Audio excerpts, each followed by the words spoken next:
try. Yeah, we kinda see eye to eye.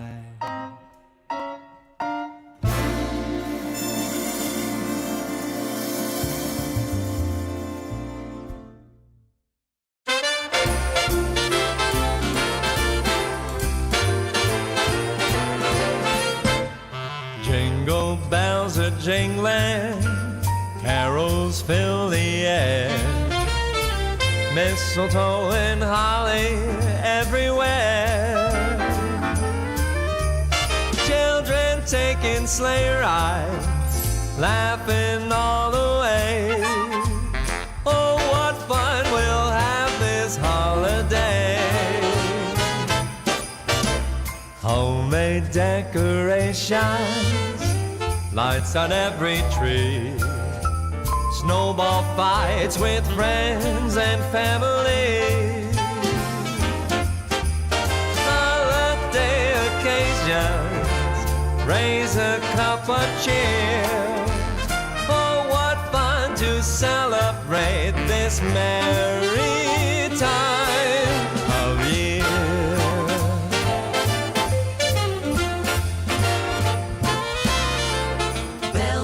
Bobtails ringing, making spirits bright.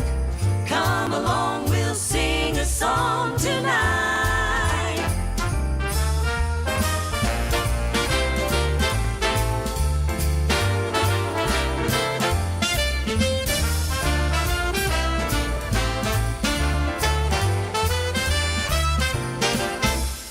Turkey with the trimmings, Grandma's pumpkin pie, stars above that shine for you and I. Holiday occasion, friends from far and near.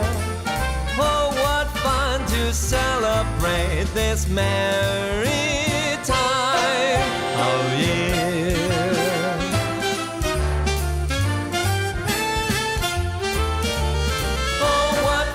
To celebrate this very merry time of year.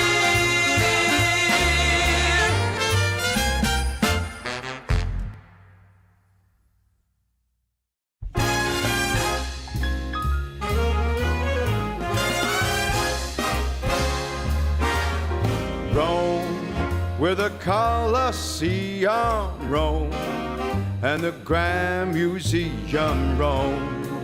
Love is everywhere, so meet me up there at St. Peter's Square in Rome.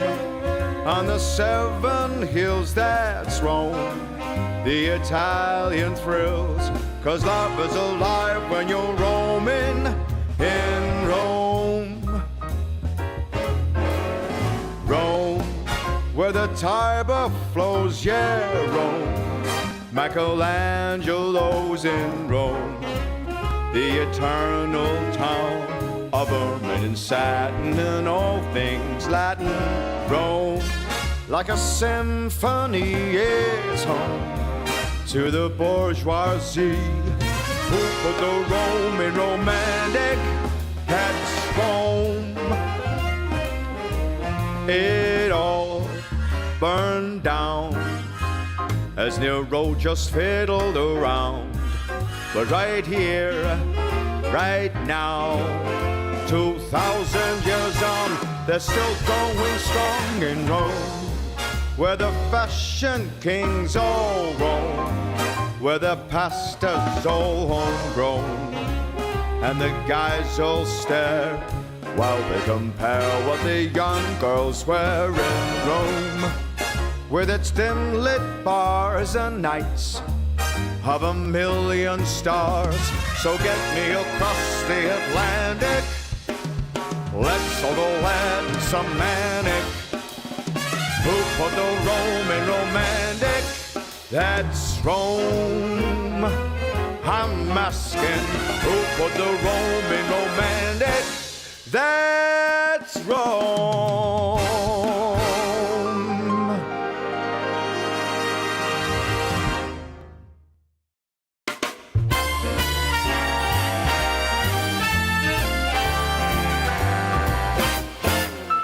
From young and old to rich and poor, there is one thing that I know for sure, guaranteed, someday you'll fall in love. Yes, Cupid has his ways and means. Angels often act as go-betweens. Take it from me, someday you'll fall in love. And when you do, you'll find that romance is life's most precious treat. Who knows, it might be the next girl that you meet. For kings and queens, for you and me, it's the same inevitability. I promise you this, someday you'll fall in love.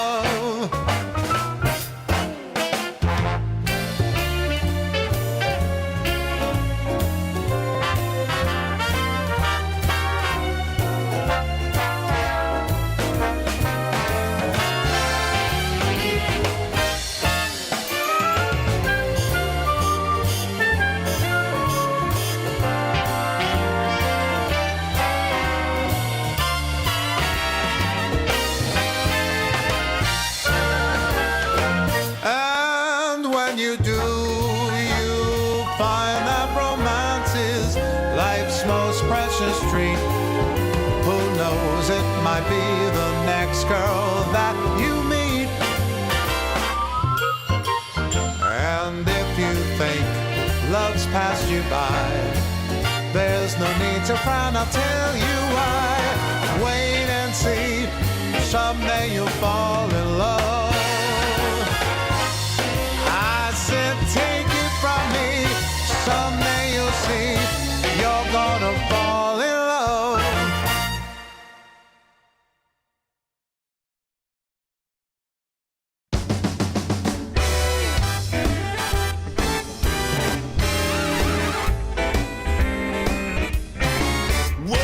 Christmas tree, oh Christmas tree, straight to our house we're bringing the Christmas tree, oh Christmas tree, your branches they're swinging.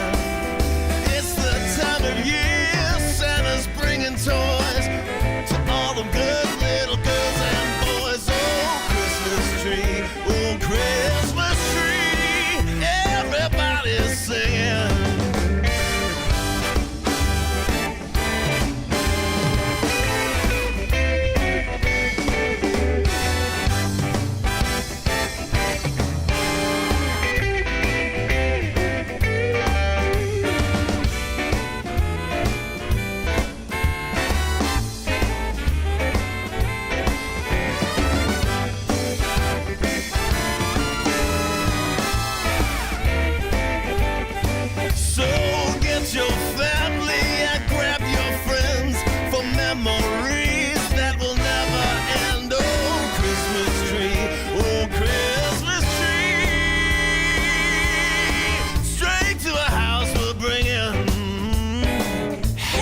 Don't you love snuggling about that Christmas fire with that Christmas tree, just you and me, maybe a little mistletoe. Straight to our house we'll bring it.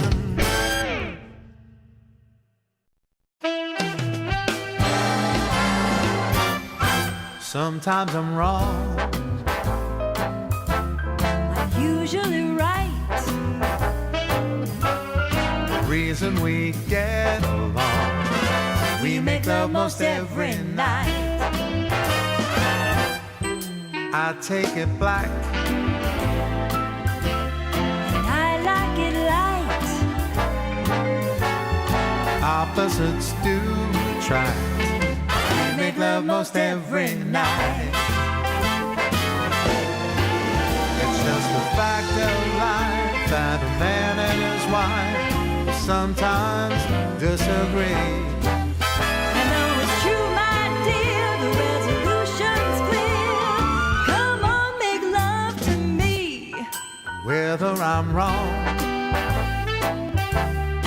Whether I'm right. the point is we get along.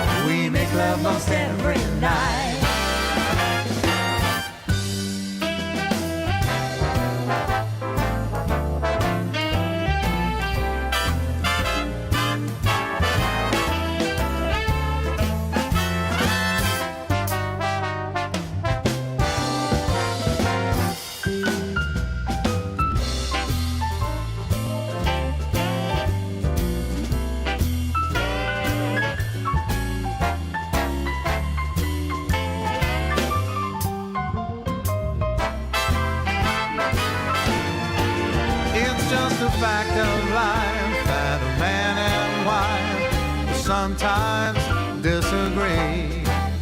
And though it's true, my dear, the resolution's clear.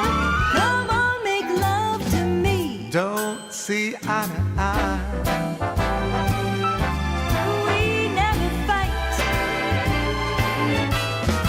And here's the reason why. We make love most every night. And here's the reason why. We make love most every night.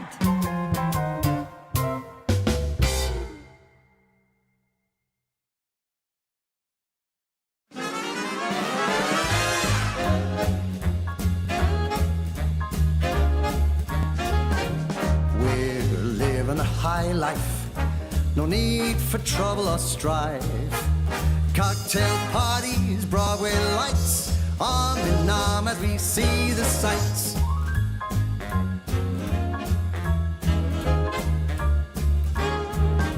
Monday morning we catch a plane down the coast to Saint-Tropez. Wherever we are, it's never the same. Where there's fun and dance, we will play. We're living a high life, no need for trouble or strife. Cocktail parties, Broadway lights, arm in arm as we see the sights.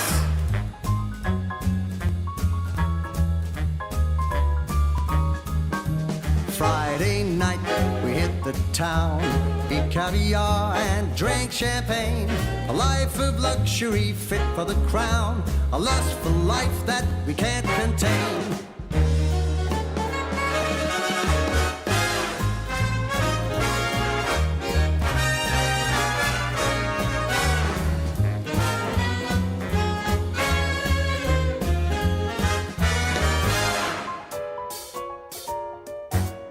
But whatever the party, wherever we land, being with you makes me feel grand.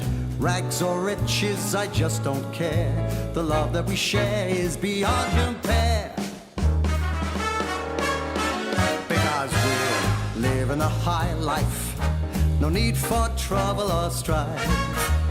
Cocktail parties, Broadway lights, arm in arm as we see the sights. As we see the sights.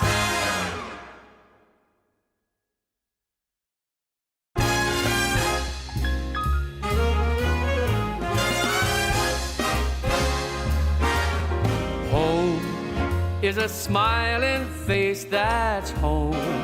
It's a hiding place that's home. Deep inside your heart, light in the dark when you're miles apart. And home, like the songbook says, only a dream away.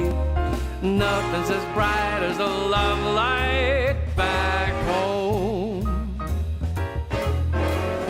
Home, when you're tired of roaming home, where the love is all homegrown.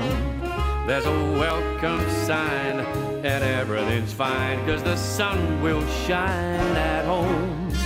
Where the door's wide open home, not a cloud in sight. I'm hitching a ride and I'm rolling back home.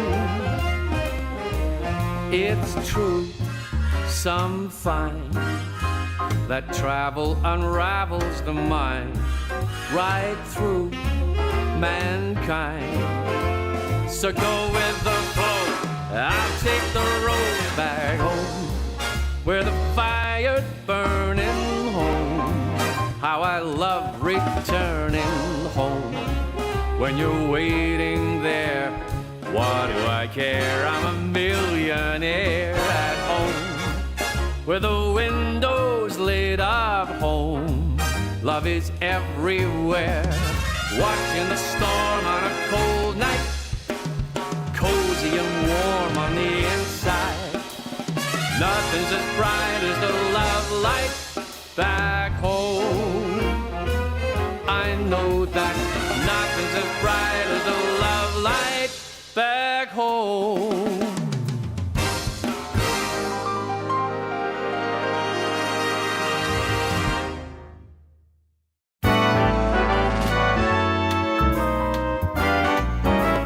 You and me, we could have been happy so easily. I got it alive and take me back, you see. I'm always loving you. Now and then I'll check out a chick, but I find that when there's really no kick, I'm coming home again. I'm always loving you. You ought to believe me, and I'll just lose my mind. You're making me frantic, please. I'm on my romantic knees. I really just can't take these lonely nights. Just stop with your crying. The time's right for trying to make up an end with our fights. And now it's you and me. We're happy together so easily. I think you finally believe in me. I'm always loving you.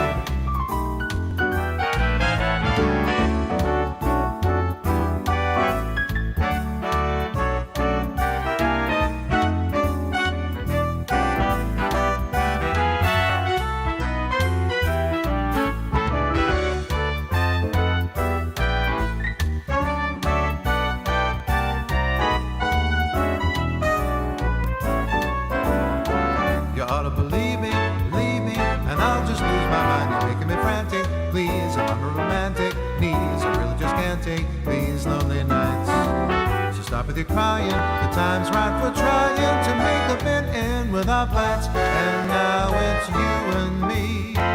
We're happy together so easily. I think you finally believe in me. I'm always loving you.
Our love was a chance encounter, a glance across the street. fleeting moments, two strangers meeting that swept me off my feet. Golden leaves under an autumn sun. You talked about the movies and how your life begun. Our lives weave together through all kind of weather, and our hearts grew strong. Our love was a chance encounter, a glance across the street. Fleeting moments, two strangers meeting that swept me off my feet. The buzz of traffic, the bright city lights. You talked about marriage and who you'd invite. We talked for hours and I brought you flowers, and our hearts grew strong.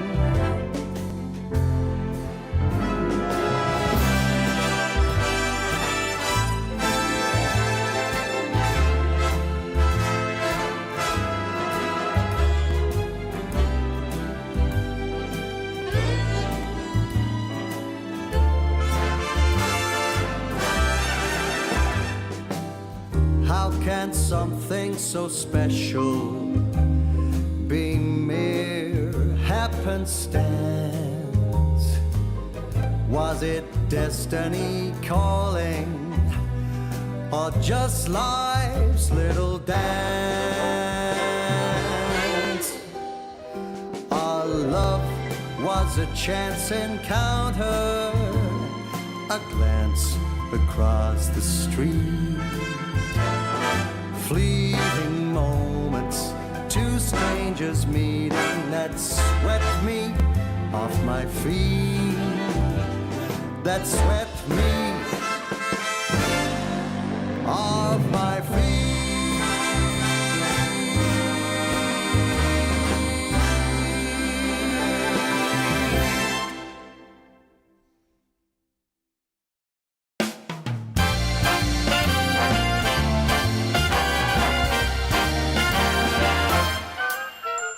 Hey, little honey, I've got the money, let's blow it all. Come on, my baby, no if, buts, or maybes, let's have a ball. Let's paint the town red with all my breath, there's just no end. If I won the lotto, I'd make my motto, spend, spend, spend. What say that we go take some of my dough, let's blow it all. When it comes to pleasure, don't matter the measure, big or small. Who knows how long this will last? For now, let's have a blast. It's fun, yeah, you know it, so let's go blow it.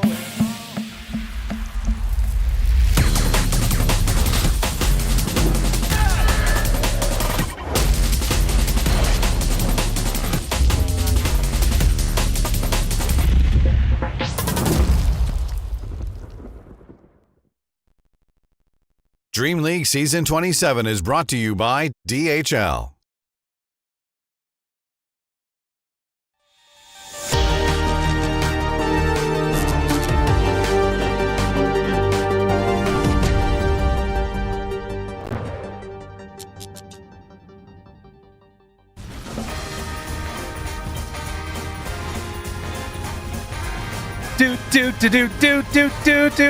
It's a wonderful day for Dota again. Yeah, that's me singing Trent and Watson. Look at him go. I'm not going to cast this again. We watched it before, Trent. We're still seeing the power of the Aegis power play coming from XG, who did the upset yesterday. Love to see it. They looked so back. It was like they'd never left. And there was, I feel like shenanigans has been a apt term for many of our games here on the Ember stream. And shenanigans were afoot once more in this series. But boy, oh boy, were they exciting shenanigans. And I was very happy to take part and see the return of XG, who the fans have been clamoring. They've been wishing for Christmas to have Ame back. And it looked pretty good for them. Yeah, it was And then awesome. What was this, Yeah. Lyrical? Yeah, this was not what I was anticipating at all. And you know what's crazy is like of the drafts, because I watched some of this series. I actually liked the Liquid draft game 1 the least, and then that's the only game that they ended up winning. Yeah.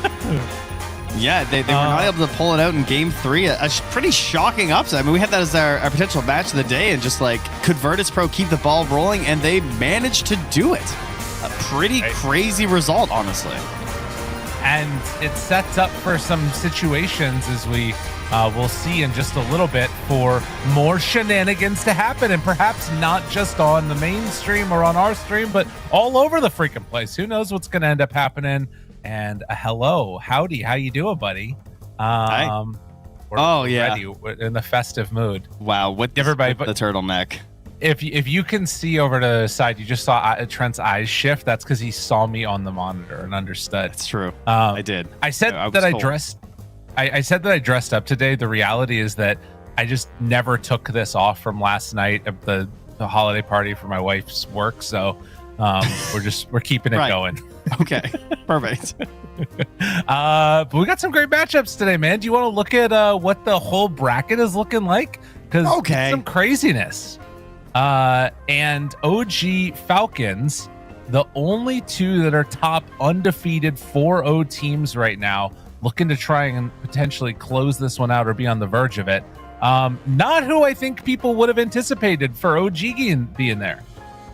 Yeah, that's impressive for sure. Like they were kind of on the up, and then a little bit of a little bumpy ride in the last tournament, but suddenly they look crazy. They took down Team Spirit, and Falcons, they're winning, but they're not as dominant. You know, they did drop one of those games yesterday at Pips Week, which is a pretty big surprise too. So I don't know, as OG, you got to come to that feeling really good, and it's going to be a really interesting clash of styles to see what is the correct way to play Dota. Because Falcons, the one thing is that they have not changed very much throughout their tenure.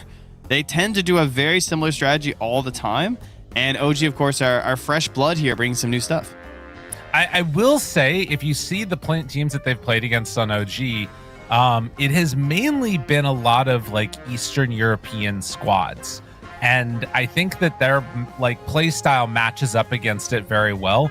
I think Falcons is maybe one of their worst matchups. I'm concerned about just that stability, just being a rock that they're not going to be able to break through. But they are a very good team, so who knows? Who's to say? Yeah, I'd say that's fair. That's certainly a worry that you could have, but they seem to be revitalizing some of their ideas, come up with some new stuff. So it's exciting. Yeah, I think that's easily my match of the day there. And what are they fighting for if not for points? 21,100 points. Such a specific number of points to give away here. DreamLeague Season 27. And you can win them from every game. Yes. And again, these early wins can sometimes make the difference. We talked about this yesterday. Last year, it was Parvision that won ESO 1 Asia, Bangkok, and they went on to just like sort of have a spree and have the EPT points that they needed to carry them through event after event after event. So getting the wins in early, particularly for a new or burgeoning squad, is really important. And OG could be that team. That would be massive. It's crazy how valuable winning at the start of the year is after TI, because you can just keep that momentum going. As you're saying, you get invited to the next event. As long as you just like finish relatively high every time, get stability, and that's going to help you grow as a team.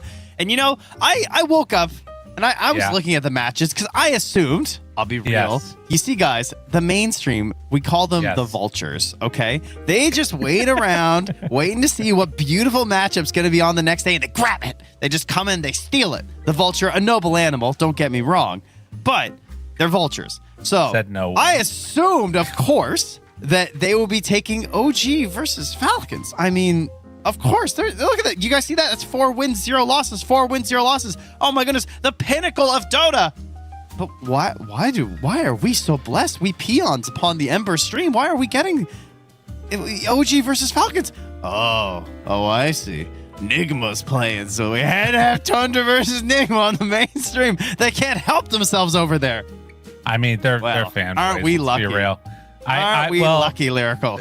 Well, Trent, we would be lucky, but because somebody needs to go to get a Christmas tree today, we swapped out off of that match. So you and I will not be casting OG versus Falcons, but nonetheless, we will have Aries and Gunnar coming in for that. So they will be blessed with the match of the day across all of the streams. I will say we always just call it the match of the day, and it's just the one that we only look at ours. But we have another match that's coming up, and that's going to be Yandex versus Tidebound.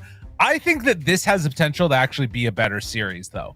Like, this is going to be slightly scrappier, slightly like mistake prone, going for throne with like no reason to do it. This is going to be some fun Dota. I mean, it could be disaster for poor Yandex, because they were coming in. I would say XG were like one of the weaker opponents, right? Like they really hadn't sorted themselves out. They seem to still be going on the downward slump, and then you get kind of washed by them. So Yandex, like this is an identity matchup here. They got to figure out what they can do to get back on the good side of things here. And do you know much about Yandex, Lyrical? I mean, here's the thing. There's one thing for sure, which is that if Yandex need to refine their form, we need to understand what that form is. And there's only one person that can tell us that. Let's hear from him. Team Yandex entered the world of Dota earlier this year with a roster of mostly young Russian stars, along with one of the grandfathers of Russian Dota, Solo. Of course, this roster didn't last, and their current roster keeps some of the young Russian talent in Shira Jr. and Noticed. They also have the Kazakh duo of Watson and Malady, and their secret weapon to tie it all together, Saksa. It all started when I had some offers and they didn't work out.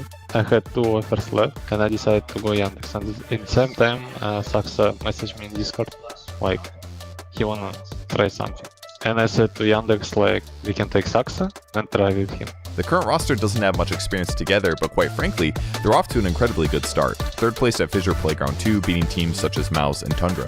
I think we have some ideas, we are improving, so yeah, we're just enjoying playing together for now. I think our recent results are because Saksa joined, because he has aura. With expectations going from 0 to, I don't know, at least 50, Team Yandex are coming in as a team that the competition will be sure to take seriously. Was their previous result a fluke, or will Team Yandex prove that they're capable of beating the best here at DreamLeague Season 27?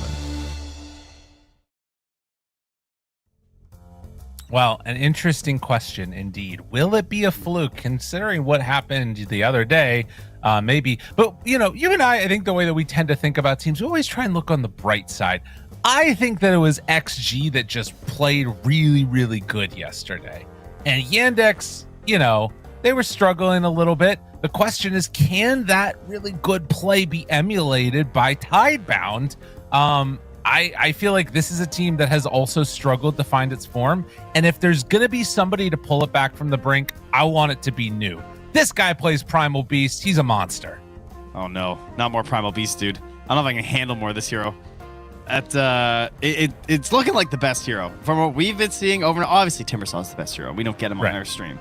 But my goodness, if there's some hero, give me new with a Primal Beast. That is another way to get yourselves out of the dumps in their current slump. So maybe Yandex are just like the springboard to bringing back these 2 squads from the deep. Yeah. Like they might get a nickname if they keep this up. That's right. Yeah. What would it be, like Duck Bros? No, it would be Tall Giver. It would be Saksa, and they would start calling him Tall Giver. Because he's giving China the wins back, and he's tall. Generally, I feel like that's a pretty accurate summary of the nicknames. We do something with like Kazakhstan being like bordering China? I feel like there's something there, I mean, my favorite thing about Kazakhstan is the flag. Oh yeah? Like, I think that's probably one of my favorite flags. It just looks so sick. Like the golden eagle under the sun. I mean, I feel like I would have to use that in the nickname. So to me, my favorite thing about Kazakhstan is how it spans from the Caspian Sea to China. I mean, that's pretty cool. Yeah, right? It's hype. Oh, you just Googled something, didn't you? Well, no, actually, I remembered this Oh, that's because the reason I remember this is because of travel. And technically, it does not share a border with Mongolia. Oh, I understand. This is the Yes. this is one of the daily games. Yes, I love that game so much. Wait a second. I just said What? we wouldn't be seeing What? this hero. What's happening? Why did they get it? We're talking about the glory of Kazakhstan, and they give them timbers. You know, if you think about it, Chakram kind of looks like a big golden sun. Maybe they were distracted. Oh no, Tidebound. All right, look, we Now got he's the answer confused. to it. He's like, God, what do we do now? We never get Timbersaw. Where do we go? What's happening? I mean, you just banned Pugna now, right? And his GG. Yes, please. They already and also they had banned out the Ursa, so you don't have Ursa now for Timbersaw either. What are you doing? 10 seconds remaining. Oh no! I'm such a They- believer in the Pugna counter. I really hope they don't forgot. give it to them. They forgo. forgot. They forgot. Oh goodness! Surely you just ban it here. I mean, what really else do is think there? it's crazy. It's just so annoying. Like, you just look raw numbers. It's just crazy effective. Honestly, I also think Bat is the other option that maybe they were thinking about, because Bat has also looked at like that. a good way to deal with it. Nah, Pugna's stupid easy though. Bad is like takes Yeah. effort. Pugna's like press E. But hypothetically, you Counter. could run away from it, right? Like you run away from the ward. I feel like the fight just gets locked down in place though, and like Yeah. your choice is then okay. Well, we just can't fight where the ward is, which can get scary. This is, I feel like I remember this being a thing like back around TI6 time too, or somewhere in that neighborhood where like China just did not really respect Timbersaw. Like I'm trying to think of like famous Chinese Timbersaw players, and it's like Ice. Beyond's got one. Oh, Ice is Singaporean, like so the best one. Yeah, in terms of like, I mean, yeah, C/China, and obviously played in China for Right. a very long time. yes. Radiant team pick. Ringmaster next. Okay. I mean, that's a lot of damage. That is one thing. His control is not amazing versus Timbersaw unless you have a setup to get into the Wheel of Wonder, but the damage is crazy. Ooh, you know what actually for Tidebound would save this draft for me? Primal Grimstroke. I knew you were gonna Give me that. I could have called that one. I would That- also be down.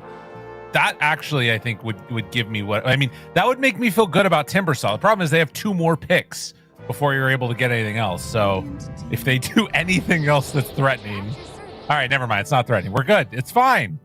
You're fine now? You see a Wind Ranger and life's good?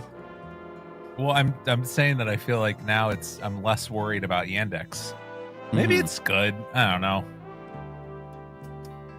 I was just thinking, I wonder if anyone else is even picking Grimstroke. No, I don't think so. Let me see. 3 games Just Navi. here. It's all Navi. Remaining. It is all Navi, yeah.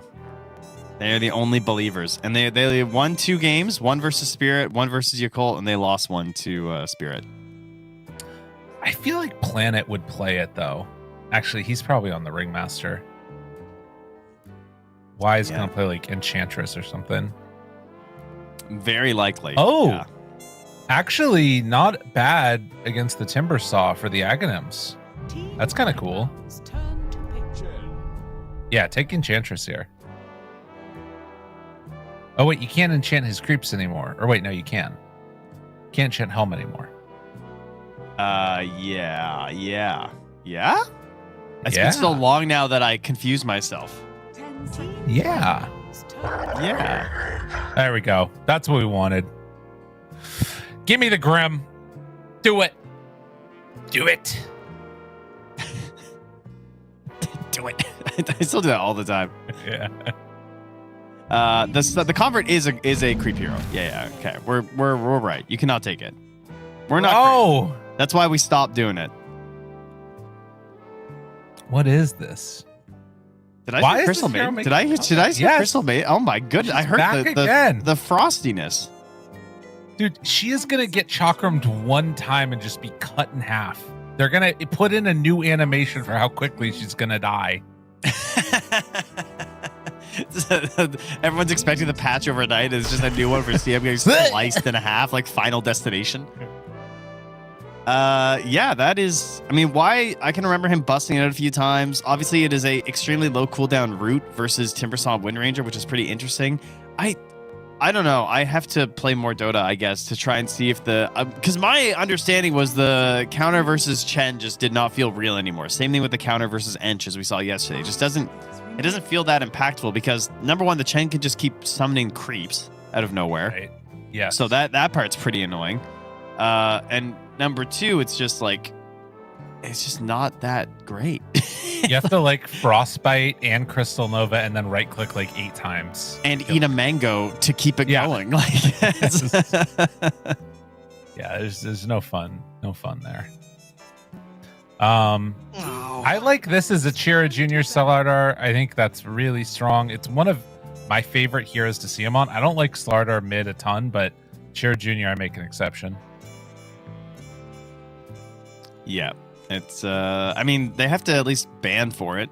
So I guess the Huskar is really the only other thing. But it's no, Panga was first overall banned. Okay, that's good. Mid Phoenix. If you have Mid Phoenix, this is the time to play it. Slardar mid, Timbersaw, no egg hitters. Looks kind of hype. I don't think they're doing Watson Wind Ranger, by the way, like Natsumi. I highly doubt it. This is probably going to be Soxa. I cannot see a world where that seems like a good idea for Watson. Agreed. For Tidebound, I mean, I guess we're just gonna look at what the counter pick is, but my gut, well, I guess he has an answer. I kind of am thinking that maybe you take like a Shadow Fiend here for him. That's one of the like I don't love Shadow Fiend in the meta right now, but he has looked comfortable on the hero before, and I think that like, you know, magic damage against Timber, you've got some control in the Ringmaster Primal, like you can kind of sort things out a little bit. We'll see. And for Watson, I mean, the Terrorblade is in. Ooh. I mean, yeah, there's Primal Beast, but I mean, I feel like he's good enough at the hero that I don't think that matters at all. Crystal Maiden is also like bizarrely hard to deal with. It's true. She's actually quite good versus like PL and TB because of that. Yeah. But not good enough to be relevant because Right. she's just not good, you know? No, it's right. You're absolutely right. All right. It would open you up to your favorite counter picks, though, if they do the Terrorblade. So. And they could very well. I don't know how if Echoes play Primal. If Echoes plays Primal, then yeah, I would Darkseer in a heartbeat. Surely Echoes can play Primal. He's fun. Every mid player likes a fun hero. I mean, there's also again the Huskar. That would be pretty fun here. Yeah. After all this, you got, but I don't know if you can pick Huskar into Timbersaw, Wind Ranger. Surely there's you know.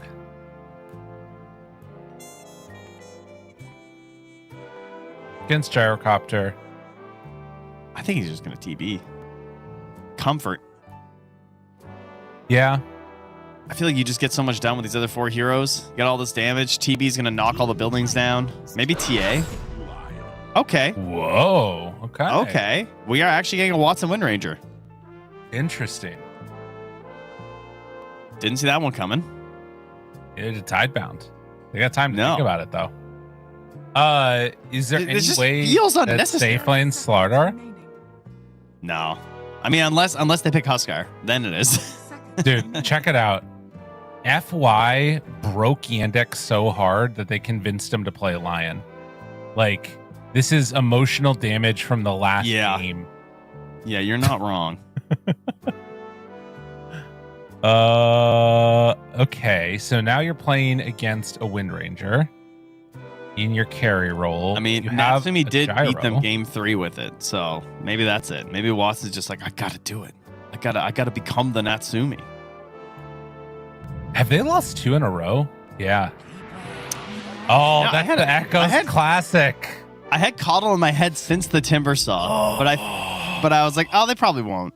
We should have had this one. This should have been a ban over the NP, I think. Yeah, I think this index fucked up. Yeah. But I mean, still, come on. They got Timbersaw. Surely they can't lose, guys. No, I think they actually lost. I think Cheer Jr. is going to need to play out of his head. And the problem is, like, how do you do that against a Coddle? They need people to rotate mid constantly. They need to try and shut him down. Because, like, Solar Bind Watson, what do? You know? I think you just kill everyone. I mean, they do have a shitload of magic damage. I mean, they obviously came into this with a plan. The plan was we're going to give Timbersaw, and we have a couple really big hero ideas. And I think the biggest ones were probably Coddle, Gyro, and Ringmaster. And I think they're happy they managed to get a Primal Beast in there. And Y just is old and confused and picked Crystal Main. But that's okay. Yeah. I think that probably Coddle will get like a Spirit Vessel very early and either kill Windranger or Timber a lot. And also I don't think that they have the late game now either. Right? With Windranger? Like, am I crazy? It's Timbersaw, Lyrical. It's fine. Okay? We're just gonna not panic. Everyone just hold on. Strap it. Surely you can just pick one broken hero and everything will be fine. Just because he's a 37% win rate at Dream League, it doesn't mean that you can lose if you pick him. Look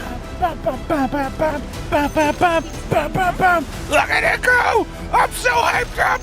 Ah, game one! Thank you. I didn't even hit the timing right there. Not even just close. got like a rush of caffeine and like lost my mind. I had a sugar rush, Trent. It's 3 in the morning for him, guys. Cut him some slack, okay? Give him a break. Ah! He's here for the love of the game. Ah! Yeah, it's happening. Wow, this has gotten very, very interesting. Downside, we are convincing more and more people in their pubs to pick Crystal Maiden again, 2 days in a row. But you know, the more you guys pick her, the more likely we'll get better buffs. So just keep it up.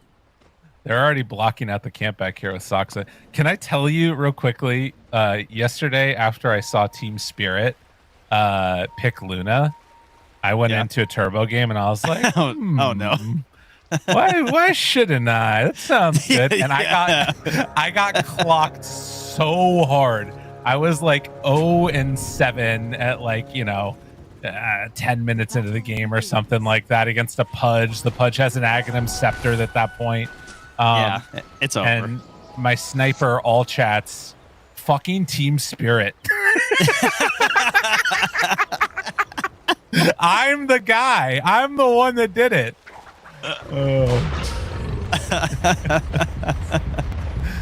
It's cool, guys. Yadro played it. It was the hardest clocking that I've ever had of just like, yep, that is what happened. You were correct, sir. Okay. Now, as the immortal person that says that shares my birthday, I'm the problem. It's me. That's right. Yeah. But we have good news because Y is advanced cerebrally and has chosen the Arcane Overflow facet, okay? Because there's no physical damage anyway, except for, Slardar shenanigans and stuff, but who cares? He's worried about Timbersaw, all right? And he's like, I'm going to give 25% spell damage. Trent. 35%, sorry. Yep.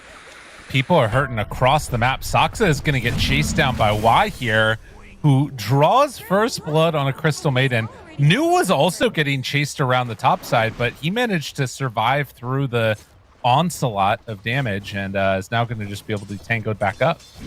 Soxa did kill two couriers, but yeah, it's still not worth giving up first blood, unfortunately.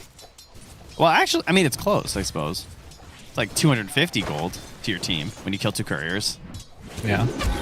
But yeah, that's still not first blood gold, is it? 345 to the Crystal Main. Whoo! Why? With a great start. I mean, you know what that means for Crystal Main players? Once that courier's back up, you're looking at them booties. Oh, yeah. Plan it. Getting chased by Watson. Won't be able to get anything else there for the moment. And it looks like they're going to just back out and not try and pressure under that tower anymore.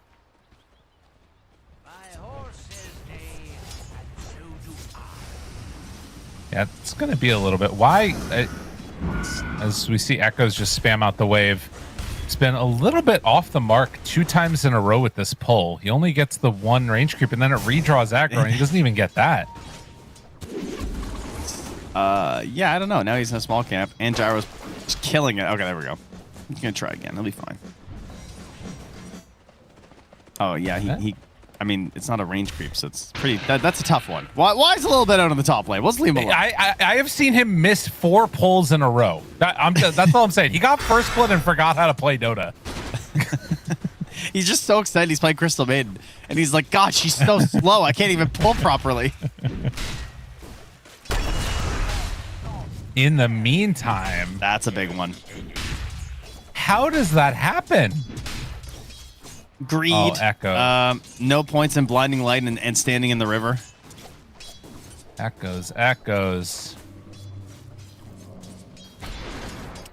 Yeah, I mean, I guess that does beg the question of why was he there, but he was there and he gets punished, and now this lane starts to feel potentially really scary.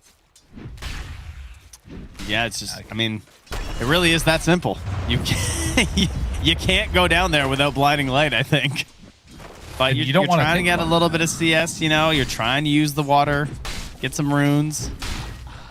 But yeah, of course, yeah, you don't want blinding light. I agree. So don't go down there, you know? You got to work the jungle and stuff. But as you pointed out at the start of the cast, like, he's got some camps blocked. And so they've been messing with the Coddle plans. They are aware of what they're up to. Okay, salvageable, but that mid death on Coddle really, because he's supposed to be the engine that makes this whole draft work. If he starts to fall behind, it is really quite poor for the side of Tidebound.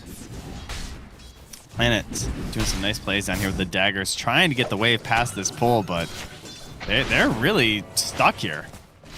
Now the mana burn comes out, and they couldn't get the creeps out of that small camp, so he's going to try with the hard camp. But again, the Chen shenanigans. Melody's doing a great job controlling the space down here. Yeah. This is really rough. I think they're just getting outlaned. Yeah. Like, actually. Planet's just going to have to, like, clarity up and try again. And use constantly getting mana burn. He's got his 2 mangoes to try and help out, but... Not ideal here. And then again, the camp block slowed down Echoes on his stacking and stuff, so this should open up a nice little gap for them. But will they get the magic of the Timber Saw? That's the reason this hero is first banned every game. That'll be the question when he hits 6. Yeah. Can they force Shiro out of there? I mean, so far, I think that Notice is doing everything you're supposed to do on the Timber Saw. Down bottom, they are really starting to pressure New, and does have a large creep wave coming in, along with several of those neutrals. There's a TP rotation from Echoes. Lith level 6. I mean, this is the move. This is the move you need to make. And Watson is going to try and get a pull off. If they can find the Wind Ranger, he will die. Yeah, but like, I think he's still with the Solar Bind. I think he still dies. Yeah, now he's going to get brought down low. Onslaught, damage is out. Whew. Yeah, okay. That 10% per 100 units adds up real fast. I was not sure how impactful that would be depending on when you activate the Wind Run, but yeah, that was Jover. I guess because it's only a 60% move speed bonus too, right? Yeah. Goodness. Sure, Junior does get out of trouble, and now they're chasing down Crystal Maiden, and there is no way that Y is going to live here. All right. Ward giving them a kill there was pinged out by the gyrocopter and also by Y, so they both recognize there certainly is a ward there. Yeah. Funnily enough, I saw this. I wasn't sure what was going on, but he accidentally made Tranquil Boots and had to go for the disassemble. Nice. Or he's just doing it continuously for a little bit of regen here and there, maybe. I don't know. You're still streaming your MTG Arena. Oh, that's good. Yep. In case you wanted to know, I got you covered. Thank you. What a guy. Yeah, he is doing the intentional assemble disassemble.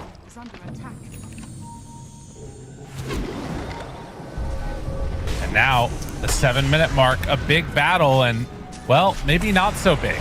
They lose the wisdom. They need to get some big kills here to make this work, but Shira Jr. already has the runaway. They're gonna walk back past the tower, and I mean, if they lose this, and yeah, I mean, Malady doesn't feel good enough.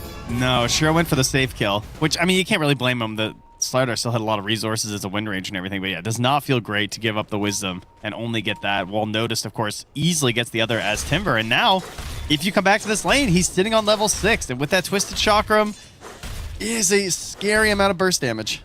Yeah. Why, you're crazy. You have 700 health, brother. You need to stay hidden. Cheer Jr. spots a couple. They jump. Watson's there. Echo's in trouble. Going to fall.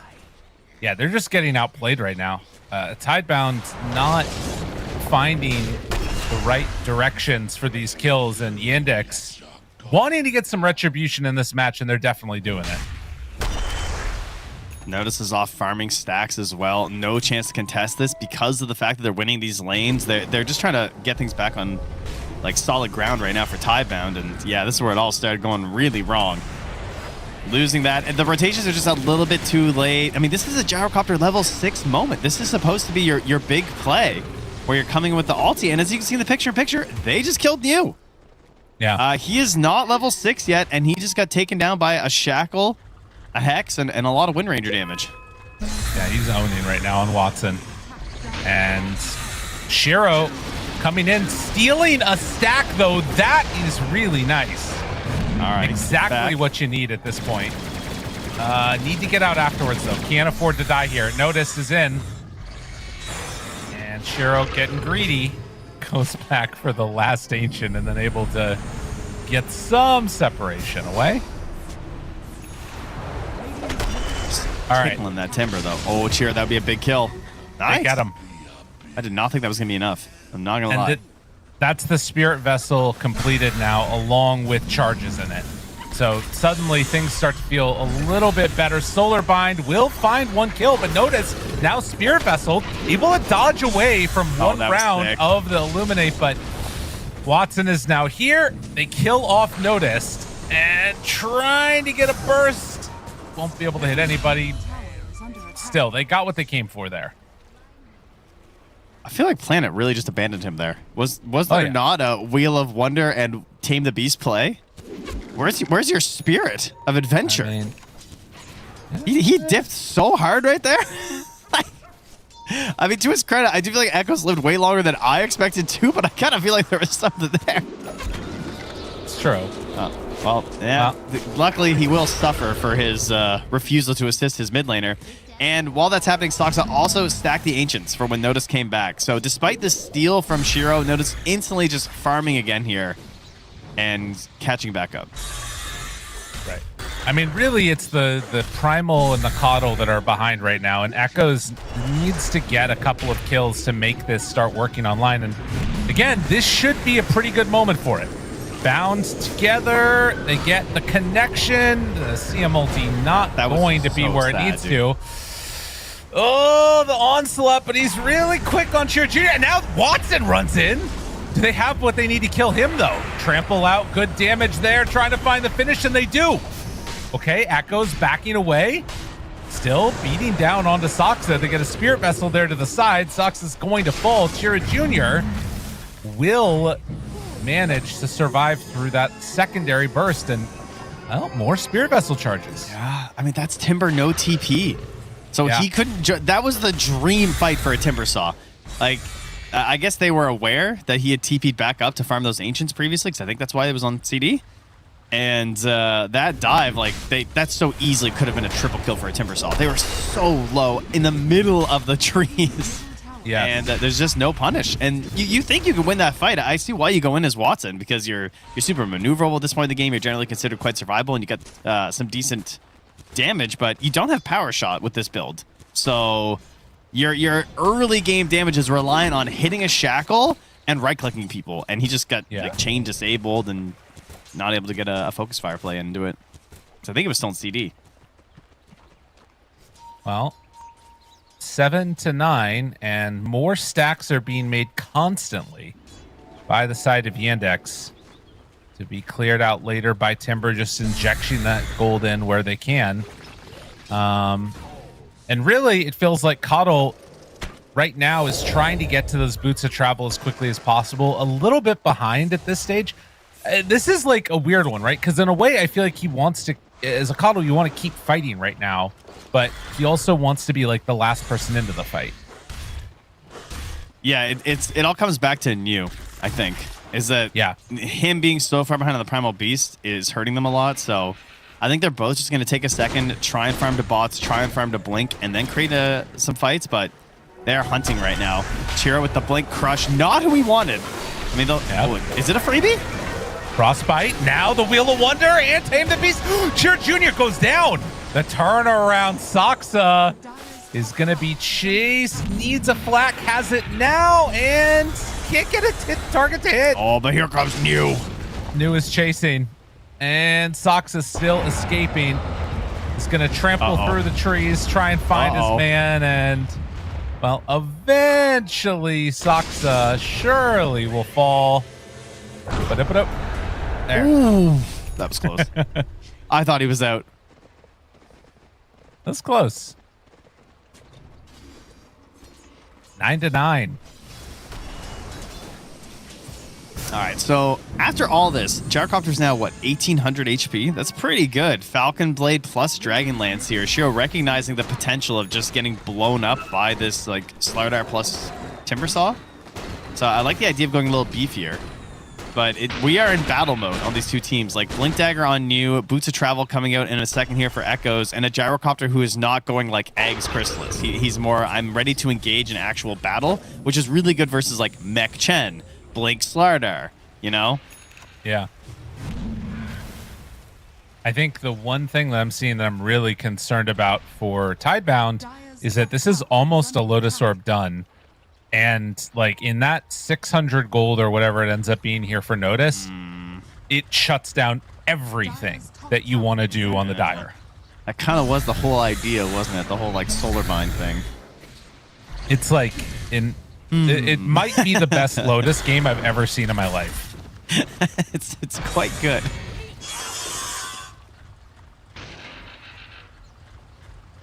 And they're kind of just farming through it. So we'll see. There's also this factor where it feels like anytime where we're not doing something, Yandex were getting the better of it with all the stacks they were getting off. I feel like they've got way more stacks. I mean, look at Soxa. He's double stacking as I say that. This guy is just constantly thinking about it, you know? Yeah. I mean, you play with 33 enough. It's a Pavlovian response. You see those numbers ticking up.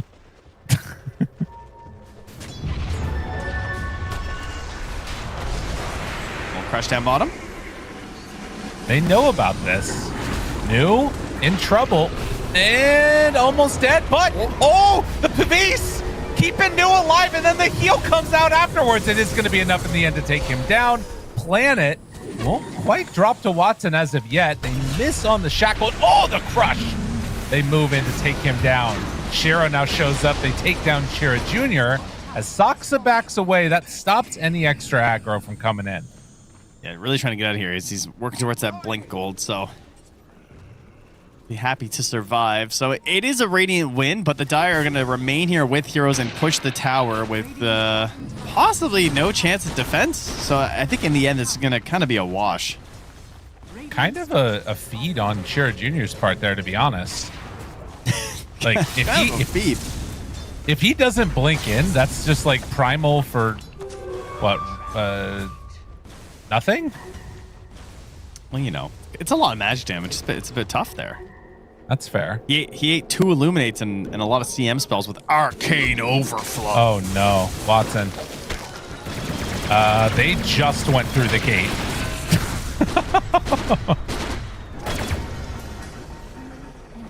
His team just left him. That's very unfortunate. Okay, bad death. That's a real freebie right there. That's what that was. They getting another freebie? Oh my goodness, the croaker!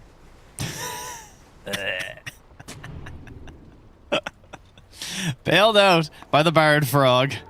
Our one true lord. Little froglings. Well, there's another double stack coming in.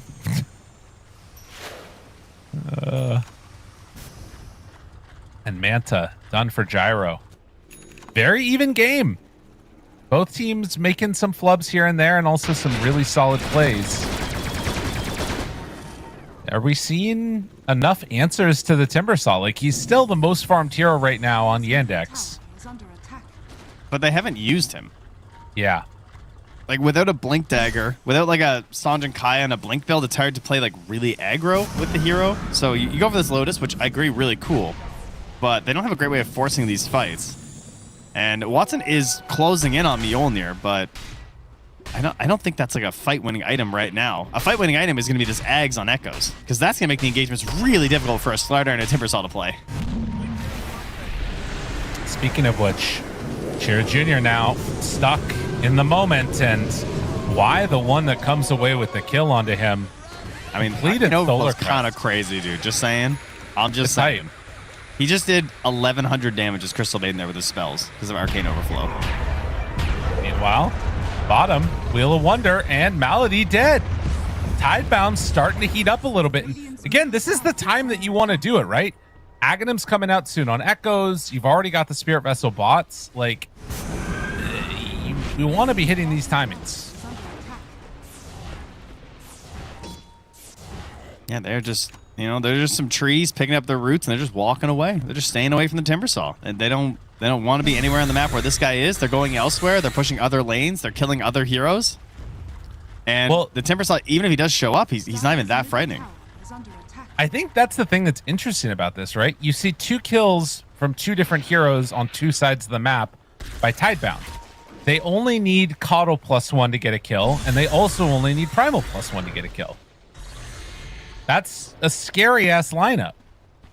Yeah, it's the fact that Ringmaster and CM, Ringmaster especially is both a good saving support right now, but also just has crazy stupid damage. And with this Arcane Overflow, if someone's held in place, Crystal Maiden does have crazy stupid damage. She's got a lot of problems, but if she's allowed to just stand there and press her 3 buttons, it does a stupid amount of damage. And Coddle is all damage. Like, very little and a little control out of grab. there. Just a little solar bind. But that's all you need versus Slardar. Well, Malady, they run into him there, and Watson, are you really trying to get involved nice here, shackle. buddy? Watson, my man. That was so much damage, though. Watson, they move back in. New is not going to drop, and instead it might be the rest that are in some trouble. Planning gets a huge heal, and he gets down the Wheel of Wonder combination. What a save. And again, the heal from Coddle making all the difference there. Nobody dies except for people on the Yandex squad. I mean, did you see that CM? I'm just saying. Okay. That was a full Arcane Overflow ulti pumping into them. She did the second most damage after Gyrocopter. I mean, that was pretty ridiculous. I think the heal made more difference, but it's fine. You can take your win, little CM. The fact is, like, that shackle hits, right? I mean, the Ags bailed them out so hard from Echoes because the shackle hits, and you can see the damage that's pumping in, but then the save from the Ringmaster, and look how close New is to dying. And then how close are to get Planet? Look at Planet.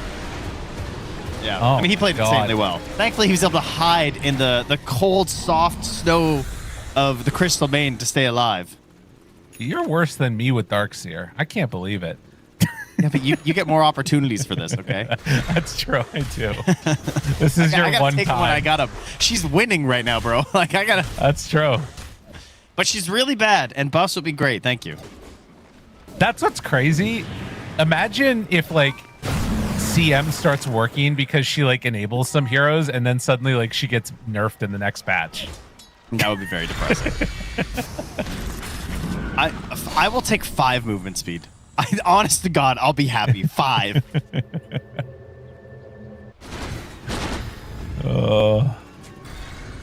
Another smoke up here. Man, they're playing so well in Tidebound right now. 9K lead from an even game mere like 3 minutes ago or something. Things were just looking like pretty chill.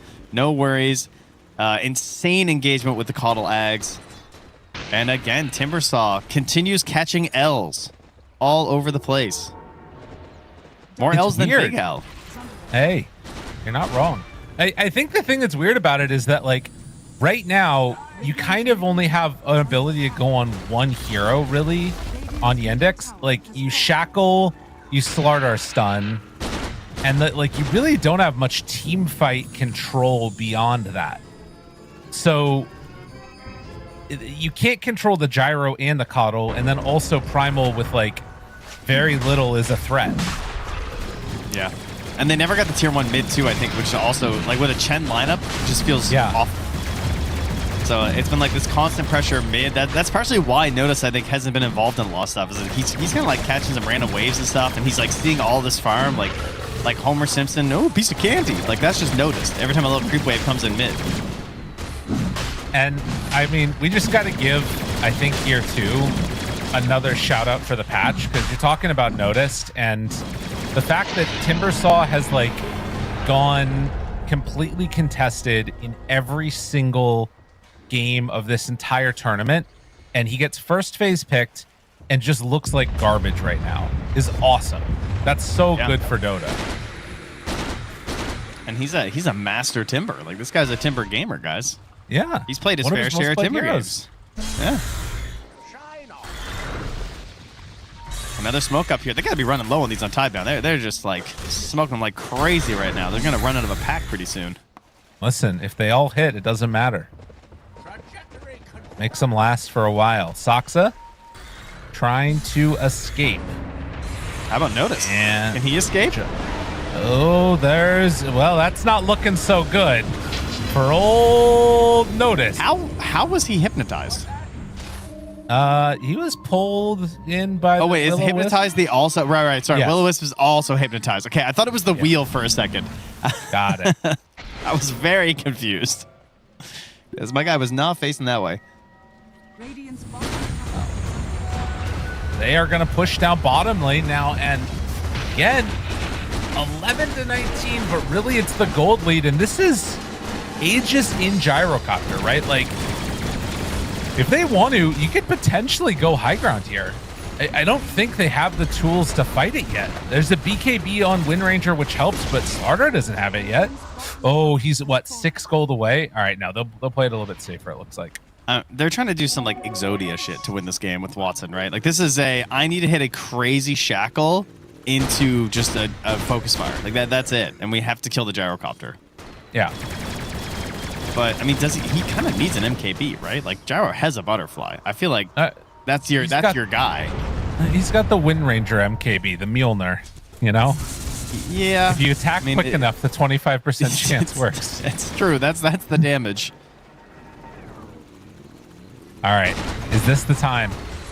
Shiro is very far away from the rest of his squad. Jump him. He's baiting like crazy right now. All right, they're not going to go. There's no way. What about on the coddle? This man sucks. What are you? You're being crazy. Okay.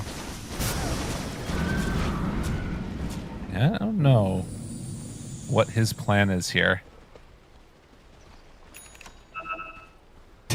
Wandering. He's just a wandering soul. Maybe he's just gonna stop at stack at camp just to feel something again. He was stacking some of those up there earlier. He's gonna catch the next wave. Okay, that makes sense. Oh no, he's not. All right, he's just going mid. He's just wandering. I'm a wanderer. Yeah, I'm a wanderer. Hey, Courier! Oh, yeah, Courier!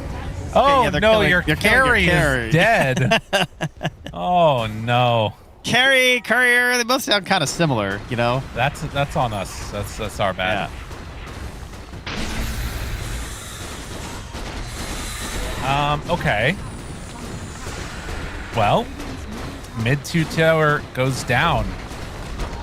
As again, Tidebound, this team has, in a lot of ways, been looking to find their identity for a while. And New, to me, is the standout player in some ways in terms of, like, being able to just play Primal. That's it. That's how he's a standout player, Trent. Okay, I mean, that's great. Now, how about this, though? They didn't put respect on the Timbersaw eggs. Is that going to be a problem? Oh. No one has bought a Yules. That is true. That's kind of on my rich as fuck supports. My CM is almost as rich as my Primal. So if something goes wrong, we know who to blame. That's right. Rocks. I mean, she bought, like, solar drums. I feel like you don't get in trouble if that's your build. Also, this high ground push is really difficult. And now the catch, okay, good interrupt by the Lion. Timber Ags kills the gyrocopter. Is this where they start the feed? Wheel of Wonder is down, trying to find what they can. Focus fire, 4-staff Shiro save. Oh, that was the close. salvage, but now he walked out of it. No, and now Watson can hit him again, but the heal comes in. It's not going to be enough. Oh, no.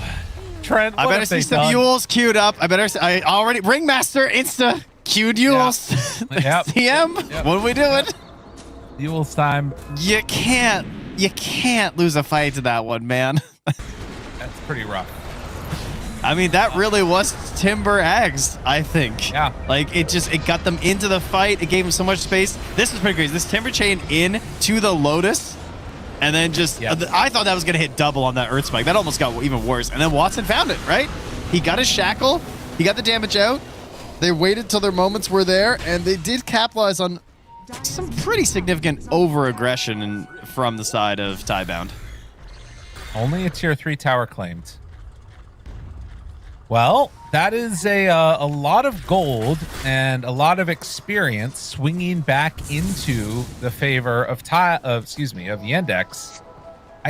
I don't think it's like it's substantial yet to the point where like this game is over, but it is a problem that they're going to have to deal with. I feel like it's a we're so back moment, you know? Like, I do think the fights are still hard, and they can't win a fight without BKBs. That is just completely true. But they must be feeling like, okay, we can actually, like, play some Dota and feel like there's a chance again. Well, but, like, next time New surely presses his BKB when he pulverizes and doesn't get it immediately broken by the Lion. Right. Surely. Yeah, that would be good. And there's probably going to be a Dispel. Oh, and there's he bought Ghost, actually. So they're not going to prioritize it on Planet. He thinks that it's more important to get the Ghost Scepter over a break on the, Dispel rather, on the Timber Yules or Timber Eggs. You know what I'm saying? God, I do know. I do hate Wind Rangers sometimes in this carry role, but now I'm seeing Chen Greaves too, and that sounds pretty hype. Very good versus the gyro. Like, to help that last little bit in the fights, it's all pumping into your team, and then the armor aura comes out, and you might just get saved enough.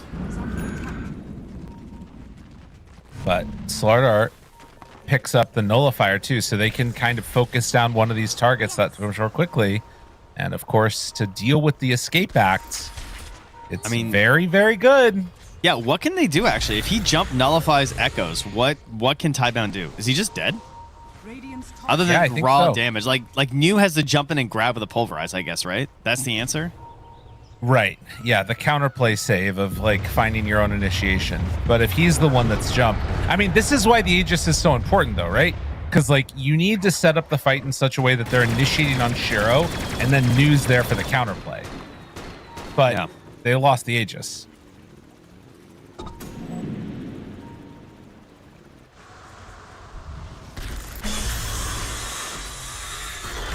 We'll see what happens.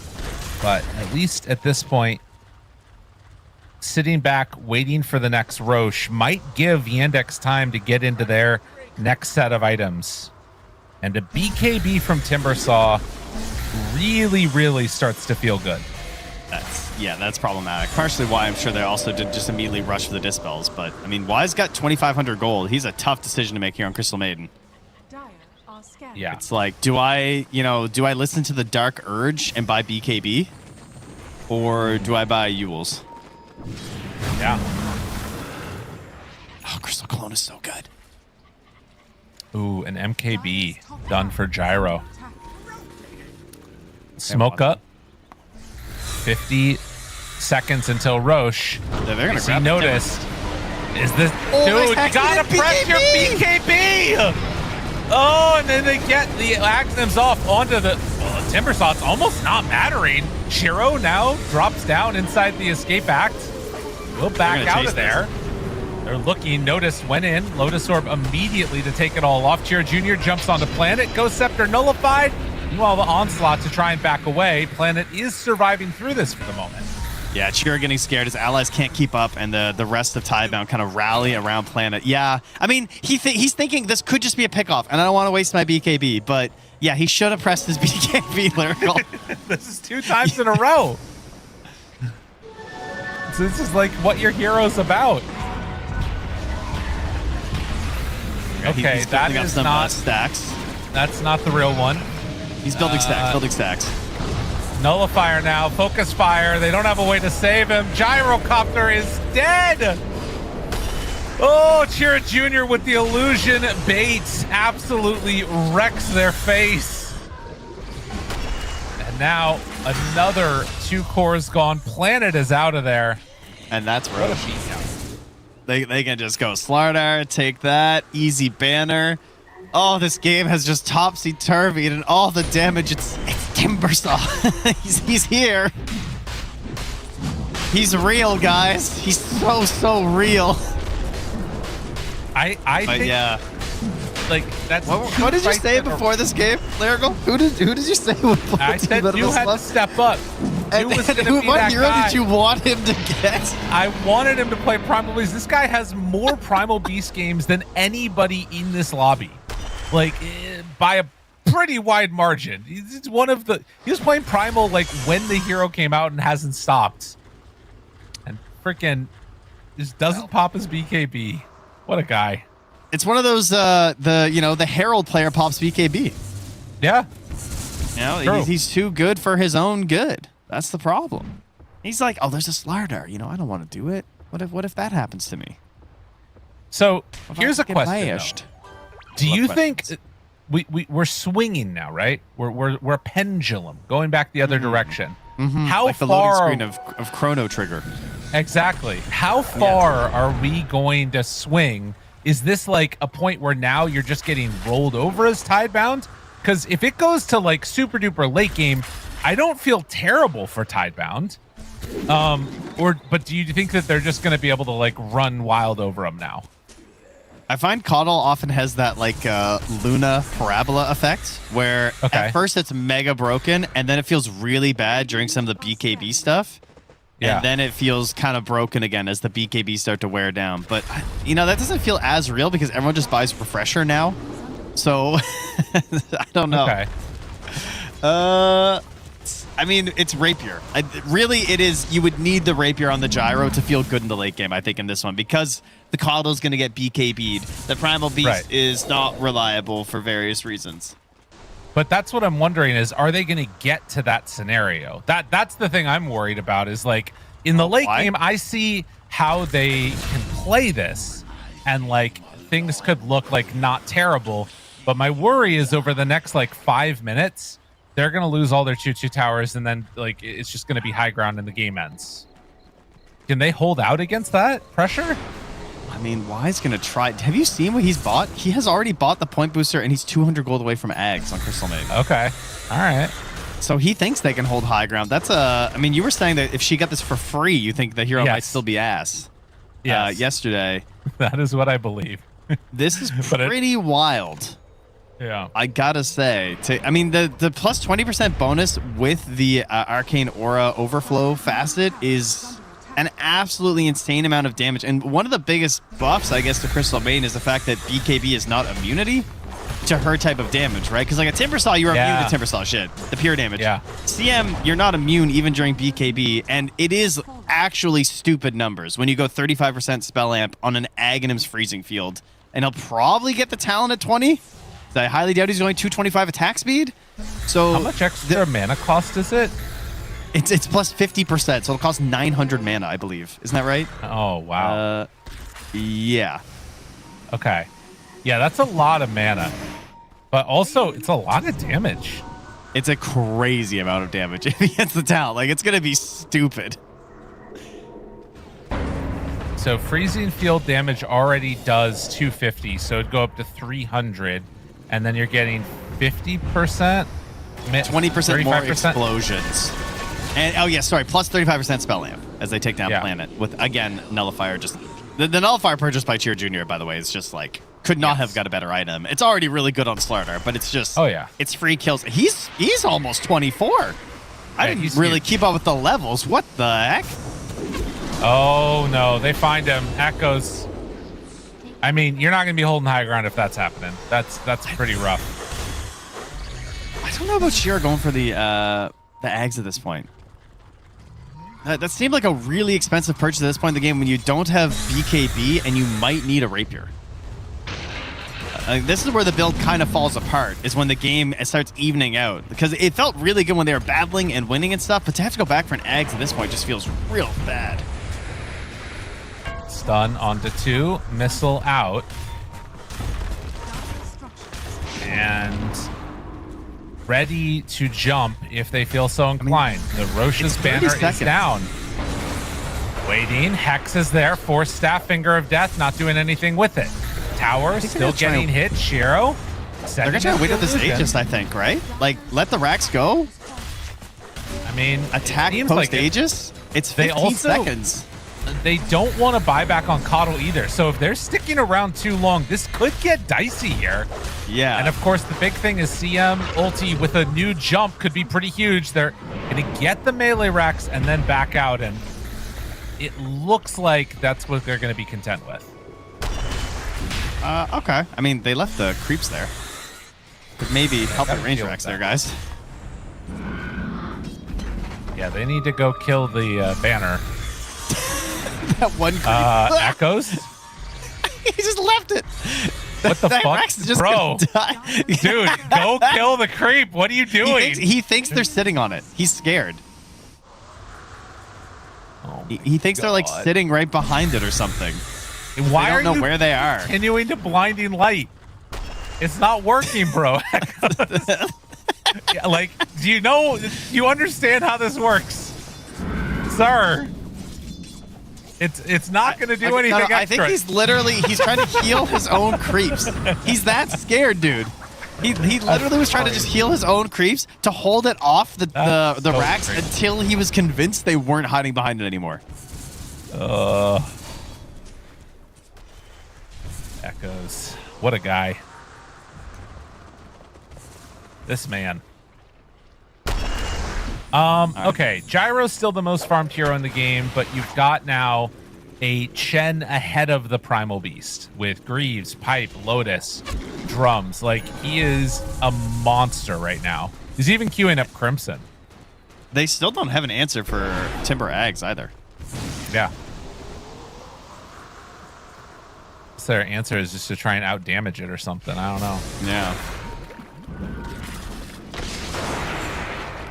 Coddle, my man Echoes on the struggle train. It's gonna get healed, but then eventually is going to die. Oh, Echoes. What a swing. Oh, nicely done by Watson there. Breaking the Lincolns with the focus fire. No follow-up anyway, though. Oh my god. Got Dezun blood right on CM. Oh yeah. Wait. Oh baby. Yeah, it will up the health cost as well. It's going to cost her like 350 health to use her ulti, but it's fine. That's awesome. All right. It's kind of beast, honestly. They need to buy back on Coddle. You can't keep losing racks every time Echoes dies. Like, this is not gonna work. This is not a sustainable method. No. That hasn't stopped our economy before. Oh no, bro. They're just gonna let it die. Another racks. I mean, it's pretty bad. It's pretty bad. It is crazy. They just have to give it up every time. And the range racks just died up top as well. Yeah. No, Planet at denied 10 it. health. It's fine. Yeah, it was at 10 HP. Oh boy. They're really playing for one fight, it looks like. I mean, they have to go for the Rapier, right? Like, that's the only choice is Ags Rapier on Shiro. Like, if he went for the Ags and then he got his BKB, it has to be Rapier next. Of course, he kind of needs a synth then to get the Rapier, but it's fine. We're not worried about it. That's what Manta's for. It'll be okay. All right, big wraparound. What can they do? They see What can they do regen. to stop a BKB? Ready to walk up high ground potentially, but they are fully ready right now. They're going to YOLO jump this. Plan They it. knew He's that he thinking was about up it. there. Oh, and then they jet out. What? Shiro's just going in? I don't know. It's fine. It's fine. He's fine. He is not fine. He's not fine. It's not okay. Shiro turns. He's fine. Satanic turn, punch. Okay, now Gyrocopter is going to back out. I think Meanwhile, even Yandex were surprised how much health that guy was losing. I think they thought about doing something. Yeah, their base is under attack. Like, the creeps are sieging your throne, guys. oh, man. Poor Tidebound.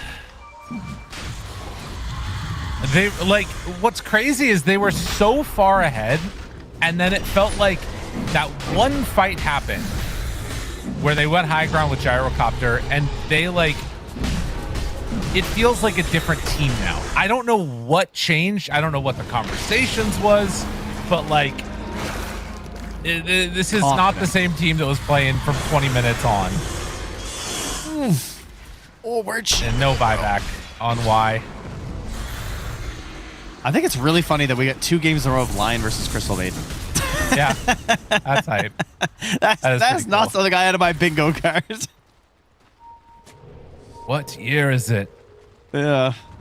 We've got, what, 600,000 players, Lion and CM with Gyrocopter. That is a dead Gyrocopter. It's over. It's over. It's over. GG is called. They know. That was one of the most complete crumblings I've seen in a while, and Yandex did it to him. Yandex with an impressive showing, capable of taking down Tidebound here in game number 1. When you don't respect the Timbersaw eggs, he comes for you. Yeah. Maybe that's the true glory of this hero and why he's so unbeatable, is that it really is just one mistake. Well, not involved in any fights in the first 20 minutes. Shows up, they come to my base, the fight is forced, and he has an Ags, and that's just it. To be fair, it was 2 mistakes that really stood out to me, with New not popping his BKB on initiation 2 times in a row, and then Lion just destroyed him. But yeah, it was a tough one, man. That was a toughie to watch. Oof. Well done. I mean, Yandex really holding the line for a long time. Maudi had a really good game on the Chen. Like, the early game did fall apart, but his laning stage was crazy good. He looked like, I didn't know he had such a good Chen. I feel like his Chen play was super solid during the laning stage, and it was very impressive. So that's a little bit of a concern for me.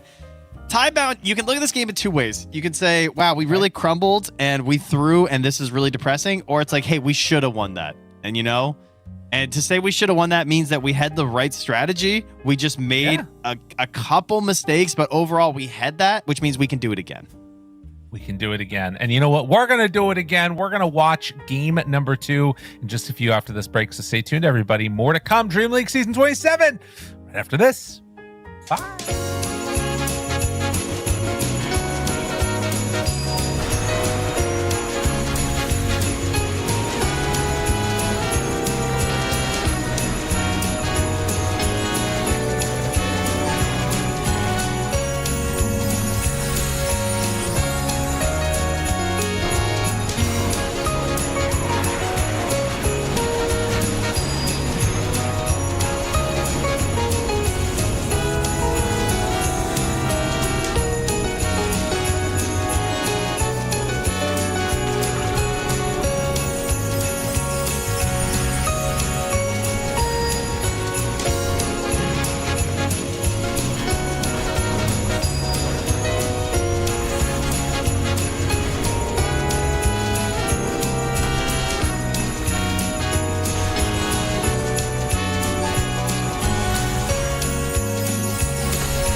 bloody time.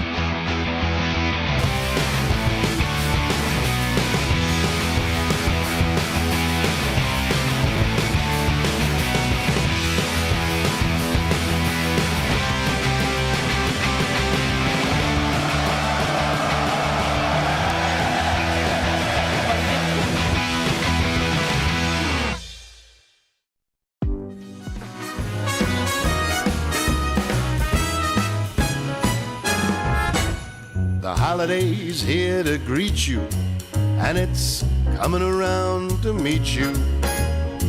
We'll let the holidays carry us away. Yeah, it'll carry us away. So, what do you say? It'll make all of our wishes come true. We'll take a winter stroll, footsteps in the snow. Won't you take a winter stroll with me? We'll see the lights on display from Main Street down to the bay this holiday.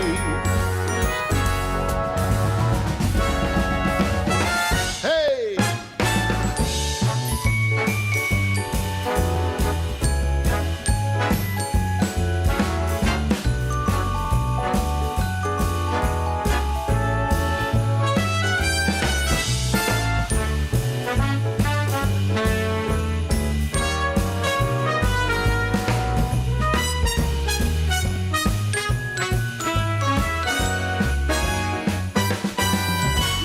Take a winter stroll, footsteps in the snow. We'll let the holidays carry us away. We'll see the lights on display. Everything starts today. So we'll let the holidays, yeah, let the holidays carry us away.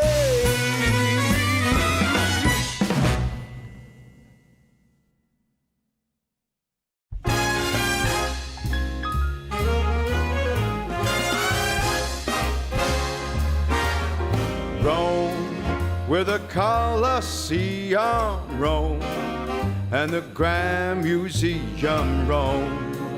Love is everywhere, so meet me up there at St. Peter's Square in Rome. On the 7 hills that's Rome, the Italian thrills, 'cause love is alive when you're roaming in Rome. Rome, where the Tiber flows, yeah, Rome. Michelangelo's in Rome, the eternal town of ermine and satin and all things Latin. Rome, like a symphony, is home to the bourgeoisie who put the Roman romantic that's Rome. It all burned down as Nero just fiddled around. But right here, right now, 2,000 years on, they're still going strong in Rome, where the fashion kings all roam, where the pasta's all homegrown, and the guys all stare while they compare what the young girls wear in Rome, with its dim-lit bars and nights of a million stars. So get me across the Atlantic, let's all go land some manic. Who put the Roman romantic? That's Rome. I'm asking, who put the Roman romantic? That's Rome.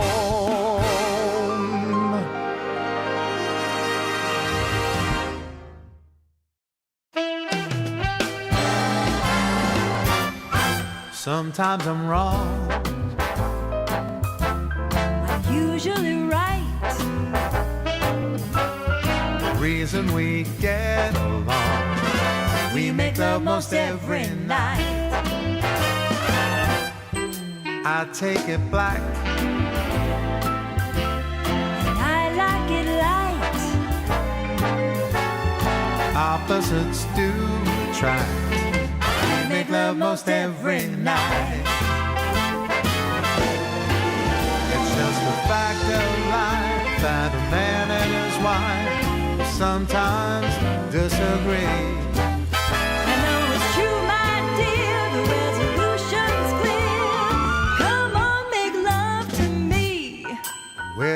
I'm wrong. Whether I'm right, The point is we get along. We make love most every night.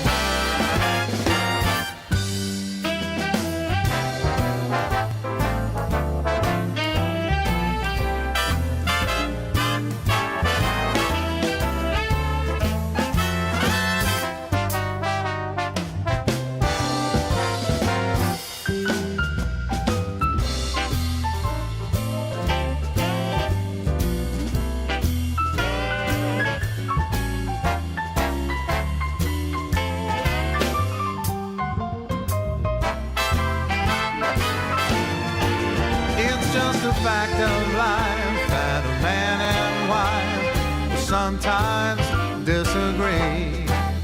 and though it's true, my dear, the resolution's clear. Come on, make love to me. Don't see eye to eye. We never fight, and here's the reason why. We make love most every night. And here's the reason why. We make love most every night.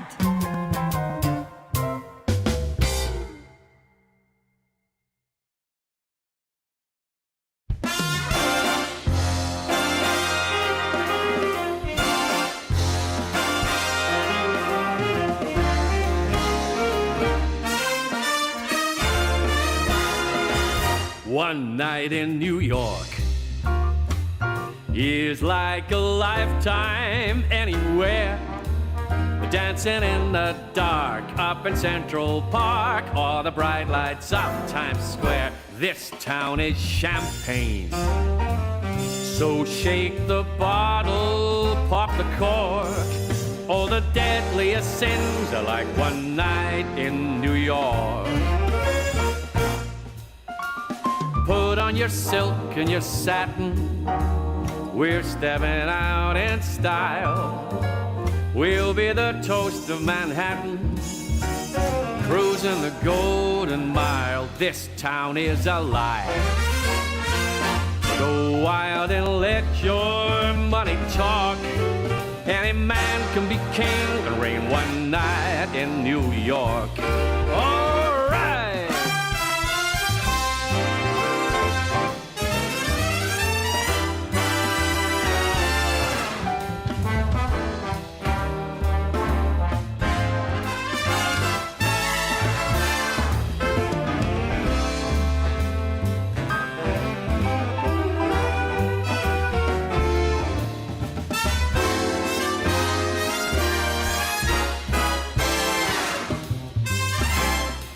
Come on, put on your silk and your satin. We're stepping out in style. We'll be the toast of Manhattan, cruising the Golden Mile. One night in New York is like a lifetime anywhere. Dancing in the dark up in Central Park or the bright lights of Times Square. This town is champagne. So shake the bottle, pop that cork. All the deadliest sins are like one night in New York. Don't you know all the deadliest sins are like one night in New York?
Welcome back, everybody. We're here. Game number 2 on the docket, and that's going to be Yandex facing off against Tidebound. And Tidebound hoping to have something approaching redemption, because that last game was brutal, man. That was a toughie. That was a toughie.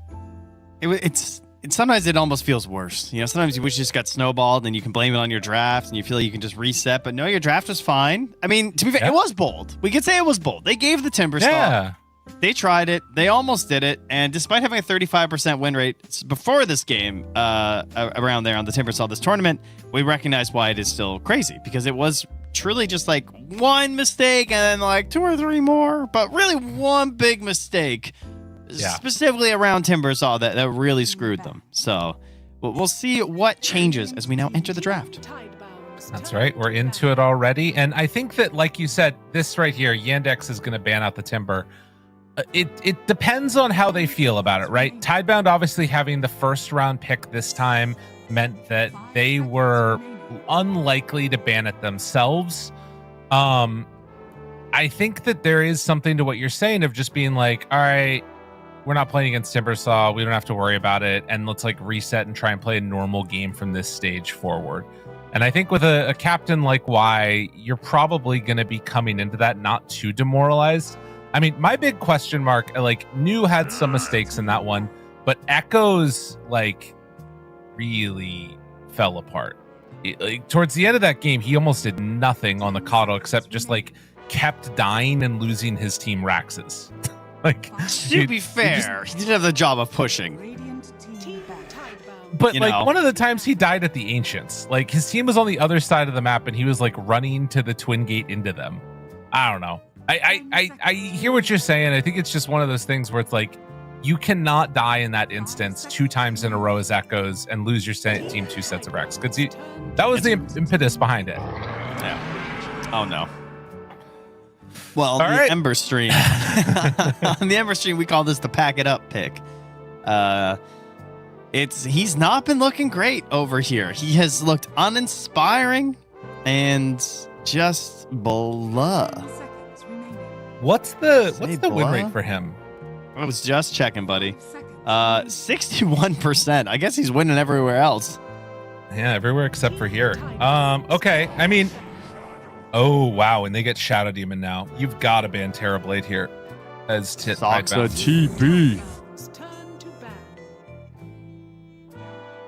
Maybe the best Shadow Demon as of late, it feels like. Not in one of our games. Boy, they had a really rough game with the Shadow Demon last time, didn't they? Soxa went from Nyx to Shadow Demon, if I'm correct, and boy, he was not there to play yesterday. But yes, I mean, last game was great on the Lion.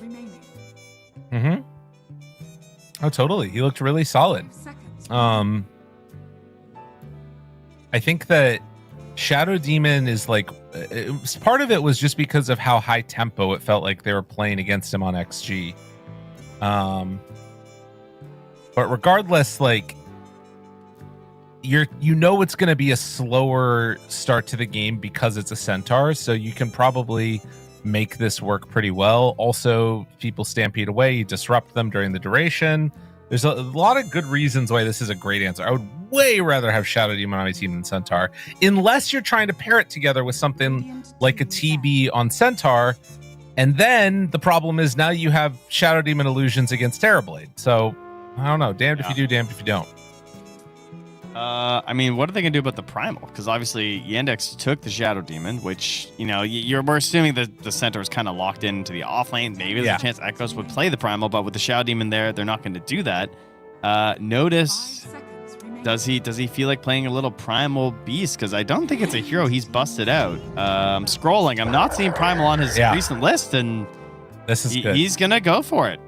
It could be Cheer Jr. too, right? I feel like it's more his type of hero, probably. Yeah, it looks like, I think Notice hasn't played it for like 2 months by the looks of it. Okay. Look at Y. Am I going to play Crystal Maiden into Primal? Is this going to happen? He's got 24 games on the hero, though, so he went through a stint last year of playing a lot of it, so maybe... What about Chira? I'm pretty sure Chira plays it more regularly. I'll double check. That I believe is more likely, I would agree. But Chira's also just got a pretty wide hero pool, too. And they have last pick overall. I mean, I guess you could give that to Watson still, but oftentimes if you're saving that for last pick, it feels bad to like all the good carries are gone. I guess Cheers playing Drow. He's played it about the same amount. He also played it 2 months ago when they were also playing Dream League Division 2, so like they were kind of trading it back and forth. And then he did play it at Slam. So yeah, and he went 6-1-6 versus Falcons. That was in one of their big wins. So right. Certainly could be a Cheer Junior hero here. And someone who we haven't seen too much of in the past day or two, I feel like, has been the Snapfire. I think she was up there at the start. Oh, you're hating? No, I'm not hating. I'm realizing that we might see Shiro play. I saw him on screen smiling. I was like, oh my god, they're gonna pick a Medusa. Oh yeah, I mean that is the go-to, right? Lose game 1, come back for the deucer. Lose game 2. They pick the clockwork. You're right, actually. Yeah, I think they're gonna play Medusa. Pick the Anti-Mage. Centaur for the save. Yeah. Pick the Anti-Mage right now. Just do it.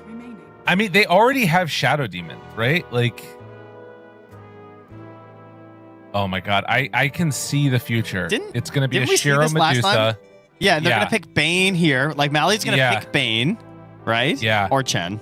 But probably Bane, and they'll pick some offlaner for Noticed, and then they're still just gonna pick Dusa. They might leave Noticed open and like flexible with this primal, and then like take Darkseer last too. Yeah. Oh god. Tidebound, don't do it. Don't fall into this trap. Shiro, I know you want to play Medusa, but don't just let cooler heads prevail. Want to. I can do it. They need my team to believe. Always believe that. Freaking carry players, man. Okay. Bane? Are we gonna Bane? We all know what's coming. Oh, how about Pango? Pango's the pick, actually. I think don't you want to leave it flexible though? But Pango's also so good. But you could Pango last pick, right? Like because if they take Medusa, you're gonna have to anti-mage ban. Yeah, and they'll ban Pango and Anti-Mage. That's the 2 bans. And the Pango's at least flexible. But then we get Darkseer. Right? I don't care about a Darkseer ban versus Medusa Lyrical. I'm not a believer. Okay, oh my that's the other one. That's the other one. That's also it has moved around. This is now the first team to pick Grimstroke outside of Na'Vi. I think if you play Medusa here, you are a psychopath. Like legitimately. He is. He's a crazy person. But surely he can't be that crazy. Take like a Life Stealer or an Ursa. This is a great Ursa pick. Just take the Ursa. Come on. I was going to say Ursa is still in, which is kind of crazy. I mean, every hero sucks to play man. against Shadow Demon. I don't know. What about the Shiro Morphling? Even that I don't like.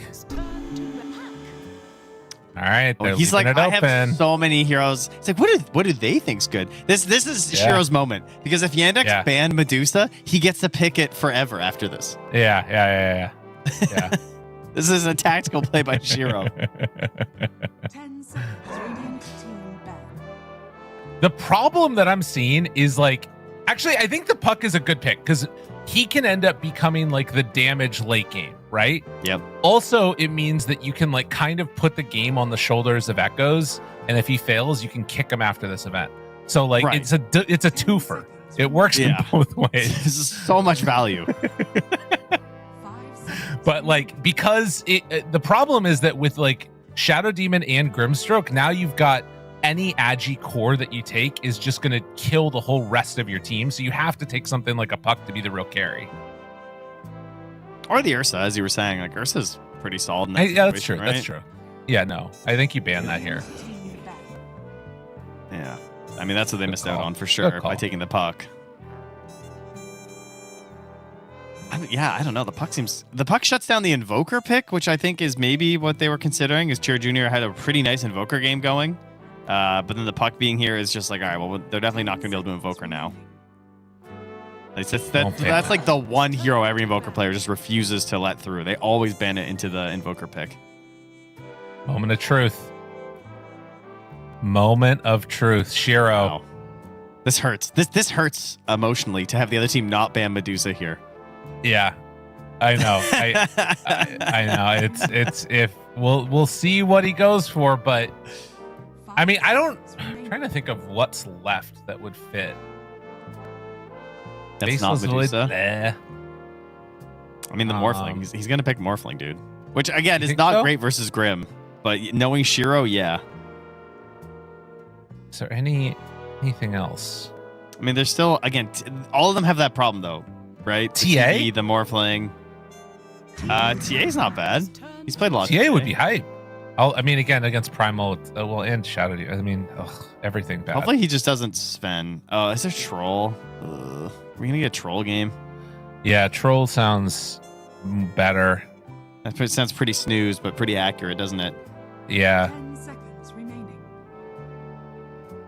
Radiant team pick. Okay. Oh my god, there's an ABBA. Wow. Okay, that did not count on that one still being in the pool. We're so used to ABBA being the first phase bans. I forgot. I mean, ABBA and Pango making it this late is crazy, actually. Yeah.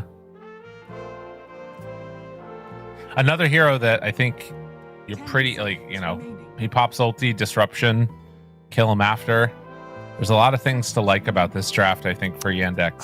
I don't know. I think it's a really good ABBA game, though, right? Because, like, yeah, sure, maybe you get disrupted, but Primal Beast, pretty hard to play versus ABBA because you're trying to get, like, the one-and-done kills. Juggernaut Omni Slash, mega annoying versus ABBA, trying to deal with that. We've seen that struggle a lot. I feel like they're very committal, like when they want to do, like, a Soulbind kill or a Pulverized kill, and the ABBA having the shield to help someone else and also just the insta-pop seems really obnoxious. Oh, it's definitely a pick that gives them a win condition and tries to shut down some of what Yandex is doing. Give me the Beastmaster, though. Like, end this game. Beastmaster, Lycan, one of these guys. I think if you do that... Yeah, Darkseer, too. Darkseer is actually statistically the worst hero for ABBA to play against. What? Fun fact. Yeah. That is ABBA's #1 counter is Darkseer statistically, like math-wise on Dota buff, which is kind of crazy. I think the illusion's really good, right? That I feel like that just tells me that there's not much stuff that's bad or that's like good against ABBA. I guess. I mean, number 2 is Shadow Demon, to be fair. Really? Yeah. That's weird. I hate playing against ABBAs as Darkseer, but I guess that some of that is that I always go for a kill in lane. I guess the flip side to it is if you don't go for the kill in lane, then you have like a secure pathway to getting free farm because he can't really shut you down at all. Yeah, I think that's the thing, is that you can just like get the full wave, you can farm your jungle, he's not going to invade early, he's pretty slow, he wants to buy a Radiance. Yeah. A lot of pretty good stuff for a Darkseer. But Darkseer's always a little weird when the numbers because he's got low sample size. True. Game number 2, Yandex go with the Tide, the big team fight ulti. And this is potentially for Tidebound going to be a lot of pressure coming at them very early on. If they don't get that Snapfire 6 quick, if they don't get the Clockwork Initiation quick, if they don't find a way to try and like come online before Yandex do, they might just get rolled over. This could be spooky. Yeah, I'm curious to see how this goes. I would, at the start of this patch, it would be like, it's over. This Tidebound draft is too good. These are like 5 of the most broken heroes. But I feel like all of these heroes have slowly been more and more exposed. Like the ABBAs haven't been looking as crazy. The Snapfires have fallen down the list a little bit. Clockwork as well has been relegated to mostly a position 5 to just go with any ranged carry that you dare to play. It's kind of like the has-beens. Has-beens. Brutal words as the epic music moves to a cacophony and they're going to get thrown under the graveyard. Game number 2 starts now. This Sunday morning. In a Sunday. Chira Jr. versus Echoes. Did you ever get the like monster truck rally commercials on TV? Oh when yeah, you were yeah, little? on the radio. Oh, those are yeah, great. Yeah, we had them here. I mean, I grew up in a relatively rural area, so they had the monster trucks. Were you a Gravedigger fan? Yeah, 100%. Yeah, I mean, yeah. obviously he was the only famous one. Yes. And Megalodon. Megalodon. Yeah, he's just a big shark. My kids What's get the funny- Lego sets. It's like BattleBots, but like country. You're actually that 100% correct. Planet. Dude, this is some next level tech right here. Wait, The old school Clockwork shenanigans. wait. I thought. Okay, I didn't they know can't that. be interrupted, but they'll attack cogs like that. Whoa. Yeah. But I thought that they're not supposed to have aggro. I guess they don't aggro onto heroes, but they'll still Yeah. aggro. Oh, right. because It's there's like placing the sentry. Yeah. Yeah. Oh, that's. Oh, is he gonna get the courier too? Oh, he's gaming. What a gamer. Does if he gets the second one, Grim. Yeah. Okay. Good job. Back I mean, it out. he doesn't even have a ward though. That was just dumb luck. No. Yeah. Dumb skill. Sorry, Oh. my bad. Speaking of dumb luck, where's Ogre? Where's that guy? We don't talk about Ogre. He's below Crystal Maiden, shockingly. All right, another courier goes down. Walks it right into them. Again, I implore you guys. Yeah. Please, no pets for Dota 2 pro players. They cannot handle it. They have to They're too retire busy. first. Yeah, they could kill a cactus. All right? That is the amount of care they have for their dependents. We did see Arteezy in China, and he was talking about a cat that he has. So I think once you retire, it's okay to have pets. But yeah, if you're a full-time player, it doesn't work. Can't handle it. It's Dota. It's too much mental RAM to deal with Dota. And Ram's getting Yikes. expensive. As Planet rams his metal claw into Malady for the first blood. Gregory going there and takes down the kill.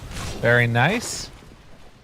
As 2-minute mark coming up, and you can see already Puck keeping it very even with Chira Jr. The thing to watch for with this, I think, is going to be how early does this Primal decide to rotate? Because we've seen sometimes Primals be like leaving it, a minute from now, basically, at times. They Yeah, TP in, get a kill. Some level 4 onslaught shenanigans. I mean, you have a decent option up top if they're ever aggressive, because you could do like a TP post disruption or something, or just even a run up during a disruption setup. But I think Chira Jr. is too level focused. He's gonna want his 6. I'll be surprised if he rotates that early. Seeing Echoes do the puckish phase shifts for right clicks from the creeps coming in. He's definitely a gamer. Does happen sometimes when you're fully committed on that. His new is going to get spun on down bottom, where you use it in situations where you shouldn't, and then suddenly things feel terrible. Malady continuing to get ran at now. Planet right on top of him, trying to kill the cogs, but the stomp is there, and another death for this Brimstroke. Level 3 with 2 points in cogs, I hope, is going to be pretty sick in this lane. With Centaur and versus this Grimstroke, I feel like they can kind of annihilate him, because he's really high mana cost. 100 and 120. You might be able to really mess him up. Oh, dude, you know what I just realized? What's that? Malady dying to give solo experience to Watson? Mega hype? The next level play? Yeah. I like that. Confident there from Planet that he can get the block with that sentry. We'll see if Malady spotted it.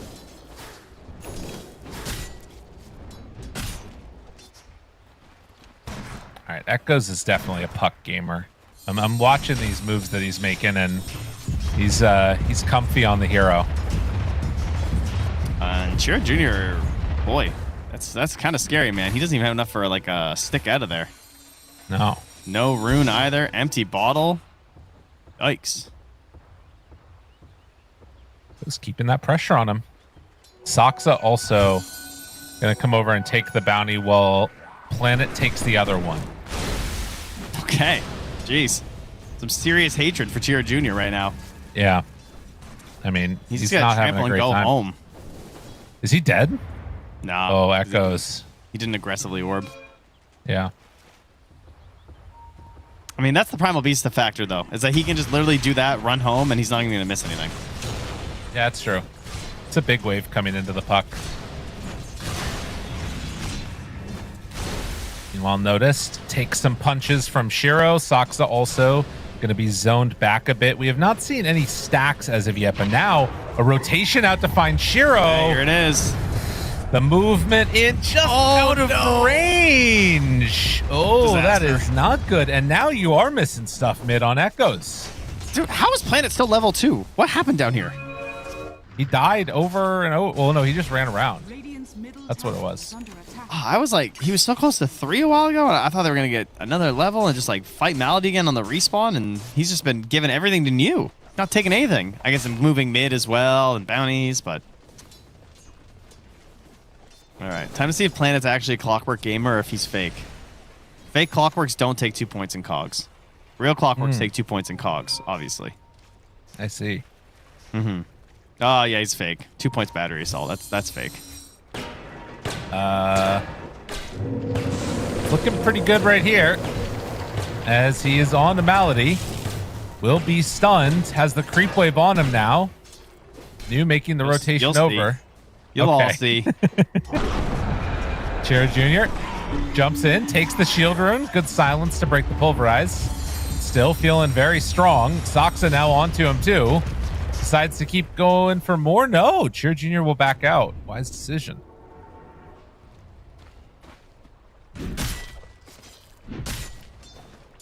Playing way back here with the helpless observer ward. Oh no. Oh no, not again. Wait, buddy? Oh, he's saving the kill. He was trying to for New. Well, I mean, like That's I a said, nice you know, move. 2 points. Dude, he just walked into him. Yeah. He just got Clockwork night timed. Yeah, that was tough. And now I wonder if we start to maybe see a pressure for the... I feel like there could have been a moment there to maybe try to go for the Radiant Wisdom, but won't do it. Saksa is working on the stacks, though. Big one's getting built up there with a Shadow Demon. And he's going to leave it for Malady. Which, I mean, I guess Malady's just running by anyway, so it doesn't really matter because they're the 2 lowest. Level 6 unnoticed. Planet on him. Has 3 points in Anchor Smash, 2 points in Kraken. Big stick. Chira Jr.'s here too. The Ravage. It's going to be big if they want to use it. Does he decide to? Oh, no. He's not going to go for it. What's happening? What is happening? Why did that? You had so many abilities. Oh, my God. And now Watson is dead too. I need player cams. Bro. I need everyone's face right now. Watson is the only one who's just like, what's happening? Why didn't he Ravage all of them? The all chat immediately starts in a pub right there. It's like, report my Tidehunter. Tidehunter's saying, report my Primal Beast. I didn't say go in. What an unbelievable disaster. Just a total breakdown in communication between the team. Like, you get an onslaught on 2, Planet's almost dead, but he breaks that. You can't ulti because there's going to be silences, there's battery assault. And he snapped the coil too, which is hilarious, and died. Oh, bro. That is just crazy. TPing out like, that was weird, man. And now, guys, I really need a 2-0 here, guys. I'm not gonna lie. I need some help, Yandex. I need you guys to turn this around. I gotta go get a Christmas tree with the girls. I made some promises that I can't keep. oh no. Oh no. All right. Well, let's see what happens. Listen, we might miss the family potluck, and that's okay. It's gonna be fine. Yeah. It's all right. Family potluck's overrated. It's all about being together. Like Chira Jr. is together under his tier 1 with Malady. Will it save him? Yeah. Okay. Here we go. Oh, we're so bad. Got him. They got Bias him. caster. Let's go. 2-0. They got him. Mid's down. Easy bring down. Man, they needed that one. The momentum shift right there. And don't forget the piggy bank's still there. Sox Oh, yeah. up his investments, keeping an eye on it, you know. Got a big old Ancients to farm up there. Ignore that. Yeah. Sometimes you just lose the guy mid. Poor Malady. I'm not sure. He's bronze tier, you know. He's working on it. We're trying to see what's going to go on.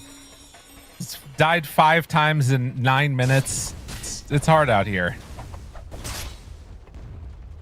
To be fair, I think he's 5 on Chen as well, so I think he just doesn't pay for it.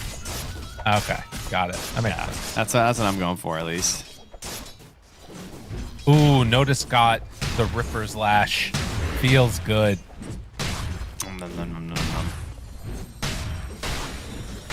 I'm guessing, yeah, he's gonna wait for the 3rd point in Kraken, and then he'll go take the Ancients. Maybe he even waits for like one more stack, or no? Well, he's not getting them. They're doing the smoke. Never mind. This to me is one of the most grotesque things in Dota. Any hero that smokes to take Ancients. Oh, it's great. It's illegal. TP out. Also, did he just leash the XP for 6? Is that what just happened there? Because that was his last chance for spin TP, right?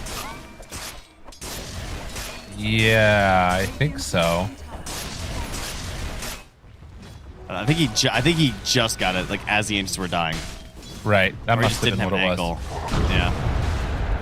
Oh, Shiro Jr. Watson. On to Shiro. Not going to get anything extra there. Planet.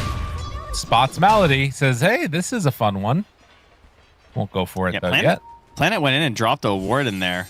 So, seeing if he can maybe punish Watson. He comes back to farm there. Malady. Ooh, Planet, not going to let it rip.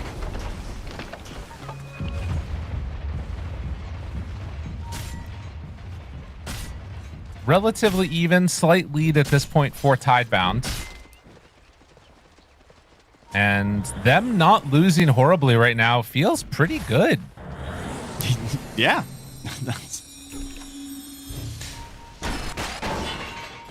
Oh, God. Shot. Planet goes through to the creep wave. Now Disruption is out. New gonna pop Stampede. They get Soulbound. Watson looking for the spin. Seeing if they can escape. Well, now they get the coil. The kisses are out onto Chira Jr. And that is a dead Chira Jr. The multi-angled attack. Watson not feeling like that level 1 Omni Slash was going to do anything. Probably right, to be honest. So he just bails on it.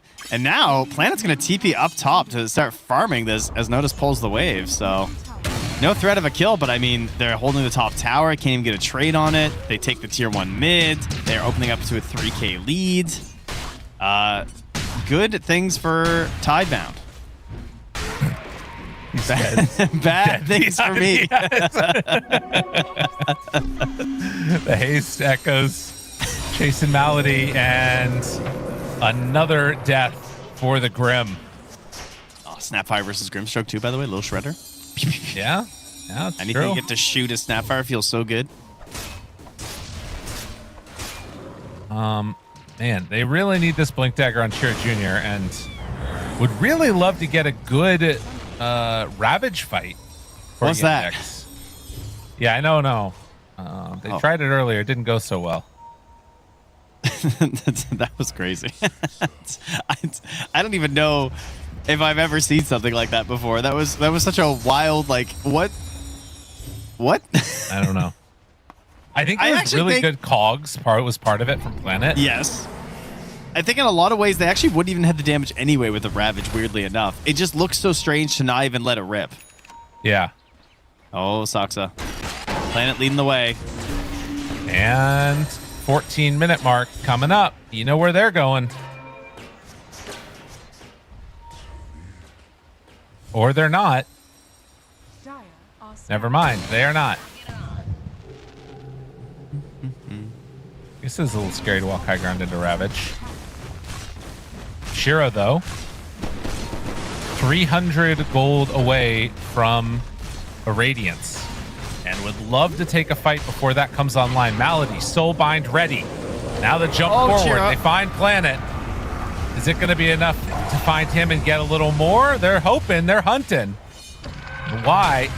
It's going to be the next one caught. Pulverize use. Secures that kill. And All right. Fighting back. Tower up. Yeah, got the blink dagger. They did it. It's a bit expensive in terms of a rotation. They had to bring everybody, so it doesn't feel amazing. But it's momentum. It feels a little bit good. New did hold the Stampede. He is farming Ancients while pulling creeps with the helm. This is ideal Centaur gameplay. This is what the best Centaurs are doing. And although we've talked about him doing not great on our channel, the hero has been still winning. So like 62% win rate we brought up earlier. And his best feature is he's guaranteed to get one item at a pretty good timing, plus the helm, which is going to keep the acceleration. And in this game, he's gone for the pipe, which is kind of interesting because there's a lot of mixed damage. Yeah. Between Tide and Primal and Jug. Like, we got a lot of magical, we got a lot of physical. It's also an incredible Lotus game, and he is going to have to buy one of those. So hopefully the Lotus comes as fast as the pipe did. Yeah. I mean, it should, all things considered, as Watson underneath a ward does not look yet like he is going to be under too much contention, although I think they're trying to set up with Shiro and the rest of the team heading over that direction through the gate. Yeah, with Radiant, this might be an interesting play for them to make, but can't reveal it too early. You see Watson now. Stomp. Second Centaur Stomp.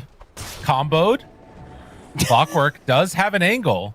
Combo counter at 2. I mean, with Watson, oh my god, he Omni Slash, he's dead.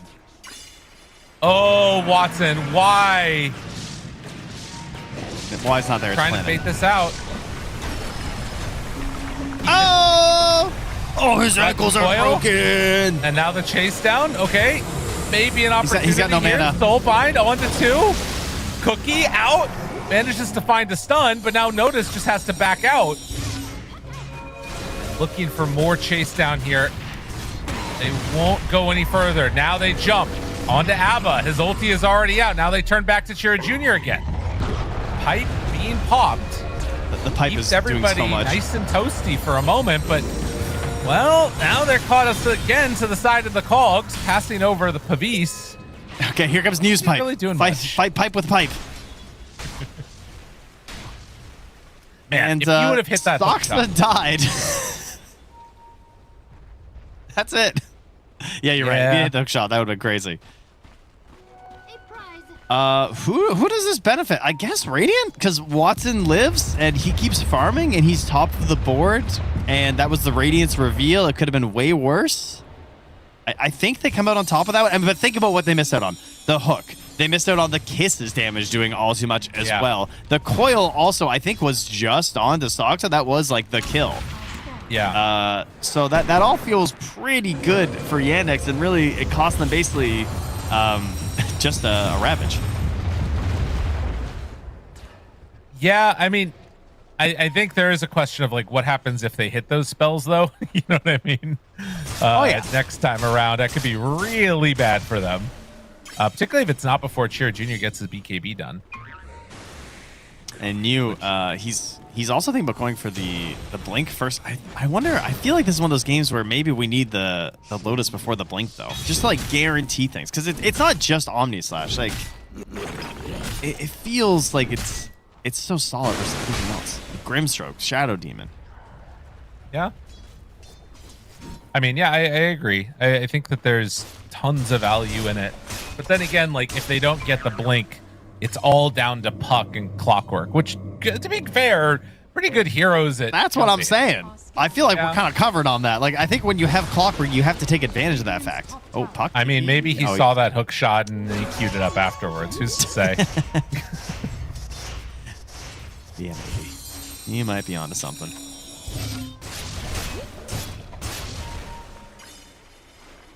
Well, Watson, Manta done.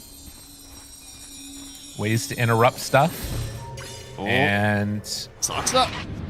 Oh, man. Likely getting set up soon here for a Tormentor play. And their tormenting's pretty bad, to be honest. Look at the circle by Watson. He's saying, hey, they're going up there. Like, he wants to fight this because they have Ravage, and they're slow at torming. A smoke Other from thing, Soxa yeah. running backwards as Malady is up next to Shiro. Yeah, that's not where you want to be. Okay, now we're smoked. Yo, Notice, come here. Shh, be really quiet. They know we're here, but they don't know you're here. Damn, look at this guy. Pipe and cloak. Holy, the Mage Slayer.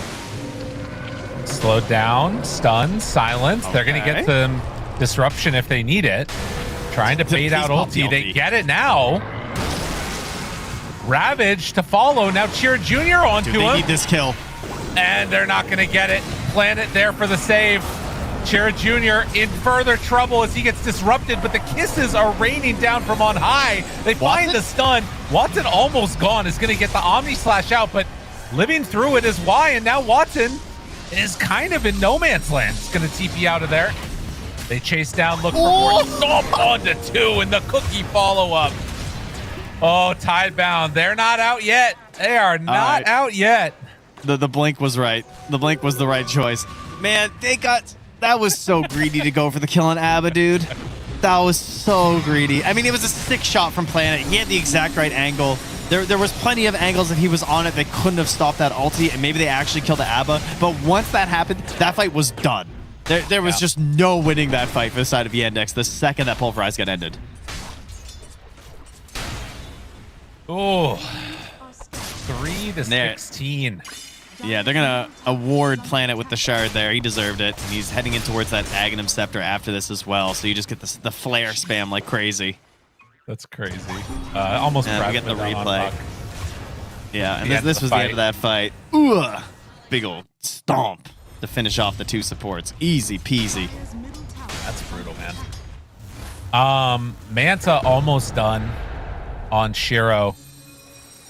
I mean, Watson is still very farmed. The Jug, he can do Jug things, but he has been struggling a little bit to make stuff work.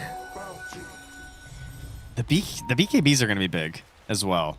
It's like they're all magic damage from the Dire. Like, it's pretty much nothing else. We got the mega greed build of Blink Parasma from Echoes as well. Right. Yep. That's a bit spooky. Later things that do help Yandex too will be like the Grimstroke 15. That's pretty height. Yeah, the spell damage buff. That's true. Can they get there though? Also, can they just kill this puck? Like Blink Parasma, but what is there to punish that? I guess the shard on Tide, right? And notice he did finish out the Mage Slayer first. He didn't stop for the shard. I thought maybe he was gonna just like use the cloak and then grab the shard, but he's got the full Mage Slayer, which is really good versus Abba. Yeah. And Centaur, really, it's just good. Saves a lot of damage. I mean, that's good. Yeah, that's what you want to see. A little freebie. On the other side, this is not what you want to see if you are a Yandex fan. TP's out. Oh my god, he soulbound him to his own illusions. Malady, that's so sick. Oh no. Echoes shows up. Now the turn, the silence. Echoes trying to save the day. And no, it's not gonna happen. Oh god. All right, we're gonna write this one down in the notepad. Don't attempt anything on the Abba. Everything else good? Yeah. The Abba, we just gotta let it go. 4-0 and 4. It was an error code attempting to go for that kill. Mistakes were made. Man, Echoes is playing such a better game right now than he did last time. It is insane. He is owning. Yeah, and he's got shard gold now too. Yeah. Oh, then he bought TP though. Wow, what a team player. What a smart gamer. Yeah, right there. All right, Watson. It's all on your shoulders. You've won many pubs like this, I'm sure. That's true. I'm sure he's used to that as well. I mean, level 18 Omni Slash 2. Butterfly's nearly done. He's a problem. Yeah. Ags as well. I'm sure after that to like start jumping. Ags is going to be really good this game, actually. Versus Clockwork and Snapfire. There are 2 supports where you get these little jump outs that can just do so much for you, especially the Clockwork. Like, yeah. Just that little bit of invulnerability and everything, and try to escape out of awkward situations. It can be really helpful. And there's the Butterfly. Done. I will say it feels pretty bad to play Jug against these Manta heroes. Like Omni just getting eaten by Manta Illusions could be kind of annoying. Yeah, or Abba ulti itself, just as a whole. Yeah. Yeah. Big problem. Yeah. Well, 4K gold lead, but things trending the direction of Tidebound. This is what happened last time, though, and then a couple of pretty egregious flubs turned the whole thing around. There is no Timber Saw this time, though. There's not, but there is also just like the vulnerability of a puck. It's not easy to get caught as echoes, which can sometimes be the downfall of a puck player because there's no hex or anything, so they just play really aggro and aggressive to get the most out of their hero, and then they just get blown up randomly. Seen it once, I've seen it 1,000 times, you know? Noticed. They go to save him, and then immediately Malady is going to be the one that is in a world of hurt. Yeah. That's awesome. Save. You jump the Tidehunter, you wait for somebody to show up to save him, and then you just kill that person because you can't kill Tide. The Tide's too much effort anyway. Yeah, you're right. All right, Soxa scouting things out here with a little bit of poison. What can they do about it, though? Roche bashing the jetpack. Now the jump coil connection pulverized going to be stopped. Disruption to save his life, but only for a moment as he does, well, get the Onslaught out of there. Damage, Echoes needs it, they get it. He goes the neutral. Down. Oh, the clap. It clapped him hard. He got Thunderclap for 60 damage. Woo, man.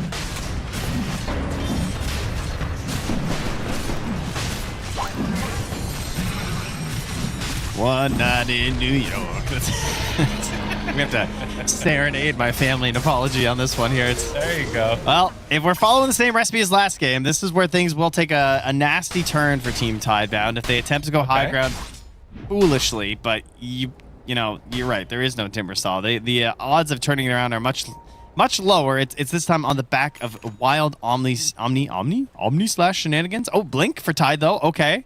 That's step one for big turnaround plays. Yeah, I love that. Still has the shard too, so if he manages to like get a good Ravage, they kill one with Omni and they try and run away, you can, dead in the water him. Kind of cool stuff. Dead in the water the puck. You're stuck. Hook stuck. Hook is stuck. Stuck in the mud. We shouldn't do that anymore, probably. You know what I mean? No, I don't. Like the voices. It's probably why. I thought you were just being me. Is that you? I don't know. I thought you were just mocking something I said. I just always assume as a Canadian. Oh no. Can you apologize, please? Yeah, sorry. Sorry. Shoving out the waves and working towards the Lincoln. So Echo's trying to go that route for the survival and also picks up a Gunpowder Gauntlet. So he is definitely hitting quite hard. And after those coddle deaths in the last game, I think definitely Echo's showing the power that this player does have on this hero. It's like you're charging up a caster curse. Yeah. There's no way they could lose a fight high ground. There's nothing they can do. It's not possible. Watson, man. No way. Another item, though, man. He's got Axe now. Hey. He's getting scary. I mean, Serrated Shiv. If there's a neutral you could get, it's that one. Yeah. I mean, there is going to be an Orchid soon. There is the Lotus finished on the Centaur, so it is getting harder and harder to utilize this Omni Slash. Any Ghost Scepterers? Well, you've got Soxa, so. That is true. I was thinking for the supports, though. I mean, I'll tank a Purge. Right. That's value. Anything else nearby that you got to watch for here? I mean, Heart on Centaur is going to be the call next, so just feeling like he wants to stay alive on New. That feels wrong. Yeah. That doesn't seem correct. I guess if he goes Heart and gets Shard, suddenly he is like a pretty big monster, and he becomes like a third damage dealing core as opposed to just like Blink stunning guy.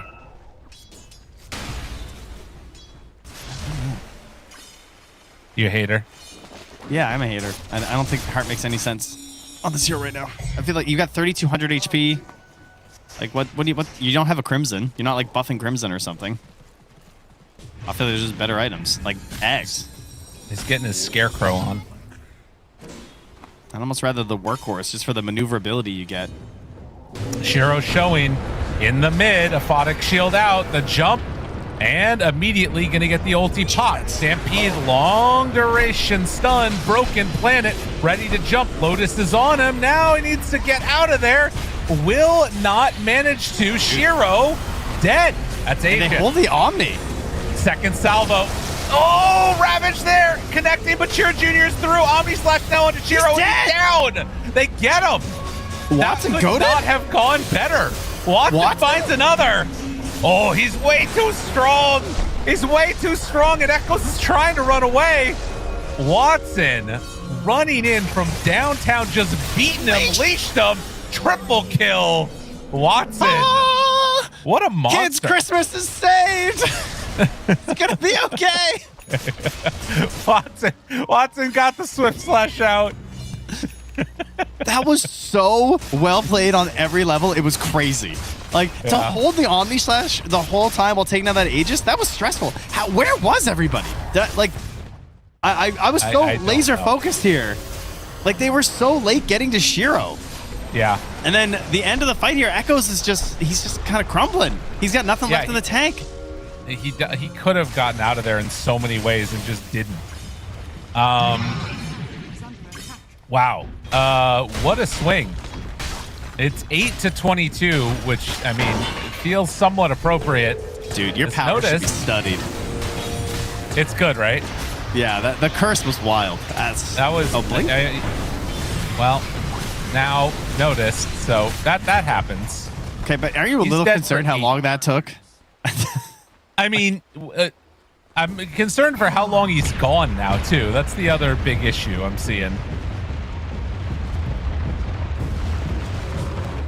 That was a crazy flare. That was kind of scary. It's a good thing there was no hook shot. Watson gonna go and take down Tormentor now. I mean, they're coming. Yeah. Omni. Nope, that was just the Swift Slash. Oh, God, Watson, don't do it to us. Don't do it. The spin is there. Tries to TP out. Where's the hook shot? You have the hook shot! He's in! He's got him! Oh, no. But now he has Omni Slash out. My time is now. You guys, you fools! What have you done? Oh, no. And that might be game. That was a great play. Yeah. To go through the gate like that and battle it out versus them, that was sick. That's a 3K, 4K total swing going their way. So much XP to Shiro. Oh my God, what level is he? 21. Yeah. Ooh, he's catching back up. He was behind. They a lot out also of that one. They will have Ravage when they're up, but will not have Jug for 50 some odd seconds. And the other part of this is that Echoes now has a Lincoln. So he actually has a defensive item now. Because that's why he died in the last fight. So he was saving up for so long with this greedy Blink Parasma build. Noticed? To wait for so long. Noticed? I think surely they won't kill him. No coil. They're just trying to get all the tier 2 towers right now. I mean, this could go either way. I think there's like Jug is a monster. He's 4,000 gold ahead of the Abba, has way more damage than the Abba. And we saw what you can do if you're out of position and not respecting it. But again, like these fights are won when Yandex is like doing nothing, right? So what happens when they do something?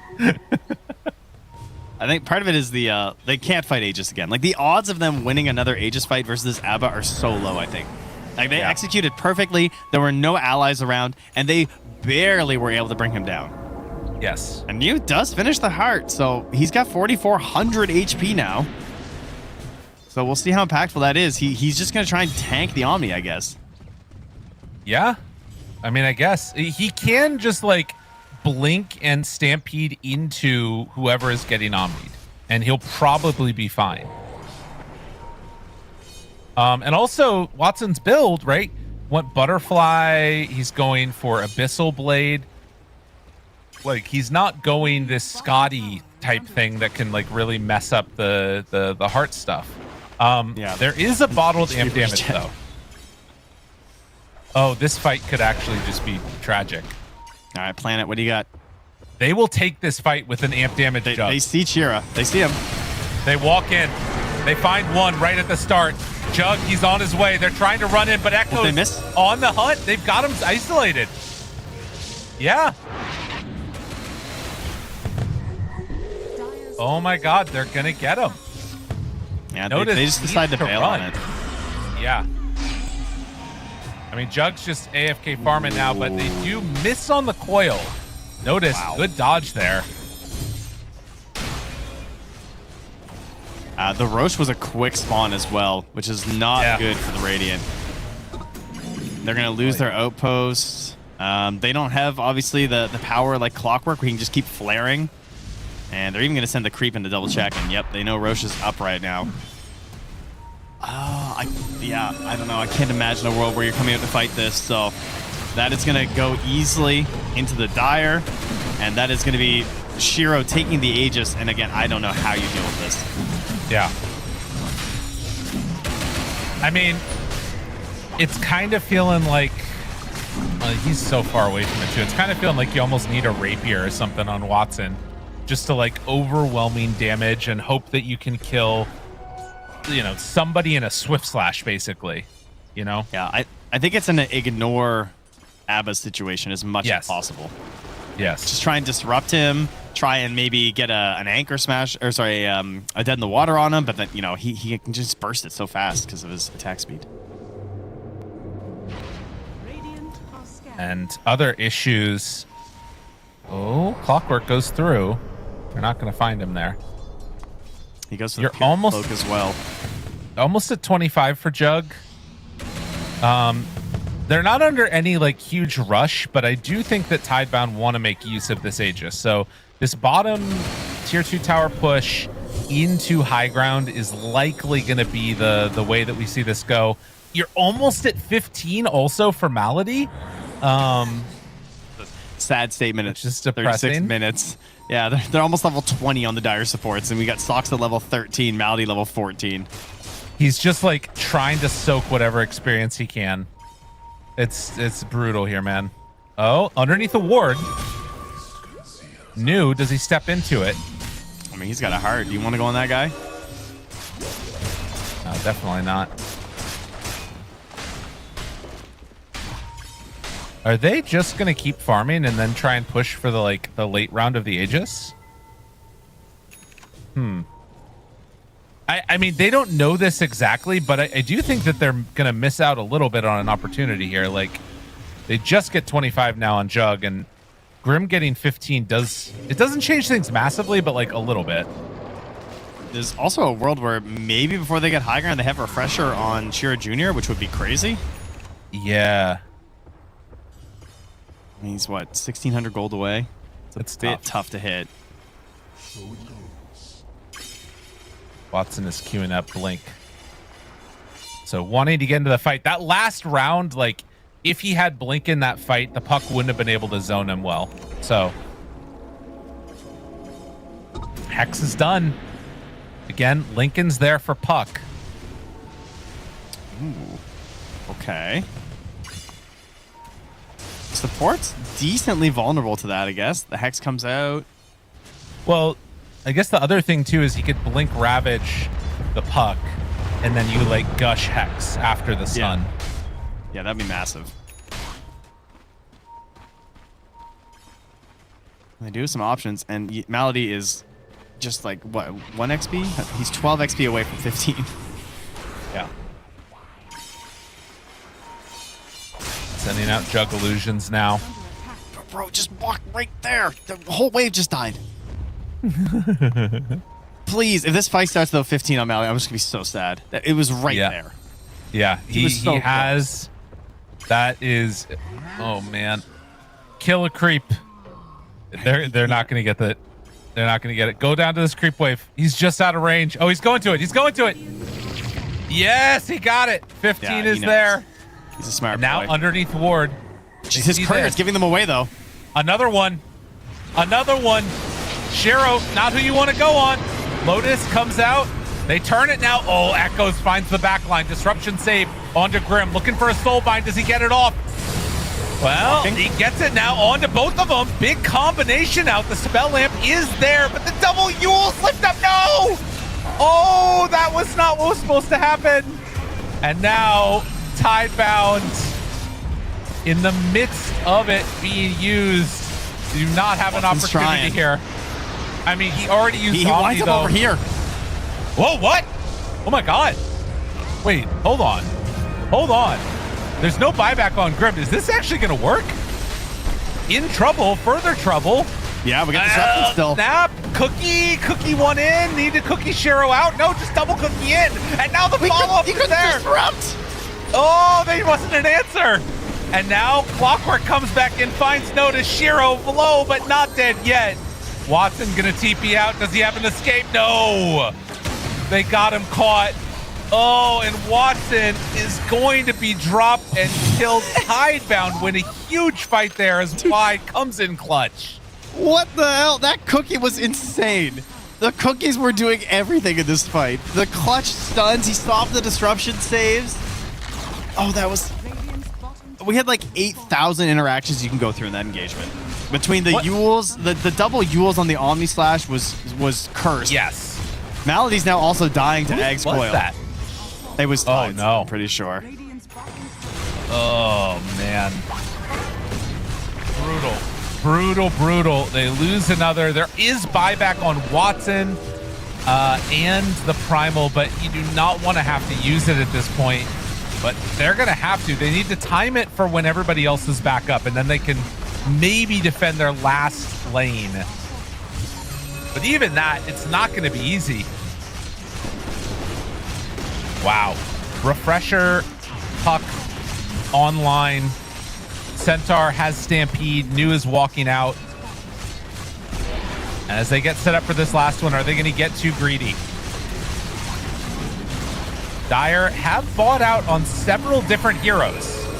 Banishment, Soxa there. Now Watson. Oh, not doing enough there, but he's on to Abba. Abba, ulti used. Watson, the Cookie, it's there, and he's got Omni Slash. Watson ready to go. No! Oh, he came out too late. Wait. He's saving it. He's saving it. He's dead. Abba dead. And Notice is still on the chase here. Oh, man. Have they salvaged something? They jump in, they find and kill Y. They are down double sets of racks, but maybe an opportunity here to look for more. Yeah, they got the Clockwork. Planet is also in trouble. Gonna get dead in the water, pulverized, brought down.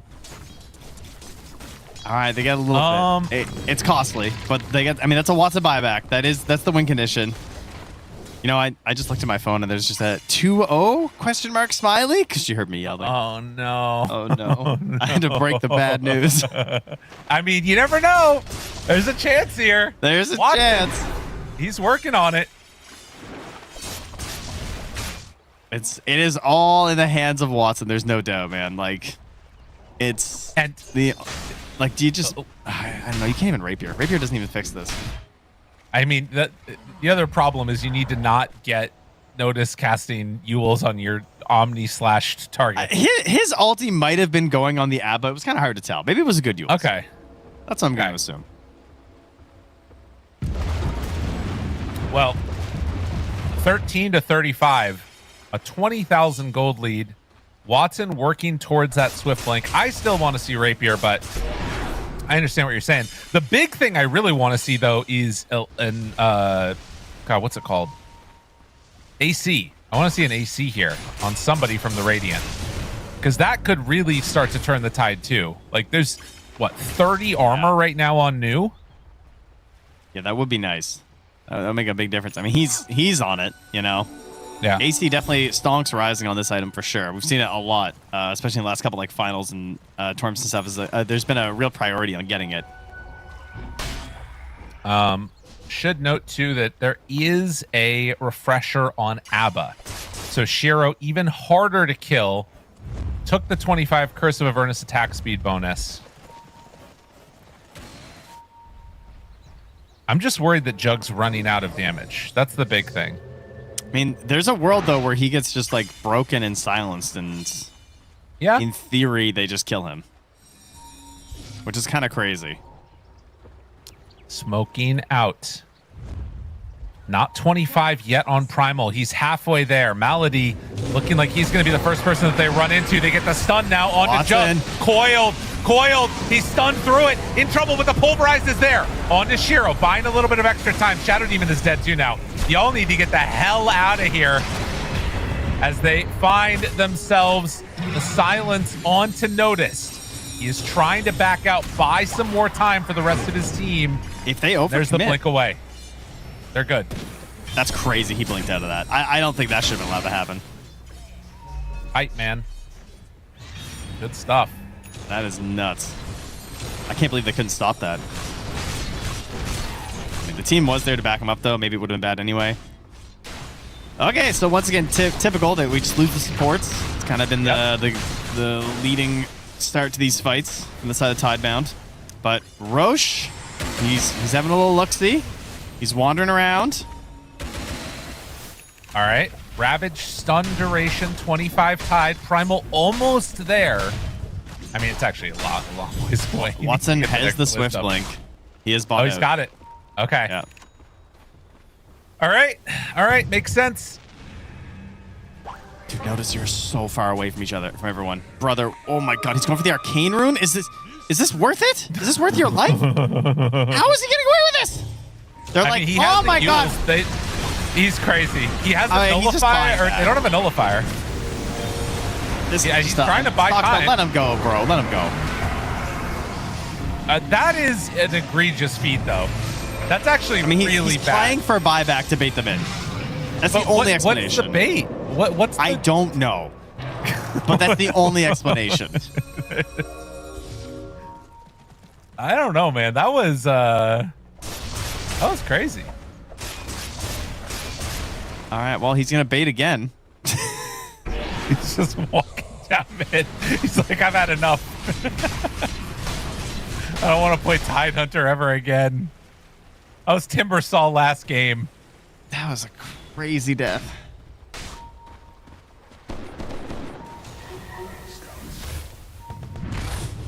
Taking out the ward, jump forward. Blink Jr. Holy moly. Lost a few years on his life on that one. He also didn't have his Ghost Scepter right then, too.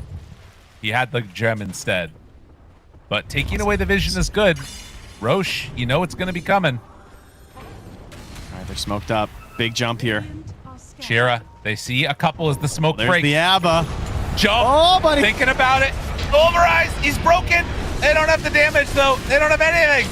They don't have a damn thing. The stun is on to everybody. Now the turn, though. Look at the damage out. Ooh, he gets the ulti off. Able to buy some extra time. Now the second salvo. They're both getting pulverized. Watson, you got an Omni. You need the damage out. The hits, they keep on coming, but it's not looking like it's enough yet. Hold.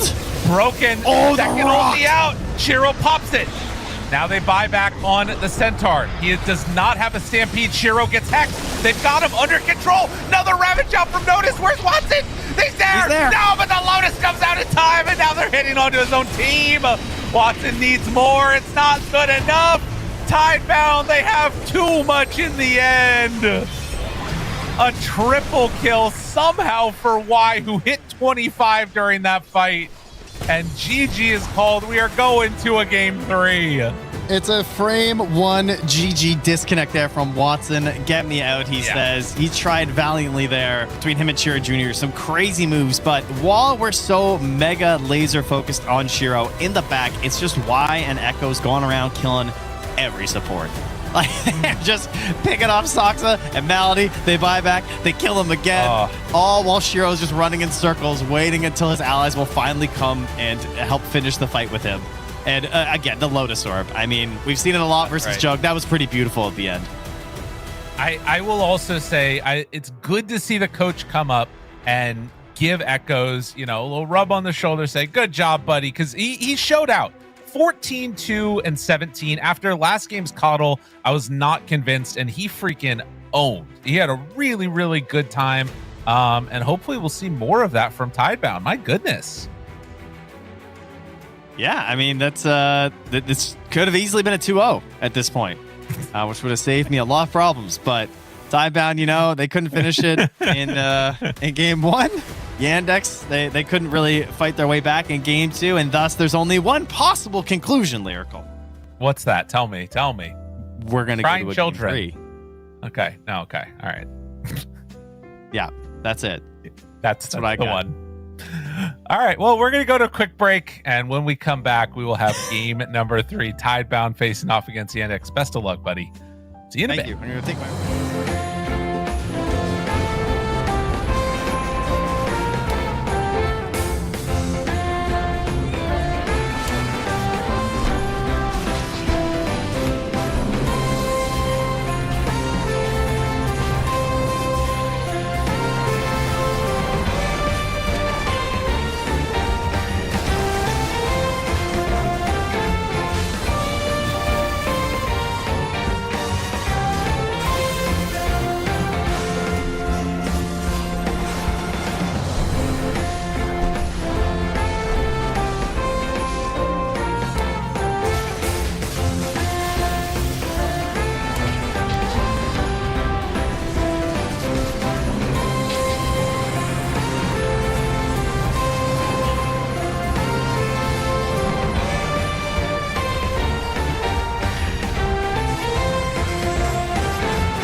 From young and old to rich and poor, there is one thing that I know for sure, guaranteed, someday you'll fall in love.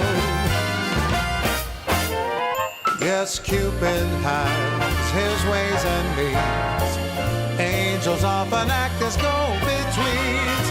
Take it from me, someday you'll fall in love. And when you do, you'll find that romance is life's most precious treat. Who knows, it might be the next girl that you meet. For kings and queens, for you and me, it's the same inevitability. I promise you this, someday you'll fall in love.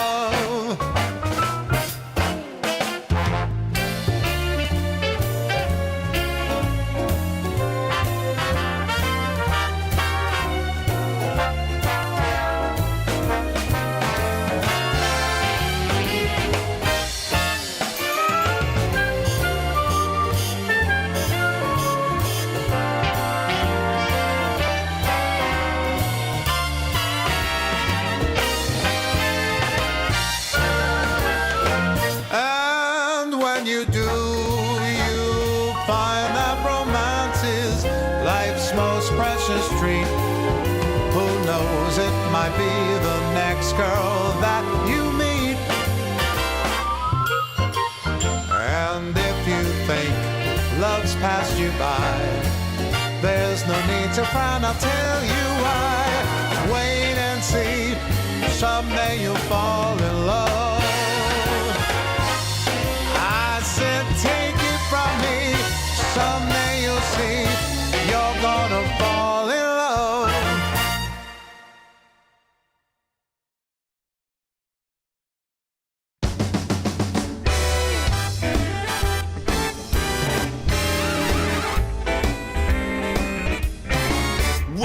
Christmas tree, oh Christmas tree. Straight to our house we're bringing the Christmas tree. Oh, Christmas tree, your branches there are swinging. It's the time of year Santa's bringing toys to all them good little girls and boys. Oh, Christmas tree, oh, Christmas tree, everybody's singing.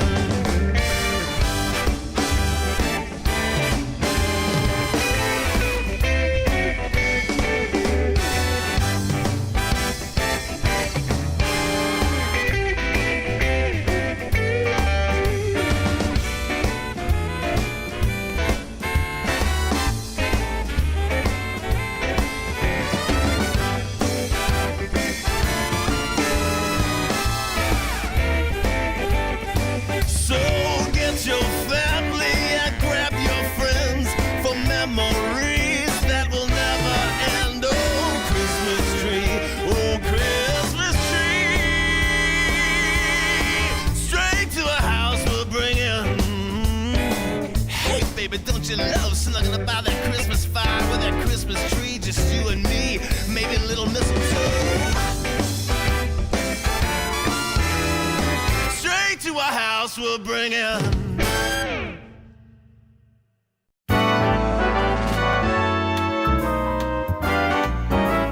You and me, we could have been happy so easily. I got it alive to take me back, you see. I'm always loving you.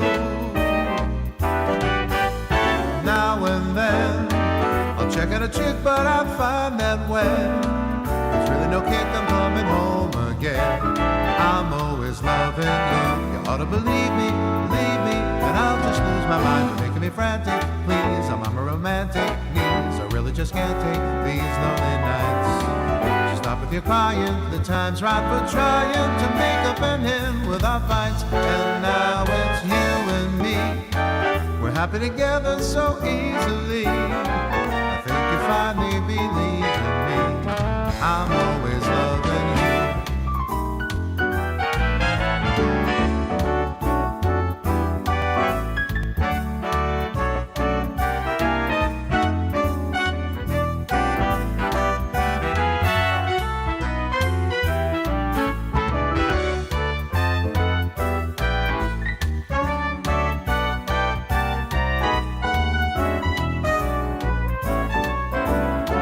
You ought to believe me, and I'll just lose my mind. You're making me frantic, please. I'm a romantic needs. I really just can't take these lonely nights.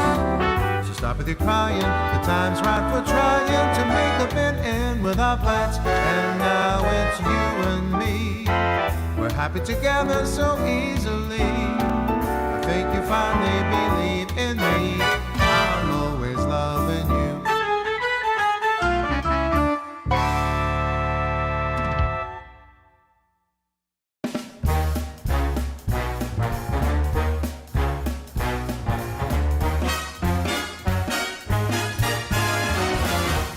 Come on, let's get ready. You know where we're heading. Giving a jive, living a life. We're gonna hit the heights. When that clock strikes midnight, we don't stop till daylight. So banish your blues, polish your shoes. We're gonna hit the heights. 'Cause I lose my head, feel my body sway when I hear that Creole music start to play. Gotta find that feeling when your mind starts reeling. Ready to blow, raring to go. We're gonna hit the heights. Hit it, boys.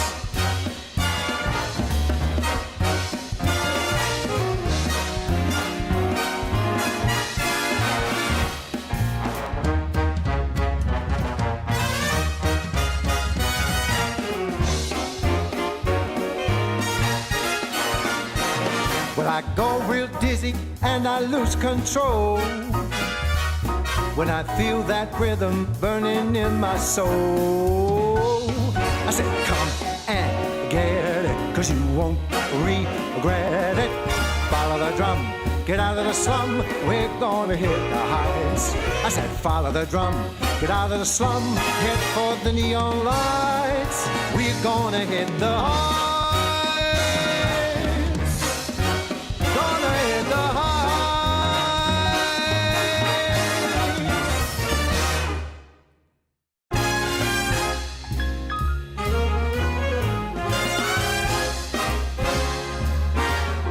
Home is a smiling face that's home. It's a hiding place that's home. Deep inside your heart, light in the dark when you're miles apart. And home, like the songbooks say, is only a dream away. Nothing's as bright as the love light back home. Home, when you're tired of roaming. Home, where the love is all homegrown. There's a welcome sign and everything's fine, 'cause the sun will shine at home. Where the door's wide open. Home, not a cloud in sight. I'm hitching a ride and I'm rolling back home. It's true, some find that travel unravels the mind right through mankind. So go with the flow, I'll take the road back home, where the fire's burning home. How I love returning home. When you're waiting there, what do I care? I'm a millionaire at home, where the windows lit up. Home, love is everywhere. Watching the storm on a cold night, cozy and warm on the inside. Nothing's as bright as the love light back home. I know that nothing's as bright as the love light back home.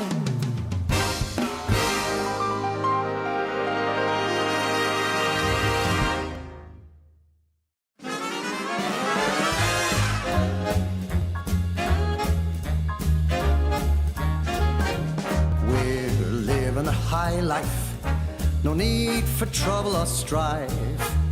Cocktail parties, Broadway lights, arm in arm as we see the sights.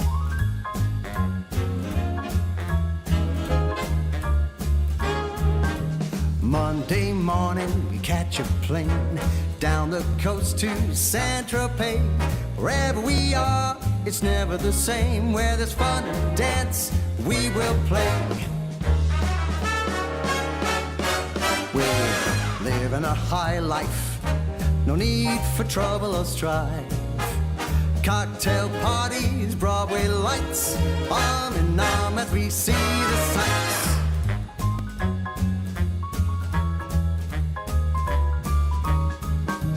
Friday night, we hit the town, eat caviar and drank champagne. A life of luxury fit for the crown, a lust for life that we can't contain.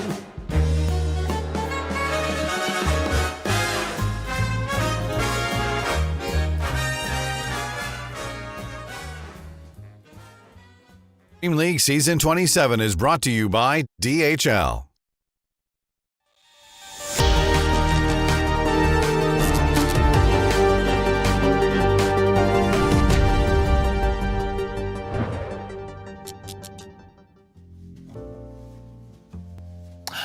Oh, welcome back, everybody. Good to see you there. We have a game at number 3 on our hands. Yandex facing off against Tidebound Heartbreak City for the Trent household. But never fear, you'll get your tree soon. It's okay. They'll be fine. Yeah. Take a beating. It's all right. We're fine. Tales from the Lore Keeper says it'll be just fine. You know, maybe I'll just call DHL and they could get me a tree. Delivered. It's even better. You don't need to go out there and cut down your own. You get sap on your hands. Do you wear gloves when you're cutting it? Yes. Yeah. I got the wood gloves. Come on. You know, the sap gets stuck on you and it gets all black and dirty. It's gross. You're sticky for the rest of the day. Like you can't. Very annoying. You can't touch anything. No. And then you get the needles all throughout the house as well. But luckily, it's my house is a total mess anyway. So like, who cares? Nailed it. Yeah. But we got three. I got 3 kids. We got 3 games, and the 3rd draft has started. So we can hop right into that. What a segue. I love that. Easy. So they're taking out the timber. Makes perfect sense considering what ended up happening earlier.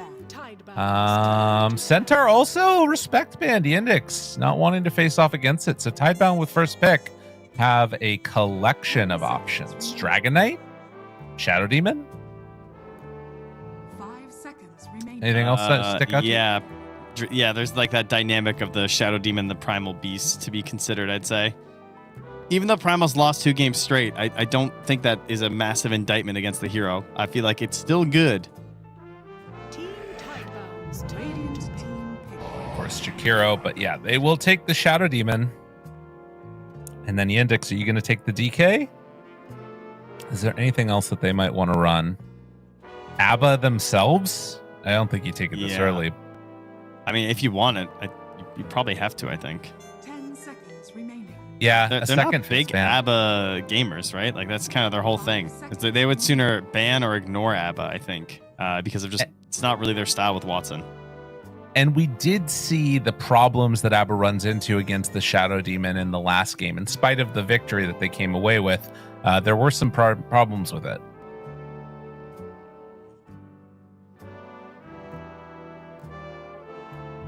This is not a good sign.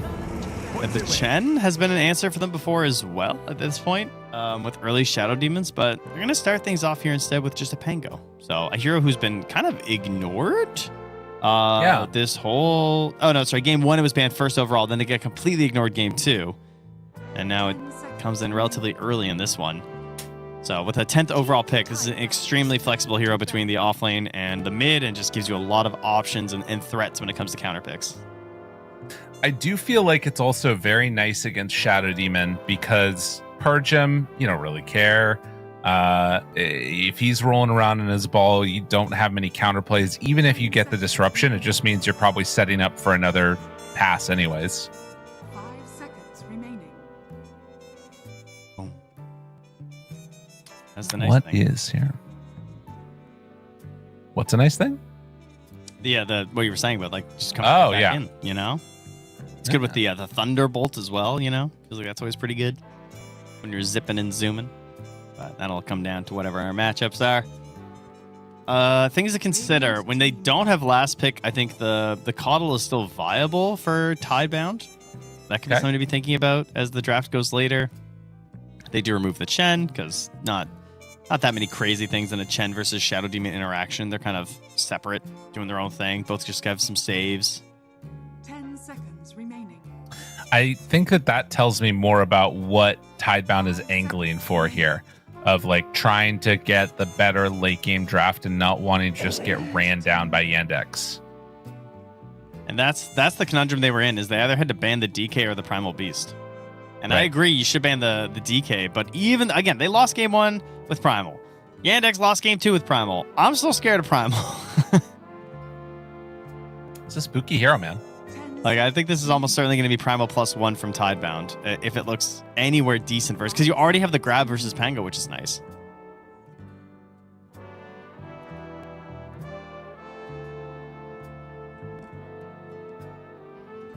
Yandex, this is probably some Soxa hero. Like some bat or something. It's time to pick Enchantress. Oh, no, we're going to go for a Malady Ench.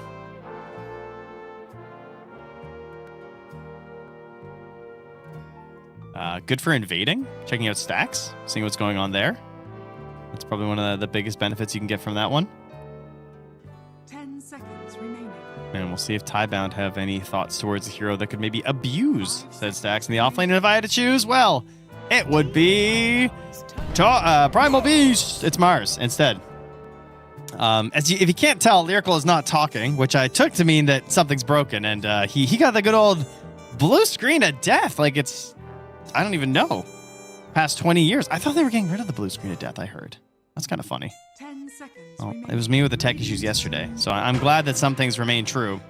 And we get our first hoodwink in ages, actually, on this stream. I feel like we've only had a couple throughout this event, so welcome back, little hoodwink squirrel. Decent versus the Ench gives you a break, just gives you a heavy burst damage to try and at least kill this hero, and of course, just a solid duo with the Mars in lane. Very threatening, frightful duo. And when we know that Watson likes to go for these big, harder carries, so when you have an aggressive dual lane like this, it puts a little bit more pressure on them. That being said, they already have an Ench, so it's already a pretty good start. But maybe it pushes them more towards like a Troll Warlord as opposed to a TB or something here. That would be the main threat if I had to pick one.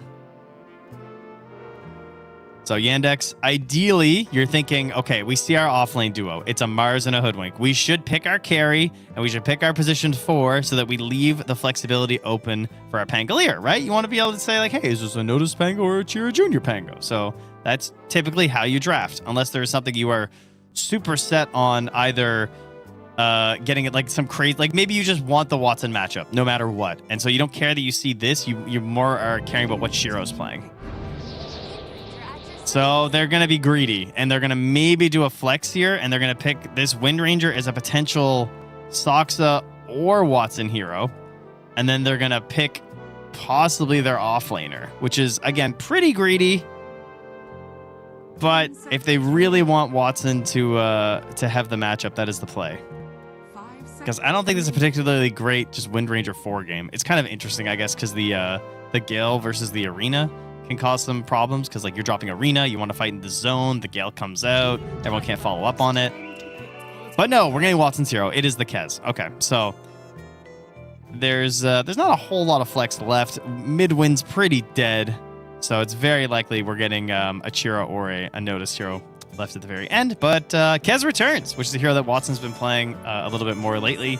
Bit of a glass cannony style, kind of scary versus Shadow Demon, with disruption saves on people and just like getting purged as the Kez can feel pretty bad, like single target bullying.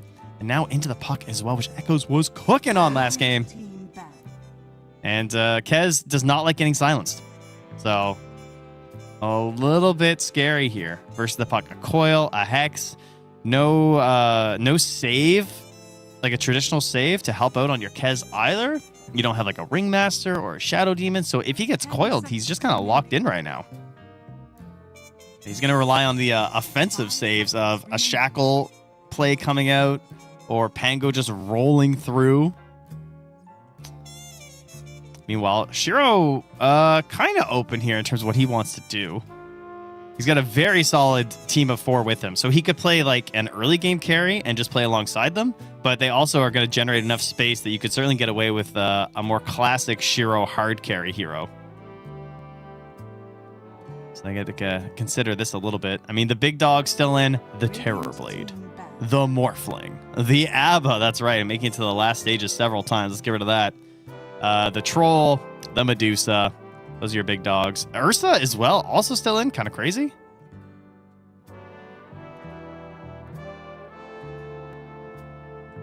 And meanwhile, I mean, Tiebound are just trying to remove they know there's a little bit of flex left between the mid and the off lane, so you're just going to remove the things that are just like game winners and really frustrating heroes to deal with. And that's going to be a Huskar for one. I mean, certainly not Primal. You have the Shadow Demon. Maybe the Invoker, just because Chira Jr.? I mean, but you have the puck. They're not picking Invoker. Can't squeeze that in. Tide's not the worst ban here, I guess. Maybe Beast could be kind of interesting. Test. Monkey King, in theory, could be something as well. Not in range. All right, cool. You want to try and target the puck. A Sniper, even? But that would be a really weird Sniper lineup. They would have a... Oh, hi, Trent. A dumpster to puck as of late. Oh, hi. Welcome back. How's it going? Thank you. We got Windows really wanted to update. Oh, that's good. That's good. I mean, this is your off hours, right? Where typically you're not on the computer, so it's like, exactly. It's like 5 a.m. We can update this thing. He's never out here. What was weird was that it wanted to update, but it blue screened first. So, anyways, what's been going on in the draft, man? How you feeling about it? I'm okay with it. I'm a little worried they're going to pick Medusa because it is statistically really good versus Kez. Okay. because of the way the mana shield interacts with the max HP and all that shenanigans. But I'm hoping that cooler heads will prevail, and they'll pick something just more chill. We've been here before. I liked Ursa. Ooh. Yeah, I love Ursa. Ursa just seems fine. Like, let's just chill and pick Ursa. Ursa is always good. When is it not good? Never. I don't know. I haven't seen a game yet. Dude, I will say, though, when I see this Kez get picked up by Yandex, it's like, it either is so... it's cooler than it is good. And that's a scary thing for a carry player to be running into, you know? Who played the mid Kez the other day we were talking about? I don't know. Is that? You were not talking to me about that. Yeah, I brought up for like 2 seconds that I found a mid Kez. Oh, okay, got it. Because I was looking at the games, but I don't remember who it was. It wasn't Chiro Jr., I don't think, so we don't have to worry about that. That Night Stalker ban is hype. Yeah, that's the Noticed Classic. It's a specialty, and versus Shadow Demon and Puck, he might have gone for it. That would have been pretty cool, because Chiro Jr. obviously can just rock the Pango versus the Puck, and that's fine. It's a nice ban. That's digging deep into the thought process. Oh, there it is. Yeah, there he is.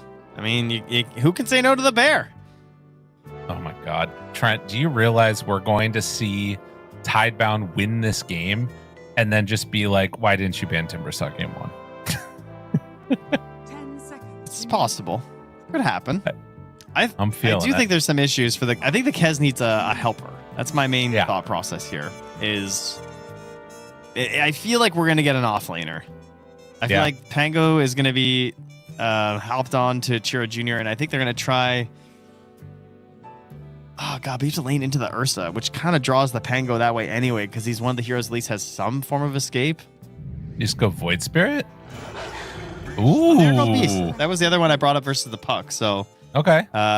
Notice will grab it, so it gives them a stun, and it is a bit of a classic lane versus the Ursa these days, because you just get the boars out, and you're bullying them. The other hero's a Shadow Demon in the lane, so that looks pretty good. Okay. What a match. This game is on Saksa. Honestly, I feel like it is not a great Wind Ranger 4 game. I think his best thing is the Shard, honestly. The Shard looks kind of crazy versus Arena and versus Ursa. Very frustrating to play against. Can cause some extra kiting things coming out. We've been trying to hype up things when we get into the game with the music change and all the rest of it. But this time around, we're just gonna let it play. So let's just sit here quietly and listen to the tones as we get ready to pop into this. Game number 3, Tidebound versus Yandex. Will they be inspired? I don't think it plays the music yet, Lyrical. It's playing right now. Shut up. It's going. Listen. Oh, okay. Oh, it's building.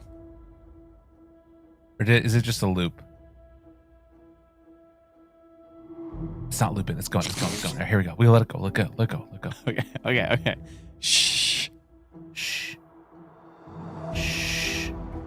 They all look really quiet. They're not talking at all. Shut up. Oh, God. There we go.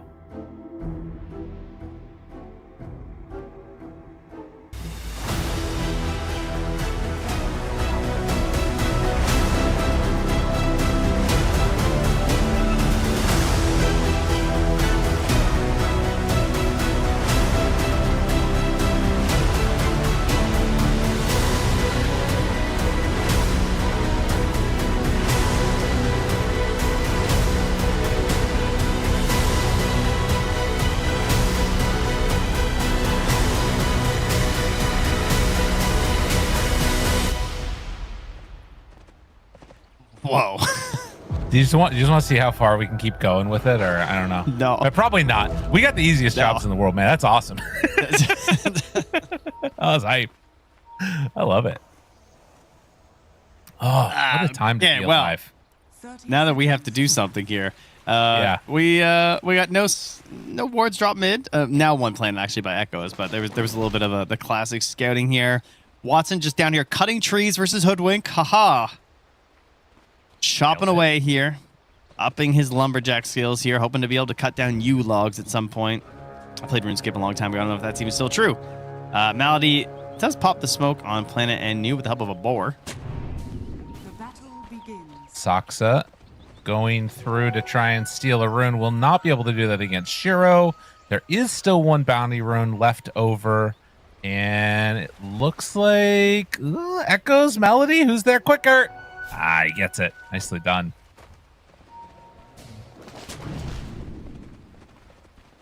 Meanwhile, they're just blocking the wave down bottom. Nothing Watson can really do about it. He just keeps cutting trees as much as he can, as Y and Sox will be battling up there up top. But yeah, I mean, I think underutilized, of course, the ability to just chop down trees and try and make life harder for some supports, especially melee supports, the ones that it's really annoying for because they like to trade, then hide in the trees, and trade and hide in the trees. I think with an Ench on your team, it's particularly interesting, though, because her only value is trading with right clicks. So having a non-stop vision and like just being open to both of you should be in her favor. That is true. And of course, the other things to watch for there will be like, you know, how do they play around with wave aggro and stuff like that, and can they open up these camps to give her access to some more of these creeps as the lane goes on? So that courier did not get brought down. Malady has a sentry at the ready, so can open up or block out the camp if he needs to. Easy stuff. But yeah, just give Echo's puck again. I like this idea. It seems really good. Yeah, it's into the Pango as well, which Pango players don't like playing against because the leash is just hard to play the hero whenever you're coiled up. So, and at that point, there was obviously still room to flex it and maybe counterpick the puck mid, but there was nothing in the pool that they felt was going to be valuable enough to do that. So Echo's is going to get a relatively fine lane here. Should come out of it all right, and then just have some pressure on Cheer Jr. for the rest of the game. But we'll have to be wary. You know, obviously it can't go both ways. Definitely seen pucks die to this if they're greedy, especially with the puckish. And then even once that first defusal is done, you can also just kind of get caught off guard by that for sure.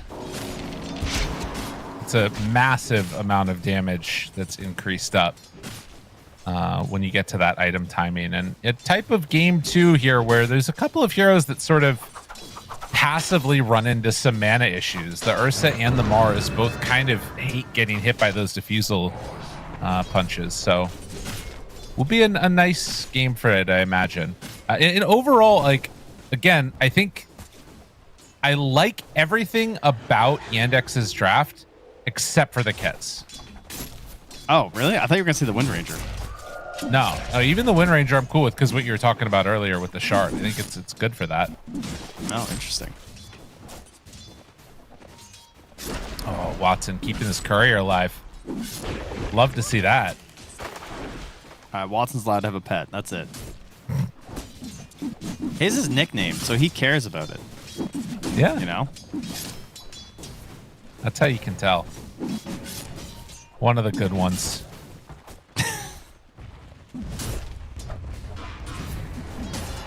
As a little parry action there, was hoping to bait out something on New. Still sitting pretty, and no, they're fine. He's playing all swag with his bulwark too, you know? He's like, yeah, that's right. I'll absorb projectiles. I'm kind of crazy.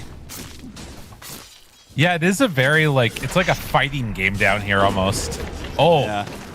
Max range connection. The spear back under tower, Watson. Eats one of those while Planet was still taking DOT. Does manage to salve up.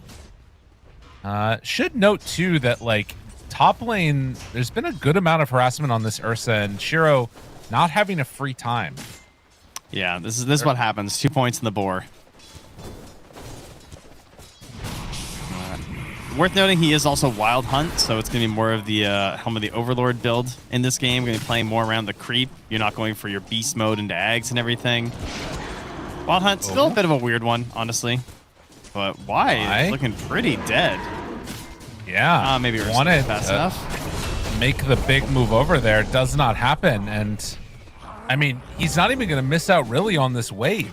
So that's awesome. No. Yeah, that is crazy good, actually. First blood and just a creep wave chilling by the base while the Ursa is being still punched in the head by Soxa.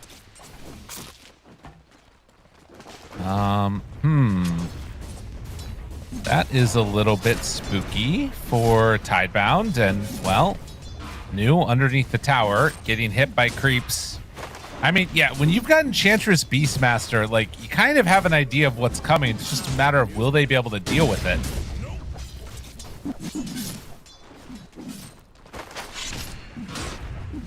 Malady trying to get a cool hurricane angle here. It actually works. Into a blood grenade. It's a lot of damage. Is it enough, though? He misses the spear. Okay. Well done. 2-0. First time that Yandex are coming out on top in the earlier parts of the laning stage here. They've often been down like 3, 4, 5 kills, and now it's a kill-less Tidebound to start. Oh, in the mid. Nice break there of the salve. Echoes not going to be feeling good about that one. Meanwhile, up top, an attempt here onto Notice. They'll be able to bring him down. That's what you get when you bring Planet over.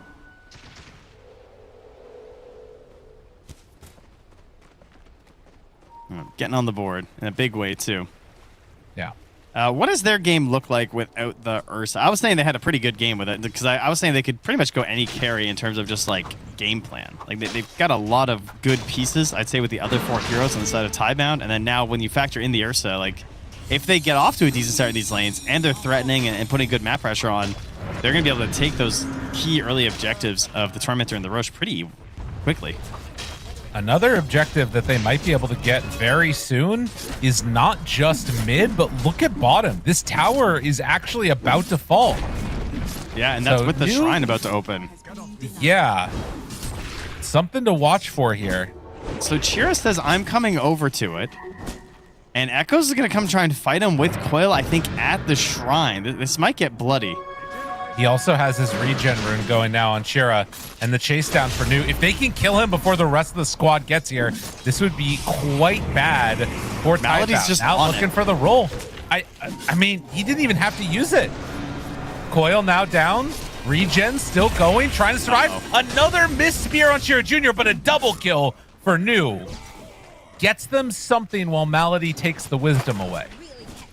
Yeah, I think that's worth it for the Dire, honestly. I don't really care. I'm pretty sure if I'm killing the mid and the carry, we can lose the wisdom. That was a ton of XP to everyone who was there. There's 4 heroes sharing all that XP and then 520 gold to the Mars as well. So New, after a pretty rough start, is now the highest on his team. Yeah, that's awesome. But I mean, it's great for him. And again, for Watson, like, he's level 6. If they bring another hero down here, they could kill Watson again. Very possible. That got really ugly because Shira was trying to use that regen rune to like to get up to enough for Rolling Thunder, but it wasn't early enough, and then he waited too long until Echoes was ready to just drop the coil and guarantee that he's going to die before he's going to get a Rolling Thunder after. Yeah. Well, there was one person uninvolved in all that foolishness, and that was Noticed, who has stayed the course and is going right into the Helm of the Dominator. But again, even after losing a couple of heroes and even dropping a little bit in that bottom lane, oh, look at Shiro. Yandex keeping the pressure on. Shiro. Oh, he swashed in. They were waiting. Oh, no. That was pretty sick, dude. The bear. Crouching Pango, hidden bear. He just hops out and blows him up. Oh, that's that short little swash inward, and Echoes immediately just coils him, and he is finished. I mean, he was losing his top tower, too. He had nothing to do, and he finds that kill mid. That's so good. I feel like Notice is pissed right now. It's like, guys, I won my lane. This is your Darkseer games, right? Yeah. I'm so farmed. And it's just like they're dying all over the map. Yeah, I destroyed their Sursa. Now you just gave them a kill on the mid. I mean, that's 4 straight because they were up 2-0.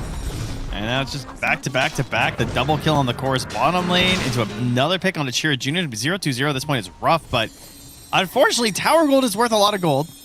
Yeah. Or Tower Kills are worth a lot of gold, rather. They have 3. They have top 3, yeah. I mean, they are kind of speedrunning building damage, and I don't think Dire have a great way to deal with it. They need 6 on planet and to hunt with the coil is the plan here. Honestly, they don't even need 6 on planet. They can just kill Kez right now. Also, is there anything else that New could go instead of Blink? Like, I feel like he needs something to be able to like stand in front of a tower and be fine. Like, I know Mars doesn't want to do that, but that feels like what you need out of your offlaner right now. I think it's fine. It's already the tier 2. I think we're too late for that. It's fine. If anything, I think Blink lets him play a little deeper where there is no tower. The other item would be maybe Yules, but I think Blink's more important because they're going to need comeback kills in this draft. And they have vulnerable heroes. Like, Pango and Kez, if they don't press their abilities, are very squishy. Yeah.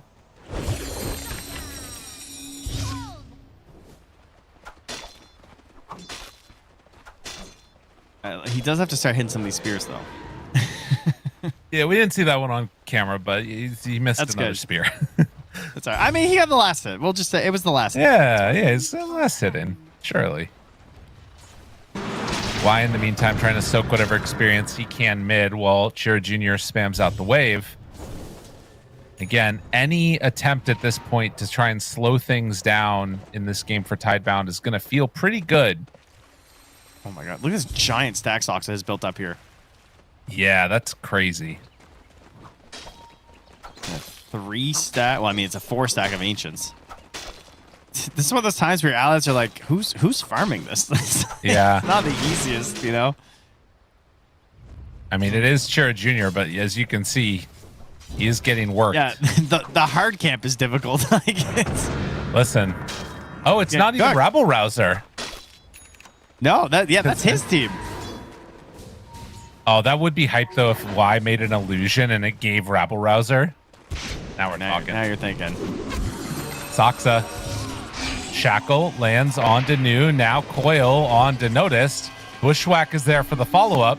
If they chase down and kill Noticed here, thought about a roar. Oh, God. Got him. That lane bleed comes for you eventually. I've never seen like 3 racks down and losing in a way like this. Like, it does not feel good to have gotten all these towers and then just like dropping heroes left and right.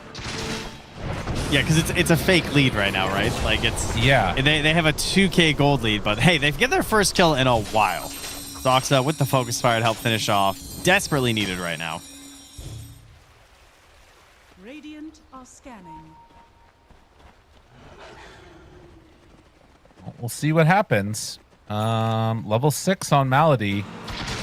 Shiro's 9, almost at Battle Fury. New is also close to his Blink Dagger, yeah. That kill, I can't even... How much it helped them. That dive down bottom failing. Really big.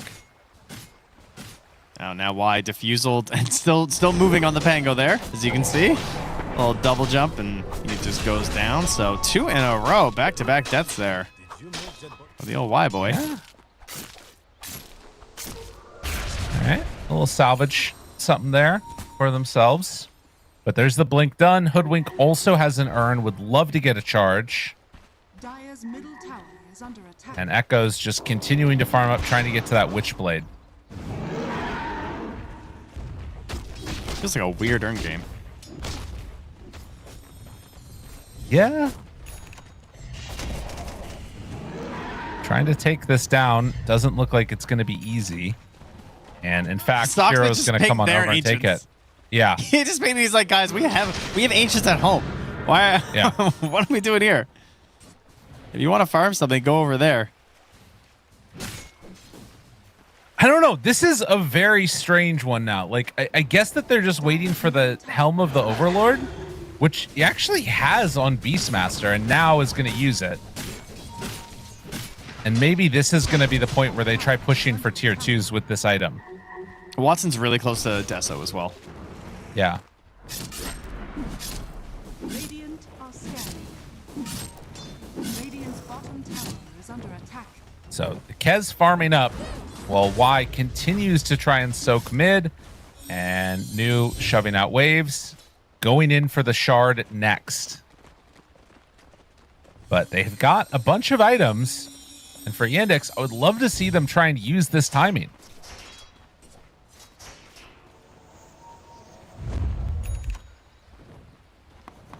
Oh, you know what? He can take the dragon.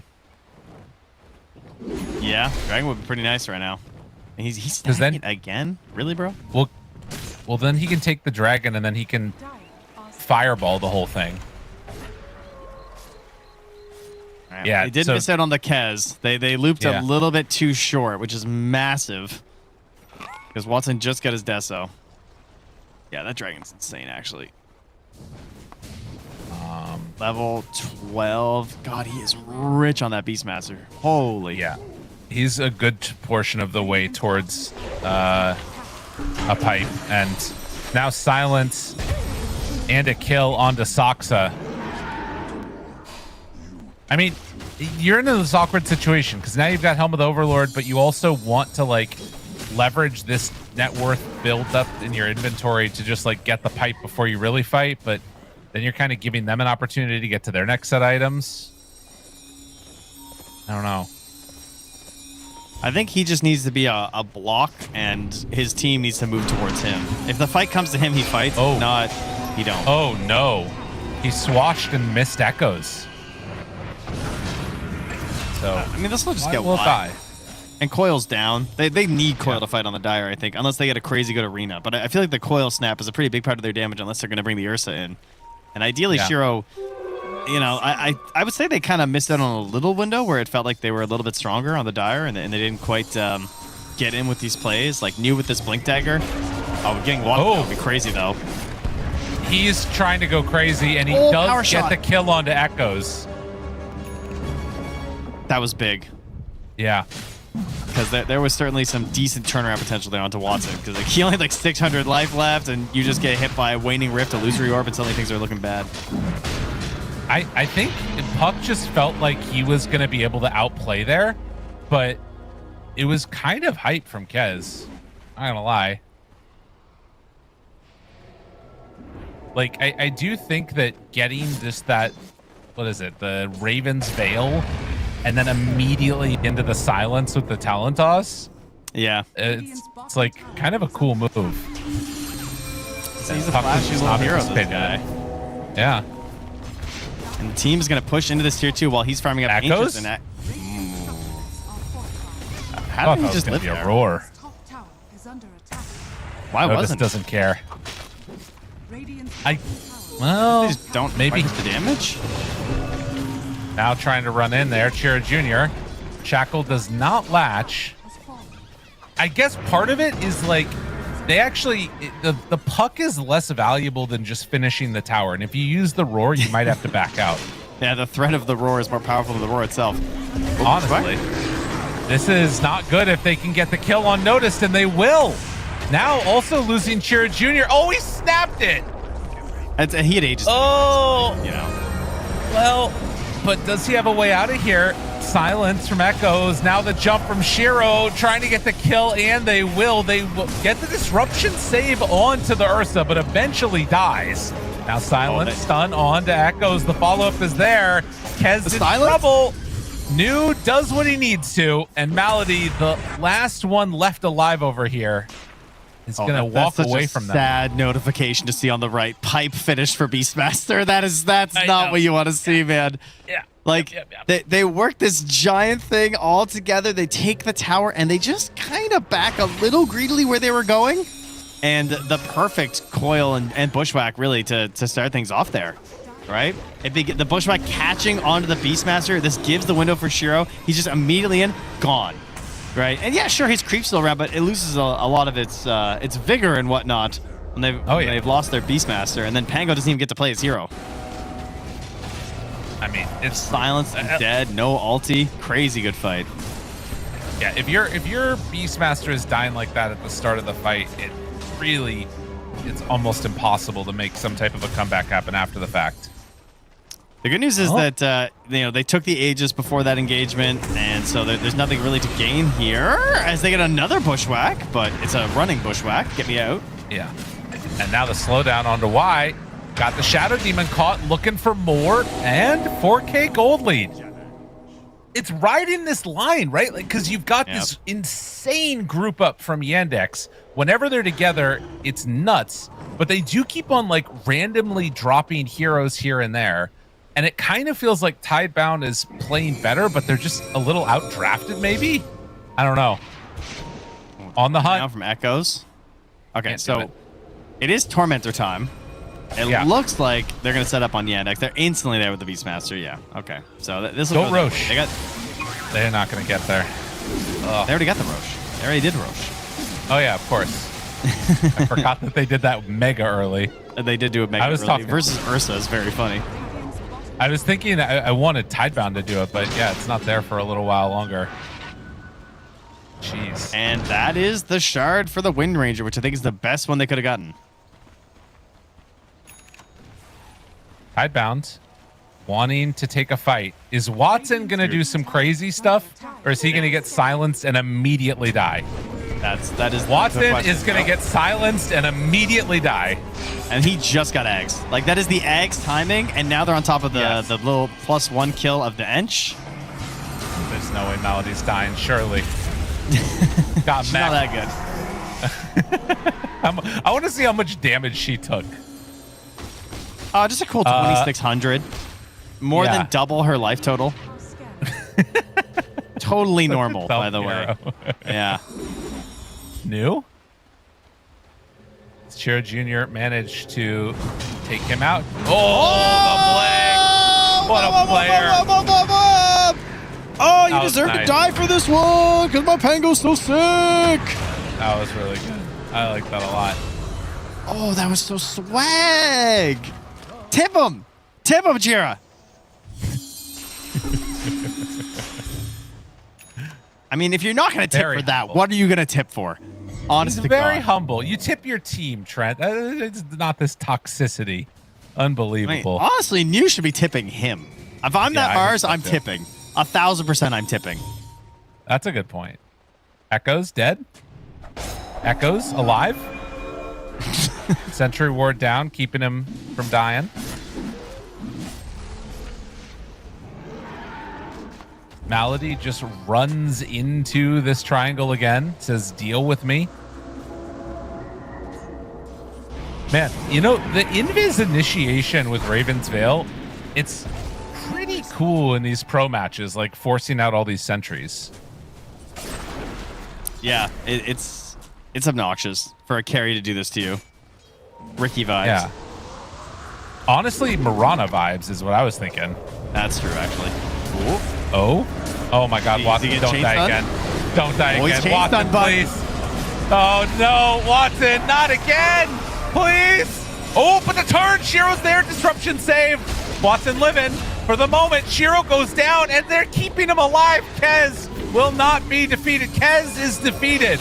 Nice bushwhack. As he goes down though, Redemption, the one that is carrying this squad, is noticed on this Primal Beast, and Chira Jr. on the Pangolier. 4 dead.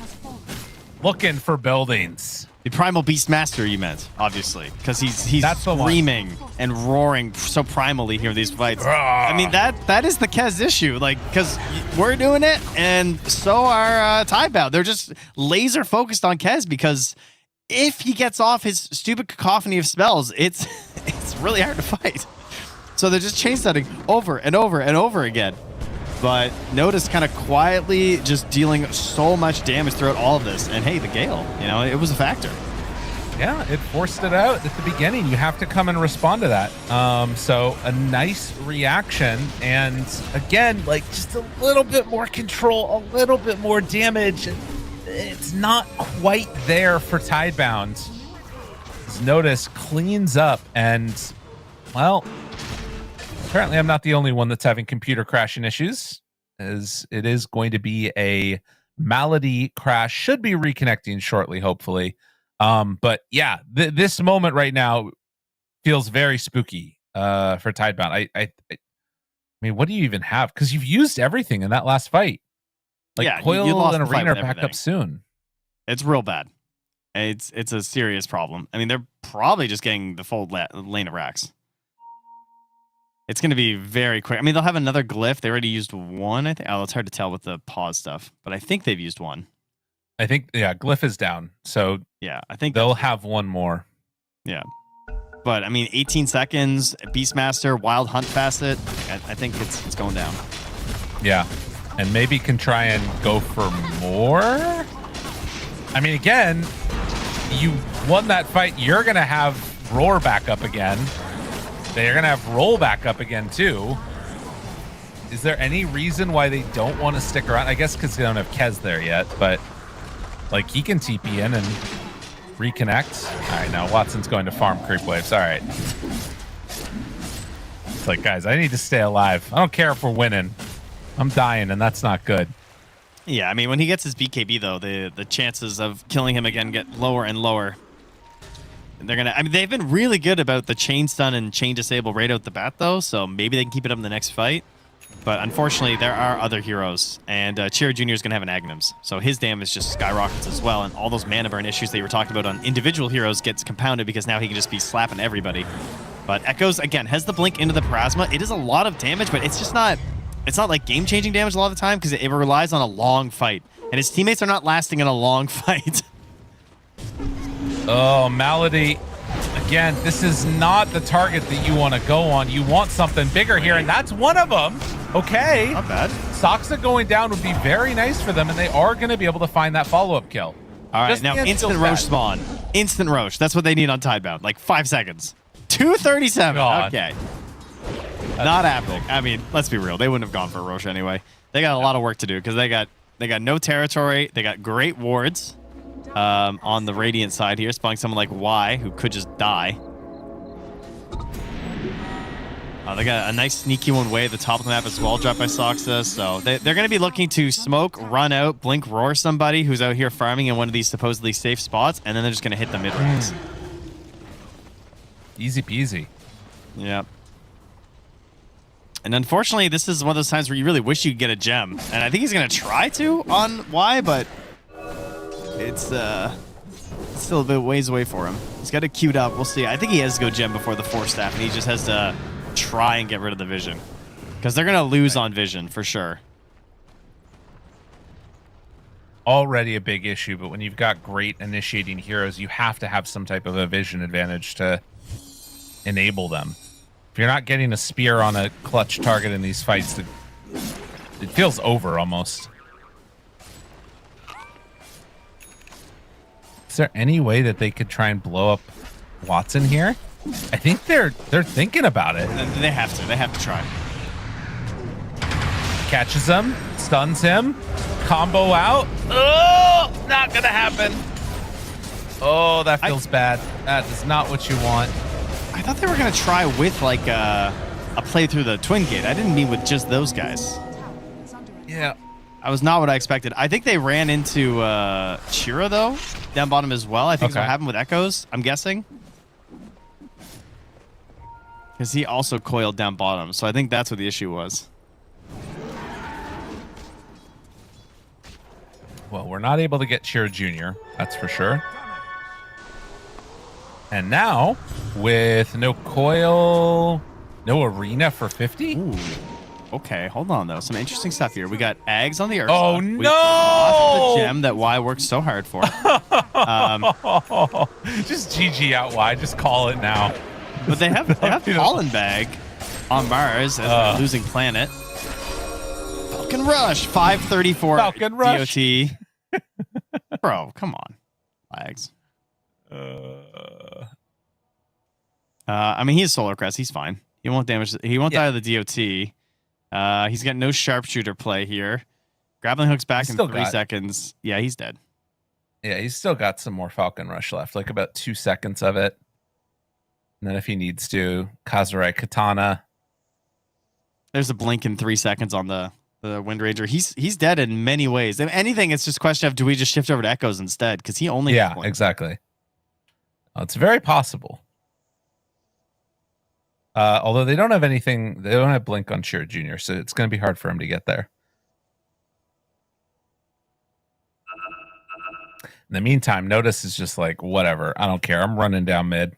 This guy's creeps going out there. The dragon. Yeah. It's all Do you coming think together. It's the same dragon? I think it is. Yeah. Because Yeah. it still has the neutral creep stack thing on it from, I think it's the same guy. It's 100% That's nice. the same. Everybody wants a friend. Yeah, for life. They are like really dumb looking dragons, though. You know, They're pretty goofy. like It's kind of like compare how Oh, I mean, I was gonna say it's like when they had the Sonic movie and they first showed it, and then they fixed it. This is kind of like the first How to Train Your Dragon. Like if they had made a bad version of the model, it would be this guy. I was thinking with the dragon, comparing it to like the Monster Hunter thing that's there. What's his name? You know his name. You mean Rathalos? DK Monster Hunter. Oh, yeah, that's the one. Rathalos. That's he's the juggernaut of Monster Hunter. He's our guy. He's the flagship monster. That's how we're getting all these viewers, man. That's how we're getting all of these freaking players. We're eating them alive. Bit by bit, we're just going to soak up little remnants of every other online game Dota will consume. None in particular, of course. No, none at all. Oh, Pauses goodness melody? gracious. I yeah, get pauses. It's not a good combo here. No.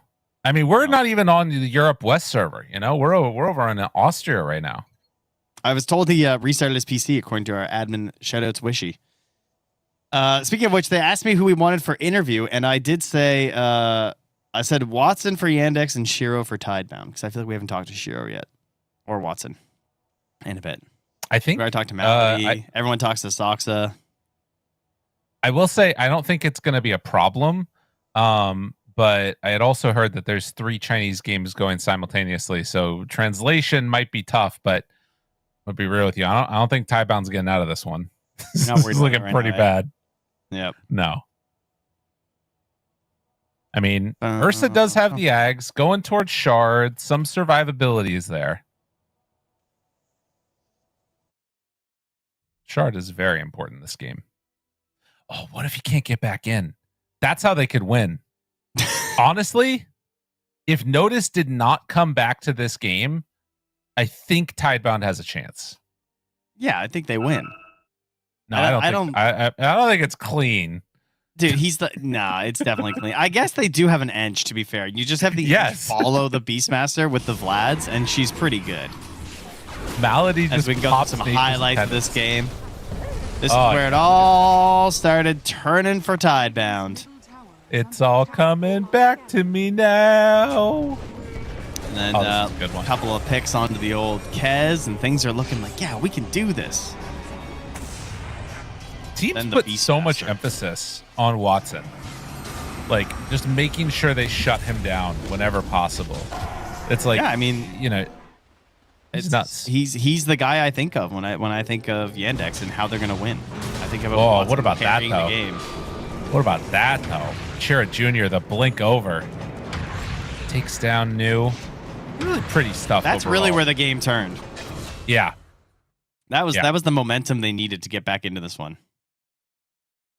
All right, waiting for Notice's webcam. Get on there, buddy. All right, what's that are on pretty your face? Case. Where are you at? Come on, Notice. Just a little black screen there. Come on. Sir. Press your button. Nope, that was a flicker. Out. A flicker is something. That was a fake. That was Malady. We just switched to Malady. That's why. Oh, okay. My bad. No, it'll come back on. Trust him. These are okay.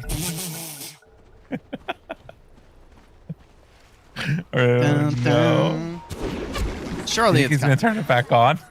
Yeah, he doesn't. It's fine. Okay. All right. Well, I wasn't watching Bomb. The Echoes got away. They killed the. Stop it, Bob. Oh, Shiro. I'll come back eventually. Don't worry. He's working on it right now. Okay. I promise. He's microing. You know, he's controlling Beastmaster units and whatever webcam software he is. Ooh, that's a game ender right there. Blink Orchid on your Wind Ranger. That is bad news bears for old Echo. Roche too is a problem. All right, are they going to contest? Slapping that bird. Go. You gotta go. You must contest. You simply okay. They're not going to contest. Can't. There's just no way. How are you going to contest this? Oh no! Oh, he's dead. No! Echo. He almost got out. Ugh. Big kill. Nicely done. I mean, they're taking Roche and they find that hunt. That was really good. Monster hunt. Not so Right, monstrous Trent? this time for Echoes. No. No. That'd be a minor hunt. That's not a G rank hunt. Is that what the thing is called? Yeah, that's the good stuff. The G rank. Dang. Amazing. Oh, yeah. Is that like the Gigamax Pokemon thing? Yeah, pretty much. Okay. You got the way to play a Monster Hunter game is you play it 5 years after it comes out. That's the ideal way to play it, because then all the content's in.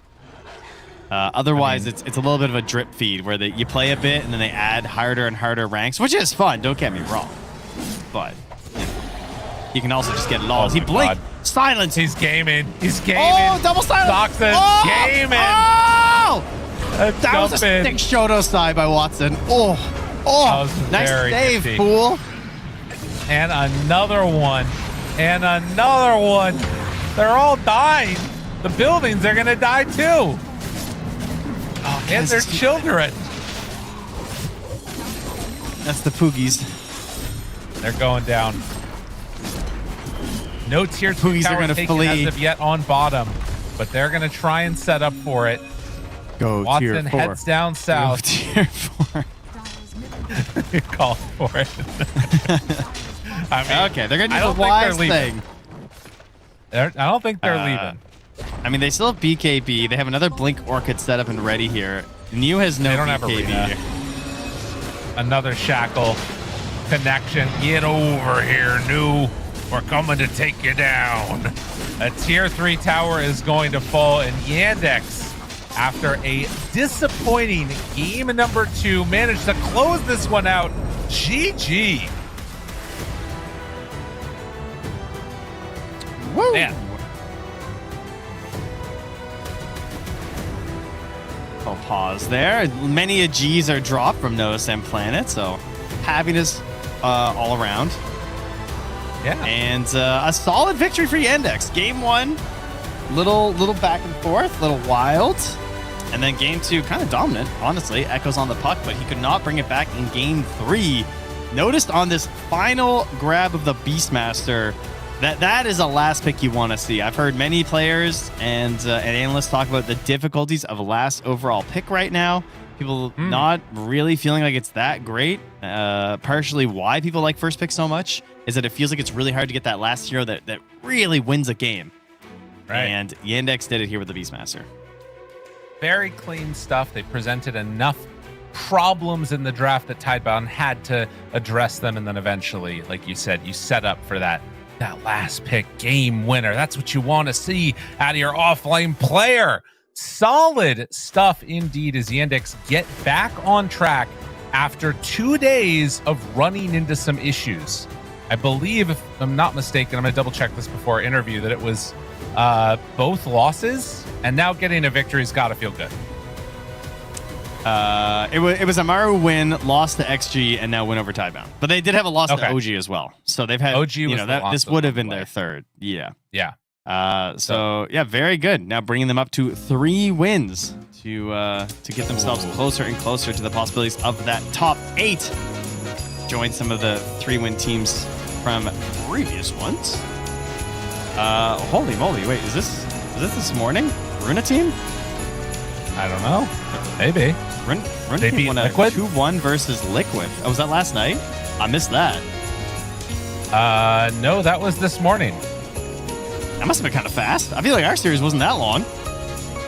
I mean, I don't know. We're going pretty quick. Holy moly. S-Spear. Dude, they Let's won go. a 24-minute game versus Liquid, then Liquid won a 20-minute game versus them. Yeah, these are What the was highlights going from on the over game there? we just watched. We talked about this game enough. I want to see what's going on in the rest of the world, man. Jeez. Like, this was a Beastmaster domination performance here from Notice. That's all you got to know about this one. Well, He locked more it down. information you can find out at the other channels. Twitch.tv/ESL Dota 2 /ESL Dota 2 Ember DSL Dota 2 Storm and DL. Yeah, you got it. Just gave up partway through the end of that one. That was solid. Man, Yandex game winner. You love to see it. What a performance. This is a team that can definitely upset anybody in this format.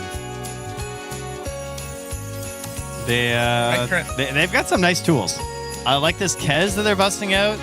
making people remember that Pango and Beastmaster are still some busted heroes is also really good for them. So they have good choices. And Sox had with the confidence to go for a Wind Ranger in a game that to me, didn't look that crazy. It had some benefits here, but he really clutched up. The Blink into Orchid is just a total game ender. I do love it when supports kind of snowball their way into an Orchid in a game versus a Puck because it just causes too many problems for the hero to deal with. So, well done. We're not going to a break, Lyrical. We're going to wait. I know. I saw that. Oh, okay. Just making sure you were aware. And, looking at this is fancy. Again, big win. Yeah, big win. Runa team cheating Liquid. That's crazy. And VP beating XG. Like, Virtus Pro is third. Like, what is going on? This format is crazy. Unexpected for sure. I mean, OG obviously have been looking pretty good, and they're playing against Falcons. Next here, by the way, that'll be with Ares and Gunner. We're going to bring that up here next for you guys. So you're going to see the other top dogs. But, Virtus Pro with 4 wins now. Unexpected for sure. A little honeymoon phase. Great players, but also a team getting memed on a little bit as well. So, of course, because they're back together, and everyone's like, well, what's going to be different? Well, I don't know, but they're winning.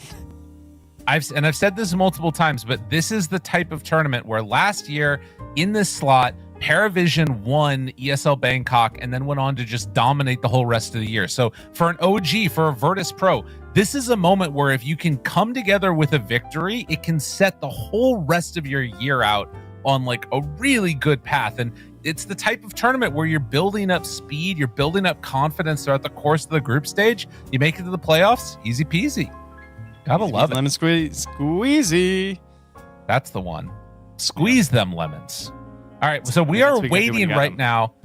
Do you know, by the way, I'll tell you this in a second. Yep. We are waiting right now from word from one of the players to see if we are going to be able to get an interview. As of yet, we have not heard, so we'll find out if we get one in a moment. But you know, my daughter just likes to eat lemons. You aware of that? I was not aware of that. She just no problem. Doesn't care. No problem. Doesn't even make a face. So that's kind of feeling my shiny. My kids are actually kind of similar. They've gone for that before as well. Where because especially if you give any sense that it's like strange or like impressive, that they'll do anything. Like, kids are very susceptible to dares as well. Like if I'm like, oh, I don't know, I don't think you should have that hot sauce. It's really spicy. They're like, give me it. I want to try it. Yeah, it did not go well for my daughter. That was a good face. Ooh. So there's another one here where I was, I think I was probably like 25 or something like that.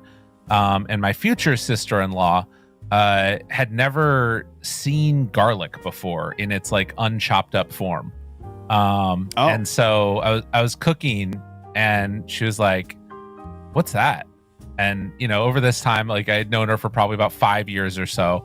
They built up trust, built up like, oh, you know, he's a good person, all the rest of it. I was like, oh, it's a fruit. You should try it.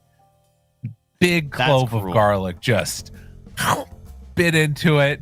Oh, why? And then it was like, I trusted you. Oh, it was peak. It was so good. All right. Well, guys, we're calling it. We're going to send some angry messages. They're done. All right. No interview. I got to go get a interview. Christmas tree. You guys are going to watch Ares and Gunner, and you're going to see OG versus Falcons.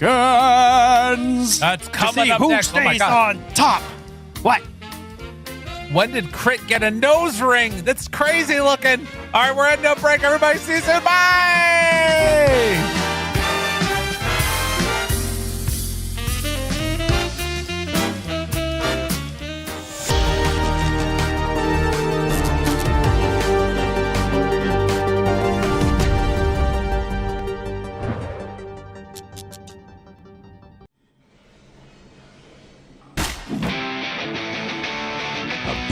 Bloody time.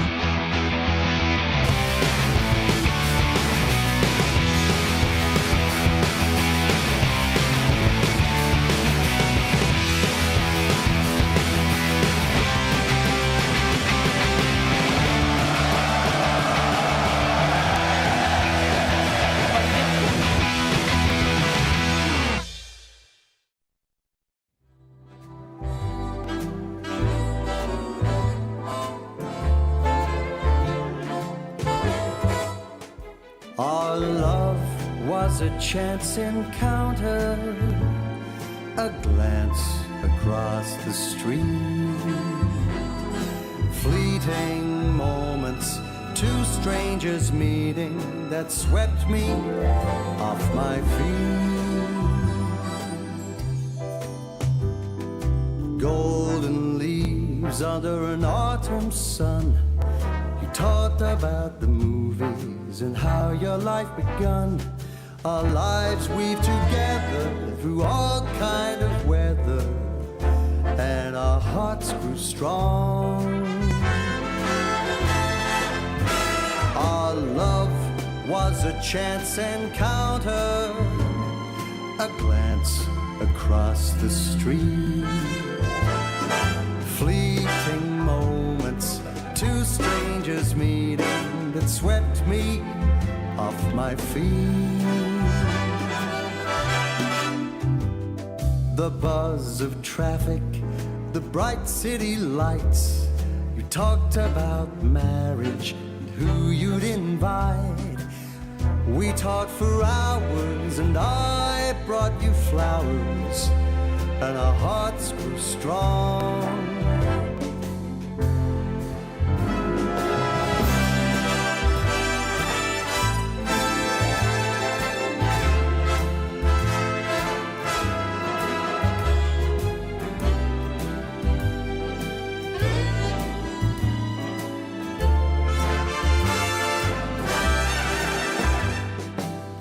How can something so special be mere happenstance? Was it destiny calling, or just life's little dance?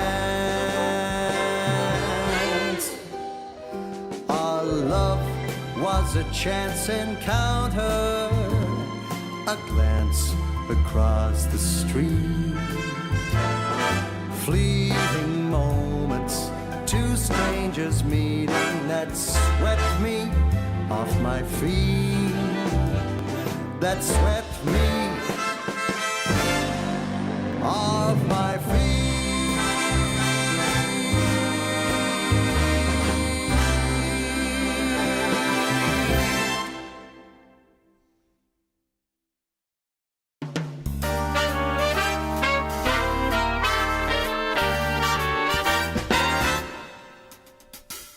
Easy does it, what's the rush? Hey, why not travel slow?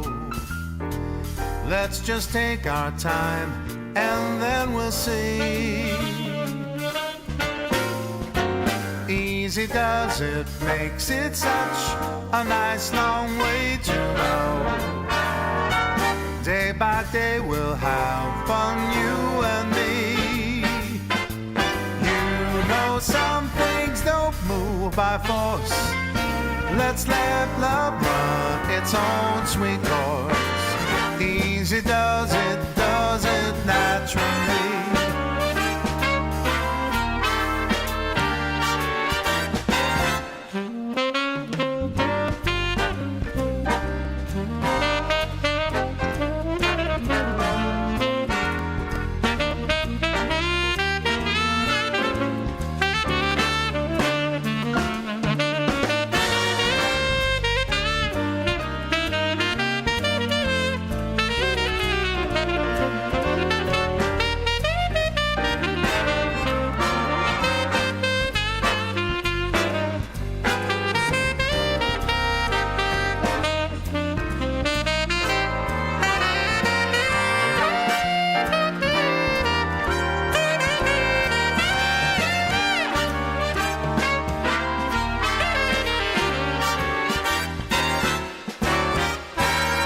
Easy does it, that's the way to make it all so right.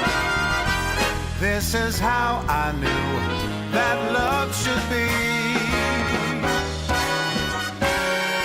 Easy does it, every day means every single night. We'll be lovers, this I guarantee. Let's keep the tempo slow, not fast, 'cause that's the way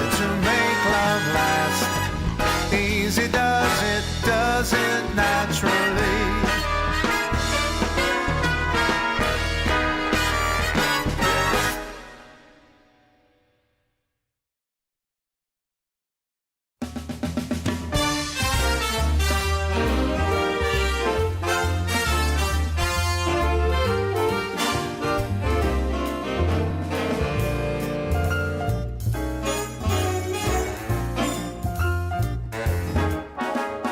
I like my eggs over easy.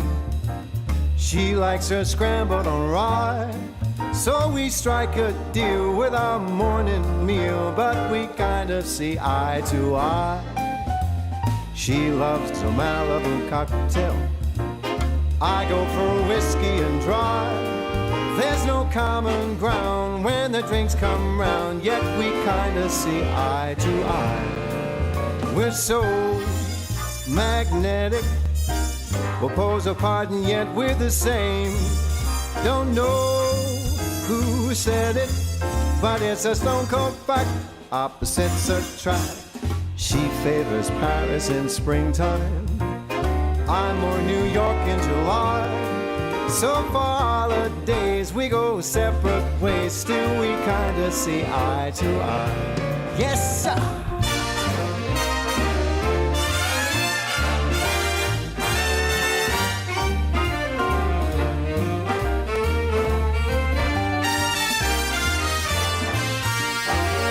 We're so magnetic, we'll pose apart and yet we're the same. Somewhere I read it, but it's a stone cold fact. Opposites attract. I like Vivaldi and Mozart. Cole Porter songs make her cry. So we just divide on the music side, yet we kind of see eye to eye. We don't analyze, we just compromise, and we kind of see eye as we give it a try. Yeah, we kind of see eye to eye.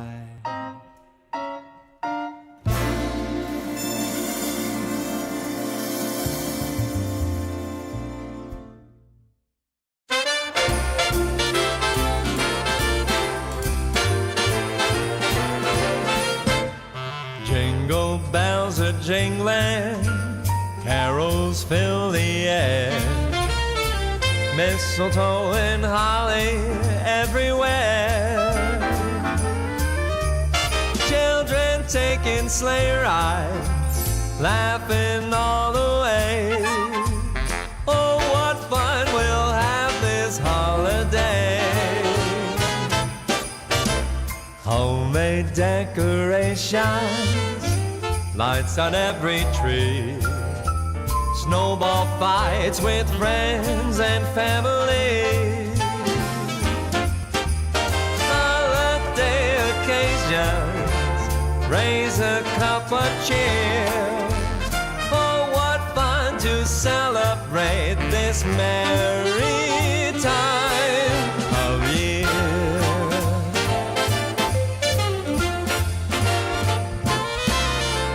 Bells on bobtails ringing, making spirits bright. Come along, we'll sing a song tonight.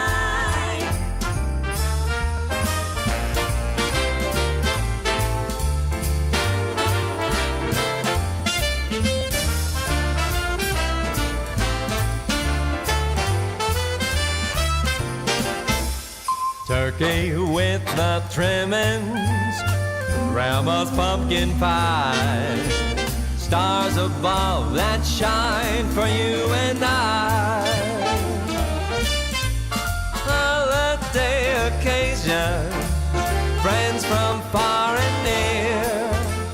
Oh, what fun to celebrate this merry time of year.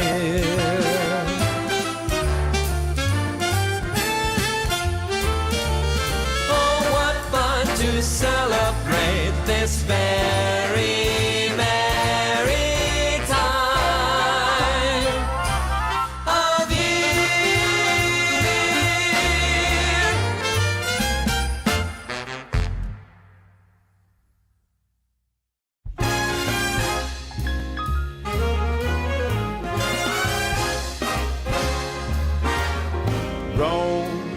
where the Colosseum roam and the Grand Museum roam. Love is everywhere, so meet me up there at St. Peter's Square in Rome.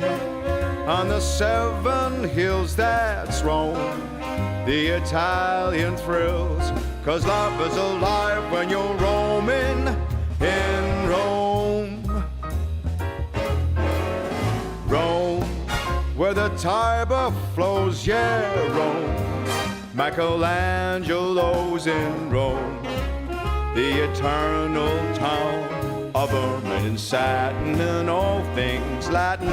Rome, like a symphony, is home to the bourgeoisie who put the Roman romantic at home. Dream League Season 27 is brought to you by DHL.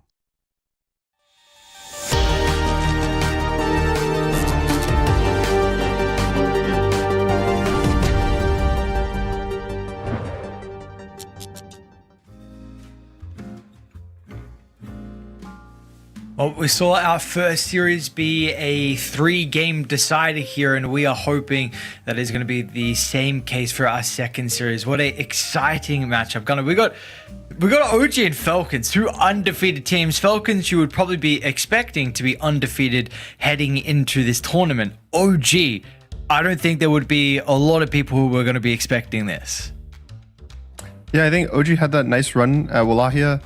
They didn't make it all the way to the finals, but it was still very impressive. I think that OG was really happy as just an org to get like such a good roster. All these players have kind of bounced around on different teams in different regions as well. They've been some in North America, some in Europe, and now coming back together and just being one of the best C teams we've seen in a pretty long time.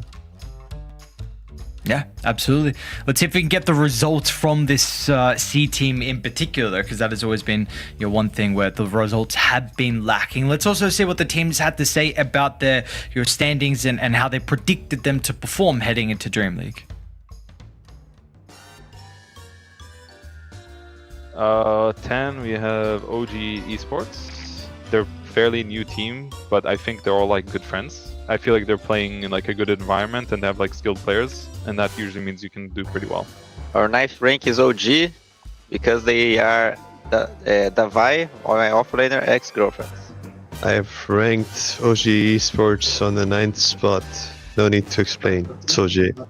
Top 10 is OG. This roster is best players from C, and they all try hard from what I heard. So the interview where they said that, okay guys, we're gonna make a team, everyone try hard, and if someone not gonna try hard, we're gonna change them. They're really doing well. And number 10, we have OG Sports. Also, my friend is inside, Adam343, the coach. I respect him a lot, and they are doing quite good recently, so their seat should be high. 5th will be OG Esports. And why are they 5th is because they're psychopaths. So we'll put OG number 7, I think a pretty good roster coming from C, surprisingly for me. They're playing very good. We just lost to them on PGL Wallachia. Very high potential, I think, for them. So they can even be higher than 7, I think. Psychopaths is what Amar calls OG, which I feel like is a perfect clip as we enter this series in particular. We're going to see, so far that has actually been the case. I really want to say something about Liquid's seeding OG at 18th. I don't know what's up with that. Actually, what I noticed first.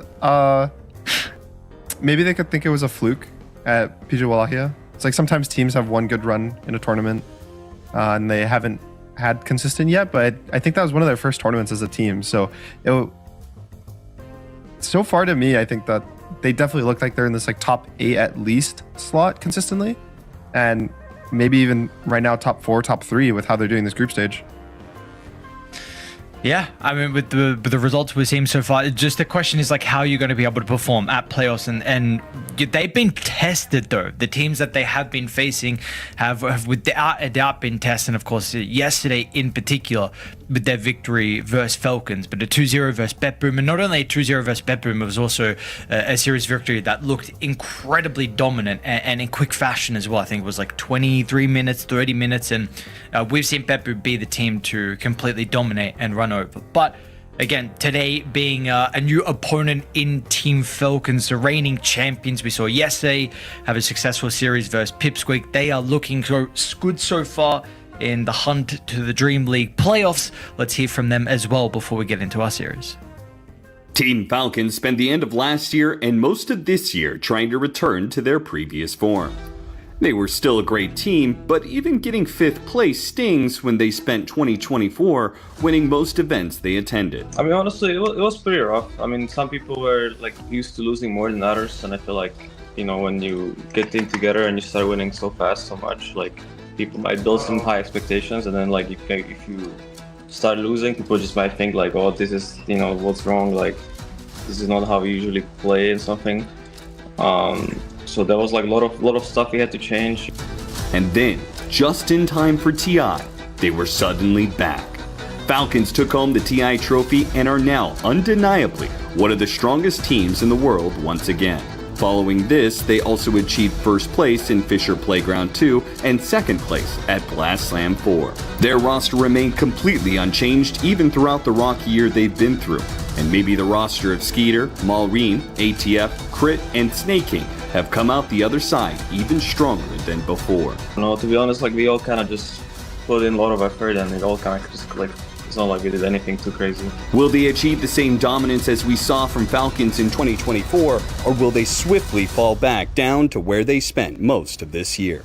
Considering Team Falcons ended at a poor 10th place last season of Dream League, how well Falcons does here at Dream League Season 27 could be telling of their future.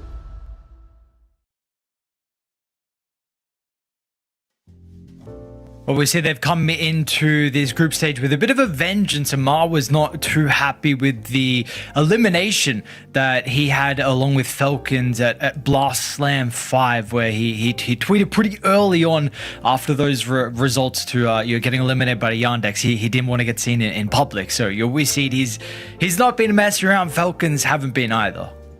Yeah, I think every time they lose, he like tweets it or something. He's like, "We're trash. I'm sorry." So I feel like they take it very much to heart, which I think is a good thing when you like care that much about winning or losing. And I don't know. I think yesterday they kind of had a slip up, but I want to say that was more Pipsqueak playing really good. It was like they just got outclassed in that one game, but the other 2 games they played good. I don't know. It's just Falcons, and to me, Falcons playstyle is a bit worrisome for OG because I feel like OG is the very aggressive run at you, and to some extent, I think that's what Falcons really likes playing versus. Because they pick these really tanky heroes, because they know to delay the game, that it might just be a wall. But that's always the concern with Falcons. And if they're able to kind of stop that wall, maybe they're too fast for Falcons, then I think OG can take this. Yeah, talk to me about like somehow the hero matchups fare, because we've been seeing, of course, Natsumi's Wind Ranger, Yopaj is Nature's Prophet in the mid lane, 2 heroes just in particular. There's a lot of others, but how do these kind of fare versus Falcons and the wall? The Nature's Prophet I think is pretty interesting because it can always be a +1 hero to every fight. So I actually think that hero is pretty valuable for OG. It hasn't been picked that much recently. I think a lot of teams have kind of been ignoring it in favor of other heroes because it doesn't really win the 1v1 man fight. I think that's like pretty valuable right now. Like you think of Terrorblade, you think of Dragonite, Ursa even. They're all heroes that to some extent will be able to win a 1v1. They just do thousands of pure physical damage on a single target, and I think Nature's Prophet is kind of bad at that. But the benefit for OG is they actually prefer mid more than carry. And I think that when you have that, it allows your carry to be that 1v1 guy. OG's pick of choice for that role has been Wind Ranger. But Team Falcons is respect banning it. I think it's always really nice to see Falcons that they super respect the enemy teams. They ban their best heroes. Like we were seeing them ban Husker yesterday. They're banning the Wind. And Falcons do get their Dragonite. They get the DK. There's going to be the response from your OG go with the Jakiro as the first pick overall. But what did they ban to, of course, protect the DK? So the Timber's gone. The Shadow Demon's gone as well at the moment. Yeah, I mean, this is a fine trade for both teams. We've seen, I think Jakiro is a pretty nice response to Dragon Knight. You already have one support that has a lot of damage, has the ability to defend towers from him, and then again on the other side it's just Dragon Knight. Like there's nothing really to say, and it's a Falcons Dragon Knight, which kind of we had an interview with Skeeter yesterday. He mentioned that they've been playing Dragon Knight for much longer than it's been popular, so they kind of know the ins and outs of the hero. And you saw how fast they picked it. I think they were kind of expecting to just get the Dragon Knight no matter what. And it just pairs really nicely, I think, with the supports that Crit likes playing. He likes playing these like ranged damage dealers. I think he's very well known for. I think of him right now. I think of like Hoodwink in particular, Skywrath, Snapfire. In the past, it was Rubik, but that hero's kind of fallen off. Yeah, one of the other ones we saw yesterday, right, was the Ringmaster. He looked really, really good on the Ringmaster. His Ringmaster is really good too. He was one of the first players, I think, that just spammed it. Which was really nice. It was really, I mean, unreleased, it was a very, very strong hero, but he has been playing it very consistently for a long time now, and I think he's just one of the best spellcasting fours that I watch. Like, he's always very consistent hitting his spells. He's also doing it in a way that doesn't put his hero in danger.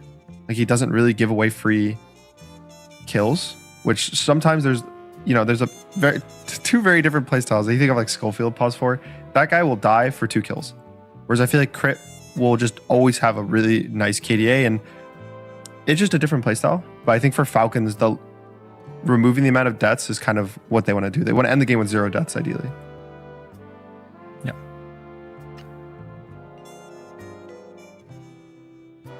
Also, Let's yes, see if so they're going to be Skeeter, able to.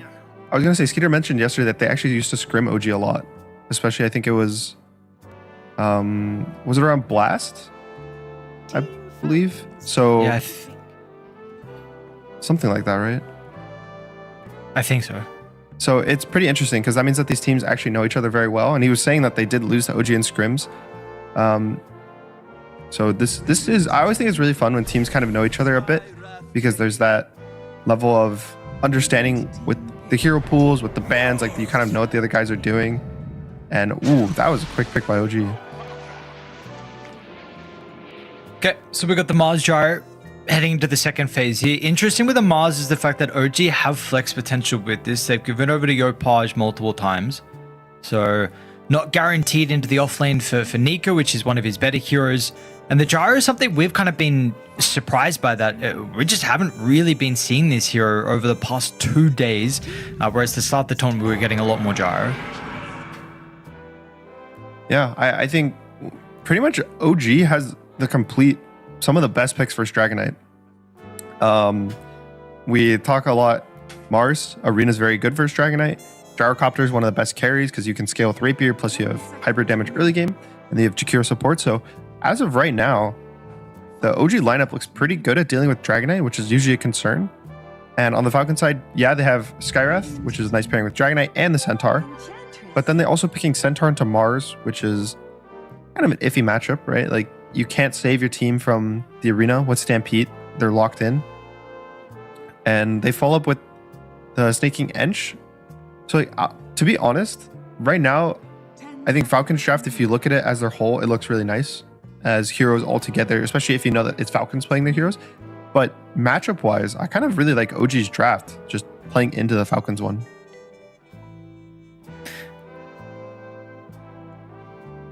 Is there a pick that you're seeing as well from OG to be able to continue the advantage you feel like they have at the moment in this draft? I think you want to just pick something for Yopaj that doesn't get ganked easily by Enchantress. Something like Queen of Pain is always the first thought I have. People pick Puck, but I don't think Puck is very good here. Ember can be okay, but it's a bit low. I really like Queen of Pain. I think that it provides him a lot of damage. It's good blind pick because he's going to get counterpicked mid. Sure, he can lane versus Dragon Knight, but I think that's fine. And then you can end up just getting Ags. You can scale well. They already have kind of stun. They have a lot of stuff. I just think they need a bit of mobility and damage. So you think you would rather see them guarantee the Yopaj hero here instead of keeping the flex to the Mars?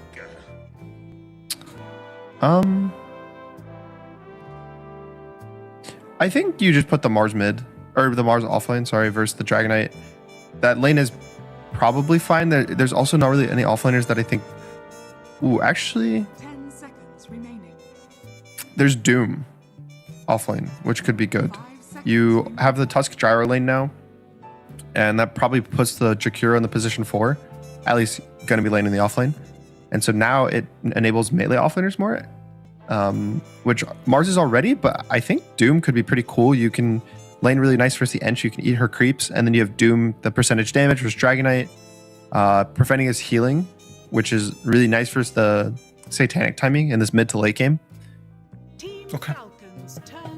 My question with that though, do you want to see them further counter the DK? Because you already mentioned like the 4 heroes on OG do very well versus DK, and now with the Tusk as well, like Snowball Save versus the DK like jump initiation with the Mystic Flare, the Walrus Punch as well, because DK being a little bit reliant on your BKB Satanic as the game goes on. Do you want to see another hero? Or do they need to cover something else on OG? I think it's fine to pick another anti-DK-esque hero, especially because currently the OG anti-DK heroes are all AoE, right? Arena can hit every target, Gyro can hit every target, Jakiro can hit every target. The only like single target is Tusk, but you don't necessarily think like, oh, Tusk is purely the anti-Dragonite, it's just a good hero. So I think having Doom, it adds like a specific counter to Dragonite. Even he can Doom the Centaur, I think is really valuable in this kind of game. Late game, he's gonna have Ags on the Centaur and Stampedes and all these really annoying things to deal with. So just getting a Doom on him looks really nice. So yeah, those are kind of my 2 options. I still like the Queen of Pain. And then if you want a bit of a greedier hero than Queen of Pain, it would probably be the Doom. Is there another hero you think you need to ban to protect the Quap? Let me see, with the Sniper already removed from OG, what else do you want removed? Maybe the Ember? I think it's likely going to be a Dragonite mid if you pick Quap here, which I think is fine. But, and then you can ban a carry matchup. They could ban Terror Blade, would be interesting. I think Terror Blade lane's really nice for the Mars. It's good for the Gyrocopter. I think Skeeter has a very nice Terror Blade too. Because yeah, I think Queen of Pain kind of will lane into anything mid. So nothing you're too concerned about in regards to your banning out if this is a hero that your opponent wants. Is it TB? Very good call. Okay. So let's see now OG what we get for them heading into the last phase overall.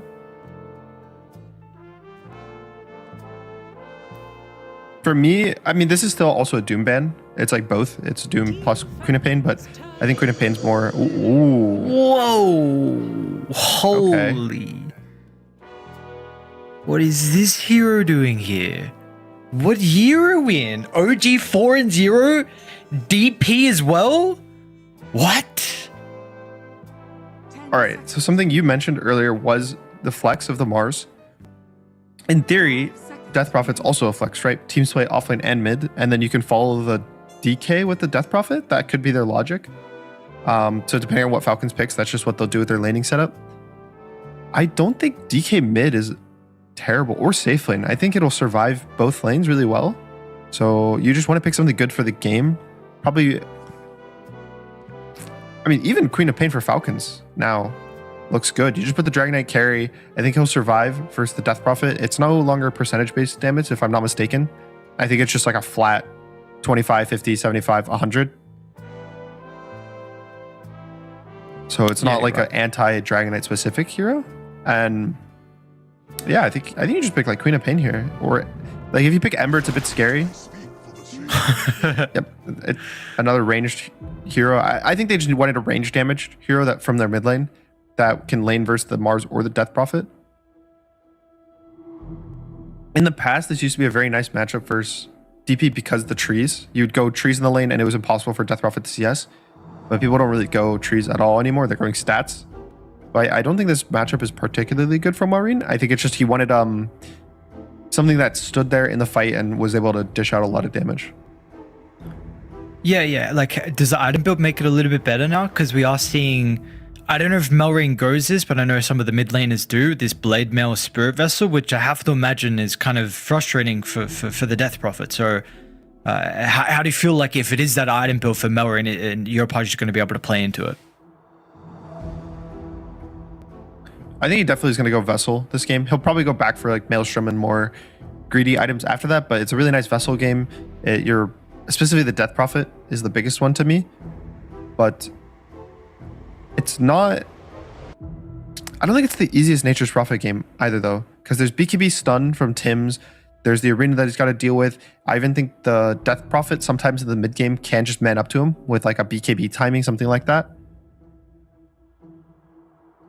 I still really like OG's lineup though. I think that versus the Falcons heroes, OG just has really nice matchups. I think it's a really good Mars game. I think it's a really good Gyro game. Even the Tusk, I think, has a really good... Is the question mark for Death Prophet, which I'm not sure of. This is probably like the third time I've seen Death Prophet in this entire year. But I think if Yopaj has a good game and they play really quickly around him, they take these towers, they can be the ones to pressure Falcons. We also said that's how OG wants to play. They want to group up. They want to just outpace you, go really fast, take a lot of team fights, take a lot of towers, take a lot of map. And Falcons is on the back foot with their draft. They're the ones kind of playing defensively. They want to hit their timings. If they hit them, I think that Falcons will win the game. But getting to that maybe 30, 35 minute mark in an even state could be hard for them. Man, what a cool position for us to be in. I know at the moment OG are pulling out some pretty crazy strats. Again, overall, this Wind Ranger carry coming a bit out of nowhere, to be honest, from them. The Mars flex to mid. We got Ricky as well that they were playing as a support to success, and maybe a 2 in particular. They just have these weird as picks. So now we get a Yopaj Death Prophet, which how do you even itemize on this hero? How are you looking to play with the DP in particular? Because I don't know. Again, when was the last time you saw DP in a pro game? I mean, I can't even remember. I don't know what so I've seen a few builds the last couple times. I remember there was also people talking about kind of like a right-click-esque build where you'd go Witchblade, you'd go the Ags. It doesn't slow anymore, right? The Ags. Yeah, it doesn't slow anymore. Which no, I think was the big thing about it, that when people would buy it, that it was this whole like team fight annoying, you're constantly slowing enemies. That's where you'd go the attack speed. But since that no longer exists, I don't even know how value the Ags is anymore. This game it's probably just like a BKB Shivas, something like that, mid game. Maybe a Blink. He could still go Witchblade. I mean, honestly, the world's his oyster. He can do whatever he wants.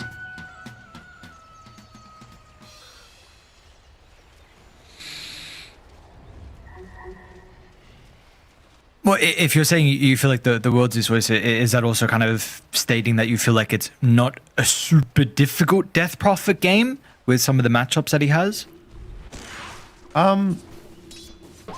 It's difficult in the sense there's a lot of stuns that they can just try to kill him in, but it's easy in the sense that you have your Tuska save, and if you ever get, like for me, the 2 core items he'll end the game with are going to be BKB and Shivas. I think once he gets to the BKB Shivas, it's a really easy game for him to play, but it's just a question to me of what's he going to buy before that? Like, is he going to go a Blink? Is he going to go Yules? Is he going to go win a Witchblade? I've even seen like Dragonlance Pike kind of things, stuff like that. So it's just kind of the build up to that and how soon he gets it. But I definitely think that's kind of should be in his head. Like that's his goal to finish the game with. Okay. And in regards to the side lane structure at the moment from OG, a little bit interesting with the Jakiro actually laning down bottom and the Tusk being top. We've seen at the moment there's been a lot of the Gyro Tusk lanes together, especially with the drinking buddies. He's actually gone for tag team as well, so not even, maybe I thought still not being in the lane, this might be a consideration just because of the gyrocopter. But what do you make of this support setup that OG have? So one of the concepts we used to have, I think it was on my last team with Fly, was versus Enchantress, one of the best things you can do versus it is to pull creeps, because Enchantress doesn't really deal with pulling creeps that well. And the best heroes to pull creeps with are melee heroes. So just putting the Tusk here lets him, as you can see, he's already pulling the next wave. Pretty much you want a melee body versus Enchantress, so it would be like Tusk, Clockwork, those kind of heroes. I thought there could be an angle where they put the Jakiro here, and they just kind of like fight in like a 2v2, but usually you end up losing those with the heal. So I think that's pretty much what they're valuing. It's just like lane pull, and you always want a melee hero to be the one doing that.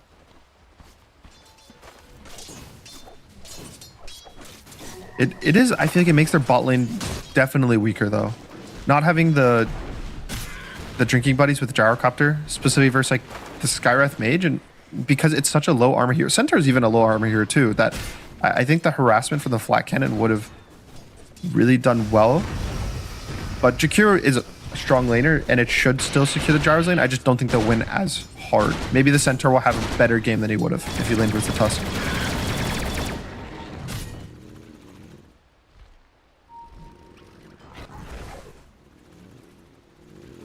Okay, well, we'll see how that's going to affect the lanes coming up pretty shortly. Well, a bit of a fight here for the Lotus, which Natsumi is winning currently until Malrine enters the fray with a TP down to bottom. A beautiful placement of the Sprout. Skem's now going to try and charge forward to sacrifice his life to get the kill on the crit, but that's not going to happen. Lotus is eaten by the Sky, and they will run Skem down.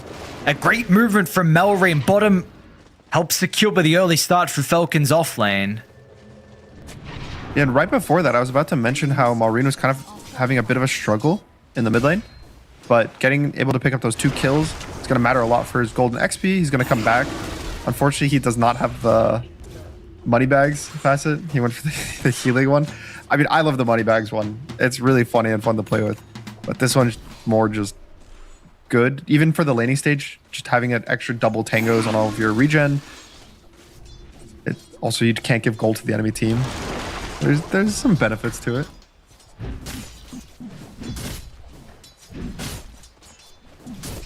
Ooh, and crits TPing mid.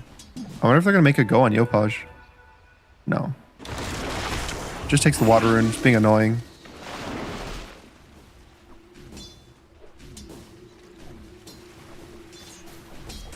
A lot of the map rotations early game are gonna be around the Nature's Prophet. Both side lanes are really nice for him. I think like you have Dragonite stun to set up, you have Enchantress slow top, so like top has double slows, and then on bot you have a slow and a stun. So pretty much both side lanes have a slow and a stun, and it's going to be pretty easy for Malrine. Sure, he's being pressured, and there is going to be the scary concern with when Yopaj hits his level 6, there's nothing Malrine can do to defend his tower. Like, realistically, the mid tower is just going to die, and so his biggest goal is probably just to get as many kills and pressure in the silence as he can before and during that. Because I don't even think they win the 3v3 mid. They're playing versus Tusk, Jakiro support duo, which is crazy support duo. And the Death Prophet 6 is one of the strongest 6 timings in the game. When you click it, I think you just probably give up the mid tower. Unless they're willing to bring in like Dragonite or Centaur, it's meh. How important do you feel like this mid tower is, especially in this game in particular? It's important in the sense for Falcons that they wanted to be alive, so Malrine has more time to TP around the map.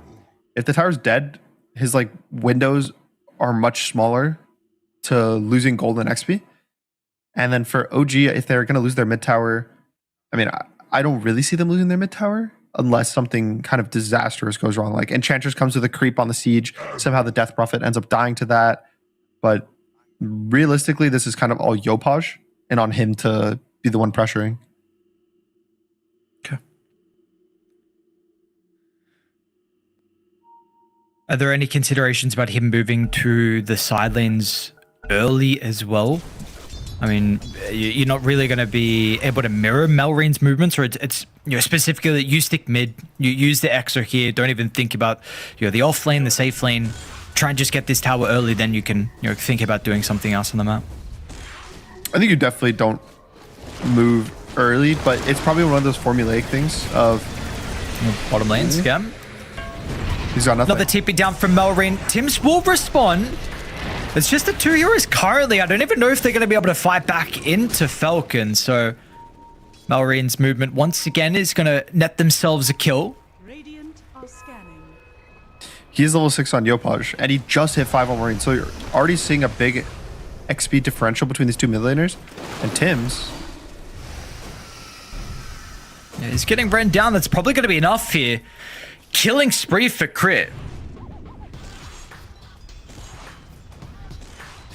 That's a bad death purely because of the timing we talked about. It's 5 minutes in the game. There's the siege mid, and he would have loved the Tusk to be alive.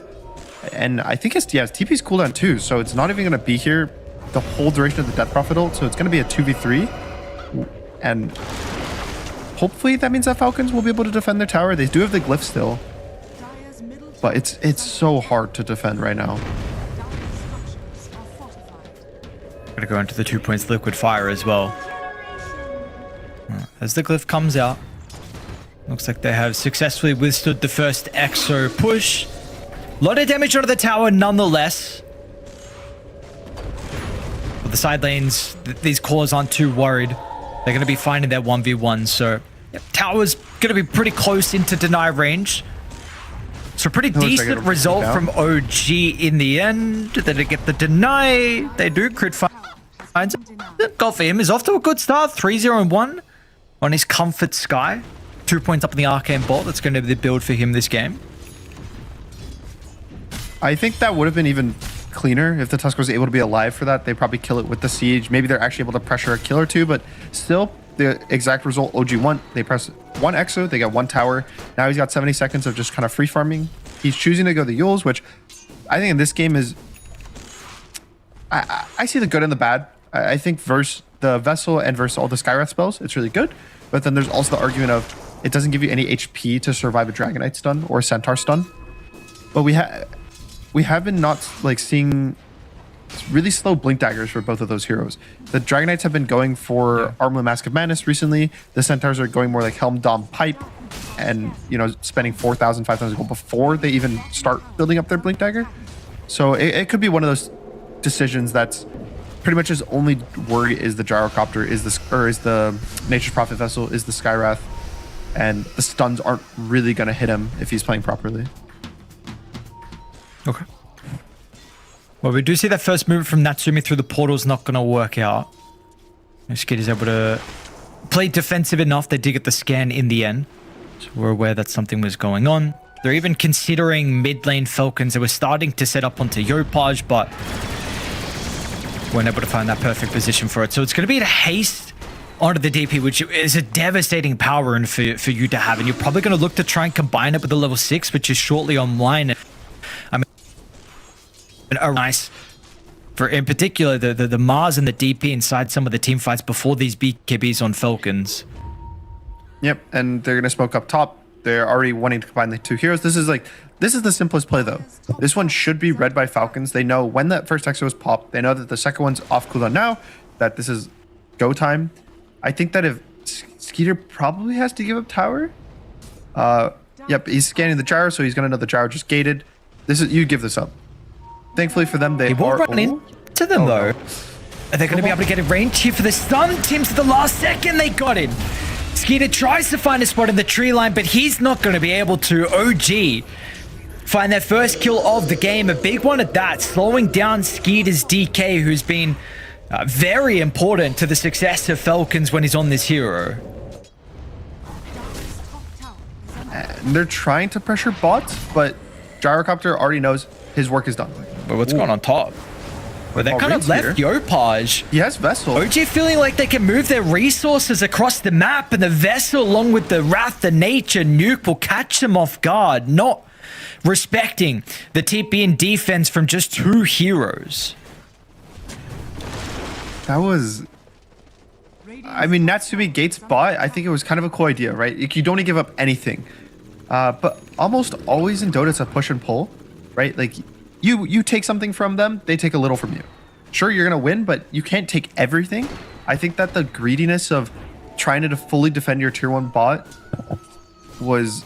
I mean, that's a really big throw. Because now your X is on cooldown. The tower's still alive top. It's probably not going to go down anytime soon. So they've lost so much of their map pressure just to defend a couple hundred HP from their tower. Crit was diving. Nico coming in with a TP, gets a pretty easy kill, and now they're going to have the arena to counter the Stampede as well. Amar will bump his head in the wall, runs back into the Ice Path range, and they did also not respect the rotations. Nico gets involved for the first time this game, and he's going to be rewarded. That was so weird. I mean, Crit was just like diving the tower. I didn't even see when it first. He's taking tower shots. I was like, oh, is Gyro really low? Are they trying to chase the kill? Natsumi was like 60% health, 70% health. And Crit's just tanking the tower to do damage on him. Oh no, Yopaj. Oh, Melrine. Sprout's going to hold 2 into place. At least the snowball maybe gives enough time for the Spirit Cypher to start to work out for Yopaj. They've got the damage from afar, but the Arcane Bolt they do. Yopaj is gone. Nika will turn up, but there's going to be nothing the Mars can offer inside the team fight. And now Crit's still running for more. Now, the Sky spellcast early on with the combination of Melrine's Nature's Prophet gives them 3 kills for a 0 trade. OG is just like, yeah, I think there's one of their strengths as the team is this aggression, is this go, but you can't make these mistakes versus Falcons. They're gonna read it, they're gonna know their damage limits, and Malrine is just getting way too much done with this hero right now. There was an ancient stack. I think they were trying to contest it, but they're contesting it as 2. Like you can't contest ancient stacks as 2. It's pretty much the worth of a objective. I think usually around 3 to 4 ancient stacks, people kind of consider it the same value as a tier 1 tower. And imagine pushing a tier 1 tower 12 minutes of the game as 2 heroes. You don't have your carry there, you don't have your Mars. The enemy team has such an easy time responding, especially like there's a Nature's Prophet able to just TP globally. These are some big blunders with a draft that I think had to be ahead in the early game.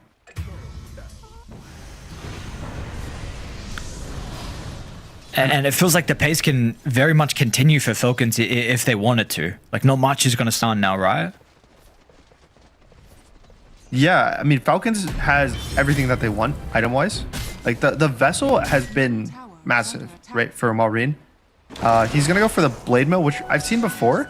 It's kind of interesting. I would have thought that he would go back for, like, greediness, but now he's going on Natsumi. I mean, they're going to get some TPs down ASAP here to protect the Gyrocopter, but the nuke just should be too quickly. They will have all their TPs out. So Melrine further down to the south is going to be in some trouble. He's not dying just yet until they commit the Exo along with the arena to make sure no one else can step in. And Skem will run into Crit over the right side. So a high-level Sky will feed over some golden experience as well. But the tower does go down nonetheless. I mean, they needed that. Proju super bad. Sure, Falcons does get the tower. They do get the kill, but getting that mega kill shutdown on the Nature's Prophet, that's a lot of bonus gold XP. They're also able to take the tier 1 top now because they all were grouped. There's some signs of life for OG, and again, the game's not looking terrible. Like, it's only a 2k gold lead. I don't want to just overanalyze how bad the early game is. It's just that I think with OG's draft, their picks, they want to be in the driver's seat for pretty much the whole game. Like, you want the Gyro to be ahead, you want the Death Prophet to be ahead, and the fact that they're a bit behind is worrying me for this mid-game timing. That I think if Dragonite gets good items and is able to just press Blink Stun on the Death Prophet, on the Gyro, they'll just die, and I don't know what OG can really do about it. How important is it to give Tims a lane for him to be able to farm this Blink to maybe counter that Blink Stun from the DK? I think it's pretty hard to give Tusk a lane. I think the only support that people even really consider giving Blink Dagger lanes anymore is Earthshaker. It's just that the cores need too much gold. They farm too fast that making them give that up for support usually just ends up feeling too bad. Ay. Usually it's the OG speed that's taking people by surprise in the group stages so far. Yopaj mid is going to be pretty careful as well. He's got a tier 1 tower for people to start to TP to. The Centaur. He's got to get some reinforcements coming out quick though, because if he doesn't, he's going to die in an instant like we're seeing from him and everyone else under the map. And this Death Prophet playing with a big disadvantage now. 3 deaths so far in our first game. And mid tower is going to be claimed as well. And they have accrued a 5,000 net worth lead on Falcons. This was my concern with the Yules on Death Prophet. He's got 1,300 health. He's way too squishy. And the Vessel just like, yeah, it is counting the Vessel, but I don't know. It's not doing enough. He's just dying over and over. Every time he walks up, he's a little too far forward.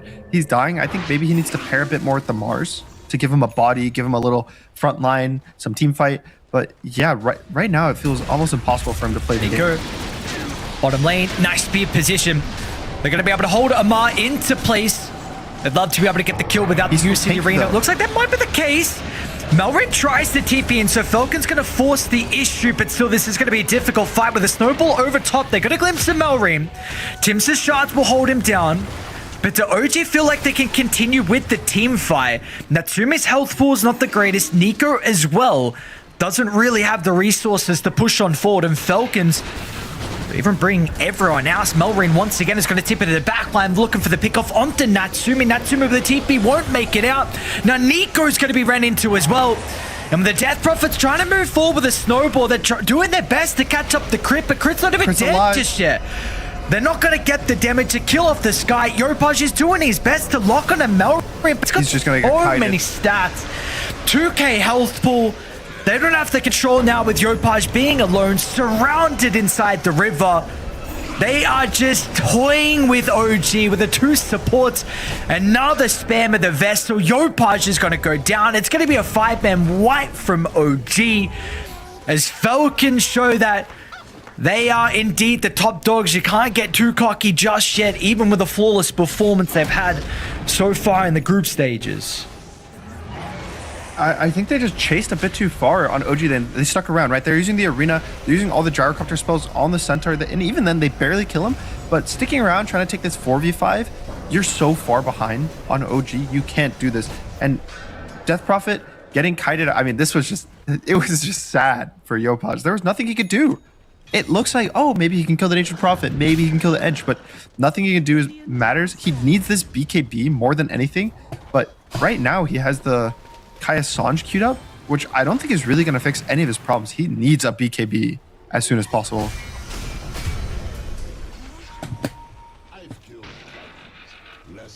And another free kill. Skem is just caught kind of lacking in the river, gets blink stunned by Skeeter, gets another free kill.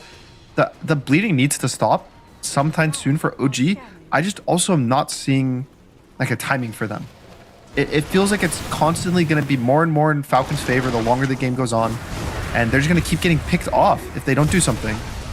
Oh, man. Regardless of the outcome in this game 1, already on NP is going to be bumped up even more.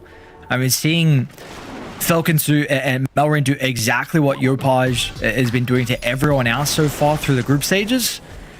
This is literally the kind of the style of Dota that they have been winning with. Yeah, I think they could have taken the Nature's Prophet for themselves instead of the Death Prophet. I don't really know what the value of it was for them. Like, I don't really see their reasoning. It's just, it's... Well, they're going to try and make it go into crit. With the Stampede. God, the oh my god, they're not even going to have the damage. The barrier coming through from the shield aside, they'll get him towards the end.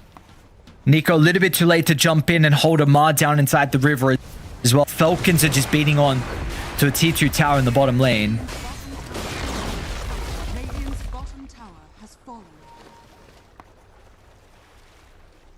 Natsume's going to be careful how far he pushes out. Melrin's going to be in with the TP, and Mars going to start to run them down. Now, Radiant are smoking over towards the Gyro. Can he get the Manta off to get rid of the Vessel? We'll be able to do so. Nice arena. Nico's in with the arena. And they're going to have any damage, though. Yopaj runs into the middle. They're taking the team fight on top of the Macropire and Dire. They're too late to respond. Melrin won't have the survivability. He'll go down. They do get the kill onto Natsume nonetheless, but OG will take this exchange. He got 2 kills with the Wrath of Nature. Like, the Gyro and the Jakiro both walk up because they want to get the extra spell off near the end of the fight, and they just both die to 500 magic damage. So, all in all, Falcons almost win a 2v5 with their cores. But thankfully for OG, they do get the kills. I think it was a bit of a long chase on Natsumi. It was a bit sketchy of a go, especially with the Manta style. He's a way to remove the vessel, remove the slow from the Nature Prophet Shard. But I don't know. It's like a damage issue, right? You'd expect a 5v2 with an arena, with an exorcism, with gyro, everything hitting, that the heroes just die. But Nico. Falcons are the one that get to do it. I feel like there's just so much damage and HP for that's like the story of every Falcons game. It's just too much HP for you to kill, and then too much damage for you to ignore. Yeah, and this insane NP build gives you 2,400 health apparently. There's so much survivability. He's got Essence Ring too, so yeah, you join the likes of a DK and a Centaur in regards to your tankiness. And he's got the BKB too. So are they going double pipe? Okay. Are they actually? They are. Yeah. I mean, I guess. I'd be surprised if snaking doesn't just change to a glimmer. I don't know if double pipe is actually a thing. It has no cooldown, right? Like a mech though. Like theoretically, one person can pop pipe and then another can. I believe. So like one guy presses it and the second guy presses it.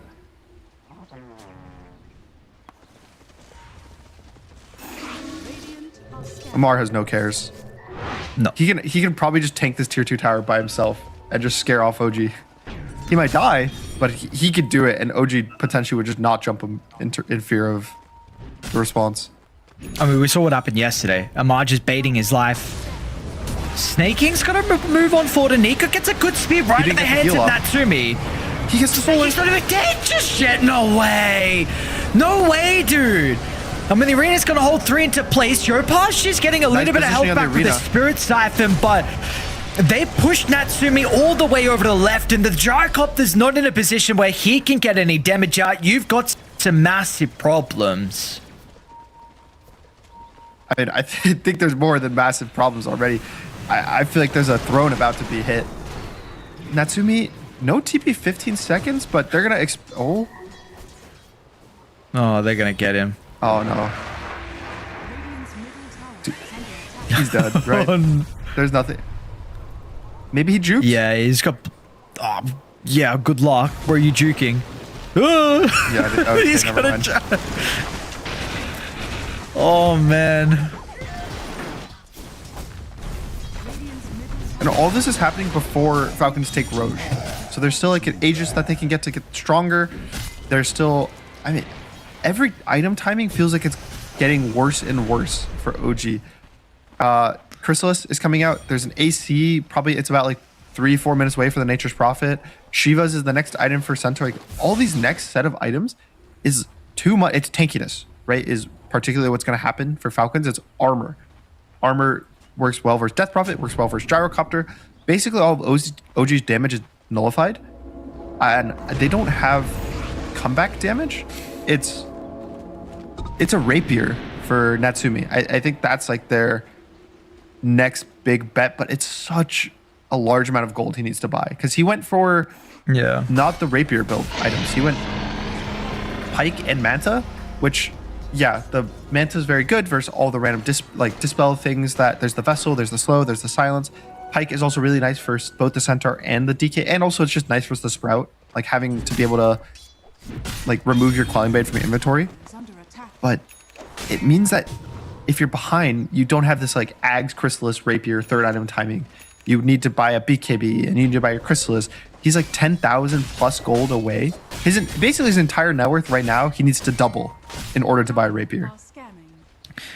Yep, and unfortunately you're not gonna have enough time. They're knocking on high ground. So it will have to be some OG magic for this defense, but you've already had some damage issues. And now that's going to further be the case into the Aegis. They're going to attempt to go for Skeeter. Speed back into the tag team. On top of the Macropyre as well. They've killed off the Aegis and he doesn't have the Elder Dragon form when he respawns. They're going to have to try into the base, get the health back in a position where they can defend, and Falcons, they will respect them. Tier 3 tower, disengage, not even giving a hope here for OG to take another fight like that. It's also that, thankfully for them, they killed the Dragon Knight in his ult. So now he just wants to wait a minute, get his dragon form back. But, I mean, again, I'm concerned like what the delay is for. It's for the BKB on Yopaj. That's what I see. I said it the whole game. He really needs this BKB. Still, he's going to only have 8 armor, 8 or 9 armor, which is not enough. Do they even have a solar crest for him? They don't. So, Purely has 1800 health, 8 armor, doesn't really have a way to stop himself from getting killed, just right-clicked by both the Nature Prophet and the Dragon Knight. There's an AC going to come out soon from Malrine too. There's just so much physical damage from Falcons that at this point, I think the BKB is a bit too late in this item build.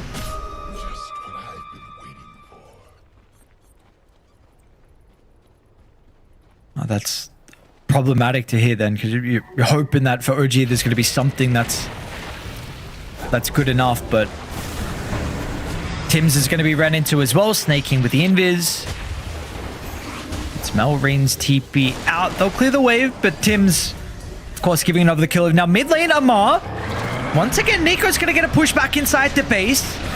They've got the arena to hold him down as well, but Amar is so survivable.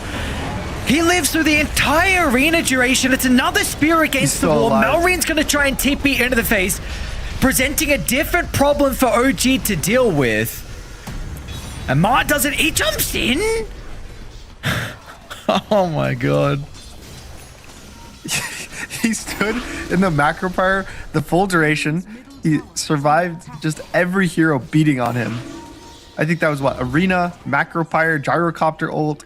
He doesn't even have a BKB or anything. He's a pipe. It was just... And they survived long enough. Malrine's able to show up to the... Oh. I thought Tim's was dead there.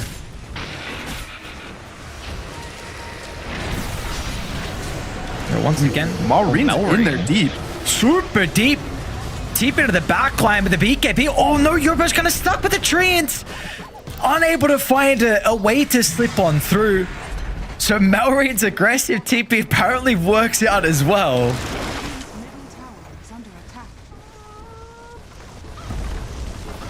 40 seconds, no Death Prophet.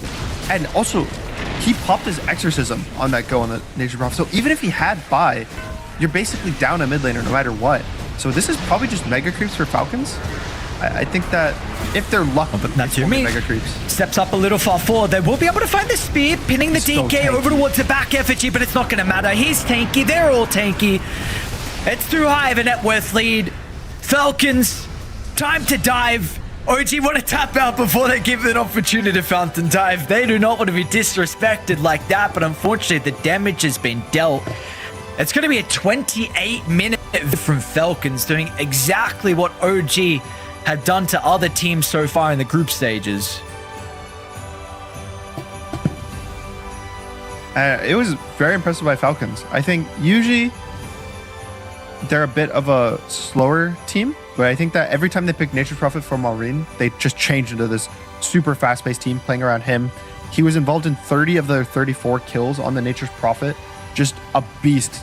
Starting off, I think it was what, like 3 minutes into the game, TPing bot, and pretty much after that, it was just snowball after snowball. I think OG kind of missed a few of their marks with the timings. I think the mid tower push was a bit slow. I think Yopaj getting caught out on that top tower and them not committing to this kill was also a big mistake.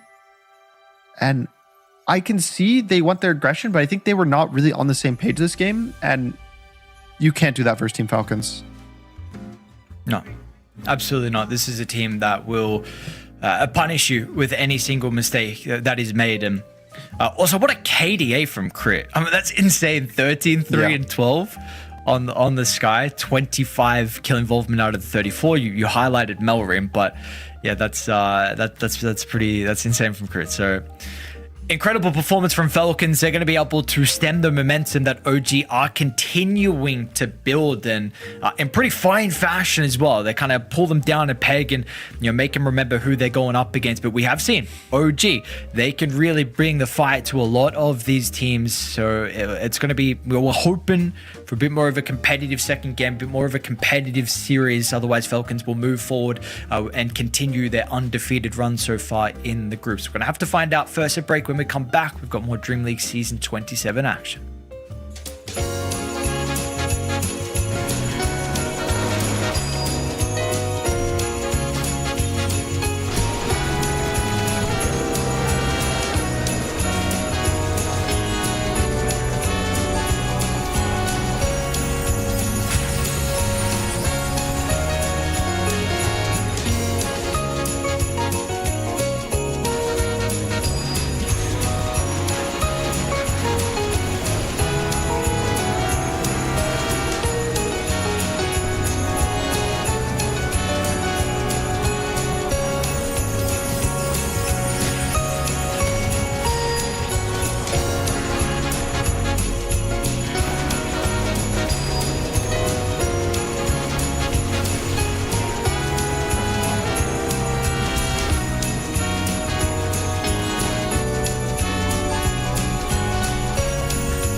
Bloody time.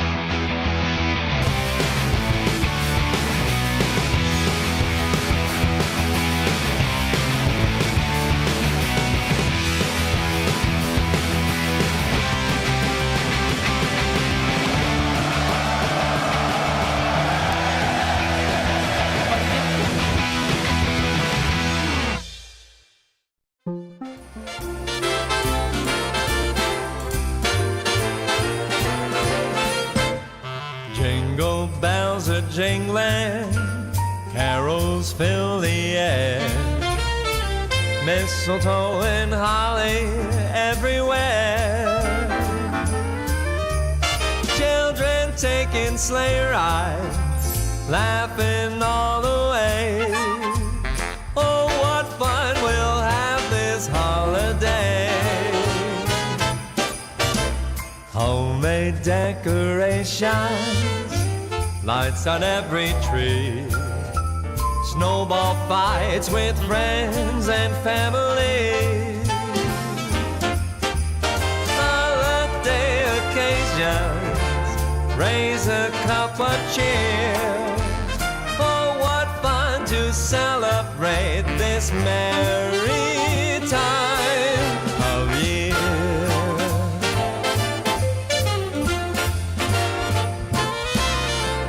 Bells on bobtails ringing, making spirits bright.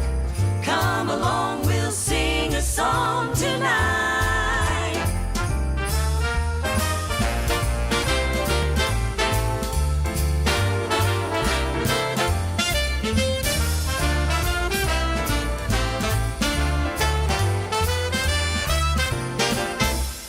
Turkey with the trimmings, grandma's pumpkin pie, stars above that shine for you and I. Holiday occasion, friends from far and near. Oh, what fun to celebrate this merry time of year.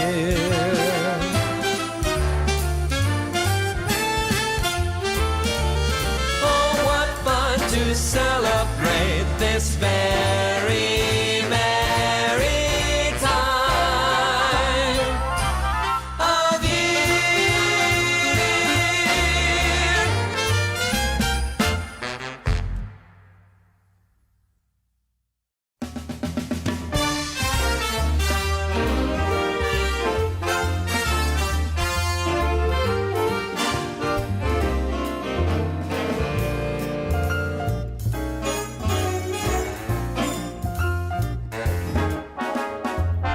like my eggs over easy. She likes her scrambled on rye. So we strike a deal with our morning meal, but we kind of see eye to eye. She loves a Malibu cocktail. I go for whiskey and dry. There's no common ground when the drinks come round, yet we kind of see eye to eye. We're so magnetic. We'll pose apart and yet we're the same. Don't know who said it, but it's a stone cold fact. Opposites attract. She favors Paris in springtime. I'm more New York in July. So for holidays we go separate ways, still we kinda see eye to eye. Yes, sir.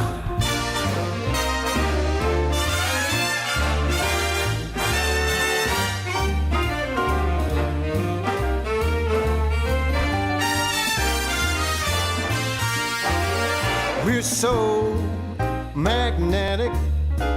We'll pose apart and yet we're the same. Somewhere I read it, but it's a stone cold fact. Opposites attract. I like Vivaldi and Mozart. Cole Porter songs make her cry. So we just divide on the music side, yet we kind of see eye to eye. We don't analyze, we just compromise, and we kind of see eye as we give it a try. Yeah, we kind of see eye to eye.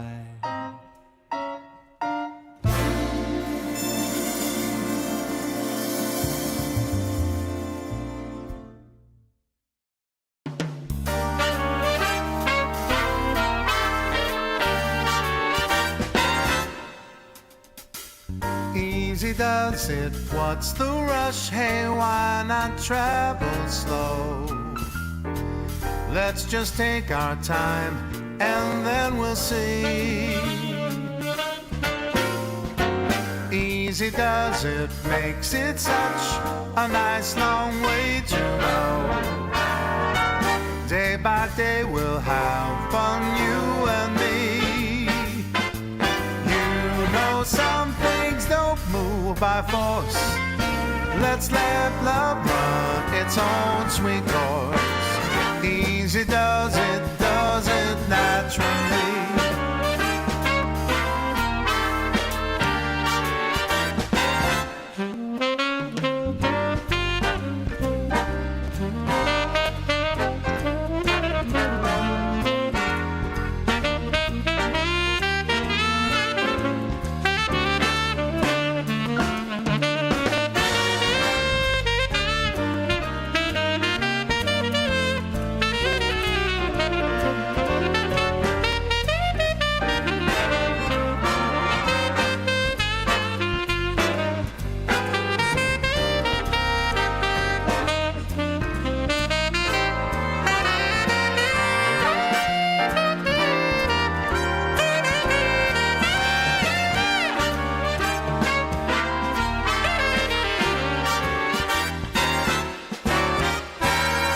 Easy does it, that's the way to make it all so right.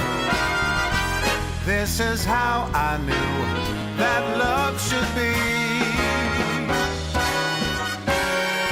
Easy does it, every day means every single night. We'll be lovers, this I guarantee. Let's keep the tempo slow, not fast, 'cause that's the way to make love last. Easy does it naturally.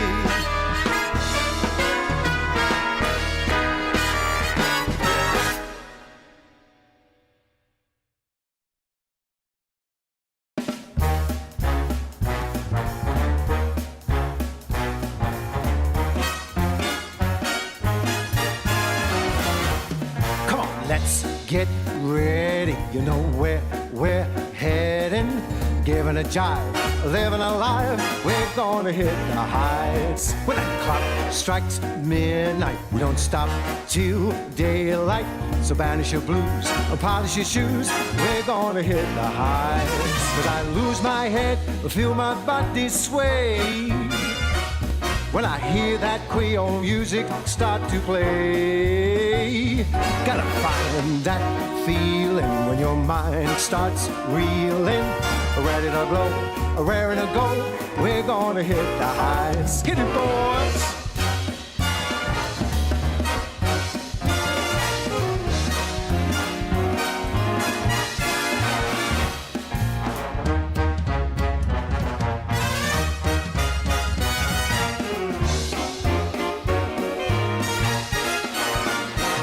When I go real dizzy and I lose control, when I feel that rhythm burning in my soul, I said, come and get it, 'cause you won't regret it.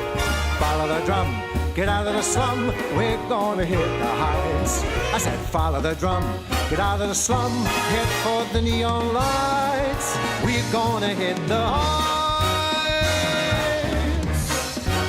Gonna hit the heights.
Well, Falcons off to a good start to continue on with the undefeated run they have so far here in the group stages. Gunnar, what do we want to see a little bit different coming out from OG heading into the second game? Because it looked like they just run into a bit of a Falcons lineup plus a last pick Melreen Nature's Prophet.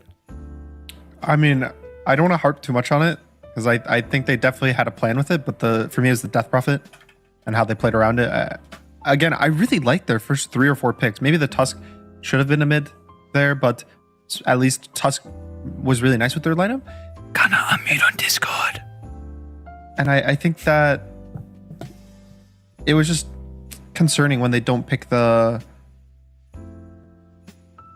mid there. I think just picking their mid there instead of the Tusk, maybe not Nature's Prophet, but again, their first few picks, the way the draft was flowing, I think was good for them. I don't know. It's hard to say. I don't want to just flame them too much for the Death Prophet. I think that there was a plan. It's just Falcons is not the team you can make these like slight drafting errors or slight gameplay errors and give up kills here and there. Yeah.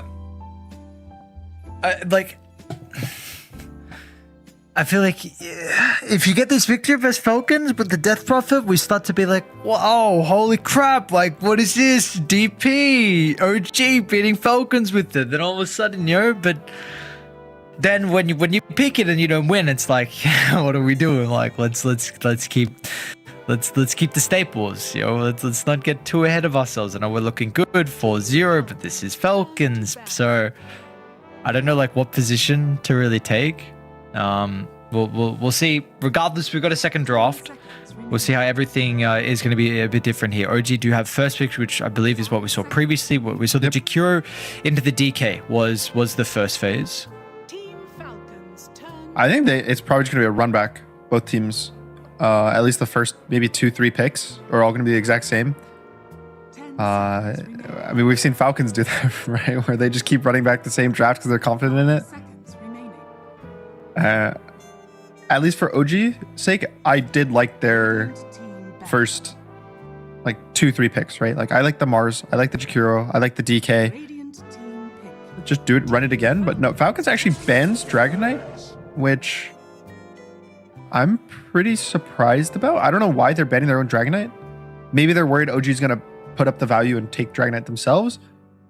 So a bit interesting. And then they actually just take the Axe.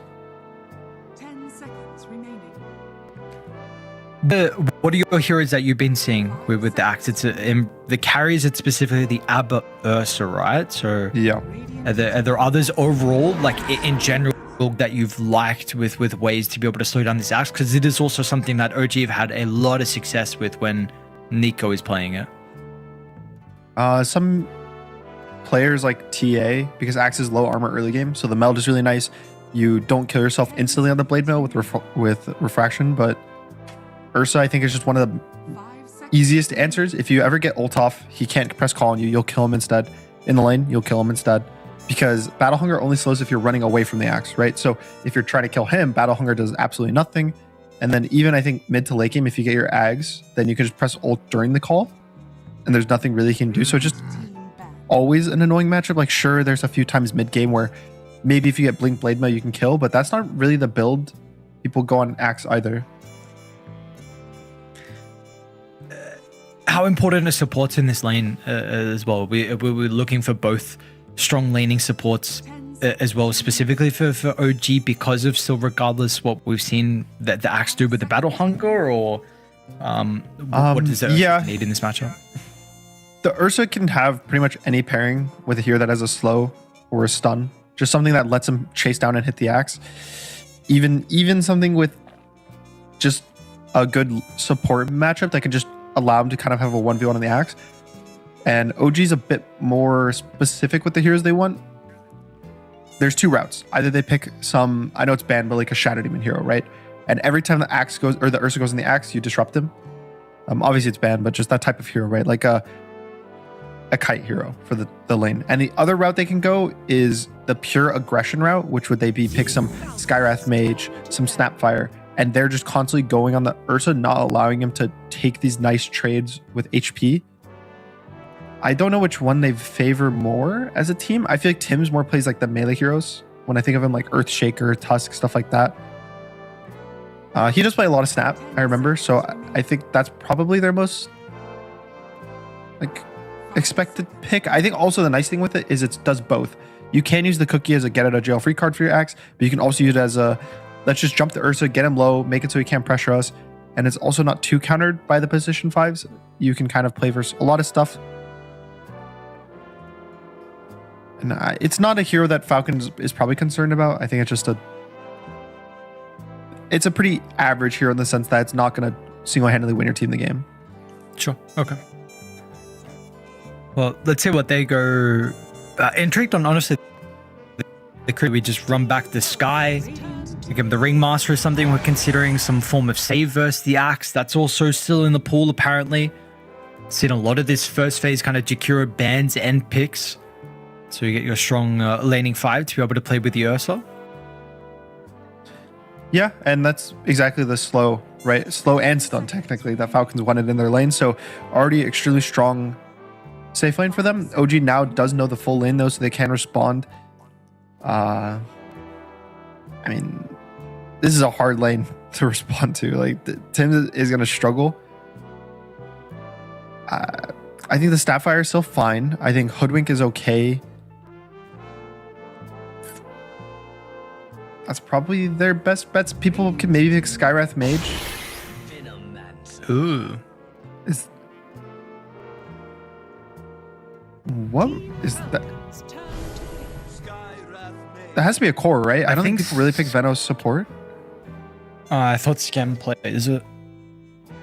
Okay, he I'll does. check for some reason, I feel like they've done it once so far in the groups. Okay. But Scam does play it.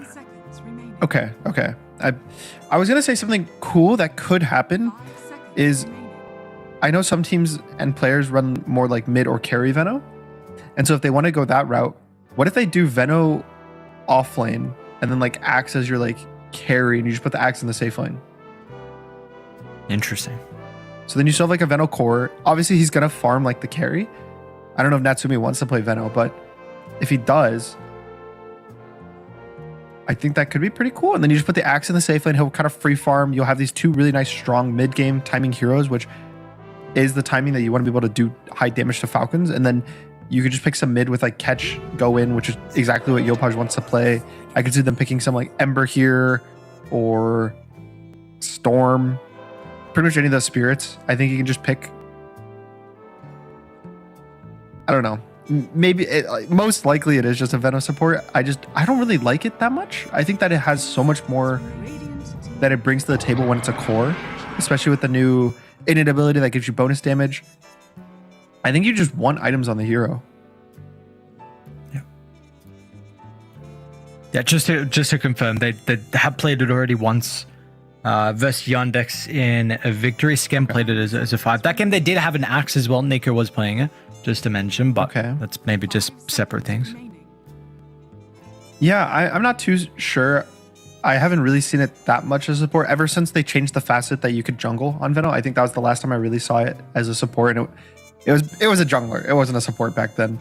So if it ends up being Skem, I'll be pretty interested to see kind of what he does with the hero, because it's very not common. I think the cool thing about OG, I'll say, is they do often pick heroes that other teams aren't picking.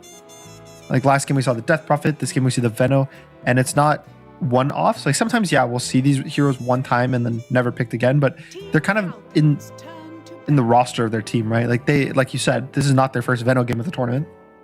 I don't think it was their first Death Prophet game. I think they picked it, I want to say, in the qualifiers somewhat recently. So it's like these are heroes that they're comfortable with, they've practiced with, they probably scrimmed with them. 10 seconds remaining. And again, I think they're picking Gyro into Centaur, which from my understanding, that's a Centaur favored matchup. Like laning stage wise, Centaur is pretty good versus you. Mid to late game, you're a bit too tanky until he gets that Rapier build. And even then with Rapier build, Centaur likes building Blade Mail, which is actually really good versus buying Rapier, especially on Gyro. You buy like 1 or 2 Blade Mails. I don't think anyone Falcons will buy it, but you adopt the Satanic Healing pretty nicely just with 1 Blade Mail. 5 seconds remaining.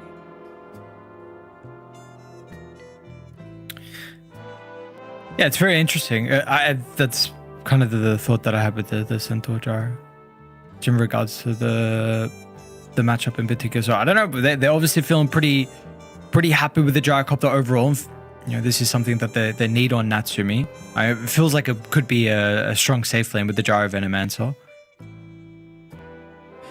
I hope he goes more of the Rapier build, I think, on Gyro. I've seen some players like this stats where you go like Pike, Manta, Butterfly, Scotty is kind of like the build I've seen. You skip the Axe completely. I personally really do, especially this patch with the heroes people are picking. I really like the straight Rapier. You go like Ags, Chrysalis, Rapier, Satanic. I could see an argument this game like, oh, I want the Pike versus the Ursa. It just, I don't know. The hero feels pretty weak in this mid game with like Manta. But anyway, OG need their mid, I believe, because yeah, it looks like Veno's. Hero, are you winning? I still think a Spirit is really good. So any of them are pretty valuable. Ember, Storm, Puck, 10 seconds remaining. Void Spirit, like pretty much anything in that realm is pretty good. I feel like because it's Yopaj, Huskard's already banned. I like the Ember. I think Ember pairs really nice with the Sky, but maybe Storm is just a bit more damage. Like they could ban the Puck and then just take Storm. It's probably a pretty easy like 1-2. Radiant team pick. Monkey ban. Ooh, I think it's Ember then, right? if it is the Ember, it's a lineup that plays really well on distance. Constant spam of the Battle Hunger, the Gale, the Sky spam, missiles running you down, slights as well. Oh, no, it is. Look at the slope. They don't have the puck though. So you really only worried about the silence on the Sky? Yeah, I don't think you really care about Sky silence. Like, Sky's going to silence every hero in the game. Yeah. I think his other route is Ember if he wants that for Falcons. Like, Ember is really nice with Jakiro and Ringmaster. They have a lot of damage if you're stuck there. Maybe the Ember's actually a bit better with a Mage Slayer. This game is really good. Like, all 5 Mage Slayer kind of crushes every hero on OG. So I kind of like that. You go Mage Slayer instead of Vessel, and then you have this really nice timing that OG's damage is going to be very lacking, because think of every hero. Counter Helix and Battle Hunger both get affected by Mage Slayer. All of Venom's spells get affected by Mage Slayer. All of Skyra's spells get affected by Mage Slayer. Rocket Barrage, and then Storm. Like, all 5 heroes hate playing versus Mage Slayer. And also Amar is probably going to go for a pipe again this game. And so stacking up the kind of like magic resistance-esque stuff for Falcons, I'm scared for OG's draft damage in the mid game again.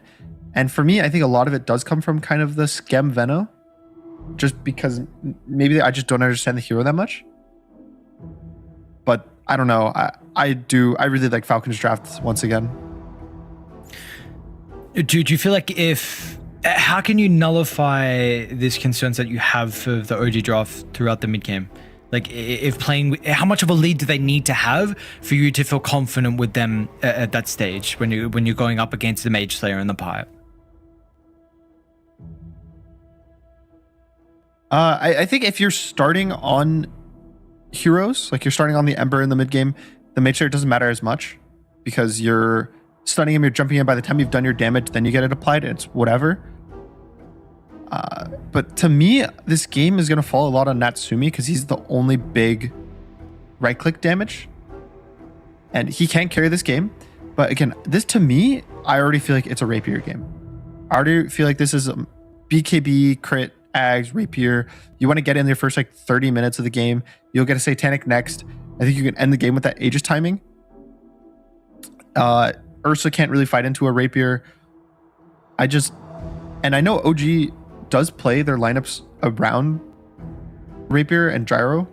Like, I know Natsumi's done it before. I think he should do it again.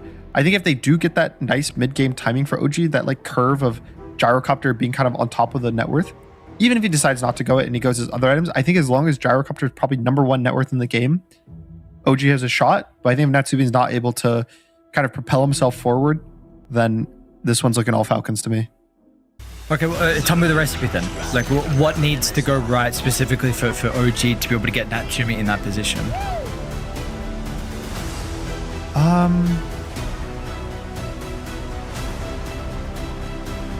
It's probably a bit about the lanes, but again, for me, so one of the moves I was hoping, and they did make, but they kind of messed it up last game, was taking the enemy safe lane tier 1 top, right?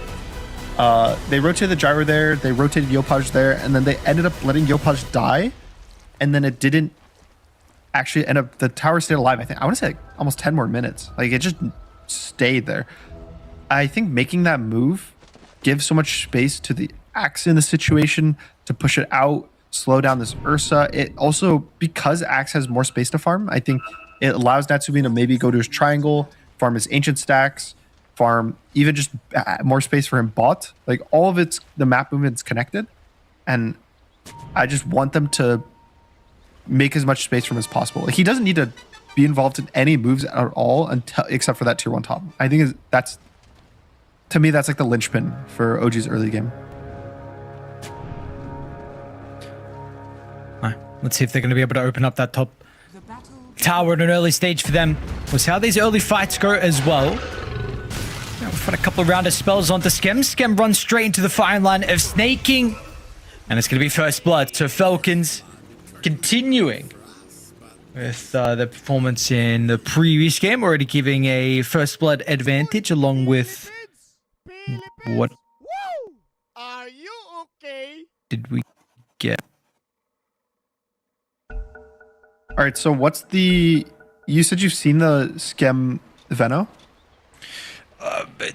When I say seen it, just I didn't. You've watch this seen game. them pick it. I'll pull it up they've, again. They've picked it. Sure. Let me pull up the... Yeah, go, sir. I'm just wondering what his impact in this game is going to be. Even in the laning stage, I said I think Centaur's a really nice matchup versus the Gyrocopter. I think Gyro doesn't really have issues hitting the Centaur. It's not like he needs help with the slows. I think usually you want to have kill threat with like Rocket Barrage, especially early game. Maybe the Ringmaster's in somewhat danger, but I don't know. I'm just concerned that Amar's going to completely free farm bot and Schem's just going to be kind of a witness to the bot lane. So the build that game at least was 4 Solar Crest. Oh, top. Skeeter's taking a lot of damage. I did. Okay, Skeeter. All right, well, this is a hell of a way to start. In the Ursa lane, you know, again, this is your response. You pick the Ursa into the Axe, and Nico and Tim's already finding a kill under the bear. I mean, this gives you, this is going to be nice. It gives you a bit of confidence for OG, considering what we saw again from them in the previous game. And man, look at just kind of the nukes and spells onto Snaking, a Battle Hunger with the Arcane Bolt. He's down to a quarter health. Yep, this was one of the 2 ways they could play the lane, right? It was just all out aggression on the Ursa, just constantly making it so he's losing the trades or taking these 2v1 trades. I think Axe is super good with it. And the cool thing with Axe nowadays is because the Battle Hunger scales off armor, going this triple ring of protection build not only makes your hero tanky, but it lets your W just do a little bit of extra damage.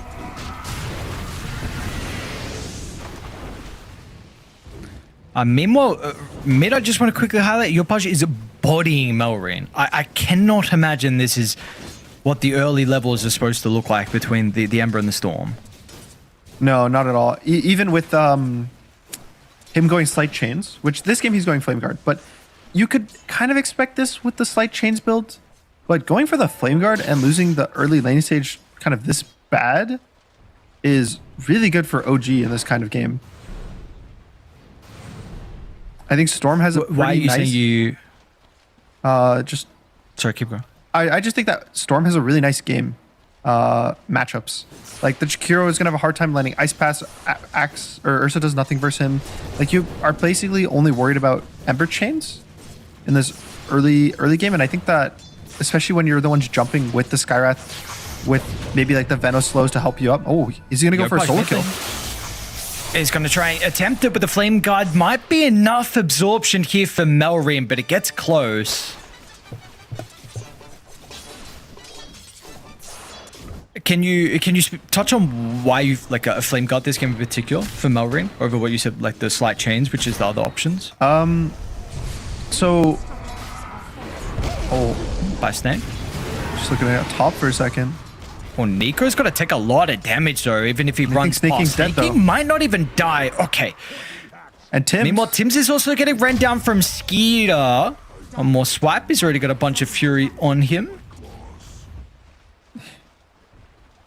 I think Nico needs to TP out. He's looking for a courier kill. Oh, it is Tego's as well. Oh, Crit's gonna win the man fight. Lands the tame. The beast had a fairy fire as well if it was necessary. And now he's gonna yoink the water rune. It's deserved. Yopaj now. A double rotation in the mid lane. So Falcons or showcasing that they're gonna try and bring some extra reinforcements, bring the numbers to enable Melrin, considering he was struggling throughout the first 4 minutes inside the lane. So the damage numbers have been tweaked a lot on both the Flame Guard and the Static Remnant. But I think that especially at level 3, with 2 points in Flame Guard, you can dodge one of the Remnants with your Slight, and then you can tank like 2 Remnants or 1.5. Oh no. Nico top? He does have the phase boots. He's really fast. Unless he's got the movement speed enough with the phase. Yeah, absolutely. He can TP out. They even TP crit into the lane. Is he going to be able to bypass? Skeeter though tries to get out of range, but the Earthshock back up. I mean, this is... Top was looking good. And now all of a sudden, you got a lot of worrying signs at the moment from OG.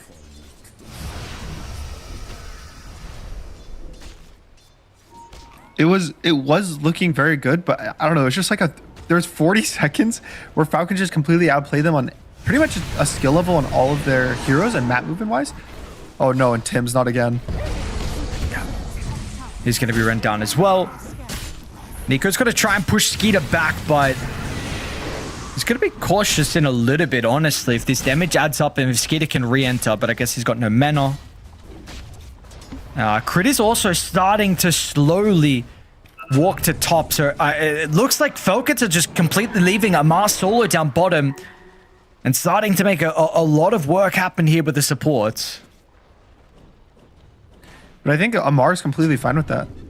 You're playing Centaur versus Gyro. He's ahead in net worth, at least. Like, sure, he's behind in XP, probably some pulls, but still going to be a very comfortable position. I think Skem has not really gotten a lot of work done. He's 0-2 and 0. He's maxing the Poison Sting, which I think is his best spell. It's just he can't jungle relatively quickly, so maybe I assume that this is what it is. It's like the greedy position vibes that you jungle, you get your items, you get your kind of auras-ish, which is probably this game. I think the Force Staff and the Solar Crest both make a lot of sense versus the Falcons heroes. And Natsumi is not going to get completely crushed in this one versus Centaur, but definitely Amar going to be happy and free farming it.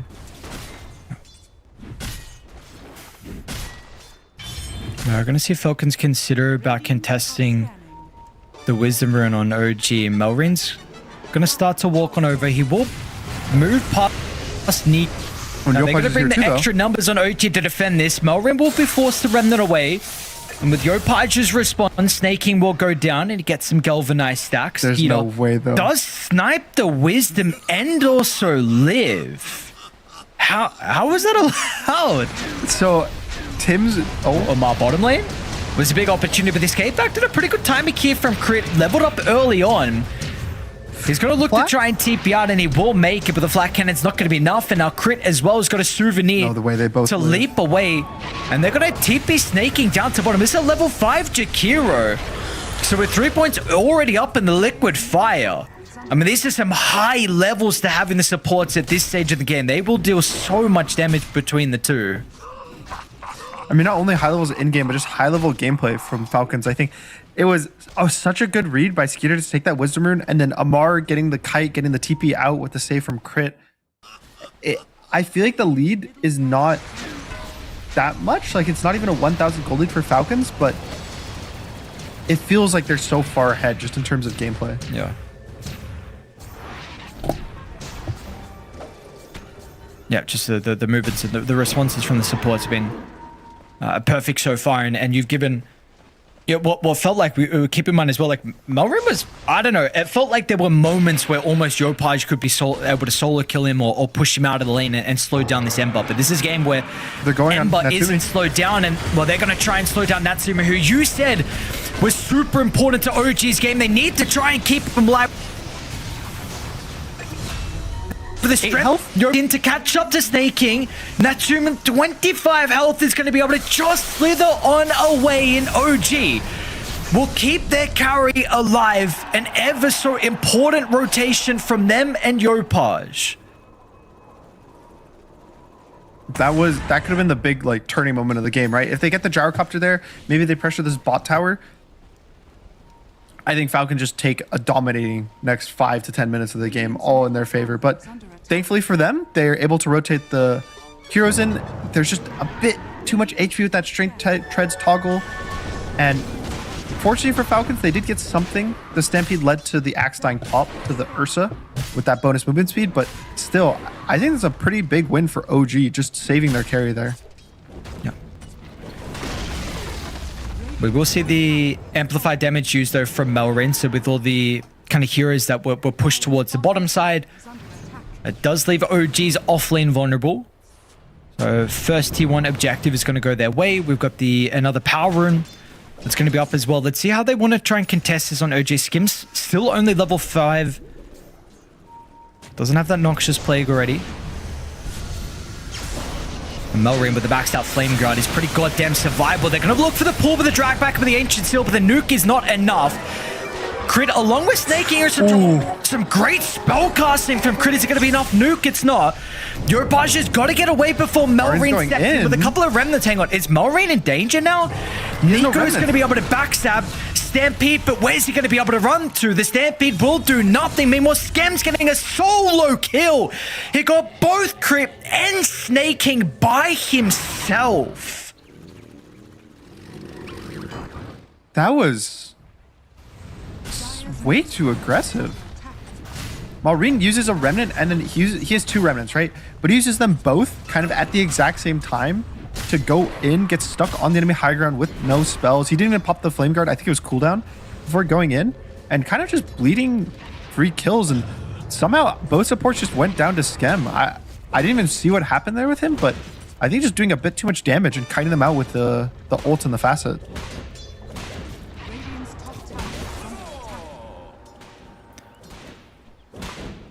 Well, this puts us in a great position though, where it looks like we'll at least get a game that is going to be even. It's not going to be Falcons running over with some mid-nature's profit that Melrain's making look broken. And this is a game where 8-8, 11,000 lead. They were close to maybe putting themselves in a position where they could snowball it, but they will try once again onto Natsumi. It looks like now OG are aware of this. They're reading it, but are they going to be fast enough before Natsumi's brought down from 4 to 0, with the Macropie getting laid down on top of the chains? Natsumi, surely not once again. He's not going to be able to survive, but it looks like as well, Melrian's going to be cut down from the dunk, make it a second. So Falcons, they do slow down Natsumi, who you yourself said was ever so pivotal to the success on OG, but they will at least get 2 return kills. Oh no, now crit. Now crit? Yeah, it's going to be another solo kill from Skem. So this is going to help him without a doubt to be able to work towards these utility items from the Venomancer. And he's just farming the enemy triangle. He's just stacking it for them, I think, and just farming himself. Maybe Maureen's going to be able to pressure him here with the Stampede. But the Stampedes? Amar's even going to be able to close the distance over towards Tim's. Finds the double stun on the low ground. Gonna have a bit more of a difficult time to go for some of the other heroes. Meanwhile, Yopaj sees an opening, snaking, isolated without any of the cores to protect him. And tower will go down as well. Lead they're playing with. Some interesting thing I just noticed is Malrine's build on the Ember Spirit. He went Urn, just a casual Urn, and now he's going for the Veil as a second item. Which I genuinely don't think I've seen a casual Veil in years. It's almost always specifically a build up to Shivas that people go. I don't think he'll rush the Shivas. Top lane. Skidder is such an important kill. He's been silent for the last couple of minutes, just freely farming. They're going to start with the Vortex. Does indeed. Is the missile going to connect before the TP? It does, just in time. Buster's there. Natsumi now pole vaults in position of top net worth.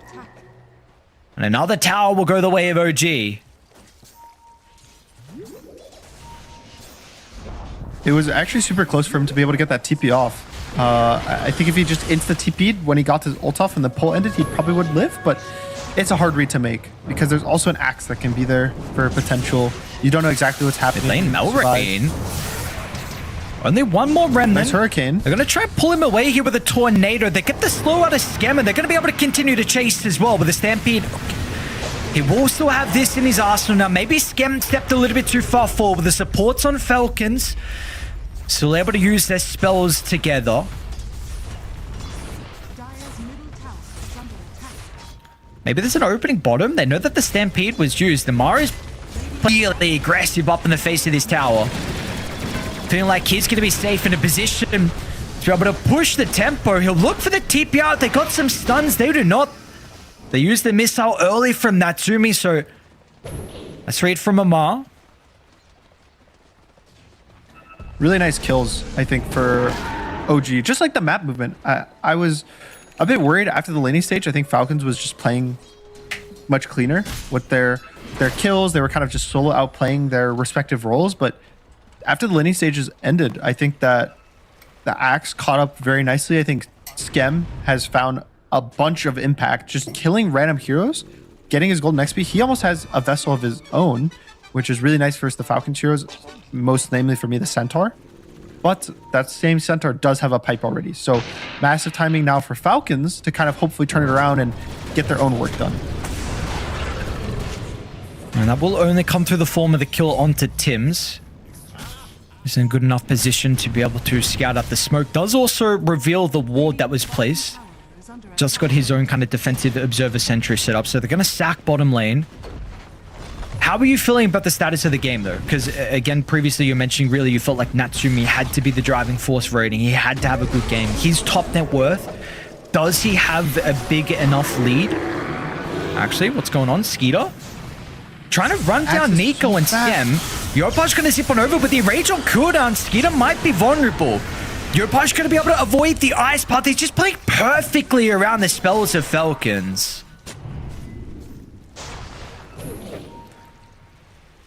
I think if... Oh, a mid might get jumped. Marin... He's going to be top lane where there's actually a jump as well. Nico, the dive under the T2 tower, finds a solo kill onto Snaking. Now he's even going to look towards crit. Slow it down to the front of the tier 3. Looks like this will be a little bit too deep. They'll respect Falcons not wanting to throw the slight lead that they've accumulated.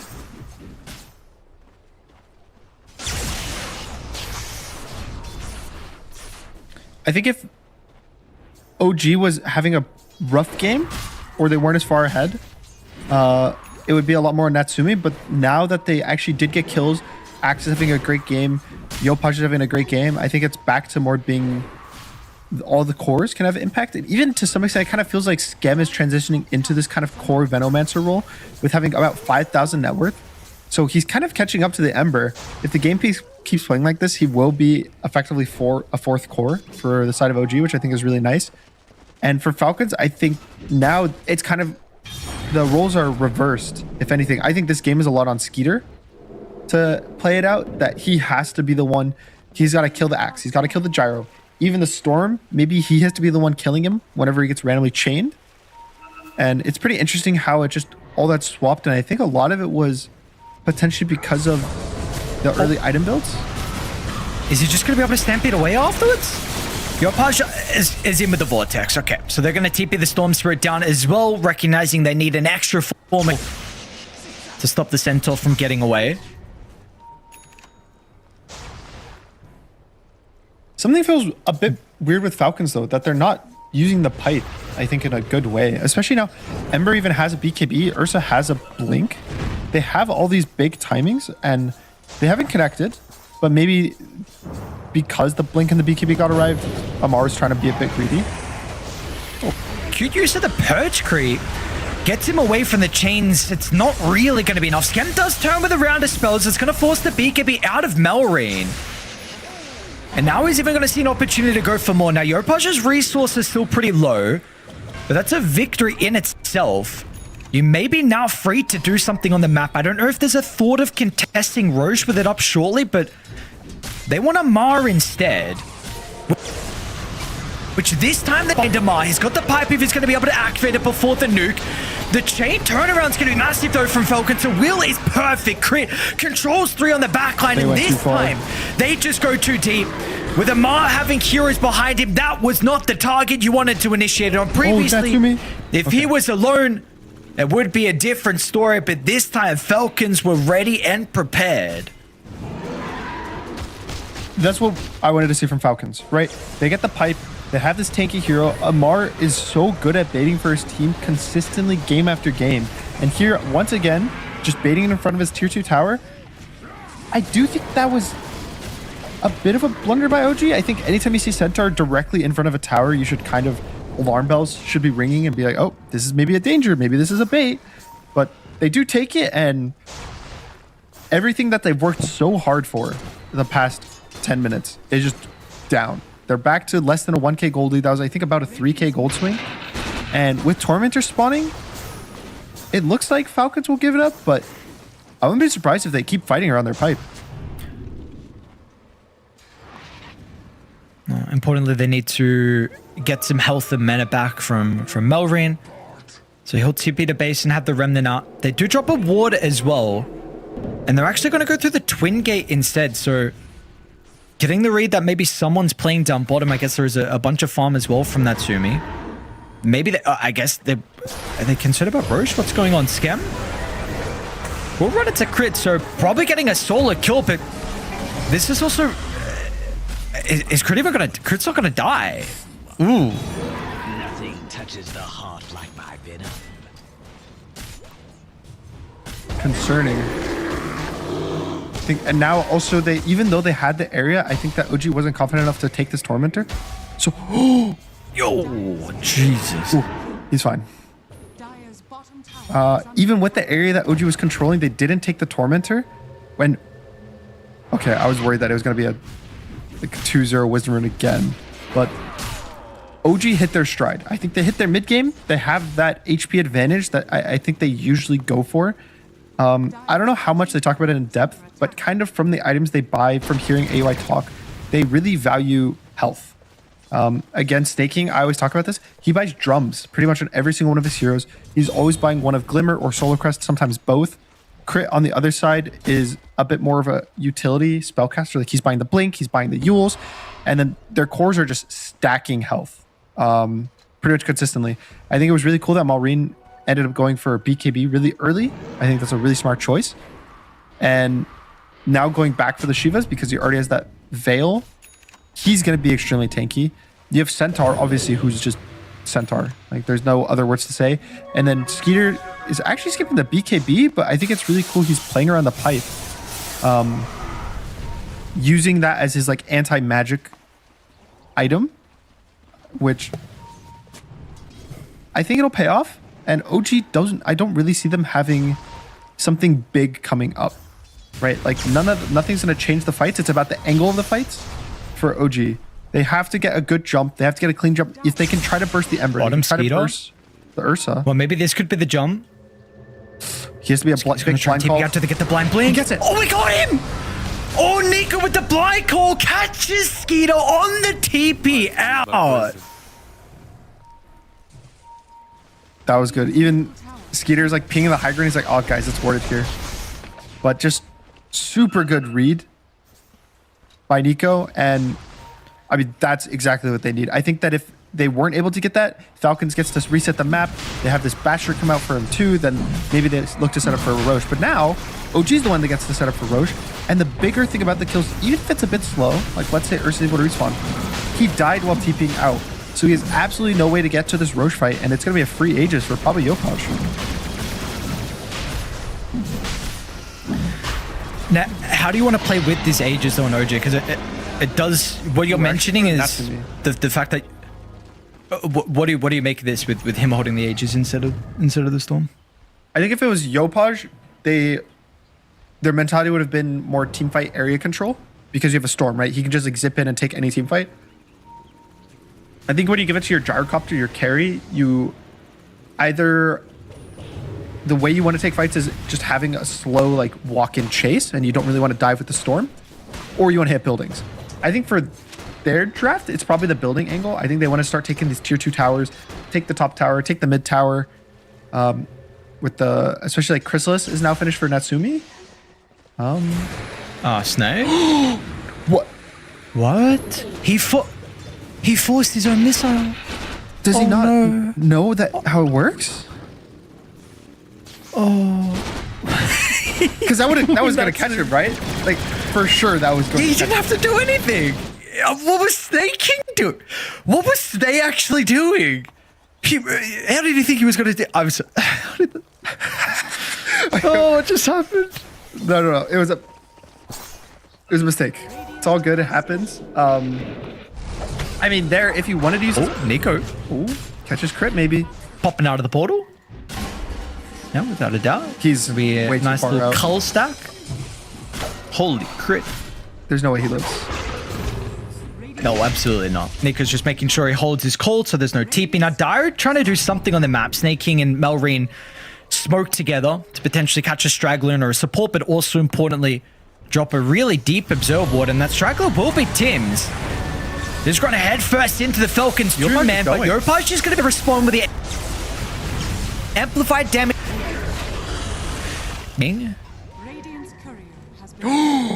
That's his BKB. Yopaj is... Gee. 2.5 minutes. Yopaj jumped down 4,000 gold. That... I don't know if he was able to click it fast enough, because sometimes when you're sniping core, you don't have the time to like check the items.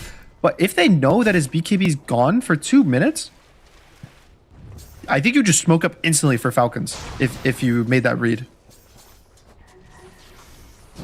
Oh, what a ward to be able to smoke to as well. Or even just put Amara in the mid lane and try and force a team fight. OG was in previously. They're going on Centaur again? But it jumps onto Amara, being super scary. Crit's going to be playing behind him. Malrine wanting to push the Sky over towards the left side. Tim's is protected with the Lotus at the moment, but that's not going to do anything. Slight cuts. And with the Stampede's going to help them slip out as well. Nico tries for the call. Won't be able to get it on the Remnant out.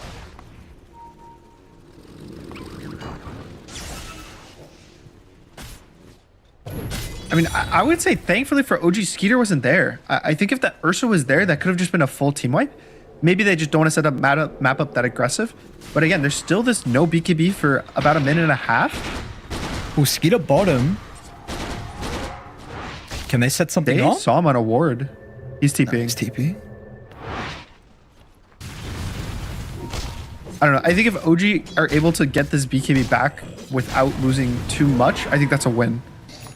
But it is... The other thing that sucks for OG is it's a lot of their Aegis timers kind of gone and not really wanting to take a real fight. By the time that he gets the BKB, the Aegis will be out. And I don't think they got really enough done that they're going to feel comfortable post-Aegis. Mm-hmm. Importantly, though, how are you feeling about the damage on OG? Because this was some concerns that you had. Is it completely fixed now with the Daedalus and on Natsumi? I think for the most part it's fixed. Yeah, I think as long as Natsumi's able to kind of stand his ground and fight. And I said I do like the Pike versus the Ursa. Maybe he's able to kite it out. He doesn't have a BKB on the Gyro, which is a slight concern with potential like Centaur stun with the Jakiro. There's not really save either for OG. But I think that Falcons, if they commit too hard, they won't be able to leave the fight. There's going to be Axe slows, Axe call. There's going to be a bunch of Venomancer wards. So there's a bunch of these random things they have to deal with, and they only have one Stampede. But I think that in a true, honest 5v5, that they're both standing their ground fighting, I still think it favors Falcons just a bit, especially with kind of the pipe Lotus from Centaur. Okay. And so for them to be able to get this advantage on OG, is it what you kind of just mentioned in regards to just like the kind of spam of spells from them and playing a bit longer of a fight? Yeah, you can just play back, wait for the good jumps. I think for OG, it's like the Storm needs to get a clean jump. His BKB makes it very easy for him. The only concern he has at all during his BKB duration is going to be the Ursa. But even then, I think ideally you're jumping the Ursa. You want to force his ult, you want to force his BKB. And he is pretty weak in this game, I think, when his spells are on cooldown. I think there's some games where Ursa gets free reign the entire duration of the fight. Like, you never can walk into him, but because there's so many of these long-range spells, from every single hero of OG has a spell that they can just cast without being in melee range, I think it makes it a bit harder of a game that Skeeter needs to pick his jumps pretty carefully. Okay. Do you want the Axe to follow with Yopaj's initiation, or Yopaj go on the Ursa and then ideally Nico on someone else? I think you want the Axe is more either he has to jump the Ursa anytime Ursa goes in, or you want to play to protect your backline. Like, let's say the Gyrocopter and the Axe are kind of playing close-ish to their Sky and Veno. The second their Sky and Veno get caught, you call a guy, then Gyro kills him, and you should play like that. I think that Yopaj is going to be more of a distraction and then like a cleanup, rather than the true fighting around. Everything revolves around the Gyrocopter, and with his BKB coming out soon, he is going to be a monster in this game.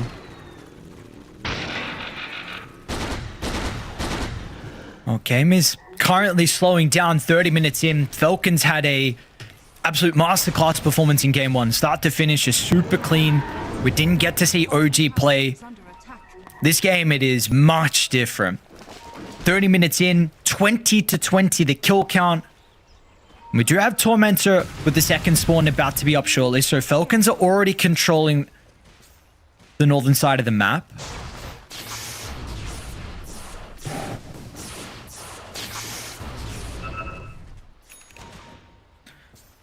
Couple of gems from either side as well already picked up, so both recognizing the importance of the vision and the jump.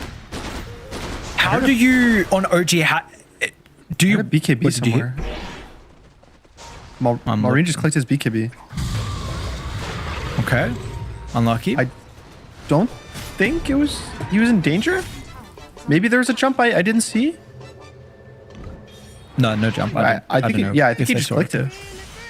But yeah, I think he was just farming, so they're not going to know. Fortunately for them, that's good for Falcons. They're going to get the Tormentor. It's about to spawn soon too. But if OG chooses to actually fight this Tormentor, that could be pretty scary with no Ember BKB. Now, Amara's a little bit far forward. The rest of the team isn't in a great position for them to be able to follow up. He's going to be able to get the blink away, but the call not there from Nico. And Crit does... Everyone else has TP'd already, so Yopaj is going to be a little bit too late. The snatch and grab and the Tormy claim for Falcons. Now they can put themselves in prime position. I mean, this is perfect from Dire. You get set up for the Tormentor, you quickly get it, you get out, and now you're already here first as well for Roche down bottom. And they might jump Scam before they're set up, or they're just going to... Amar's actually going to take the tier 1.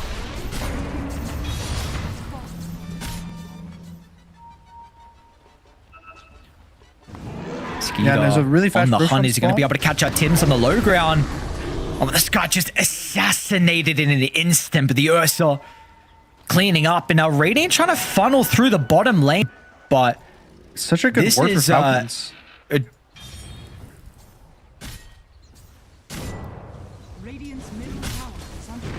And Skeeter sees that the Roshan is up, so he's going to start it, and I don't think OG is really in a position to kind of fight this. This is probably going to be a free Roche and free Aegis for Skeeter. Maybe they're going to try to smoke up and contest, but I think it's going to be a little too late. I mean, am I hitting a tier 2 tower with only Snake King behind him? He's got the Stampede, which they're going to force out. Meanwhile, Roshan will be claimed. Melred trying to deal with the backlane, going in 1v4. He gets called. With the BKB, he's going to get the call at the last second. He's got no more remnants. Melred overplays his hand and is punished. Did he lose the gem? The gem too. Oh, yeah. That was questionable. No, they still get they had a free Aegis, free Roche. There was nothing they had to do. They could have just sat back, did nothing, but instead they kind of give away free kills. I think there's been some uncharacteristic mistakes from Falcons, even yesterday in the game we watched, but even in this game, I think that they've kind of given up a few things that you wouldn't really expect them to.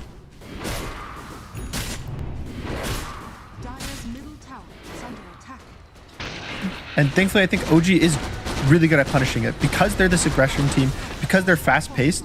Anytime that Falcons does make that little slip-up, I think that OG is really good at taking it and getting more than they should out of it. And Natsumi's getting really strong. He has his BKB. He has the Ags queued. I don't know if he's going to go the Rapier this game. I don't even know if he needs to. He's just so far ahead in terms of gold that it basically feels like you're playing versus the Rapier. Why is he carrying? You're just gonna sentries carrying around. Oh, over towards the triangle. Make the jump. Skeeter finds Natsumi on the low ground. Are they gonna be able to blow up the Jark? The pops the BKB with the force on the high ground. Can look to TP out. They got the damage. Natsumi will live. They just get the Jark up. They're out to safety. And Skem too. Skem as well. Skeeter actually jumped over towards the wrong side, so Yopaj, with everything, all the crazy stuff that was going on, he got a solo kill on the Snake King down bottom. So in the end, OG get one kill, they get everyone out, and they avoid the Aegis. That was really lucky. I think what happened, he got double forced, and I think it broke the Ringmaster roll. I actually didn't know that, because like you leave the area so you stop getting hypnotized. unless I saw it wrong. But that was pretty cool if they were actually able to kind of get him out, because he definitely should have died there on Natsumi, being stuck in the river, being stuck in the Ringmaster ult before his BKB. And that's going to be a full Ags pretty much now finished for the Gyrocopter of this top wave.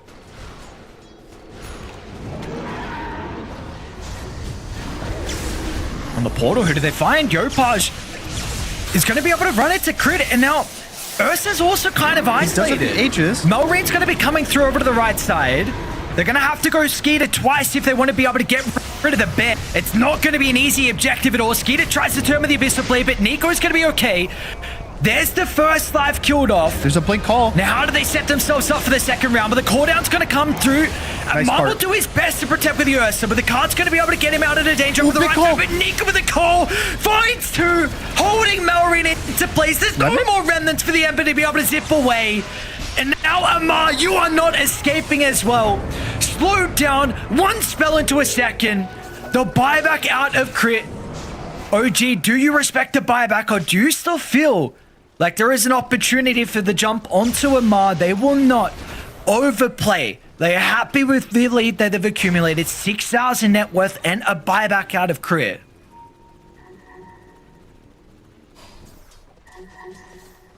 Skeeter's just kind of getting caught out. I think he also used his... He like couldn't decide whether he was going to use his BKB first life or second life. So he presses the ult but doesn't use it to fight. But then he BKB's kind of a bit too late. And just kind of getting outpaced by OG. They're being outnumbered a lot in these fights. And Yopaj is getting really good jumps. Getting always a support kill. Getting a nice trade. And I think that's another call on that. Outside the base, is there going to be any more chain control? Because Amar does have the Stampede still, No way but the he lives. damage might be too quick. Oh, man, so close. 350 health.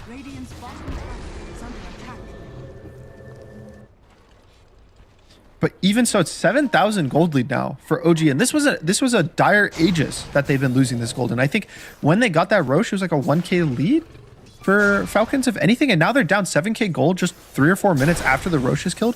I think a lot of it started with that Maureen death on the Roche timer. And I think they haven't really been able to recover their map aggression. And then now it's Skeeter getting jumped top.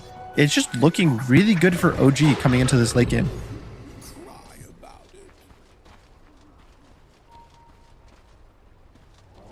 How do they need to start taking team fights a little bit differently on Falcons? What do you want to see out of them? I think Skeeter needs to be the one getting the jumps and doing the damage. A lot of the time, they're both either... Bottom, Melreen? He's under a ward and they're slowing down to him. Yeah, it's just Nico and Tim's. Are they really going to be able to kill him? Inside Flame Guard as well? The Flame Guard They're going to just drop ended. the wall for the vision. They'll get the jump. Is the damage enough? Oh, it is. That was perfect timing. The Flame Guard just expires. I don't know if they would have had the damage because he does have the 10 talent for the Flame Guard barrier. He probably actually is able to tank that Skyle and gets BKB off, but pretty perfect gank. Getting like the 2-man kills like that, it's so much Natsumi? Natsumi. Bro, Early BKB. Amar is so insane. That's you know how crazy that is? He just jumps in with a workhorse, and Natsumi thinks that there's more heroes behind him. Just, oh my god. Are you excited? I feel Rapier coming for Natsumi this game. He has the Satanic queued up. He's gonna finish it. What's gonna stop him from going final item Rapier? A lot. It looks like, yeah, we are in prime position to be able to get this Gyrocopter Rapier, which, is it something you want though? 9k net worth lead? Like, what happens if he does die? He won't die. No? You think he's gonna die? He's confident. been playing so good this game. I think yeah. all the cores from OG have been playing pretty phenomenally this game in their own ways. I think Yopaj is very consistently getting really good jumps, specifically on the supports, which is making it really hard for Falcons. I think the supports do so much damage and control that getting kill on even one of them in the fights changes the kind of landscape with Falcon spellcasting. I think Nico has just constantly gotten calls on the cores. Like he and Natsumi are both playing the anti-core game, whereas Yopaj is playing the anti-support game. And it's really nice that they kind of understand their roles in the fights and the team fights really well, that they're not overlapping. You don't have Yopaj jumping the cores with the team. You don't have the Axe going for the supports. You don't have Natsumi kind of just running in away from his team and not protecting. They're all doing exactly what they need to do in order to win these fights pretty easily for them, especially when a few minutes ago, sure, now they're ahead 9k gold, but before they were winning this in a pretty even game. Yeah. And what an extra steroid for Yopaj now. Lincoln's, but really the important thing being the arcane rune that he just picked up.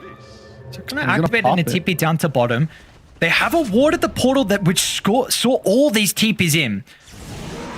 This could be dangerous here for OG. They're unaware that Falcons have the information. Skeeter are going to try and move on forward, but doesn't see the opening. They're actually going to back away. They don't have the Ember They lose that here. water. Radiant's middle tower is under attack. This is actually, this is scary for Falcons, that they're sticking around. There's no way for Malrine to get here anytime quickly. Like, the fight will be over before Malrine can show up. Amara's made the call to bait the twin gate. So they're feeling like maybe again OG are going to do some move potentially through the portal or through the wave.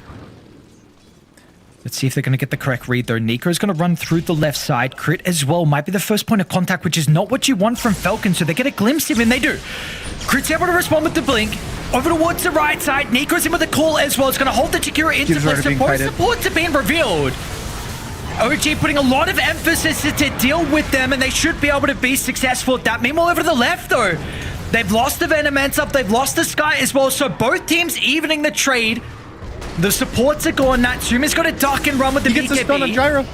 Are they going to be able to stop the TP out? Looks like it should be okay. Now down to the south as well. Natsumi at the Fiend's Gate won't be able to make it through. Controlled, killed off Falcons. 2 for 4, just losing the supports there. Nothing touches the heart. He always all chats this every time they win a fight late game with Centaur. He just all chats like 33 replays are available. Anyone can watch them. I mean, the fight looked good to start. Both teams basically took an even trade for the supports. That Falcons supports die, OG supports die, and it's a 3v3. But I think that the OG got way more split up after that than Falcons did. You can see here, like Yopaj gets a really nice jump, both supports with the axe. Maybe I think it was actually this axe jump that was a concern. Like you're not protecting your gyro, you're not playing with your supports at all. But even then, I feel like this is a decent position, but Natsumi just gets completely cut off from both his axe and his storm. And I think the second you're in that position, then you just solo die to the Ursa. You solo die to the Centaur's just damage following you.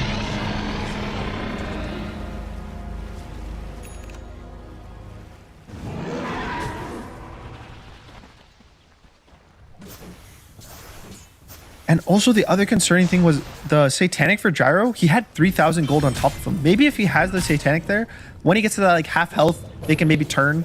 But he has 40% health, having to BKB, having to run away from pretty much exclusively a Centaur going on top of him. And Amar's not stopping anytime soon. That is not at all. Trying to force some responses out of OG. But we see now Falcons finally playing with a lead. And they're going to be the ones in the aggressive. This time it's not the supports on die getting the jumps. It's going to be them perfectly using their spells to find a kill onto Scam, who doesn't have a buyback. Meanwhile, Skeeter as well. Inside the base has been able to assassinate a secondary support, but has Skeeter gone too far? He's got the BKB in the backpack. Amar with a double He's stun still inside the BKB base. Satanic. OG, what have you done? All you did is get Falcons one opportunity, and that might have been one opportunity too much. The call at the front of the tier 4 tower. Amar will not respect the buybacks. Nico's going to be back involved. Skeeter doesn't get the Earthshock down to the low ground. He's playing with the BKB, but Natsumi's going to be able to kite him. Yopaj just still got a little bit of amount of mana to follow, but the Glimmer Cape's going to get Skeeter out, but Nico's going to find him. Cole is there with a box. Skeeter's going to do his best to jump away. Meanwhile, Malrine's making space. If they got the damage to go through the BKB, they do. Oh, we got out. Malrine actually lived. Meanwhile, Skeeter didn't use his time to escape, though. So the Ursa's still stuck around. They'll kill the Snake King Jakiro. They're going to look to try and catch up to Skeeter, but Skeeter He'll be able to slip out.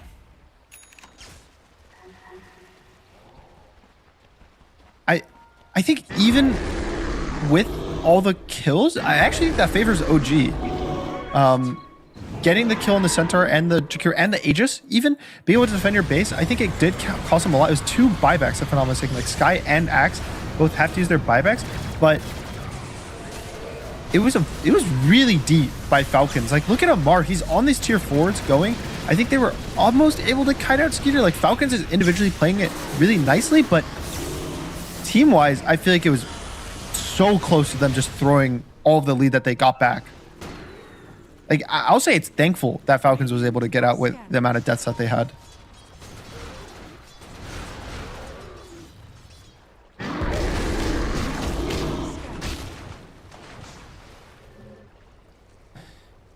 But still, 6,000 gold lead. They've kind of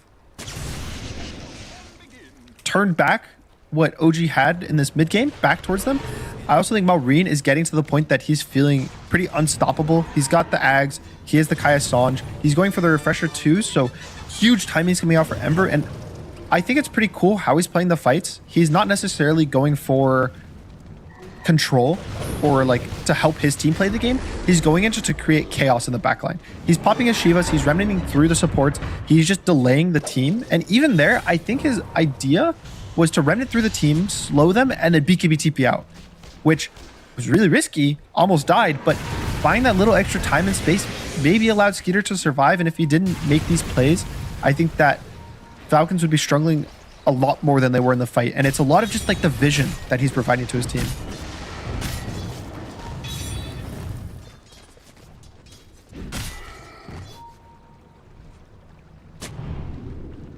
Even still, it is getting to that late point in the game. It's like 47 minutes in, gonna be 15 minutes. This 9,000 gold lead's not too massive, but it's a concern. I think that it's kind of showing Falcons is starting to hit their really, really big timings. They are starting to kind of tip out on the scaling, and they're not going to get too much stronger. Amar already has 6 items with the Ags eaten, going for the strength blink. So like he's fat, Ursa's fat. And I think the Axe in particular has fallen off very hard compared to the Centaur. He had such a good early game, was getting all the kills he needed, but I just think having to buy back there, having this like kind of not as greedy hero as Centaur has, I want to say hurt. It hasn't hurt them, but he's just not going to scale as well as the Falcons lineup. And now it's kind of shifting back again, it's the Natsumi game. He's got the butterfly. He didn't go for the rapier, but he's strong. This is his timing. They're feeling like they're going to have to do something. Their play needs to be made. It's going to be a smoke up from them to try and leave the base. Top's shoved out, but bottom and mid, they haven't dealt with the waves just yet. We'll see if Falcons are going to be able to get the read. Amar with the invis might even pop the smoke.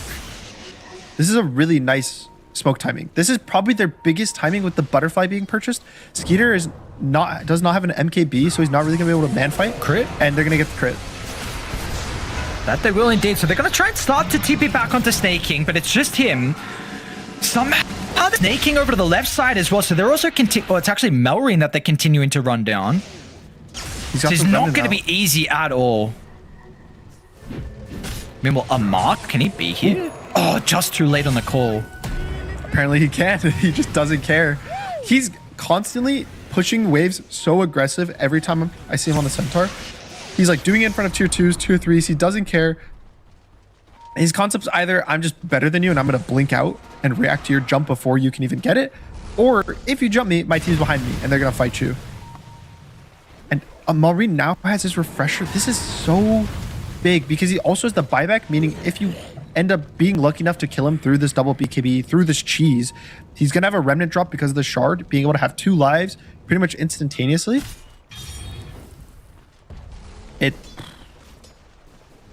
There's so much that OG has to fight against in this next one. And how they're going to be able to construct a team fight. They do look at Amar. One at that. No one else wanted to reveal their position. Natsumi Nyopa's going to try and move on forward. But they don't want to jump too heavily because the backline, they've got concerns about what Melreen's doing to them as well. Meanwhile, Skeeter is just assassinating the Axe. Nico's gone. He doesn't have a buyback. Now, Natsumi's completely isolated. No BKB, no fun time for him. And Yopaj gets caught out by the ice path as well. Just a team fight where Falcons play them like a fiddle. And there's only one buyback available now. And Yopaj and Scam, that doesn't look like it's going to be enough to withstand the eventual siege from Falcons. Oh, double They'll pull. try. I mean, this is their last hurrah. Melreen. Okay, gets stunned, but the Greave's going to be there. She's given over as well. Melreen's back to full. Yopaj, he's doing whatever he can, but once the BKB's out, he's got to get back to base.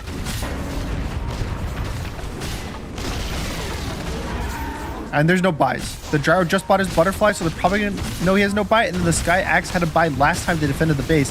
Falcons know it. Probably at best it's a 3v5, but it's just 2v5, and you don't have the damage. Nice save. Storm. Glyph as well is unfortunately going to be a bit of it for OG. At least the Ursa siege is incredibly slow, and yeah, they're actually going to go back to try and Yopaj is get kind the of barracks holding. instead.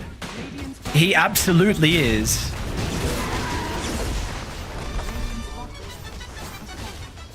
Man. All right. I mean, I'm surprised that they defended. They actually bought themselves enough time that they have one more fight kind of left in the tank. There was a lot used, I think, specifically from the Ember, having to use a refresher that fight. But Ursa, Centaur have no cooldowns. Jakiro cooldowns are all back up. Sure, Ember's a bit weak, but he's still got a whole team behind Gets him. the call off the back of the respawns as well. Trying to force some reactions out of Falcons, who are now down on the low ground. Yopaj's going to get the zip over the right side with the vortex onto 3. Yopaj, no way! Have they got any more follow-up? They do not. No one's going to die on Falcons because Melreen, he's creating chaos as well. He's doing his own mid lane stuff, but he's going to get caught. Melreen gets killed off. OG, you need to get more out of it. Can you capitalize on this opportunity to be able to punish Falcons? Skeeter zips away, but the Stampede will get him to safety. Nico, does he know where the Jakiro is? Doesn't see the TP out from snaking. Yopaj will not have enough mana to catch up to Skeeter as well, but they will live to see another day. They hold the full set of barracks mid. I thought it was over. I thought the game was done, but thankfully, I think Yopaj, he had no BKB for that defense. When it was just him alive plus the Veno, he had no BKB, so he couldn't get caught by Jakiro stun or chains or a Centaur stomp. There's so many random spells that he gets clipped by one, it's a chain stun into death, right? With no buy, because he used his buy. So super scary for him on Yopaj, able to actually hold it, using his Ags really nicely to get pulls, and then being able to defend the base. That is buying time for, now Natsumi does have the Rapier queued up, and I think there in that fight was, like, the way they played around the Gyro was much better than the last few fights. They've been in a position where they're kind of chasing, and Gyro can't hit. I mean, hang on. Again, we got to remember, like, let's not forget. Okay, he doesn't care. Amar actually jumping onto the Gyro. Skeeter's going to fall up as well, but Nico's going to be in with the call. They're taking the team fight on top of the Macropyre, and that's going to be the demise of Nico. Oh, no. They bought back onto Melreen, and they just got to get out. You got to hope all the cores make it, but Amar at the buzzer stops Natsumi. The Gyro will not live to see the tail. Yopaj does his zip in, but it's just... It's a little bit too... Maybe I'll recover him! Oh my god, he was so close! And thankfully for Falcons, Roshan will be spawning just right now, like perfect timing. I think maybe that means that they won't have enough time to end the game, but I don't even know if that's the case.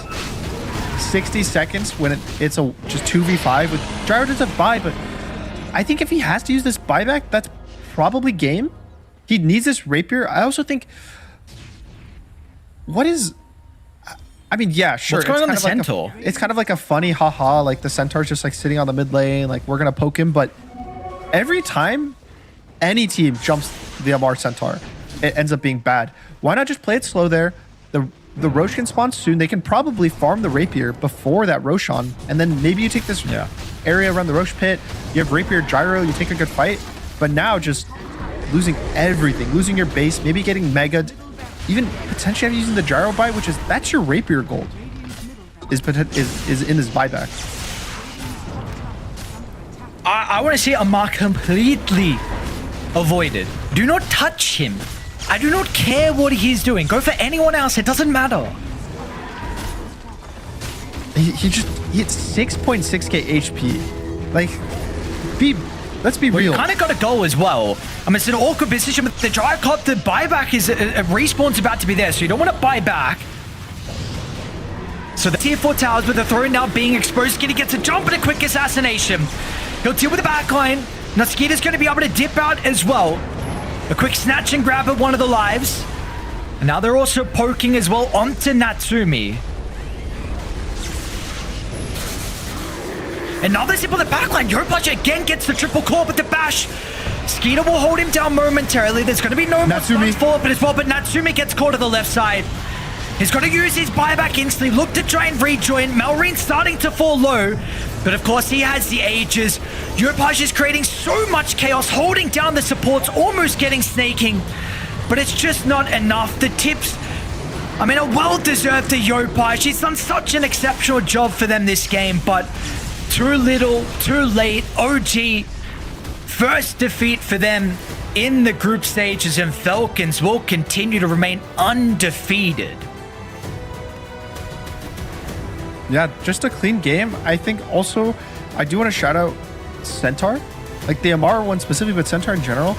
I know, at least at PJ Wallachia, it was crazy win rate hero. It was like most players were like 6-0, 7-0, 8-0. They just couldn't lose on the hero. And time again, I think you just don't really expect him to be that unkillable. And there were so many times this game that Amar positioned himself perfectly in front, took the damage, and it's just something either maybe you have to change your playstyle when you're playing for Centaur or just potentially even ban it. Because I don't think that you're going to win games if this is what's happening.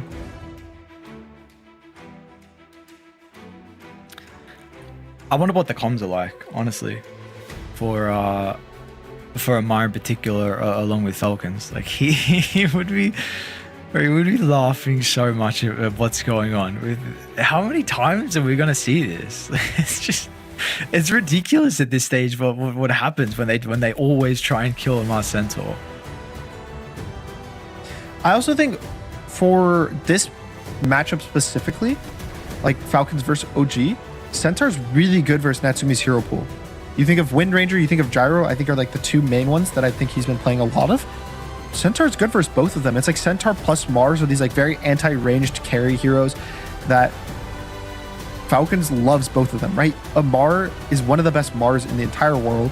His Centaur is also looking phenomenal. Apparently he's been watching some 33 replays and just potentially not really having kind of the solutions to that. And I think Yopaj, I will say he played fantastic this game. Like he was popping off. He was single-handedly defending their base in situations that they probably should have lost, buying his time like 5 extra minutes, 6 extra minutes, but it just wasn't really enough. And I think that OG had good sparks. They had good potential. They were up 7,000, 8,000 gold versus Falcons, which is really good. But I just think that they missed the mark like once. It takes one mistake versus a team with the caliber of Falcons and everything's gone. What do you make for OG though in particular with what you saw from the series? Because of course this is our first series that we saw from OG. So for them heading, and again they're also qualified to group. So their first loss, they've been looking exceptional. But what are your just thoughts from seeing this team? I do really like their fight taking. There was a bunch of times mid game where it looked a bit scary for them, but I also sometimes saw them make the same mistake, even in this game. It started here, it was 19 minutes in the game, they jump Centaur. And then it's like 35 minutes of the game, they jump Centaur. And then it's like 50 minutes of the game, they jump Centaur. And I would have really liked to see them kind of be able to make that choice. But sometimes in the game, it's really hard to be able to solve that anytime soon, knowing that Falcons is allowing Amar to be the one solo by himself. And even like here, right? They're jumping the center. I don't know. It just, to me, it just felt like I kept seeing the same mistake from them over and over. instead of being able to adapt. And I think that's the really big thing in Dota, especially, is having a game plan, but being able to change it in the game, change the way you want to take these team fights.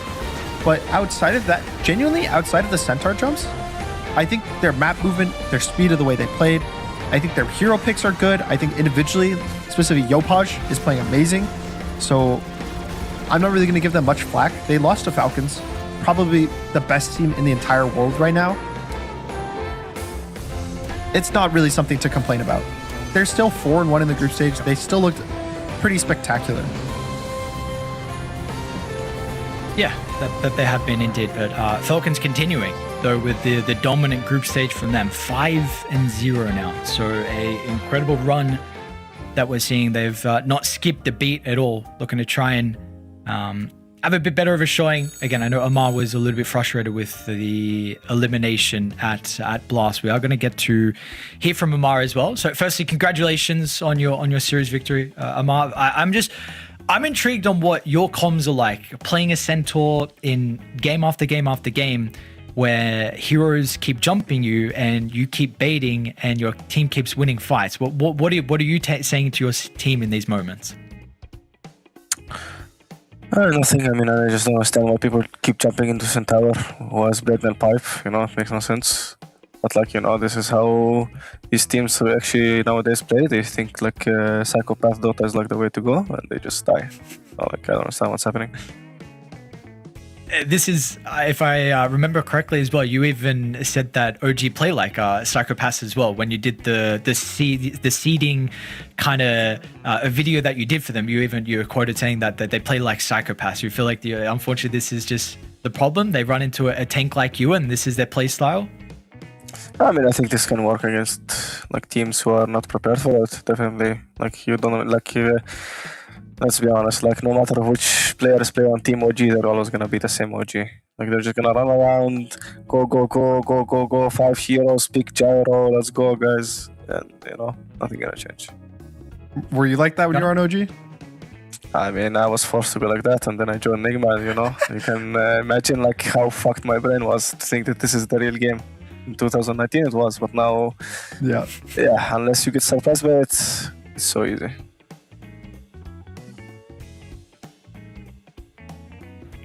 So in the first game, I was curious. You guys bought 2 pipes. Was that intentional, or is that one of the things where you both just didn't really talk much about your items? I mean, sneaking, no, but I don't know why he has 2 pipes, and then he says me like, Sammy, when you gonna press pipe? And then we just press pipe together every single fight, so I don't know. Yeah, I saw that. I was like hoping, oh, maybe they're gonna layer it, and then I would click the cooldowns every time, and it'd be the exact same second you guys clicked both of them, and just overlapped. But yeah, unfortunate. And then I guess so. You've been watching 33 replays, or is that you're just telling other people to watch them? Listen, I don't know why, but like I just 33 fan, you know. This guy's a legend, rank 400, but still like wins every tournament. So any hero he plays should just look at it. He always just play like 4 or 5 heroes. Like he cannot even play more. Like he can't play his best hero Doom, you know. But like it's just how he is. He just every patch 5 heroes.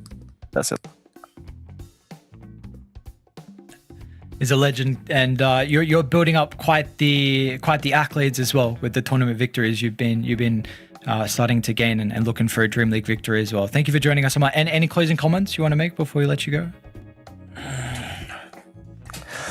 Oh, are you gonna show it this time? I know on the main stream you look to try and find something, but yeah, I did see it. I swear to God, it was just here. Thing is, I should not show what's behind me because this is the team I just beat. But like, 1 second, is it here? Are you gonna do the same thing where you don't find it and then leave? Like, I mean, I just don't. I just don't understand. I swear to God, it's just something. I'm not gonna say what it is. I just don't understand. I swear, like.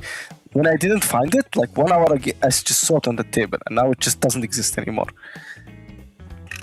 Why do you do this every interview? Amar, we want to know what it is. I don't know. I just...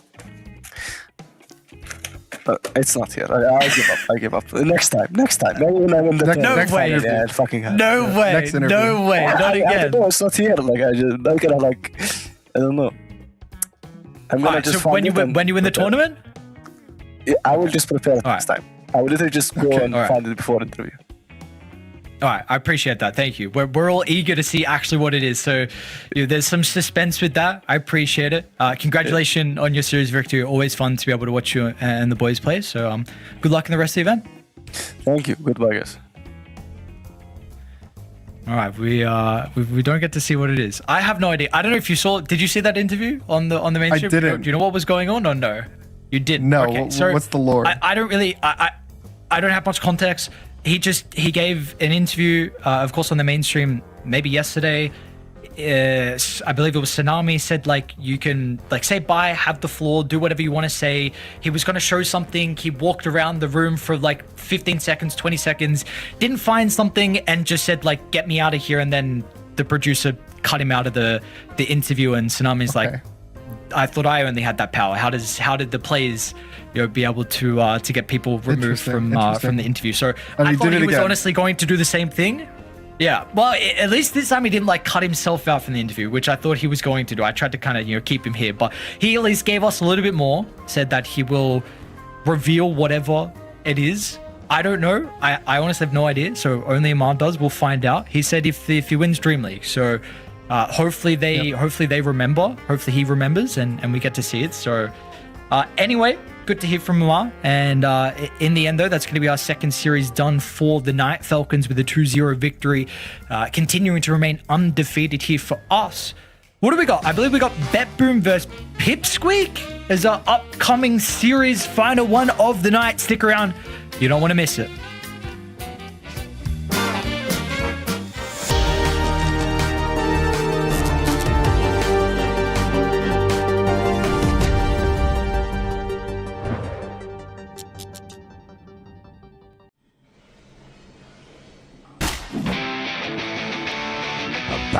Bloody time.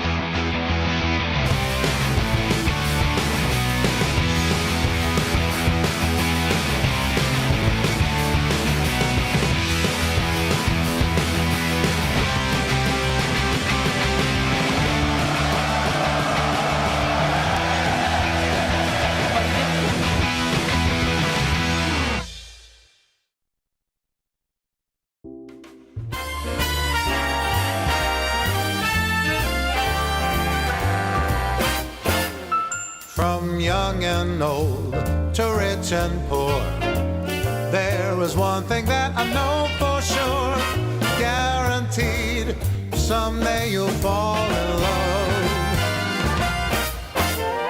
Yes, Cupid has his ways and means. Angels often act as go-betweens. Take it from me, someday you'll fall in love. And when you do, you'll find that romance is life's most precious treat. Who knows, it might be the next girl that you meet. For kings and queens, for you and me, it's the same inevitability. I promise you this, someday you'll fall in love.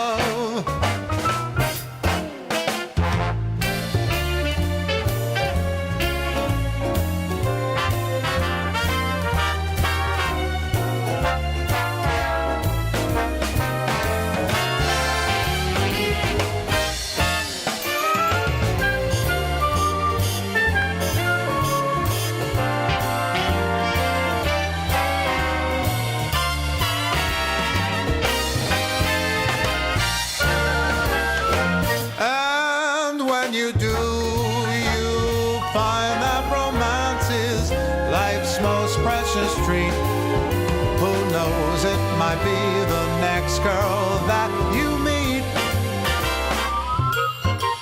And if you think love's passed you by, there's no need to frown, I'll tell you why. Wait and see, someday you'll fall in love. I said take it from me, someday you'll see, you're gonna fall in love.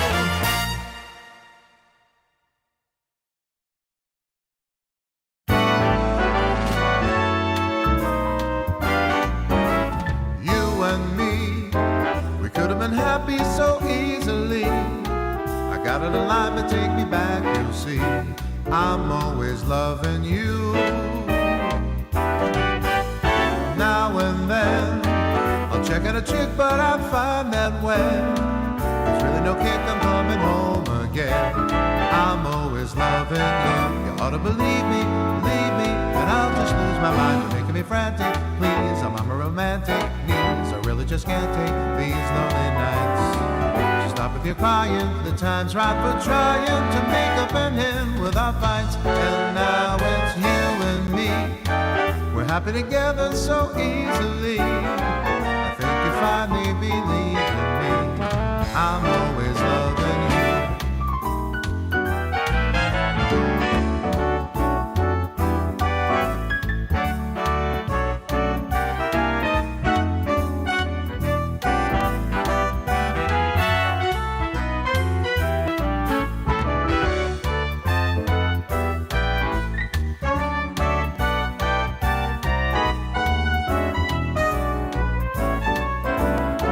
You ought to believe me, and I'll just lose my mind. You're making me frantic, please. I'm a romantic needs. I really just can't take these lonely nights.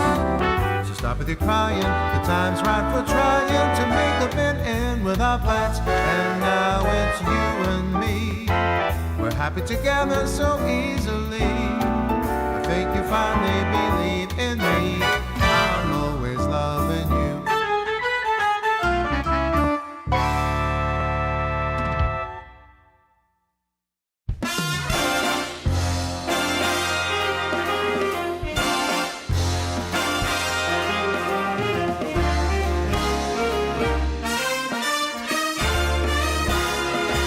One night in New York is like a lifetime anywhere. Dancing in the dark up in Central Park or the bright lights of Times Square. This town is champagne. So shake the bottle, pop the cork. Oh, the deadliest sins are like one night in New York. Put on your silk and your satin. We're stepping out in style. We'll be the toast of Manhattan, cruising the Golden Mile. This town is alive. Go wild and let your money talk. Any man can be king and reign one night in New York. All right.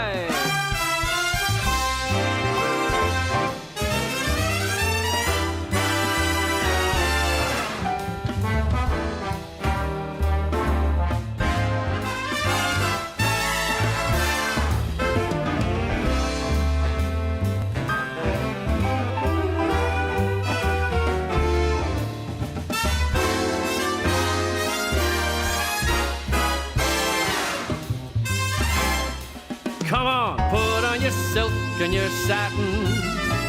We're stepping out in style. We'll be the toast of Manhattan, cruising the Golden Mile. One night in New York is like a lifetime anywhere. Dancing in the dark up in Central Park or the bright lights of Times Square. This town is champagne.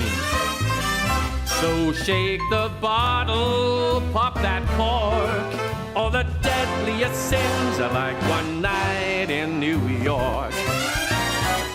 Don't you know all the deadliest sins are like one night in New York?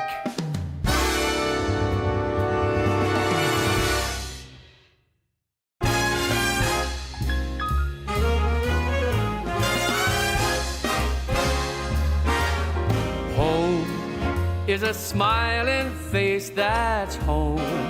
It's a hiding place that's home. Deep inside your heart, light in the dark when you're miles apart. And home, like the songbooks say, is only a dream away. Nothing's as bright as the love light back home. when you're tired of roaming home, where the love is all homegrown. There's a welcome sign and everything's fine, 'cause the sun will shine at home, where the door's wide open home, not a cloud in sight. I'm hitching a ride and I'm rolling back home. It's true, some find that travel unravels the mind right through mankind. So go with the flow, I'll take the road back home, where the fire's burning home. How I love returning home. When you're waiting there, what do I care? I'm a millionaire at home, where the windows lit up home. Love is everywhere, watching the storm on a cold night, cozy and warm on the inside. Nothing's as bright as the love light back home. I know that nothing's as bright as the love light back home.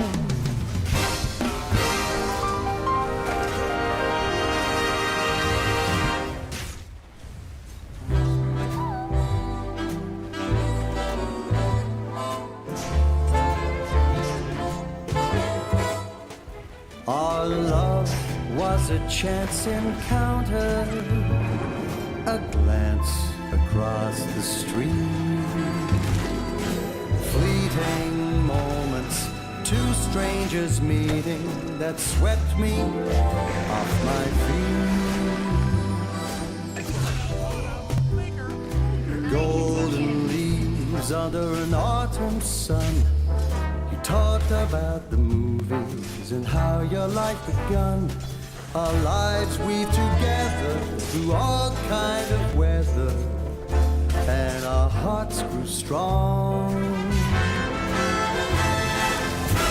Our love was a chance encounter, a glance across the street, fleeting moments, two strangers meeting that swept me off my feet.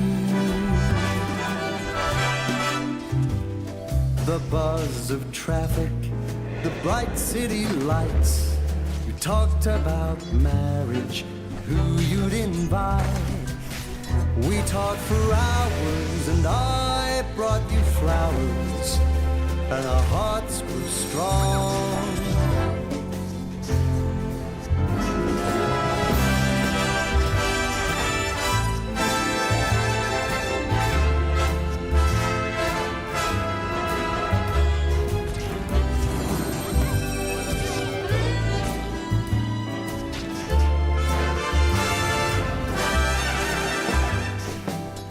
How can something so special be mere happenstance?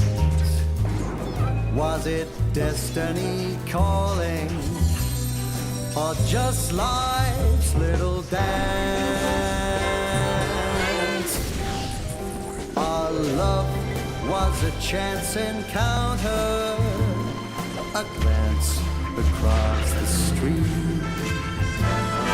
fleeting moments, two strangers meeting that swept me off my feet, that swept me off my feet.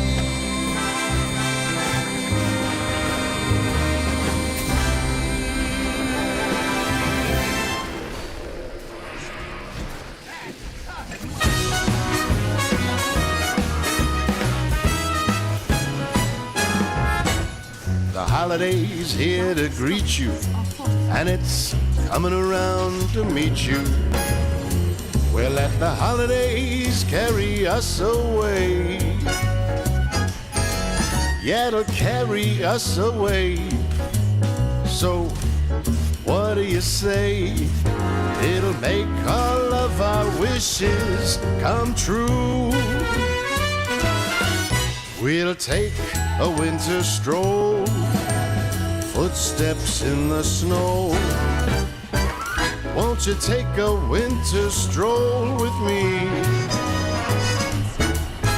We'll see the lights on display from Main Street down to the bay this holiday.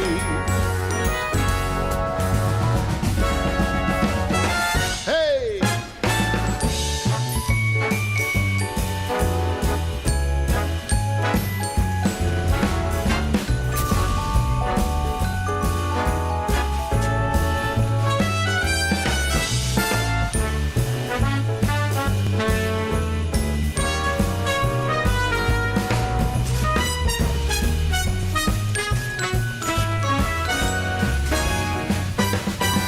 We'll take a winter stroll, footsteps in the snow.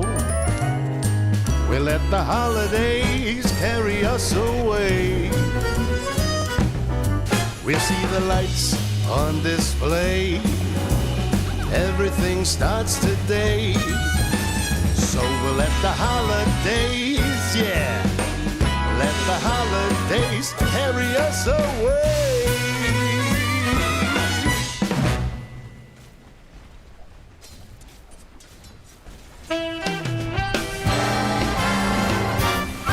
Sometimes I'm wrong, Usually right. the reason we get along. We make love most every night. I take it black, I like it light. opposites do attract. We make love most every night. It's just a fact of life that a man and his wife sometimes disagree. I know it's true, my dear. The resolution's clear. Come on, make love to me. Whether I'm wrong, Whether I'm right. the point is we get along. We make love most every night.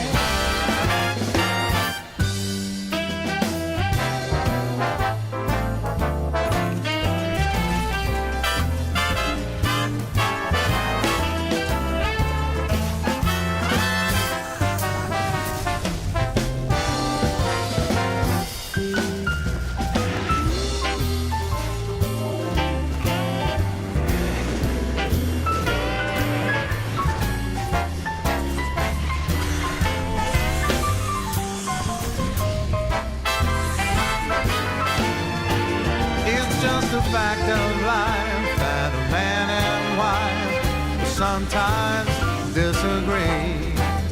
I know it's true, my dear. The resolution's clear. Come on, make love to me. Don't see eye to eye. We never fight. And here's the reason why. We make love most every night. And there's the reason why.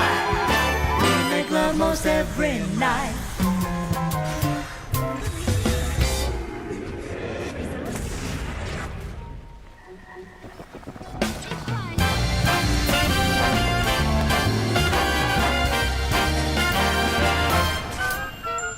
Hey little honey, I've got the money, let's blow it all.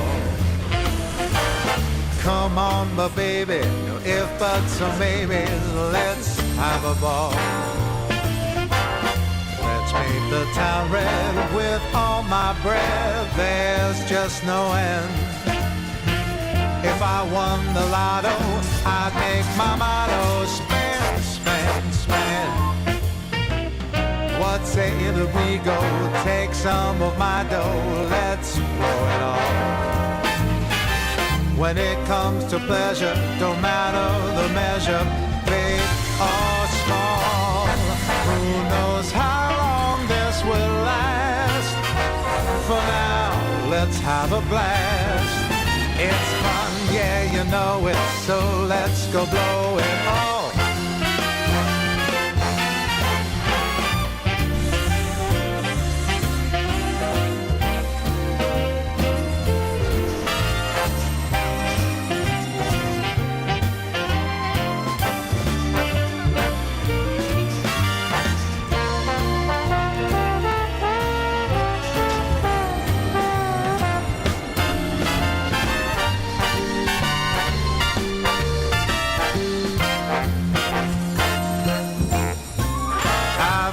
An arrow that I can spare, so let's blow it all. Come on, my honey, let's take this money, let's have a ball. Who knows how long this will last? For now, let's have a blast. It's fun, yeah, you know it, so let's go blow it all. It's fun, yeah, you know it, so let's go blow it all.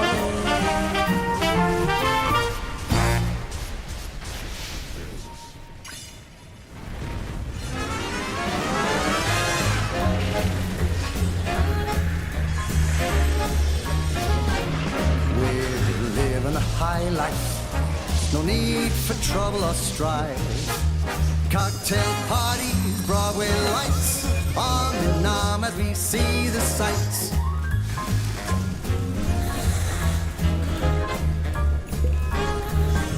Monday morning, catch a plane down the coast to Saint-Tropez. Wherever we are, it's never the same. Where there's fun, dance, we will play. We're living a high life, no need for trouble or strife. Cocktail parties, Broadway lights, arm in arm as we see the sights.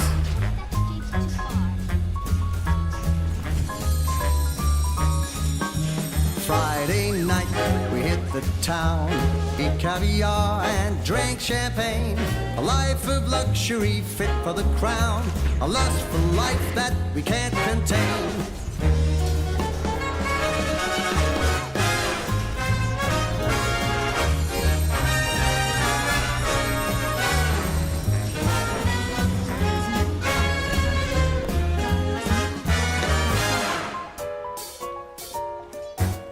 But whatever the party, wherever we land, being with you makes me feel grand. Rags or riches, I just don't care. The love that we share is beyond compare. Because we're living a high life, no need for trouble or strife. Cocktail parties, Broadway lights, arm in arm as we see the sights. Arm as we see the sights.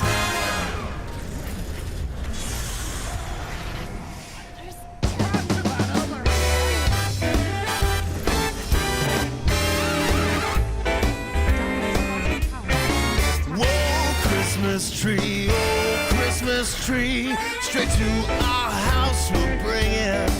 The Christmas tree, oh, Christmas tree, your branches there are swinging. It's the time of year, Santa's bringing toys to all the good little girls and boys. Oh, Christmas tree, oh, Christmas tree, everybody's singing.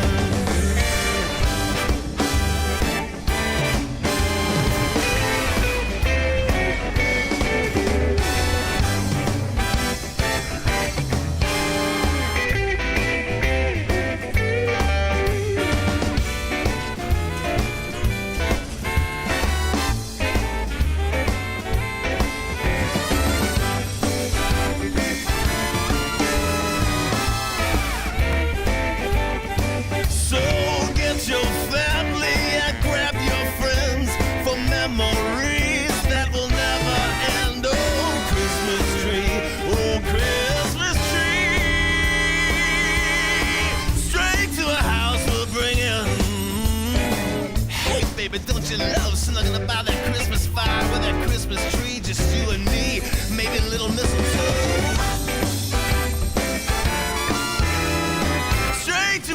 house we're bringing.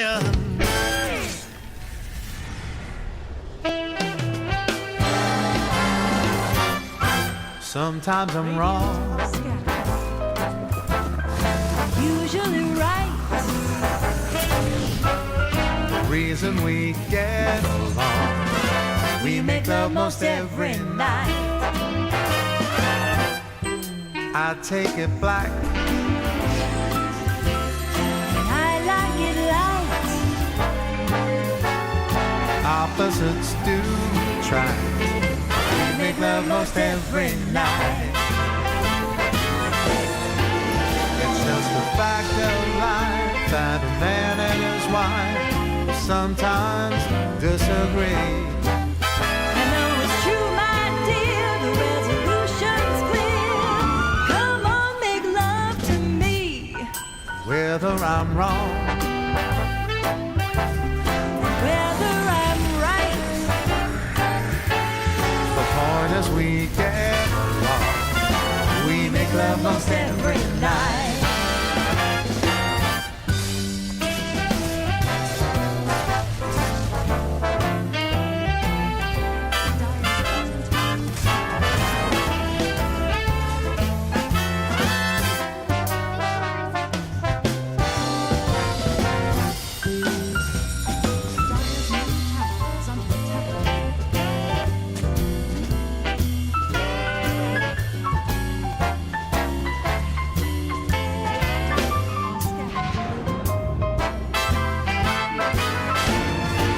It's just a fact of life that a man and wife sometimes disagree.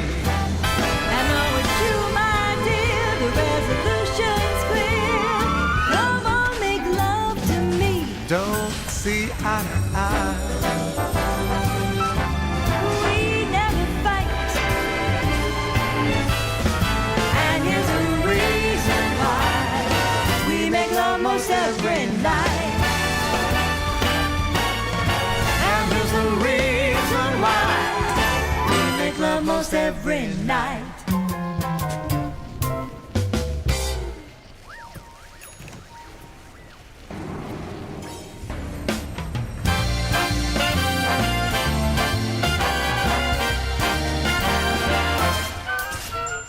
Hey little honey, I've got the money, let's blow it all. Come on, my baby, no if buts or maybes, let's have a ball. Let's make the town red with all my breath, there's just no end. If I won the lotto, I'd make my motto spend, spend, spend. What say that we go take some of my dough, let's blow it all.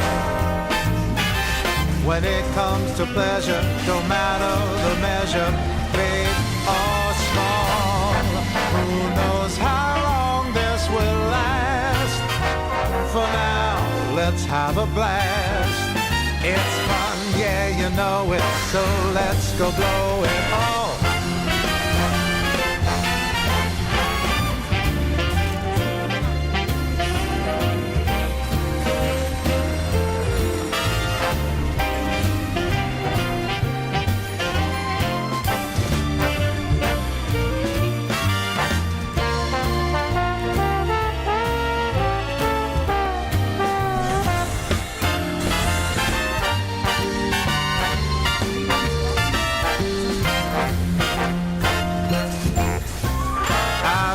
An arrow that I can spare, so let's blow it all. Come on, my honey, let's take this money, let's have a ball. Who knows how long this will last? For now, let's have a blast. It's fun, yeah, you know it, so let's go blow it all. It's fun, yeah, you know it, so let's go blow it all.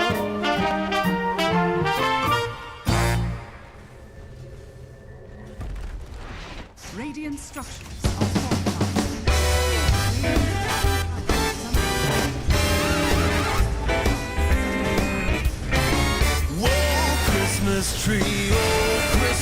tree. Straight to our house we're bringing the Christmas tree. Oh, Christmas tree, your branches there are swinging. It's the time of year Santa's bringing toys to all them good little girls and boys. Oh, Christmas tree, oh, Christmas tree, everybody's singing.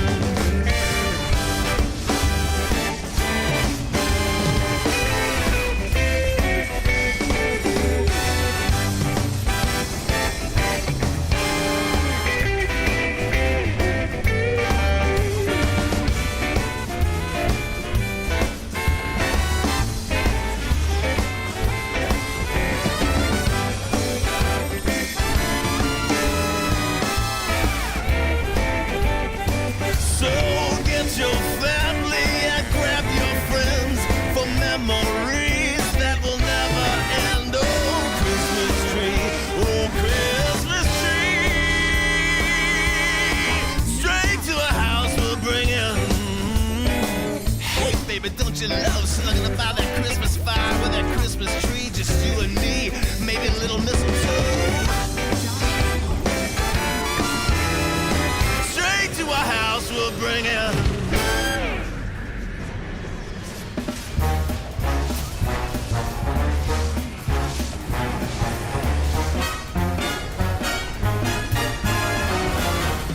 Come on, let's get ready. You know where we're heading, giving a jive, living a life. We're gonna hit the heights. When the clock strikes midnight, we don't stop till daylight. So banish your blues, or polish your shoes. We're gonna hit the heights. But I lose my head, feel my body sway when I hear that Creole music start to play. Gotta find that feeling when your mind starts reeling. Ready to blow, raring to go. We're gonna hit the heights. Get it, boys.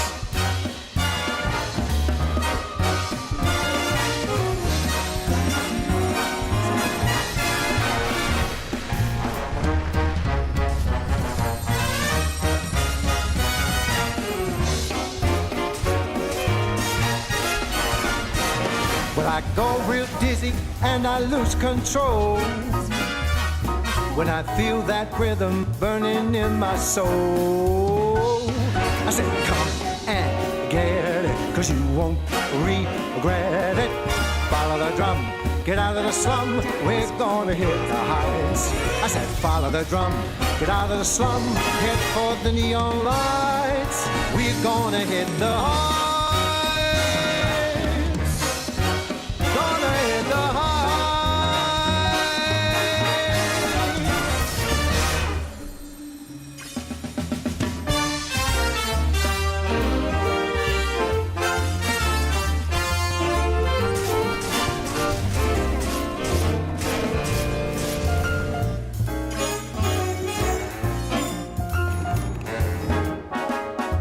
I like my eggs over easy. She likes her scrambled on rye. So we strike a deal with our morning meal, but we kind of see eye to eye. She loves a Malibu cocktail, I go for whiskey and dry. There's no common ground when the drinks come round, yet we kind of see eye to eye.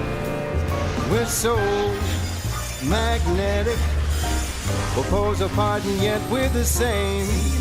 Don't know who said it, but it's a stone cold fact.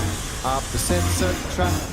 She favors Paris in springtime, I'm more New York in July. So for holidays we go separate ways, still we kind of see eye to eye. Yes, sir.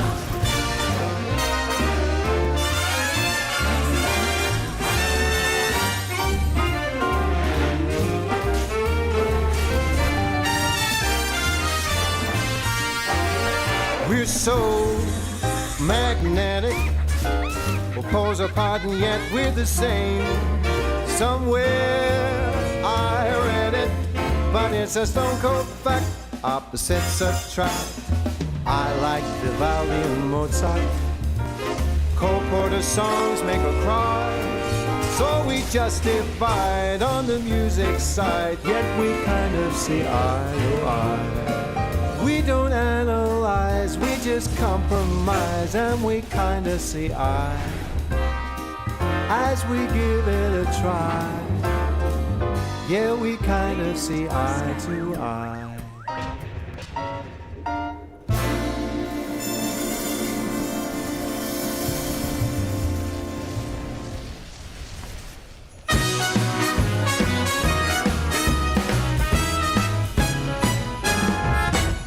The holiday's here to greet you, and it's coming around to meet you.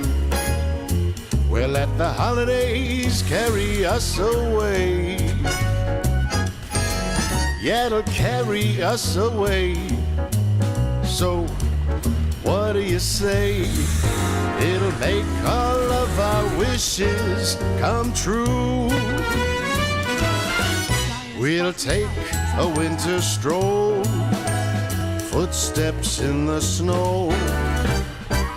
Won't you take a winter stroll with me?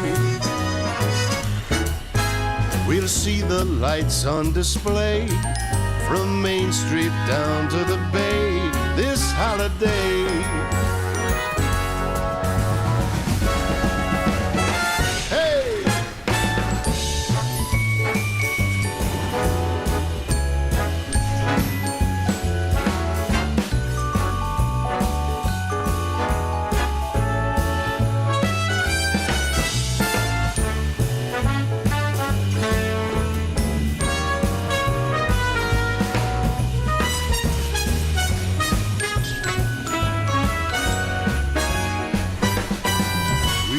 Take a winter stroll, footsteps in the snow.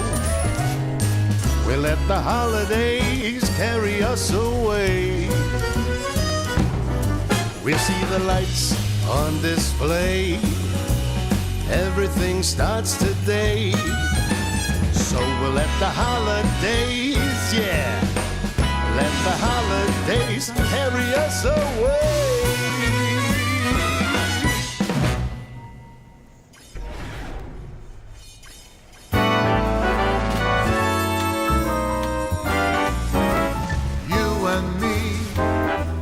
Happy so easily. I got it alive and take me back, you see. I'm always loving you. Now and then I'll check out a chick, but I find that when really no kick, I'm coming home again. I'm always loving you. You ought to believe me, and I'll just lose my mind. You're making me frantic, please. I'm a romantic, please. I really just can't take these lonely nights. Stop with your crying, the time's right for trying to make up and end without fights. And now it's you and me. We're happy together so easily. If you finally believe in me, I'm always loving you.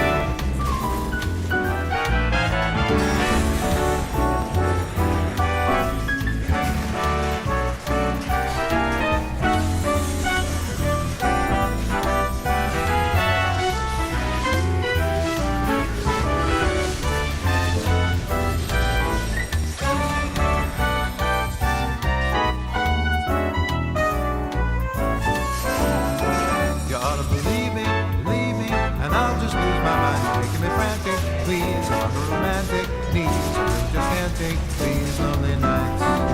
So stop with your crying. The time's right for trying to make up and end without fights. And now it's you and me. We're happy together so easily. I think you finally believe in me. I'm always loving you.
the Colosseum roam and the Grand Museum roam. Love is everywhere, so meet me up there at St. Peter's Square in Rome. On the 7 hills that's Rome, the Italian thrills, 'cause love is alive when you're roaming in Rome. Rome, where the Tiber flows, yeah, Rome. Michelangelo's in Rome, the eternal town of ermine and satin and all things Latin. Rome, like a symphony, is home to the bourgeoisie who put the Roman romantic at Rome. It all burned down as Nero just fiddled around.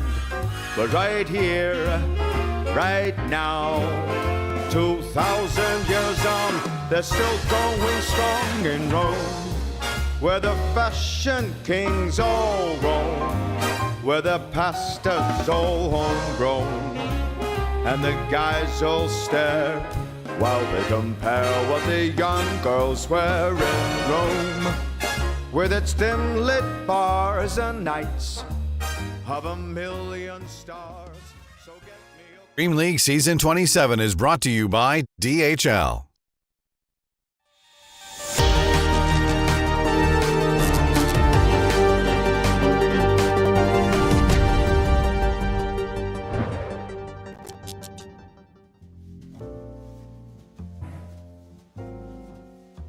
And we've got our 2 new teams prepared for our final series of the night. BetBoom taking on the boys on Pipsqueak. We were originally a heroic Ember stream. Now apparently we're big Pipsqueak fans as well over here. I think it's our 3rd series that we're going to be covering from these lads. Yeah, they kind of passed the baton for this, and I think we've seen some good and some bad from Pipsqueak. Specifically for me, it was Copy Storm. Was pretty fantastic yesterday when we saw them versus Falcons. They actually took a game, I think, mostly off the back of him, and it was pretty exciting. But BetBoom is a team that is just so consistent, so good. It's going to be another tough challenge, I think, for Pipsqueak. That they will indeed. We saw they had a really good showing against XG. That was the series that we covered from BetBoom. Since then, they've had a bit more rocky series, which is why they are 2-2. But we're going to be able to hear from some of the teams and how they seeded BetBoom heading into the groups. For this BetBoom, they always in top 3. Maybe sometimes they were in grand finals. Looks very strong team. Not too good to be in top 3, but too good to be in top 5. We picked BetBoom number 5 because it's just inconvenient opponents for us, especially because we have a long losing streak against BetBoom, and I think sometimes they can be like really solid tier 1 level, but again, sometimes something bad happens to them. BetBoom R6. It's very good team as well. They have like new carry now. I think they can play like more chill. They can now maybe have the same vision with new carry, because I guess with Pure they had some like misunderstanding. We put BetBoom on 5th is because it's a online tournament, and I feel like BetBoom plays the best when they are really confident, and especially online, they are a very good team. We ranked BetBoom team as 5. I think also we didn't see them for a bit now compared to like some of the other teams. I would actually also consider putting them a little lower. If it were me, it would be like 6-7, but oh my god, it's kill me. All right, well, it sounds like a lot of the teams are expecting, nonetheless, BetBoom to make it through the group stages and be contesting towards the middle of the pack once we get to the playoffs. Yeah, a lot of the teams are ranking them. I think this top 6-ish, top 5, top 6 is pretty good. I think they, results-wise, they end up actually getting like the top 3 more often than like top 5, top 6. I just think that sometimes they're inconsistent, which is why what the players value.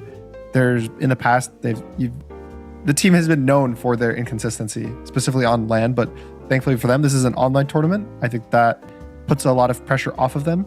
There's a little pressure today because they're not playing with their full roster.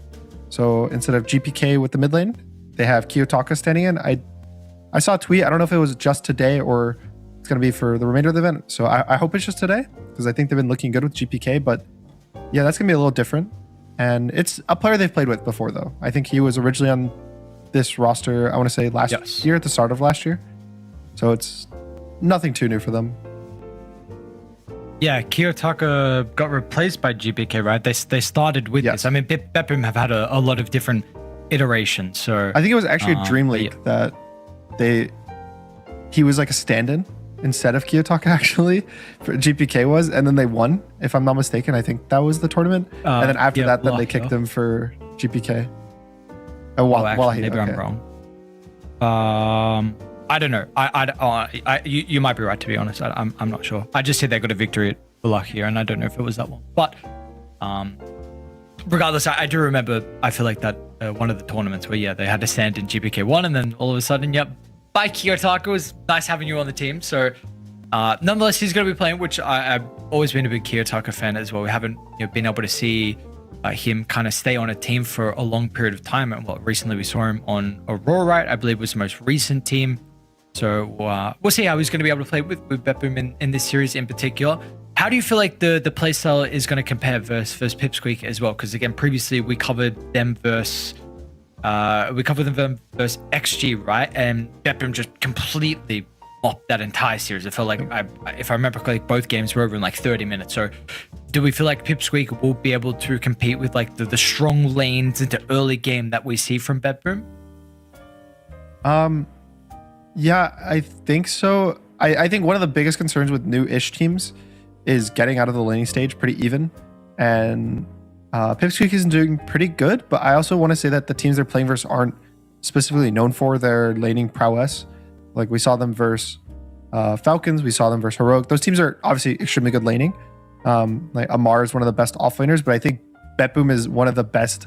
All three lanes are going to win. They're all going to stomp. It reminds me kind of maybe Gaming Gladiators to some extent was also that type of team that would win all of their lanes very consistently. And so again, pretty much for me, every time I watch a team playing versus Betboom, it's you got 8 minutes of the game that are super hard. And if you can survive those first 8 minutes of the game, then it's a real game of Dota.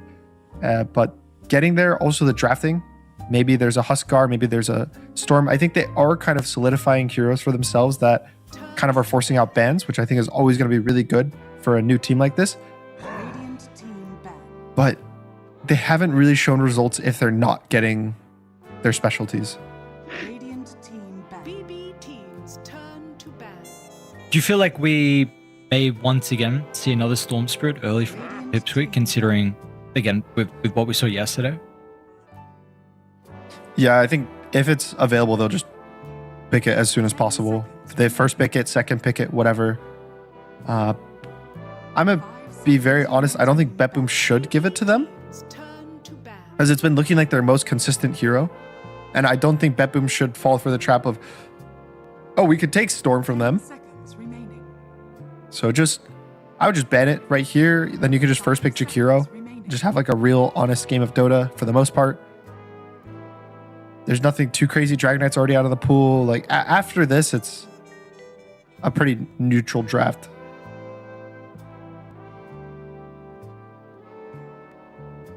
Okay, let's see. Did they remove the Storm? Nope. They'll get rid of the Jakiro. And the Mars is actually going to be picked up. So it's a hero that we haven't seen as much priority on, but I know it has been getting banned pretty frequently in the first phase. Yeah, Marcy is a really strong hero, can flex to probably 3 roles, carry offlane and the position 4. From cores, very good for just doing a bunch of damage, getting an early BKB, taking the fight, and then as the support, it's more of a bit of save. And Pipsqueak surprisingly actually don't take the Storm. So going for the Axe, which we've seen, it has a lot of success. The laning stage is very strong, has this nice mid-game timing with auras, but it's still just, I'm surprised that they're not valuing the Storm like they were the last time we saw them. 5 seconds remaining. BB team's turn to ban. Would be interesting to see Yayo on a different hero though. I feel like, I don't know, he surely has played at least one game that hasn't been the Underlord, but we've pretty much always seen him on that hero, which has put Copy in a position where he's had to be some of the, the spirit heroes, the blink initiating, the just hero to get in. I know Axe, I suppose, isn't really played as much of that at the moment. We did kind of see it in the previous game with Nico, with his performance, but we'll see how that kind of changes the style of draft that Pipsqueak have been going from, the heroes that Copy has been getting drafted for him as well.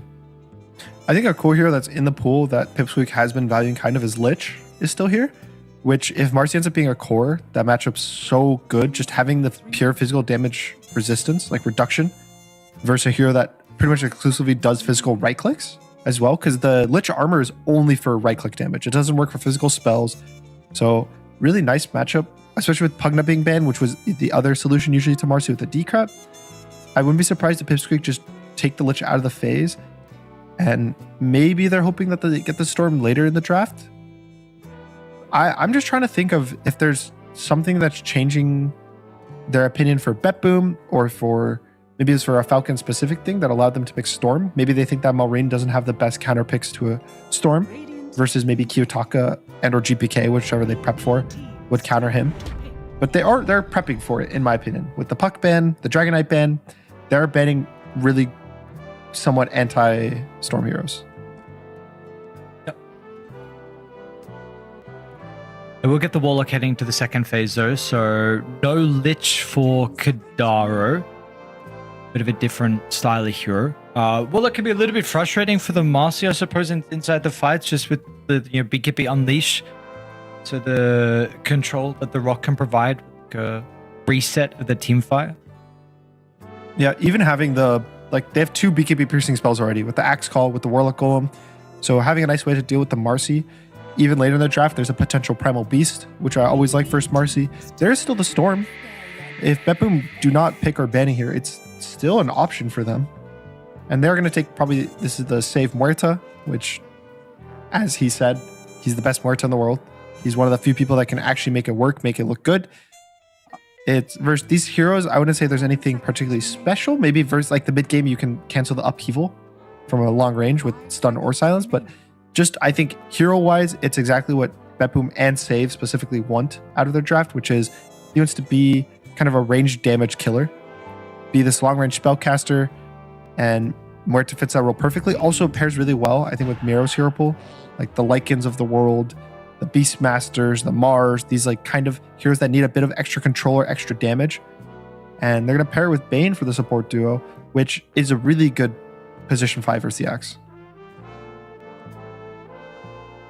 What is the interaction between the Bane and the Axe? Usually Axe kind of wants to, especially in hard lanes, which he'll probably be counterpicked, like the Ursa comes to mind. You want to pull waves and like cut the waves and farm it behind the tower. But anytime you go to pull the wave versus a Bane, you can get slept. And then the creeps will unaggro you because you're invulnerable and they'll go back to the wave. So Bane is pretty much the anti-pull and cut position 5. So you can't do a double melee with an Axe lane. You have to kind of play to enter the lane and be powerful. We saw the Skywrath Axe lane looked really good. I think it's something they could do again. It's also a silence is nice. The damage is nice for the Muerta. If not, Sky maybe... I mean, a lot of them are banned. Like the Hoodwink is banned, the Bat Rider's banned, Shadow Demon's banned. I like the Sky the most if Eki wants to play it. And then you can pair the Sky. Even the Sky Storm is still pretty open. Or Sky Primal Beast, I think is pretty good. Or you can even take the carry, some... maybe Juggernaut, I think is okay here. Because we've seen that matchup previously, right? With the Marcy versus the Jug. This is something that you mentioned about the Omni Slash being quite nice versus the Marcy. Yeah, I really like Marcy versus Jug. For the Jug, I also think, sure, you have Fiend Strip for the spin, but it goes both ways depending on how fast you cast it on the guy spinning. Because now spin is a hard debuff, like a hard purge, so it'll remove every single spell on you when the spin ends. But instead they go for Kez, which again, I think this is a hero that I'm still not going to consider when it comes to carry. I don't understand it well enough, and when it's good, when it's bad. I think we did actually see the matchup versus Marcy, if I'm not mistaken. I think it was yesterday. And it looked pretty good. I think the parry is really nice if you get it off because it fully blocks every single auto attack for that one volley that you choose. Then you can bash him back. You also have different mobility spells. And they're also going to pair with the Tusk, which is a melee hero that's probably going to be laning versus the Bane. And it is a slight concern, I think, if Beppu pick a really strong carry. Or I guess the Marcy's probably their carry, which is what they're thinking. And that if it is Marcy carry, that is still, I think, a pretty good lane for Beppu.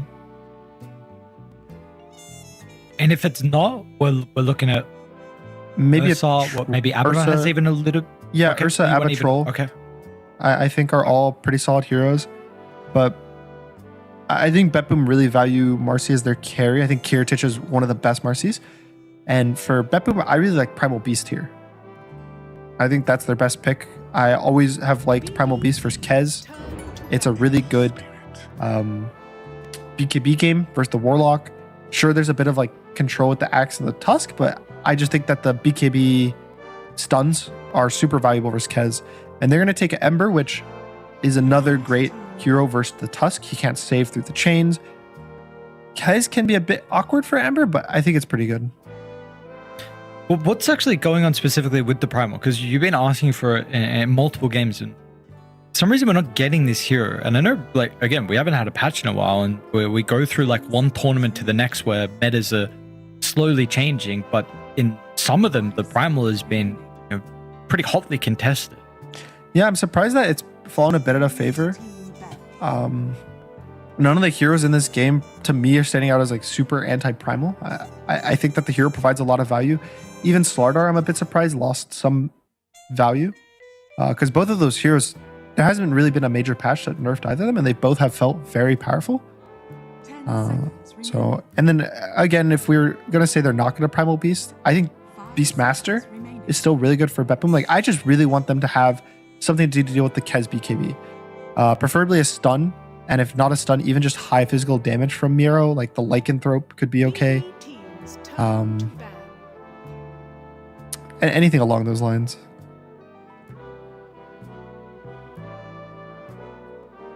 Because we've seen very often what Miro is able to do with the Summit heroes, with the Beastmaster in particular. They're going to get rid of the Centaur, however.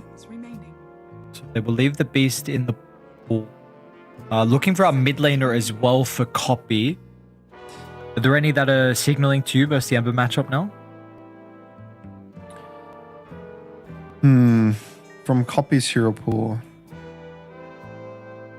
I think he might just end up picking Leshrac, which is pretty fine. I think it's a good versus Marcy because you have ways to kill her before her BKB or kind of during with the Edict. I think if not Lesh, maybe like the Earthshaker.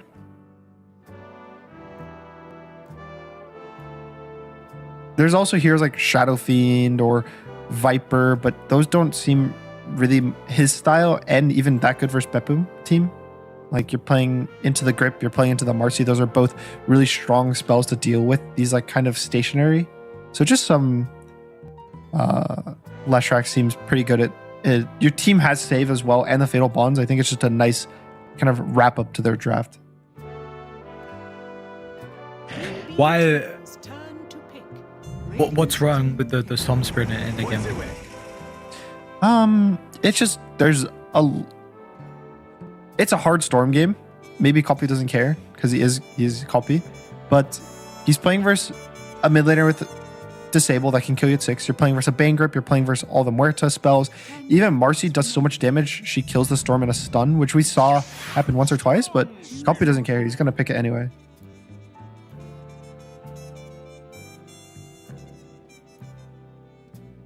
Okay, let's see. See how the Copy is able to play into the matchup. The difficult heroes that he will be facing this game. Beppu, they go for the Pango instead. So we kind of just bypass this quickly with the Storm Point. How do you feel about the Pango instead? I know you were mentioning the Beastmaster, of course, but do we like this instead? I think it's fine. I think that specifically matchup-wise, I see it being very good versus the Warlock. I also have seen this particular lane, which was Pango Kez, a couple times, and it's looked decent for the Pango. He kind of free farms. He has some pressure at level 6, but I do have concerns for probably Pipsqueak more so than Betboom. I think Betboom's team is pretty well rounded. They are pretty fast. I think Pangolier can get his defusal, get his blink, go around, find kills here and there. But I think I maybe had this concern again last time Copy played Storm, which was, oh, he's playing into all these stuns. He's playing into all this ways to stop him. And it didn't matter last game, but I'm still going to raise the same concerns because when you put a lot of emphasis on having to individually play your hero the best, it's a risk. But if you can pull it off, if you can pop off, get his BKB early, get the correct jumps, followed up with damage from his team, Pipsqueak can run over this game. Okay. How does the lane actually look then with the Storm versus the Ember? And this is a matchup that we've seen through Eternity of Dota. Feels like it's kind of... Would you say this is more of a skill-based matchup? Yeah, it's definitely a skill-based matchup, and it depends on what the players choose to skill. Like, when I say players, specifically Ember. What Ember chooses to do a skill build, we've seen Flame Guard maxes, we've seen Chain maxes.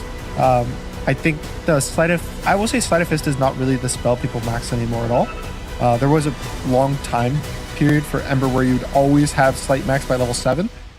But I think that's actually his least favorite spell now. With the Chain Gang facet. It's a lot people pressure around like placing remnants, chaining from that, playing off Flame Guard and running in. It's pretty interesting to see how the playstyle just changed with pretty much just it was only the facet change, I want to say, that has affected this hero anytime recently. Curatage. So able to step down to the low ground. Nice timing for when the smoke popped. Pretty close if Pipsqueak were in a position to maybe even get the shards from Eki. He's gone for a lot of stats as well. Double branch, double gauntlet. The battle begins. Be a 2 for 2 in regards to the bounties. So no brawl. Looks like Mira and Save going to be in a position to block up the bottom camp. I don't know if Radiant are going to do the same top. First time. I don't think they need to block the wave. I think they can play on the creeps. That's one of the benefits of having Tusk. You can just like sit on top of the creep wave and fight the enemy team there. I also think Bane level 1, like in this 2v2, they're actually significantly stronger on the side of Pipsqueak top. Like Bane, Marcy are both relatively useless. The biggest thing they could do is dispose one of these melee heroes into the tower range. And bot lane, I think I want to say both side lanes should be relatively slow. The biggest thing that could happen top is, again, like I said, they fight on the wave, and I think the Axe Tusk win that. Bot should be pretty chill. And then I think mid is the most interesting for me, because whichever mid actually starts to snowball, gets the outplays mid, gets the bit of extra CS, maybe even gets a kill with some support rotations, I think that's the team that's going to get really far ahead. And as a mid player, I always think it's really fun to have games centered around mid lane when it's a skill-based matchup.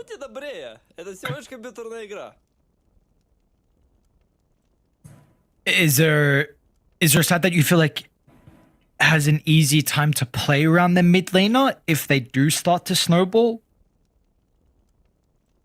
Probably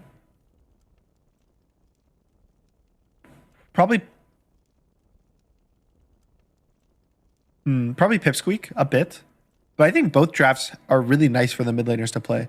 Like on the Storm side, he's got team fight from the Warlock and he has follow up plus save from the Tusk, and then on the other side you have kind of catch from the Bane, and then you have follow up plus damage from the Muerta. So the 3v3s mid game are all really nice for both teams. It's generally just based off of who's stronger and who's weaker coming out of the laning stage.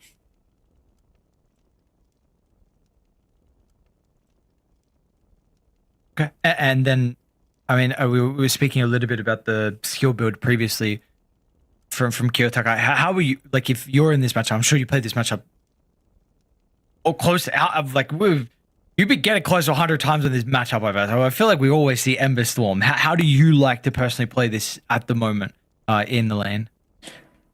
I think right now I do like the Max Flame Guard into this game. You level 1, I haven't done the math on it because it got way more complicated to do ever since they made it so there's like only a percentage of the damage is absorbed instead of the full 100%. But I want to say you can tank level 1 Remnant with level 1 Flame Guard, which means, but you can't take Remnant plus Overload. So level 2 actually, if you mess up on Ember, favors the Storm, but then level 3 goes back to the Ember. So you just have to be, it's like this back and forth of level 1, decent for Ember, level 2, bad for Ember, level 3, good for Ember. And for Copy's side, I think what he wants to do is either pressure him when the Flame Guard's down on the first wave, first 2 waves, gets him to denies. And usually when we see the Ember struggle, it's kind of up the process starting on the first 3 waves. That's like where Storms need to win the lane. It's chipping the Ember's health, keeping him low, forcing his bottle to be a bit slower. And if he doesn't really get this early game chip advantage, I think that Ember excels in the free farm lane. This may be a difficult question to answer. I don't also particularly know how to pose it, but can you talk around like the situations and just how you look to set up as a mid hero to like harass, in particular in this matchup for the Storm versus the Ember, like, you know, with the aggroes and just the position, the creep wave, and I imagine it kind of just comes to like a feel and you need to kind of see the lane. But is there anything you kind of touch on for how like, can you elaborate on that and how Storm can kind of play off the back of like harass? So for Copy, he's going to wait to see which skill Kiyotaka gets level 1, which again likely will be the Flame Guard. There's a chance it's the Slight is the other choice. But if he sees it, if he notices him go the Flame Guard, it's going to be a lot about his range creep in particular.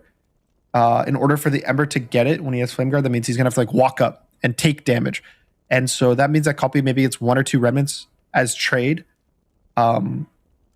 which is a very, like, the level 1 Remnant, it's such a nice spell with this new facet of the static slide. You have the Remnant is pretty much guaranteed hits on melee heroes. You no longer have this thing where you have to get pulled to get Remnant damage done. You can just kind of place it in front of you, get these nice hits on melee heroes. So it's specifically around the range creeps until the Ember is level 2. Like when he's level 2, then it's a bit more complicated because he can just Sleight of Fist it. And then the other side is if Copy sees that he goes Sleight of Fist, then you get to play on the melee creeps. And you're going to play off of just pressing the static remnant on the Ember on these melee creeps, doing damage on him through that way. And it's just a lot of either being next to him with no Flame Guard or being away from him with Flame Guard. Okay. And if he levels chains, it sounds like you were touching on, if he had chains, then Copy has to be more careful if he gets chains in the middle of the wave with the creeps hitting him too? I don't think he's going to go chains. If you go chains on Ember, then it's kind of the worst of both worlds for Ember. He has no way to secure the range creep early, and then he also has no, like, the trading potential is not the same as a Flame Guard because he takes the full damage. Like, sure, there's times where it's like, oh, the creeps will hit you, but chains is a pretty weak spell, level 1 now. It does 75 damage. So even just trading chains for 1 static remnant you're down 25 damage worth of spells for more mana cost. Like, you're spending more mana to do less damage. Yeah, there's the advantage that maybe you like are rooting him in place, but that matters way more for support rotations or for the mid game or stopping this guy from level 6 zipping around. What was your preferred way to learn heroes and learn matchups? Did you like watching replays? Did you like just playing the hero? Overthrow even? I know people overthrow enjoys, at least mechanic wise. I played a good amount of overthrow on nouns, as we would do it as a warm-up. Before games, if we had like 15 minutes only, we couldn't play a scrim or an official, we would just play overthrow to kind of get your like button clicking spells ready. But in terms of learning heroes or matchups, I think most of the time I would just play it in a pub or I would talk to one of my friends. A lot of Dota players are actually very like helpful and nice. Like, end of the day, everyone's kind of a nerd and they love talking about Dota because they just play it all the time. And so you can just message people, be like, oh, why did you do this in this matchup? Or what do you think about this matchup? And And I think there was also a period where I would do a lot of 1v1s versus a lot of other players. I think that started back in Genespras when I was in Southeast Asia. I pretty much added we exclusively scrum Chinese teams at the time, and I added every mid player from those teams, and I would just 1v1 them. Like at least 2 or 3 different players every single day, just to practice different matchups, practice versus the players, practice the laning stage. But I think the more and more I played, like the longer I've been playing, it became more of I'd rather just play pubs, and I have my feelings. I just need to like get the reps in, and replays are more for more strategic value. Now it's like how you move on the map as a team, where you position, how you position your hero, how you get there, or what the team is doing in order to enable you as a mid laner. And more of the individual stuff is kind of just off of what you think about the game, like your practice, the amount of times you played, the reps. But I know some players really like watching replays. I don't think there's much value in laning stage replays because it's so instantaneous a lot of the time that you have to be able to react to every different thing. Overall with replays, did you like go through a learning curve on like learning like what even things to watch out for in replays? Because I'm sure there's a lot of people who, you know, are trying to improve and you're trying to watch replays, but they're struggling to like kind of identify what things to even look for as a whole. Did you kind of go through phases where you're from one team to the next, or you're speaking to some people where you like learn kind of what to start watching for? A lot of it's been with various coaches I've worked with. They all have different ideas and things they want to get out of the replays, and just watching it with different players in particular. And then for me, I usually would just watch the player perspective. Well, in Karaomi, okay, well, that's a nice way to come back from the pause, apparently. Nande's going to chill top and get our first blood here for Pipsqueak. I despise pauses. Every time I'm playing pubs and someone pauses, I just get mad because I'm the type of player that just dies after every wait, Kiritich top? No way.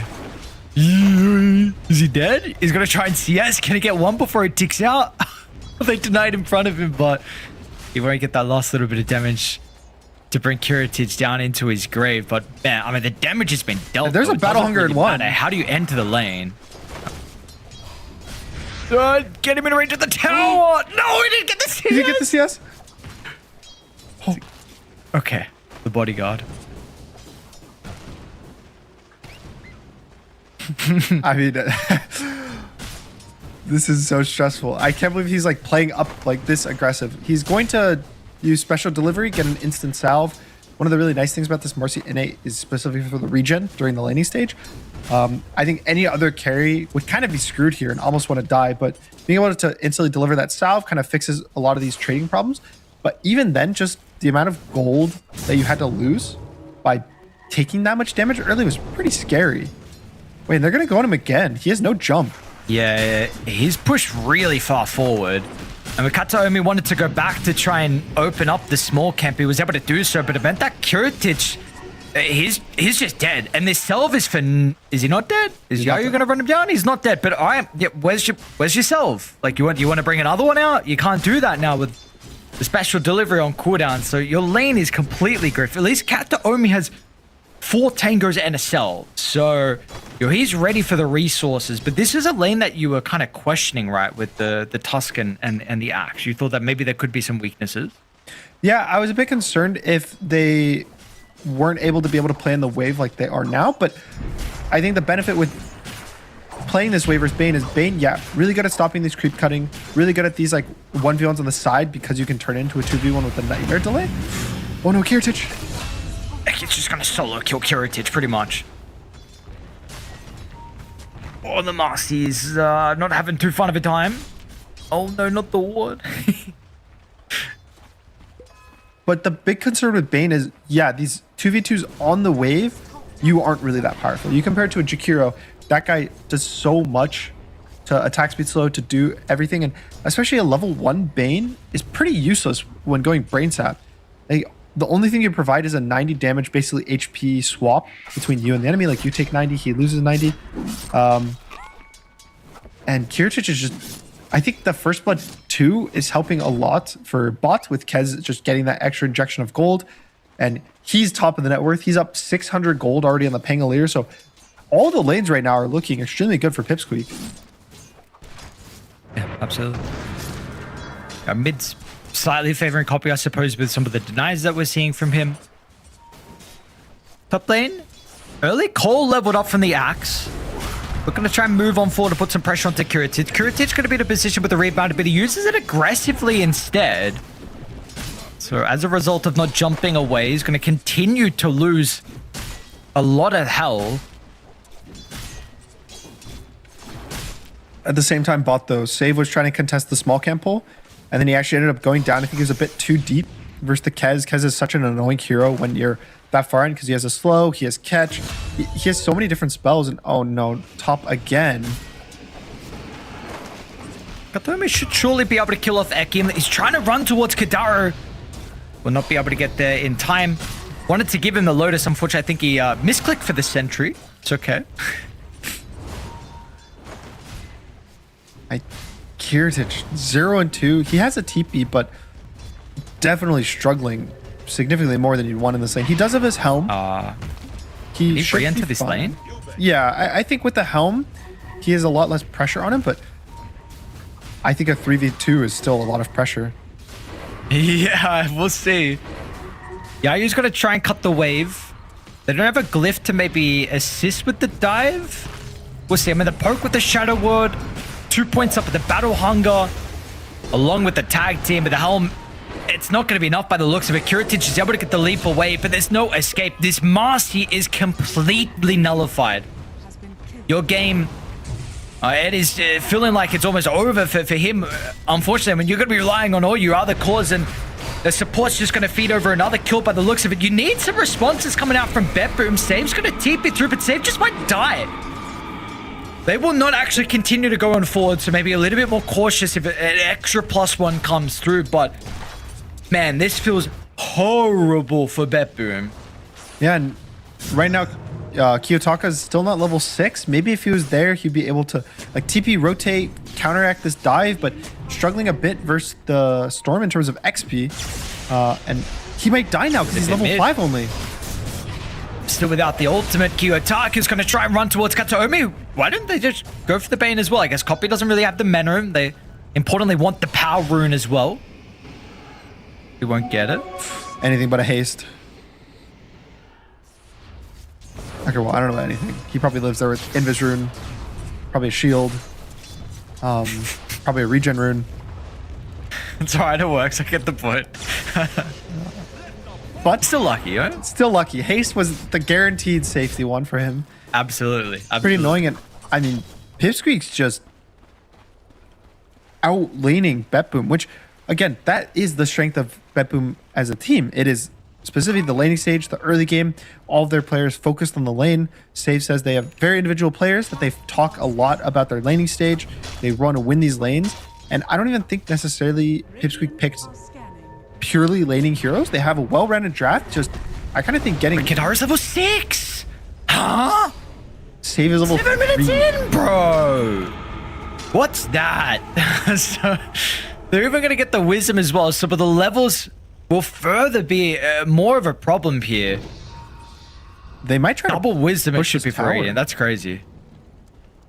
Because now the Golem can just tank the tower. They cut the wave already. Kez is connecting on, pushing it with his level 6 too.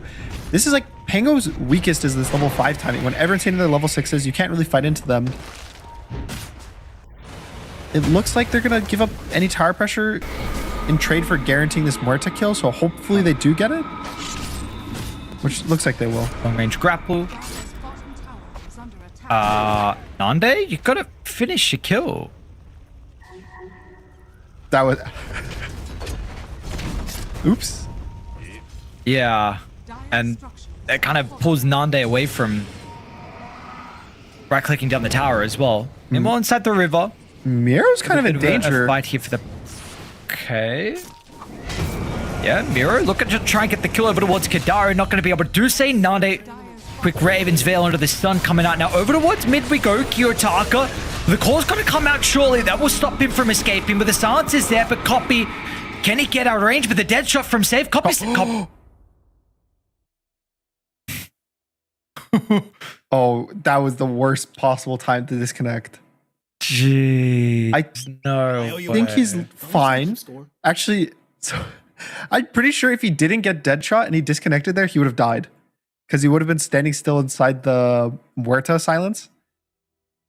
True. But thankfully for him, he Did you got DC? pushed out. I didn't DC. I'm still in game.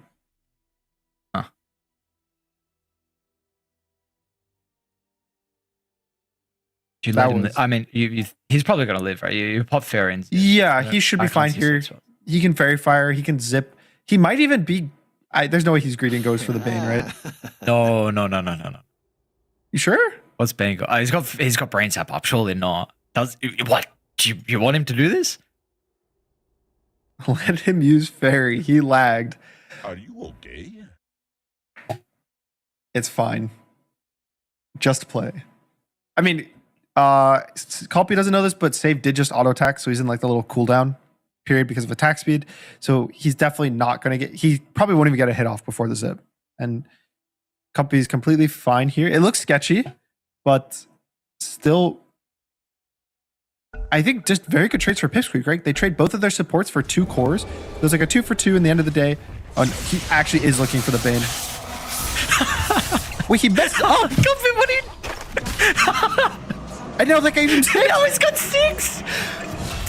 No way, Copy, what are you doing? Is there anyone going to tip in for Yayo? Pangolier, Looks it's a like long Miro's TP. going to It's try such a long tip in. TP. No way, dude. What is happening in this game? Oh my god, he actually went for it. I was like joking, you know? It was like pause, you're like, oh haha, this Bane can die.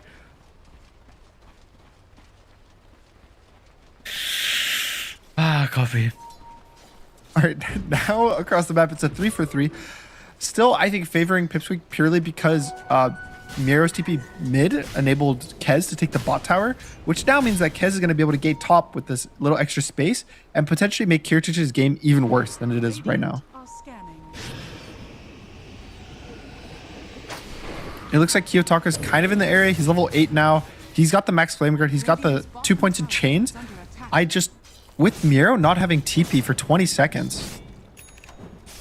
Okay, Nande's gonna back off. They don't want to force too crazy of a play. But still, Axe just getting free pressure on this tier 1 top. Let's see if they're going to be fast enough to be able to contest the power, and they still hold their high ground observer ward on Radiant. I have the Rune as well. Rock's going to connect. They get the Vortex drag back. But the Rune's going to be bottom spawn. So they won't have this advantage inside the team fight as they still favor Veteran pretty heavily. Rock wasted, which is a big opening early on.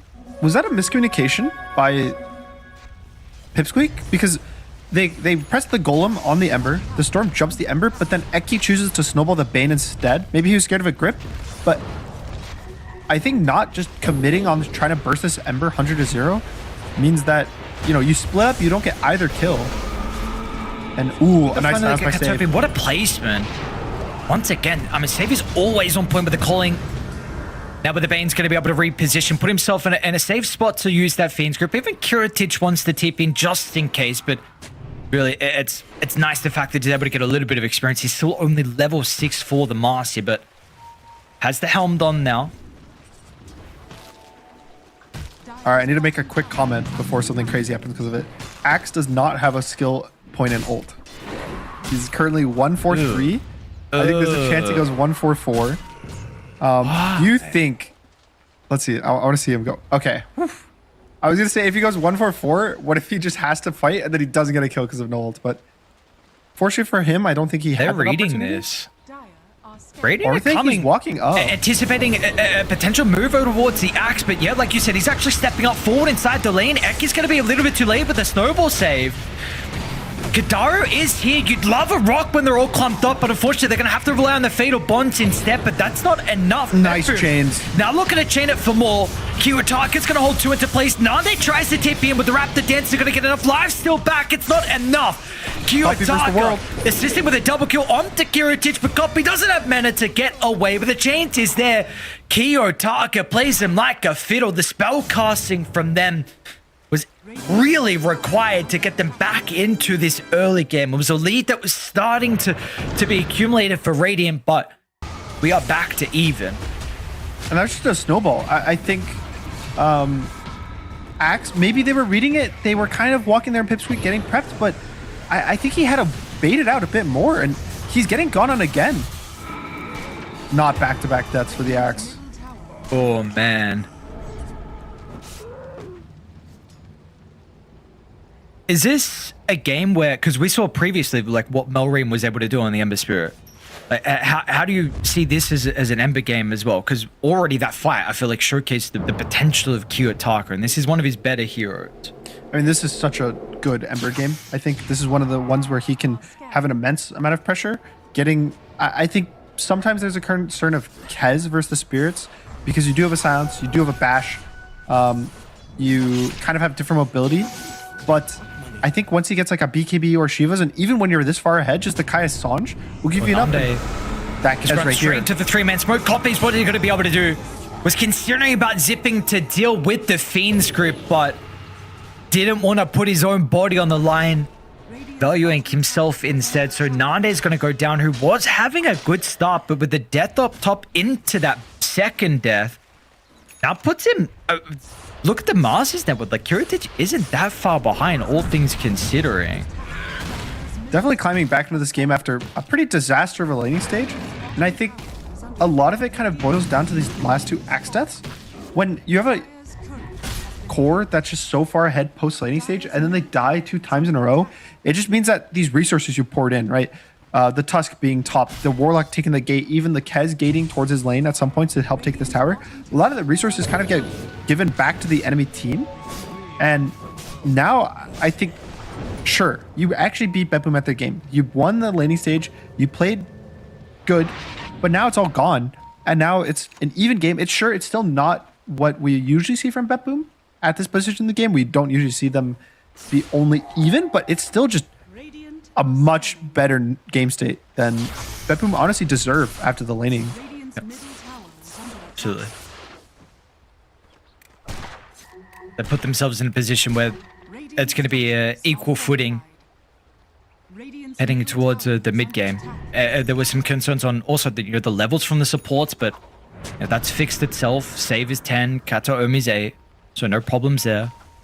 And they're even starting to clump up around the mid lane. Radiant are making their own little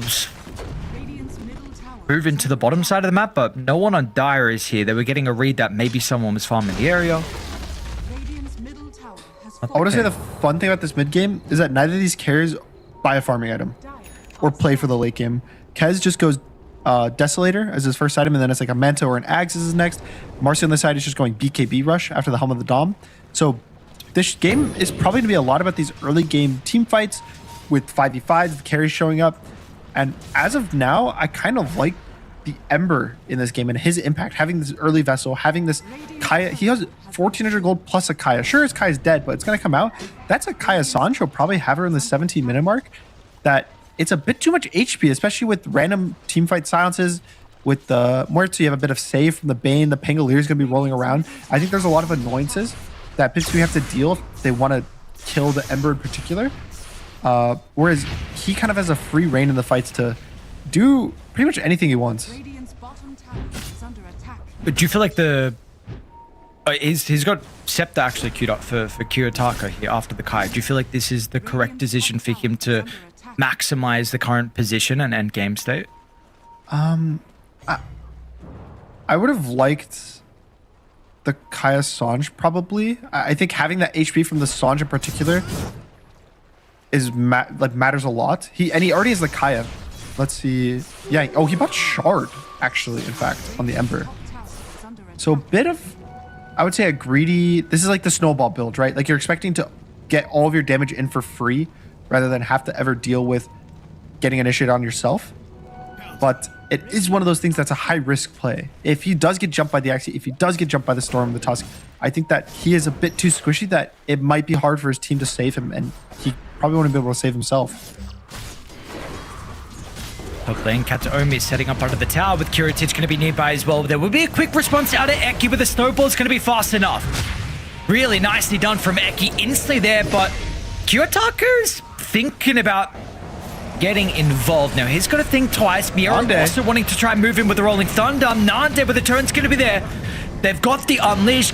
Kiritich is more than happy to be able to go for this engagement. Now, Kiyotaka falling a little bit low in regards to the mana, but the Rock's trying to get dropped as well. They're going to have the Vortex drag, but Cole, can he get in range? Yayo run there now. Kiyotaka's got another one over to the right side. Copy's still got enough mana. The Protector for the Glimmergate momentarily. Kiritich to the rescue. Kiyotaka steps out of the right side. It's going to be careful of the Fatal Bonds. It ticks him. Last second, it was about to expire. Kiritich almost was able to get Ember out of danger, but just the last half a second. Did his team get him killed there by staying in and fighting the Warlock ult? I think so. I was looking at the Ember. Yeah, he was just barely living. He's popping the Flame Guard. He's pinging his team. I think maybe if he gets like a Sleight of Fist on the creep camp, something like that, just to survive like a little bit longer. But I mean, the fact he's able to survive that long, bait the Storm in, that was that was the Shard. To be honest, to give him full credit, that was all in the Shard, just resetting the remnants. Every time he gets a kill, he gets a new charge, and just so much mobility from the Ember in these fights.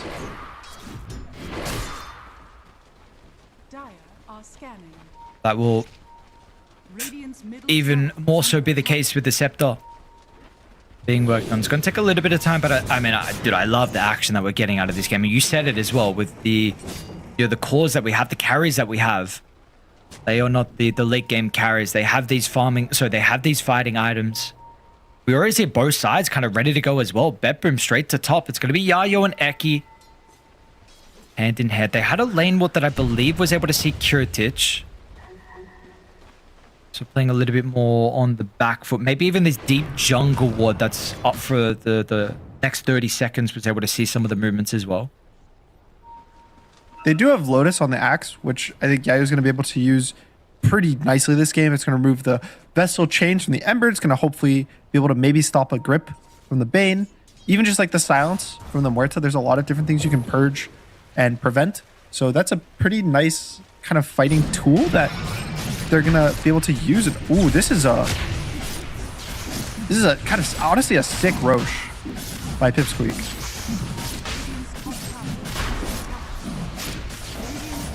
Bedroom, they don't have the read at all. I mean, they continue to try and set up a formation over towards the Tormentor, but Radiant will take it for free, and they don't really use any resources as well. So now they have an ages for this fight, and a fight that's probably going to happen instantly. They got to get the Tormentor. They got to get out. Do you just zip in if you're copy as soon as you see the Tormentor claimed? Because they're going to try and tip. They're going to go through the portal instead of TPing. But Kiritich stuck around. What did Kiritich stay here for? Everyone, four people just ran straight to the portal. But he was kind of, I don't know. He was looking to the other side of the map. He was doing something else. Kiritich. They had to know exactly where Pipsqueak was. They did Roche. Roche is right next to Tormentor, guys. It's right there.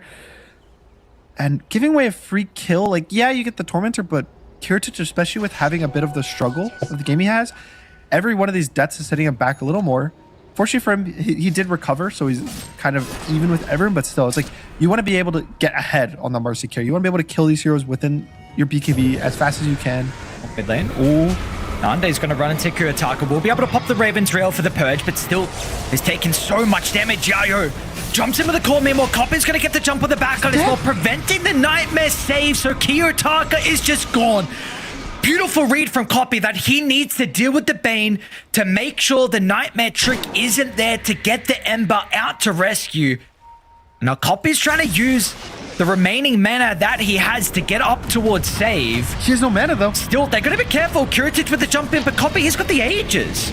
Looks like they'll turn their attention over towards Yayo. Kiritich has got enough damage here with the Unleash. Now Copper's going to die as well inside the pit. Radiant. Can he time the stun on Marcy? How are you going to respond? He does. The jump's going to be there at perfect timing, but Eki will protect him. Snowborn to the zip away.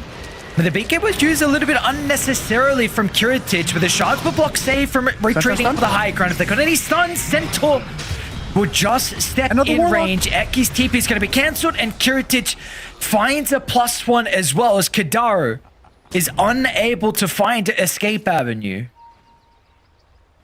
I mean, a pretty big turnaround mid, right? It all starts with, I think, Kiyotaka going a bit too aggressive there on the mid lane. Sure, Kez is burning so fast. He didn't have his BKB at the time. Poppy bottom? Poppy, what? What was that? How did that miss? Bro, this game's insane. Oh my god. Let me see this again. So, dude, no way. Just that little tiny step to the right. Oh, Copy. I mean, Copy's popping off. I had concerns for Storm in this game, but 6-3 and 2. He has the Manta finish. He has the Kai Sange finished. So he's got the 3 swords. Unfortunately, Trident is no longer in the game, but still has like a Dispel. You can remove the chains on the item. And a lot of HP as well between these 2 items. He has 10 strength from the Manta. He gets 16 from the Kai Sange.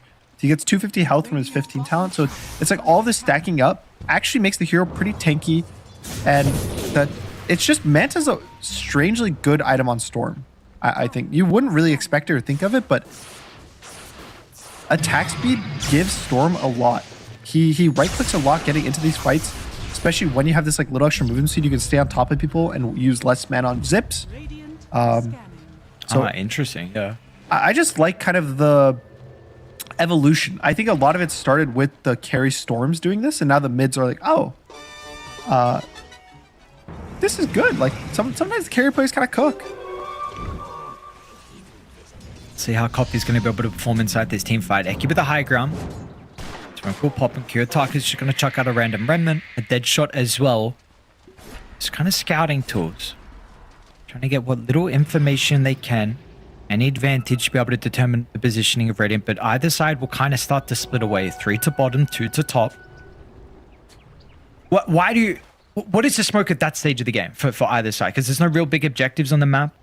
Everyone's kind of in a position where you're ready to force a fire.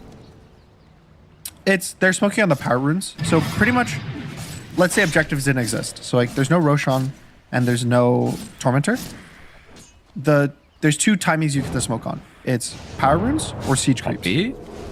Can you actually get through the chains though? They got the dead shot. They even get a glimpse of Eki too. Let's see if Copy's zip is far enough away. And yeah, that's the case. But yeah, it's pretty much siege waves are the biggest one because you get tower pressure. That's the objective you can pick, and then power runes are the other choice. And now Kiyotaka is going to keep going forward. Is he going to get the dead shot? The dead shot again. Now the rest of Radiant close to Yayo. I don't think Shadowword's going to be out. Kadara might have to use the rock if they want to save him, and they will not opt for the chaotic offering. Nande's in a bit of danger. He might get forced to use his BKB if he's not careful. The Raven's Veil instead. The arrow in as well. I'll be honest, I'm pretty sure people like still don't have it ingrained that Raven's Veil is a purge. Yeah, this is like, a insane with the spell. dead shot, with the roll, they were kind of playing on the fact that he was kind of in the same position that he was, which I find funny. I don't know. No one really gets this hero that well. Rock. You used to actually cancel the Fiend script, so you didn't use it previously to protect your axe, but this time you feel you want to try and keep the support alive. Being more down to the south, Copy almost gets solo killed by Kiritich, which he had struggled without a doubt to start this game, but Kiritich is up top on the net worth. Basher, crit stick, and this is scary for Copy. That was showcasing the ability of the Marcy to potentially be able to blow him up 4-0, and that's going to get even. The probability of that's going to be even higher as this game goes on.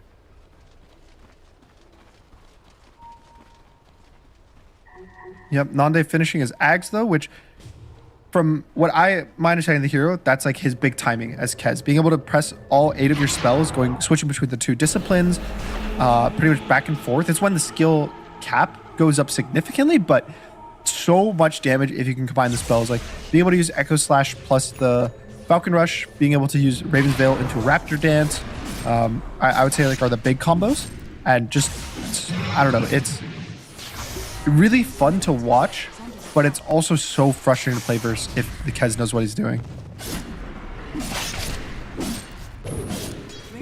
Well, Nando's, but I think this is the 3rd Kez game that we've seen him play, so we've seen 1 win and 1 loss yesterday as Falcons. We'll see if the reps have been enough to put him in a position to get the team over the finish line, because currently there's still been a little bit left to be desired so far from him inside the fights, whereas Kiritich, 7-5-7. Still, again, like I was just saying previously, the lanes was a little bit difficult for him, but his involvement inside the most recent fights has been solid.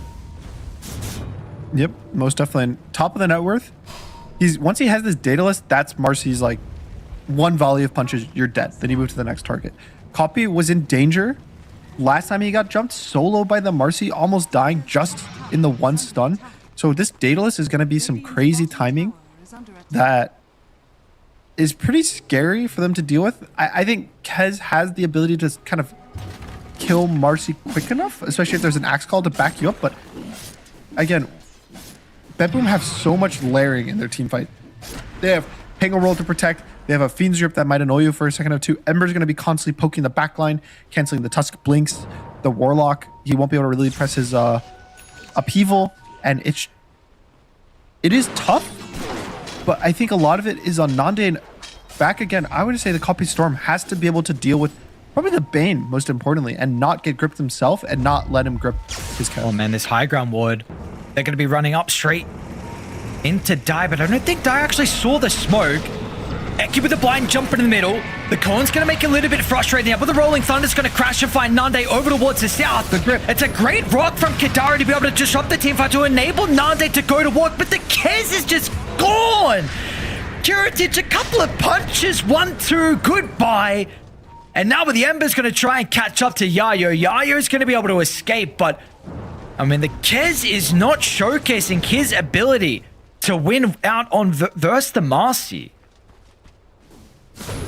And even Kiyotaka, he did a really aggressive scan that the axe popped, but wasn't able to get the remnant timing in before the blink on the axe. And still, even for that was a 3-for-0 trade. I think Eki, he blinked in kind of too aggressively, and then they don't save the rock for the grip. If you look, the rock's just slightly off the mark of the Bane. That means he gets a full duration Fiend's Grip on the Storm. Sure, Storm lives, but he's not able to help his team. He can't help the Kez. He can't deal with the Marcy. And Kiritich, definitely just stronger zero in the game right now. Has he got enough mana to get away? 21? I think he's fine. What about Kiyotaka, though? Okay. Everyone's just kind of having fun down here.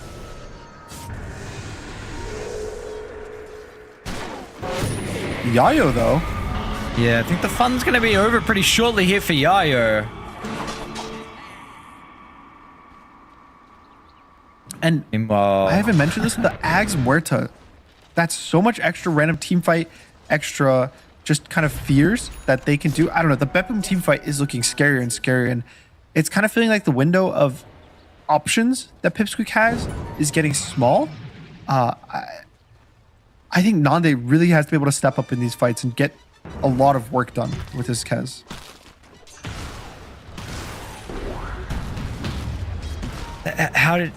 How do you need to enable him inside the fight, so? Because it really felt like that rock should have done it from Kadar.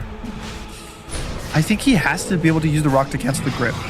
Like, he rocked and it almost caught the Bane, but it didn't, and just that small, it was like 50 units, maybe 100 units from catching the Bane. Could have potentially lost in the game. At least, thankfully for them, they're able to trade Tormentor for the rush, so they get something out of it, but even then, 12,000 gold, and Aegis now for Kiritich. His Abyssal is just on the horizon. He's about 1,000 gold away from it. I'm stressing if I'm Pipsqueak. Because I don't even know if they scale better.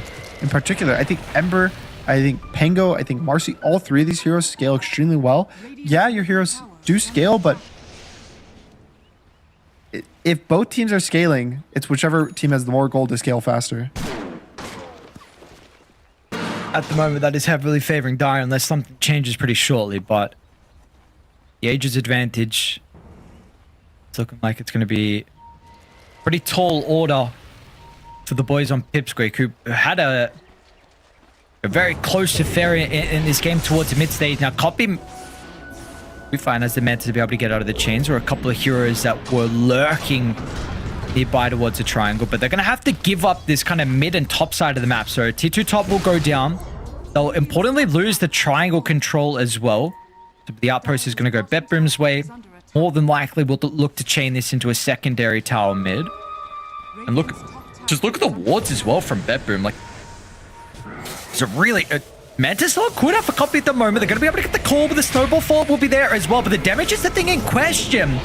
Your target's okay, but the call in Copy gets a zip away, but he's out of resources. They see Copy on the TP, they do not, but everyone else, when they're not going to be able to make it, but the dead shot clips over towards the task. They're going to try and BKB TP. Can they get Kiritich in range? They can. He's got the Abyssal already completed. Yayo's gone along with the task without buybacks. I will give compliments to the chef of Eki. He knew that the fight was a complete disaster and actually sent his courier from base to pick up the gem. So thankfully for Pipsqueak, at least they don't lose the gem. They still are going to be able to keep it, but honestly, Betboom don't even need boards. That all the vision advantage in the world, I don't really know is going to matter if they're knocking up your high ground.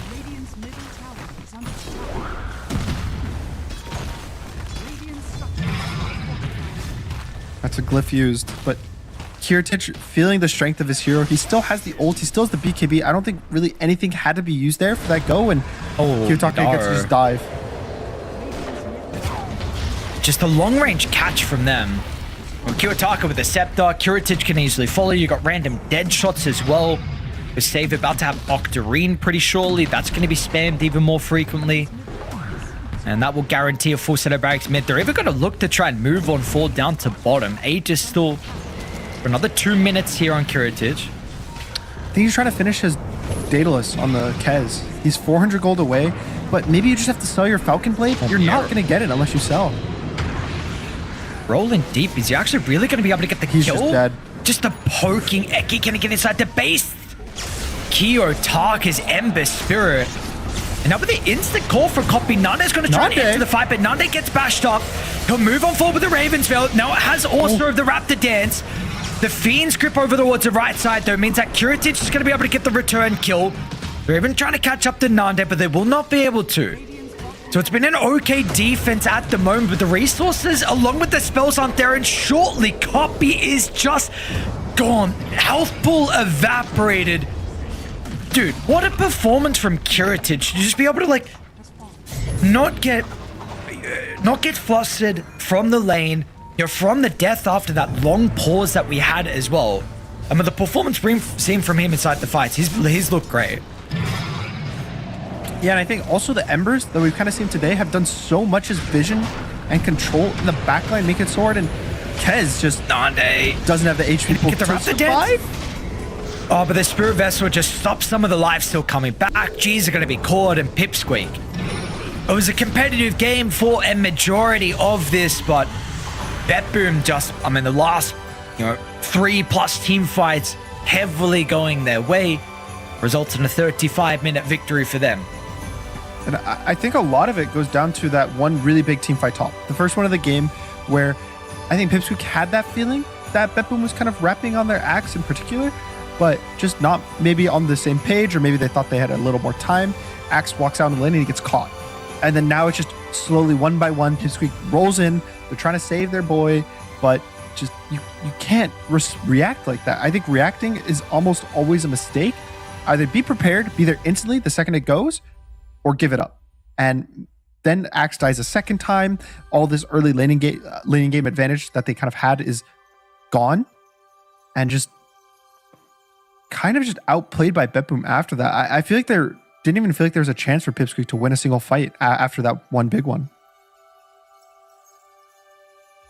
Do you think the experiment if this Kez needs to be kind of need to put on the back burner here from Pipsqueak, because I don't just maybe it's a matchup with the Mars in particular, but I was pretty impressed with how the Marcy was able to just win this man fight. I mean, Nade really couldn't do anything. It was also they played very well around it. But yeah, what are your thoughts on the Kez at the moment? Because it's 1 from 2 now when they play it.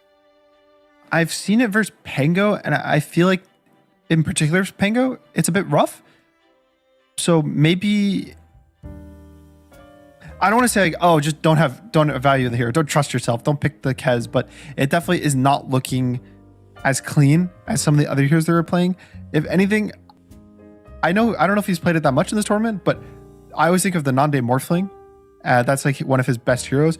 I'd prefer him be on more of this farming item and or hyper carry, like the Juggernauts, like the Morphlings. I think something along those lines would kind of fit him better and enable it so when Copy is the one running around making space, playing like this, that they actually get something out of it. I think that the Kez kind of wants to pair with the mid in these early game fights, and the second you start losing the fights, I feel like it's just a snowball in the other team's direction. Unfortunately, it's not the position you want to be in here for Pipsqueak, but a game disadvantage. We'll see what they're going to be able to do though. You're heading, with the break, maybe the 10 minutes is going to give them enough time to be able to work out a bit of a different strategy here heading into game 2. But regardless, it's going to be Bet Boom with the game 1 victory. See what more we have in store for us. When we come back, we got game 2, Bet Boom taking on Pipsqueak.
Bloody time.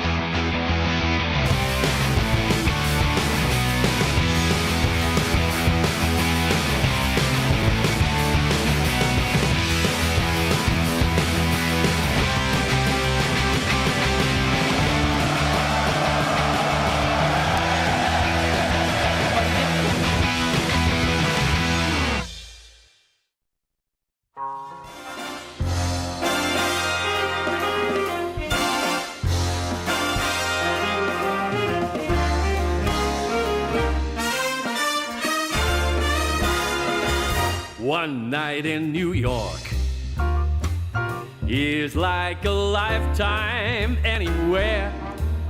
Dancing in the dark up in Central Park, or the bright lights of Times Square. This town is champagne, so shake the bottle, pop the cork. All the deadliest sins are like one night in New York. Put on your silk and your satin, We're stepping out in style. We'll be the toast of Manhattan, cruising the Golden Mile. This town is alive.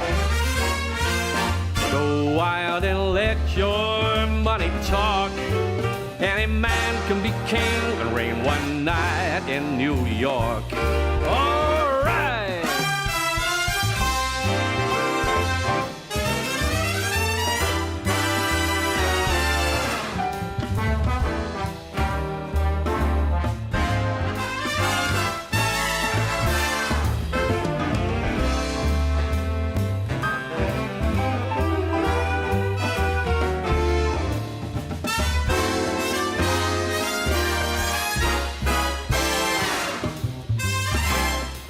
Come on, put on your silk and your satin. We're stepping out in style. We'll be the toast of Manhattan, cruising the Golden Mile. One night in New York is like a lifetime anywhere. Dancing in the dark up in Central Park, all the bright lights of Times Square. This town is champagne, so shake the bottle, pop that cork. All the deadliest sins are like one night in New York. Don't you know all the deadliest sins are like one night in New York?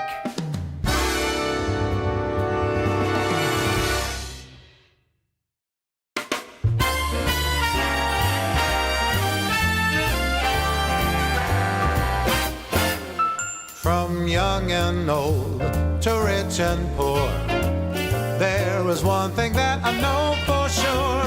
Guaranteed, someday you'll fall in love. Yes, Cupid has his ways and means. Angels often act as go-betweens. Take it from me, someday you'll fall in love. And when you do, you'll find that romance is life's most precious treat. Who knows, it might be the next girl that you meet. For kings and queens, for you and me, it's the same inevitability. I promise you this, someday you'll fall in love.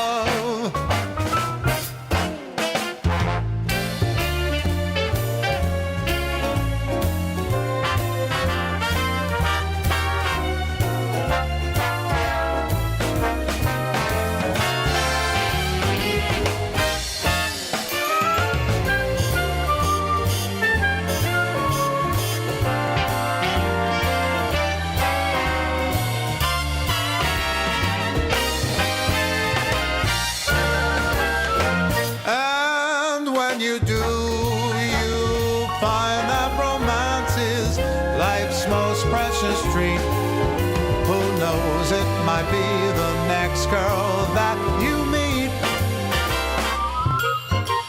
And if you think love's passed you by, there's no need to frown, I'll tell you why. Wait and see, someday you'll fall in love. I said take it from me, someday you'll see, you're gonna fall in love.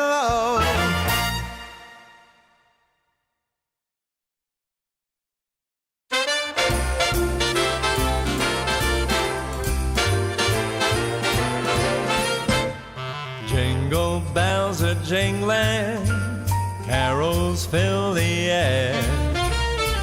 Mistletoe and holly everywhere. Children taking sleigh rides, laughing all the way. Oh, what fun we'll have this holiday. Homemade decorations, lights on every tree. Snowball fights with friends and family. The occasions, raise a cup of cheer. Oh, what fun to celebrate this merry time of year.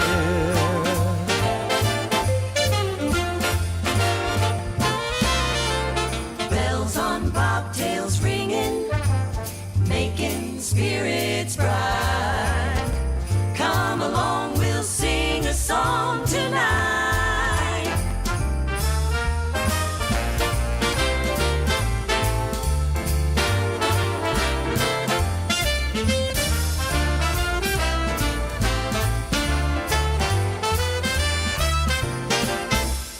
Turkey with the trimmings, Grandma's pumpkin pie, stars above that shine for you and I. Holiday occasion, friends from far and near. Oh, what fun to celebrate this merry time of year.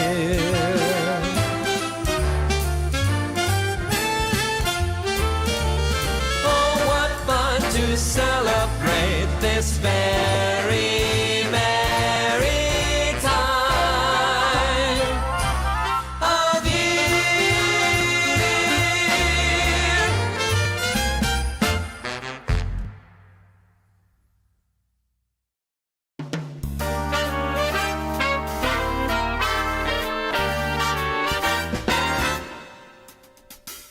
Easy does it, what's the rush? Hey, why not travel slow? Let's just take our time and then we'll see. Easy does it, makes it such a nice long way to go. Day by day we'll have fun, you and me. You know some things don't move by force. Let's let love run its own sweet course. Easy does it naturally.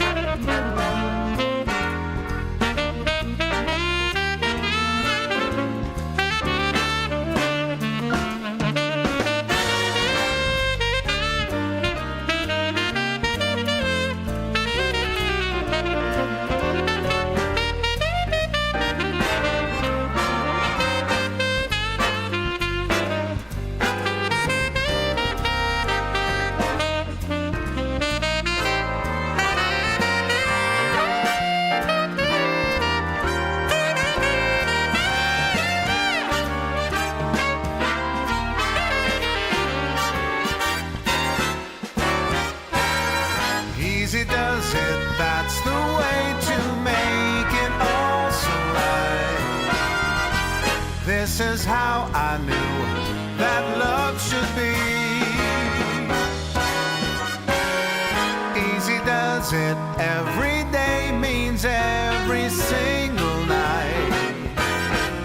We'll be lovers, this I guarantee.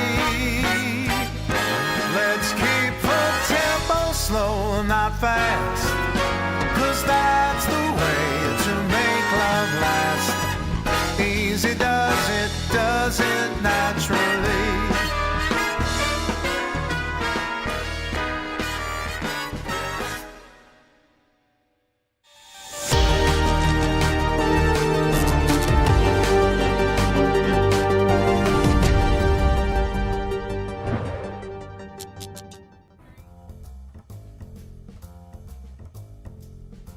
A position that BetBoom aren't normally in, with the lanes not going in their favor, wasn't a problem in the end. They're able to get that game 1 victory in what we've now realized is a ever important series as well. After today, the teams with a 3-2 map count, or 3-2 series count I should say, have still the potential of being able to qualify and make it over to the playoffs, you need a 4-2 series count, and you'll guarantee qualification.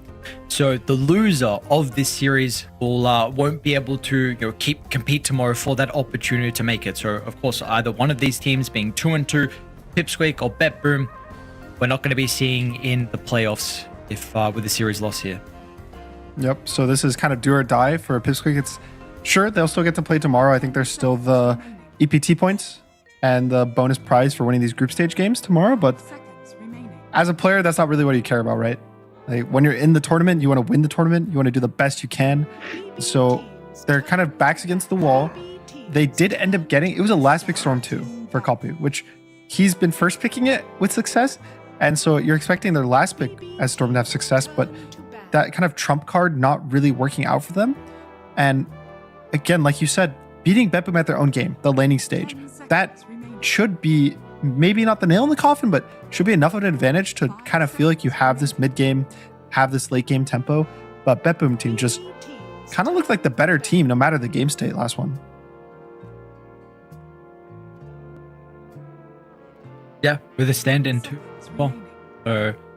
Kiyotaka has the mechanical skills, especially when he is when he's performing at the high level that we have seen from him. There has been maybe some games where it's been a little bit dicey, but with Ember is one where we have seen him completely take over games and was a big reason of why they were able to get that victory previously.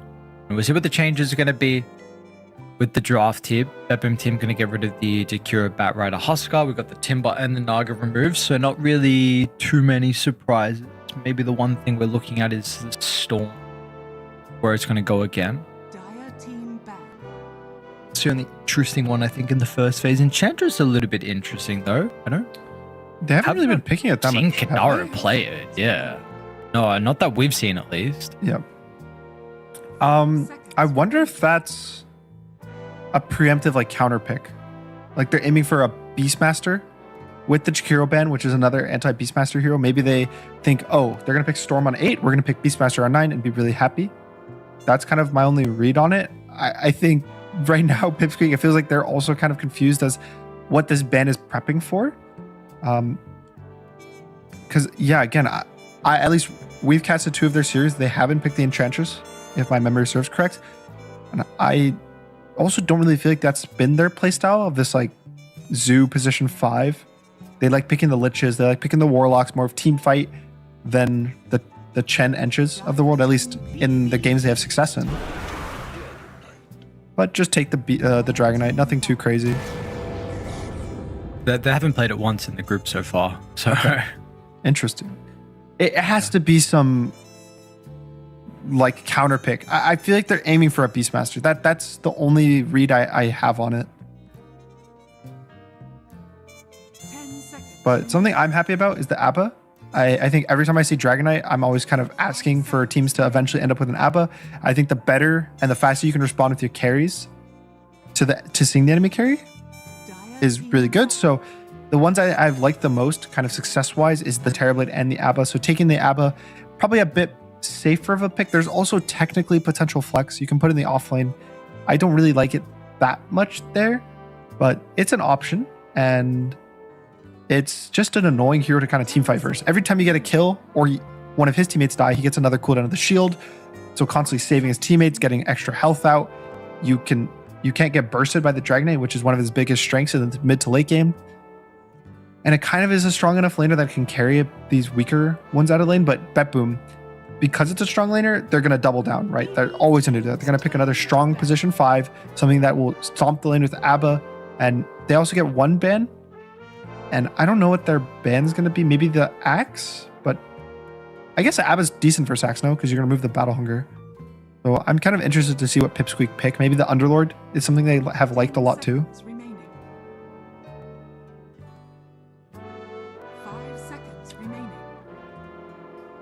With the DK versus the ABBA, like you're mentioning, with the matchup, is this...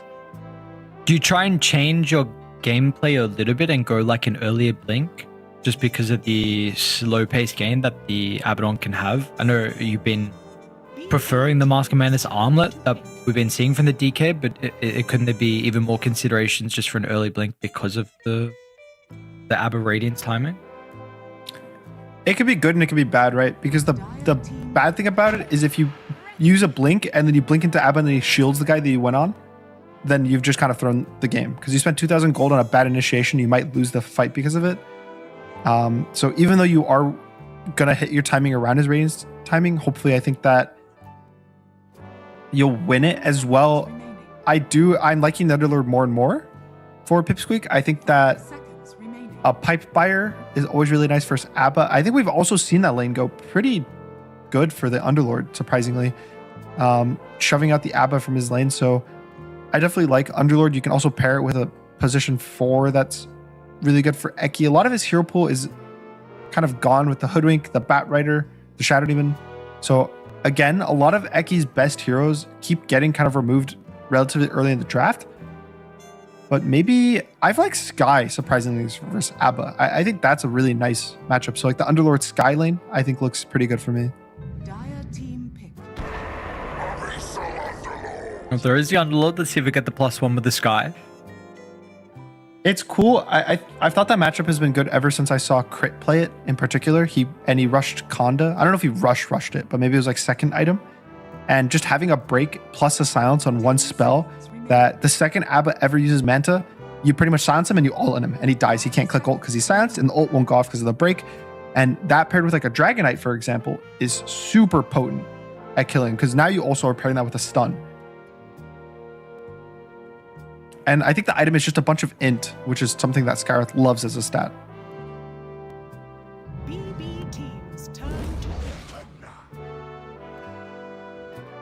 I'll get the Pugner at least first, so Kadar is going to find his hero.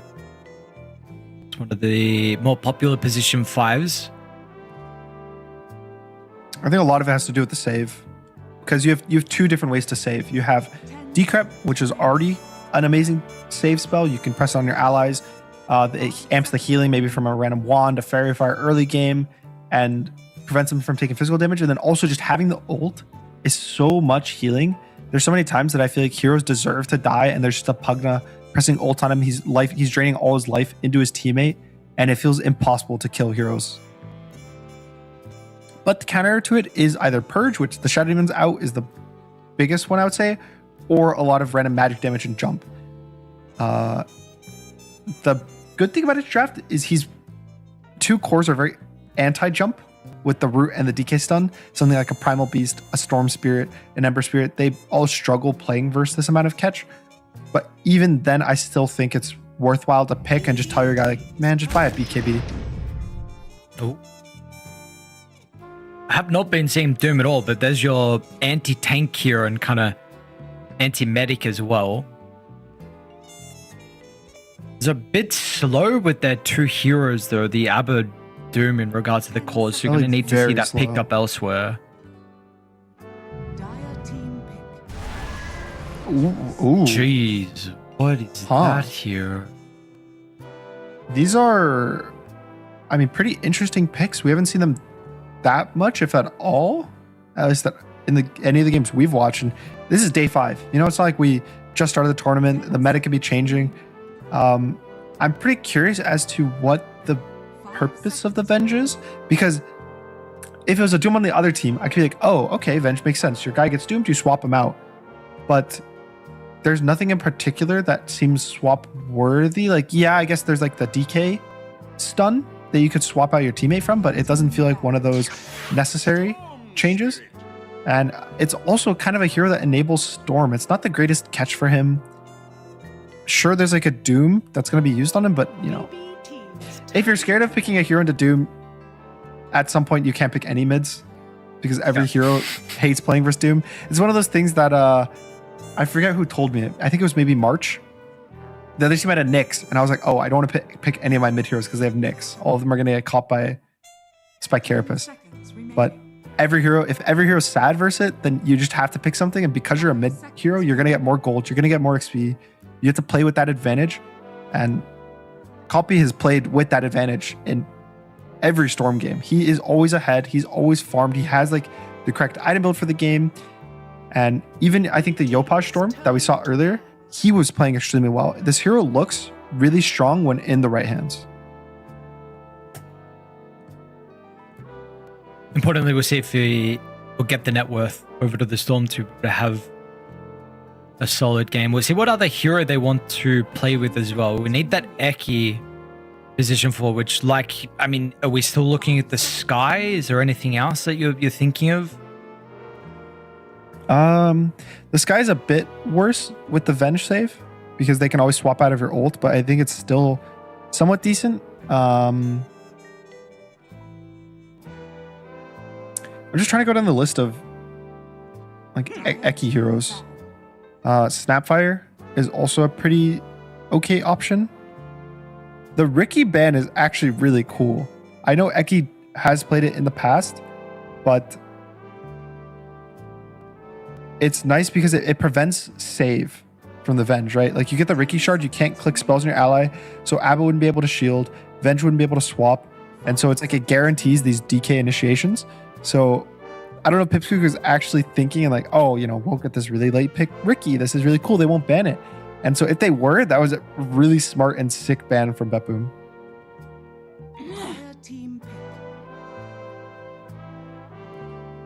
I still say you go Sky. I think Sky's solid enough. The lane should be pretty good for you versus the Venge Abba lane, I believe. I think that you'll do pretty good with the Underlord. It also is a good hero rotating mid to kind of help enable your Storm Spirit. So it just, the stuns will be light on the supports, but I think all the cores have ways to catch, ways to do stuff. And no, they're tripling down on stuns with that Lion. Lion into the Invoker. So we hear that we've, at least on this stream, the only games we've seen Invoker has been Whisper playing it for Heroic when we're covering this series. So a game that we were mentioning, BetBoom incredibly slow with the Abaddon Doom kind of first three heroes. Do you feel like they've fixed some of those weaknesses that we saw? I think BetBoom's team, their draft is definitely slow. And so Pipsqueak can probably look to be a bit faster paced. I think Dragon Knight and Storm are both fast heroes. I think Underlord is also relatively fast. Like for Pipsqueak, I think they're looking for pipe timing on Underlord, and then they're looking for probably the 3 item timing on Dragon Knight that we see all the time, which is Armlet, Mask Minus, Blink. And copy, I think Storms have felt they're just consistently strong. Like they'll go Kyle, they'll go Kai Sanj, or they'll go Witchblade. Eventually they'll get BKB or Lincoln's or an, you know, all the whole game copy strong. So I think it's more on the Dragon Knight and Underlord's timings. And for BetBoom, it's mostly survive until Radiance and maybe when Doom is ready. So there's been a lot of different Doom builds I've seen in this tournament. There's more the standard greedy Midas with like a BKB and an Octarine, and you go like this very, very heavy farm build. And then there's also the movement speed build, which is like drums, Sanj and Yasha. You can still buy Midas with this build, but it's more of like a stepping stone to get to your second set of items, third set of items, rather than purely a farming tool, I guess.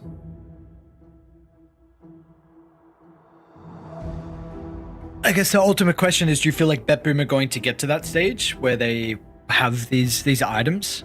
Or do you think the early game is too difficult, the pace that we could see from Squeak?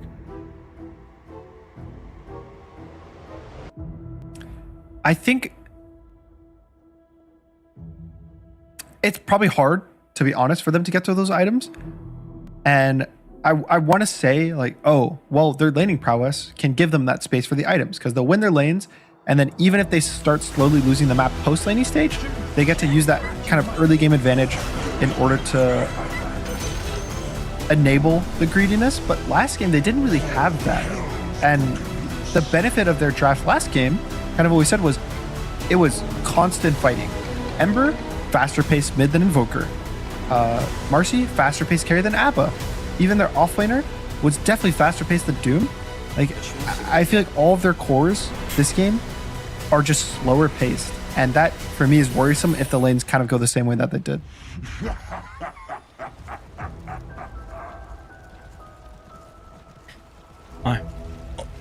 set up all off the back of the lanes here, and we saw previously that was favoring Pipsqueak, and that was enabled though off the back of the kill that we saw from Nande to start the game with first blood here for the Kez. Copy also had a very good showing. It'll be a bit of a different matchup for him against the Invoker. It's the Invoker that's gone the Wex facet as well. So I know when we briefly spoke about it, you said you're actually a big fan of this. So we'll get to see it in this game. I think it's actually probably better than Exhort this game in particular for a couple reasons. Wait, I think Mirror's okay. It's just a nice, good amount of damage. I think in this game in particular, it's good for two main reasons. One is that you have no stun setup in your silence for easy stun strikes. Like both of your supports kind of have stuns, but they're low duration. And I think that the kill threat is pretty low. And then two is depending on his build, which I will say most of the Wex ones don't go Vessel. But if he does go Vessel, this is a really good Vessel game versus the Dragonite, versus the Pugna in particular, even the Underlord to some extent.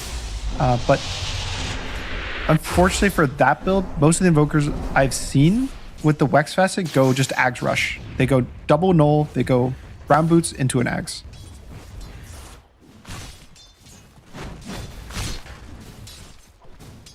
Is that how you like to play this build when you go the Wex facet? I think it's the best. I think that the Ags, surprisingly, there was a lot of complaints when they first added the triple facet and the new Ags upgrades, which was you're spending 4,000 gold on a farming item, because that's kind of what it does. Like you one-shot waves of Tornado, which is really nice, to be fair. Normally you have to press like Tornado plus a Deafening Blast, kind of in the mid to late game. But you have this 10 talent, which is a Tornado cooldown, and then you get the Orb at 15, and it's a lot of damage that actually consistently comes out. Like Tornado plus a Cold Snap with an EMP under, that's at that point that you're getting an Ags, it's like 70% of a hero's health if they're stuck in there for a second or two.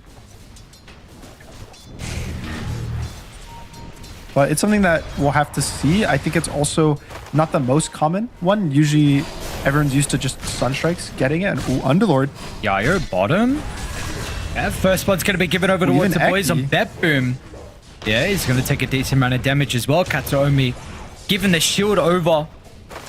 He's able to continue to play aggressive and up in the face. So this is something that you mentioned right here. A lot of attention needs to be put on the lanes, and already a much better and different start from Betboom's safe lane. Yeah, I'm surprised that he goes down in the Underlord here. I think it was him that actually played this exact matchup, which was Underlord versus DK yesterday. I think it was the game versus Falcons, if I'm not mistaken. Yeah, Underlord, Abba, yeah.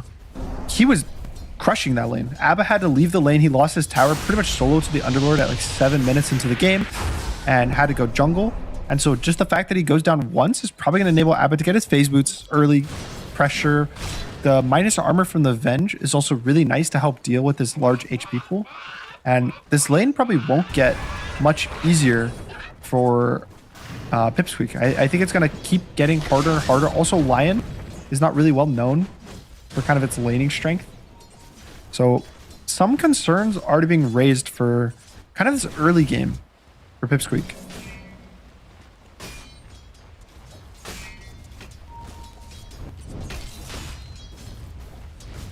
And then even I would say for top, which is another pretty strong lane for the side of Betboom team, they're struggling a bit, and actually surprisingly enough, he's lower net worth than the Underlord.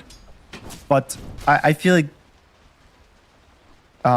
it's not going to scale as badly for the Doom as it does for the Underlord, if that makes sense. Like the first level or two of Doom, he's usually relatively weak, especially when DK is such a strong laner. But at this level 4 timing, maybe level 3-4 timing, that's when you really start pumping out the damage when paired with the Hoodwink. But this is the lane that I think Pipsqueak really want to win.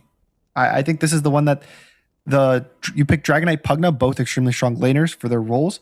This guy needs to do good on Nande. He needs to, I don't know if he needs to kill the Doom, but this 400 gold lead is exactly what they want out of the laning stage.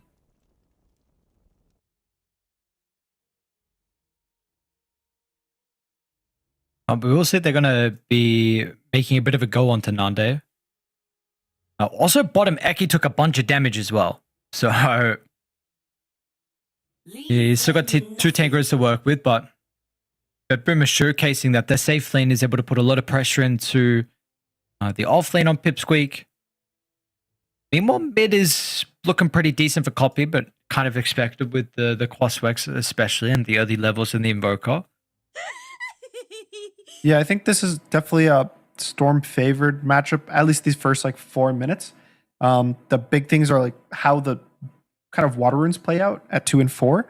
It looks like they're both going to be kind of uncontested mid, which I think benefits Storm significantly. If he wasn't able to get those water runes, he loses all his mana to the EMP, which lets Invoker just have nice trades with the longer range of auto attacks. So going really good for Copy right now. And interestingly enough, he is going for the Urn on Invoker, which I'm happy about. I think this is a really good Vessel game. It's surprising that he went the Wex facet, because when I see people go Vessel, they actually go the Quas facet. For, I think it's the Ice Wall Ags, which is really nice. Ooh, Becky. 18 health after the Wave of Terror.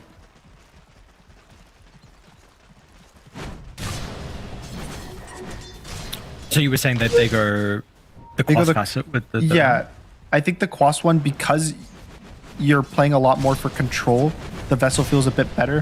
Whereas with the Wex, you're playing slightly to scale more. Whereas Quas technically, I think, scales the worst out of all 3 facets. So going an early game item makes a bit more sense on that. But I still think Wex is still good if you go the Vessel. Like the EMP Shard, in my opinion, is the best of the 3 shards. Having that like little bit of extra control, guaranteeing the EMP hits. It even does more damage. I think it like almost doubles the damage EMP does with the mana burn. It goes from 60 to 90. It is just all amazing for Invoker. Yeah, I've seen some instances where I've been like super surprised about the damage that EMP has done.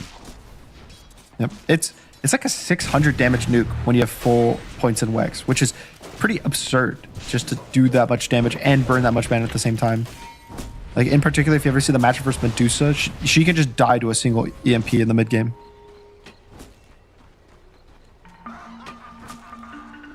Both side lanes seeing the supports continue to take a bit of a beating. When Eki's not having too fun of a time, Save is also just solo killing Kadaro.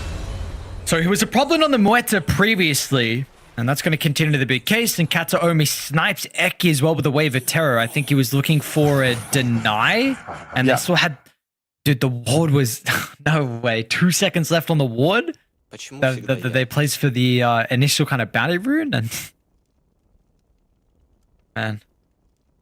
I mean, the laning stage is going a lot better for Bepim team, which it was my concern going into this game number 2 was, sure, Bepim did win. They kind of clawed their way back, but with this draft, it was a greedier draft. It was a draft that needed to win the lanes, or that they might get outpaced too much by Pipsqueak, but getting these lanes out of the way, kind of surviving is good enough for their draft. But to give credit to Pipsqueak, the Storm and the Dragon Knight are very far ahead of kind of their laning opponents. Like the Dragon Knight's up 500 gold, almost 600 gold over the Doom. Storm's up about 150, 200 gold, which is not that much versus the Invoker, but still getting any of these small advantages, I think, are going to help them a lot because they do kind of need to keep up the tempo. I think specifically Nande is probably going to need to be active in this game. And just, it's like the net worth lead that he has on the Doom has to get used at some point. Are you concerned though with kind of the strong lanes apparently that we're seeing in the side lanes for Radiant, and then shortly like Kiyotaka might even be considering about starting to be active and ganking, you know, both top and bottom? Is this going to prove to be too much for Dire to handle?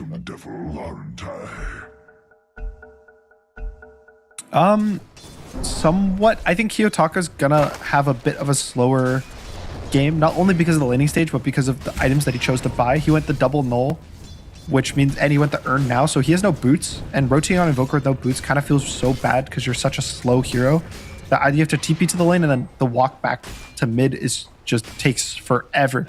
Or you have to walk to a side lane, and by the time that you show up, you've aged like 16 years, you're an old man now, and they've kind of walked away from your gank. Oh, it's saved though. It's going to push Save away. The regen. The regen rune copy. It's going to be able to pick this up. Can he get the regen rune off in time before Kiyotaka is going to kill him? Will he even activate, or does he want to hold it? Blind's going to try and give him some meta, but this is just level 1 copies. He didn't away from the activate last right. Kiyotaka does secure the kill, and yeah, it is. Oh, but hold him regen apparently for the next game. He didn't want to use it, and Kiyotaka's he's happy that's the case because he gets a double and he gets some earn charges. Well, what was that? It really felt like if he activated this, some he would have been fine because they were pretty low on radiant. I mean, at the very least, he would have been able to live. Like, the HP regen and mana regen would have let him jump once. And now I'm shocked. Let's see what Copy's going to be able to do off the back of the respawn. Instantly towards the top side of the map. Katsuomi with the stun's going to hold them back, but it ain't really going to do too much here. Now it's on the Kidaru that pushes past the tower, and he's going to run into a blockade of Kiyotaka that is trying to ego Katsuomi away from the wisdom. He did. They could get it.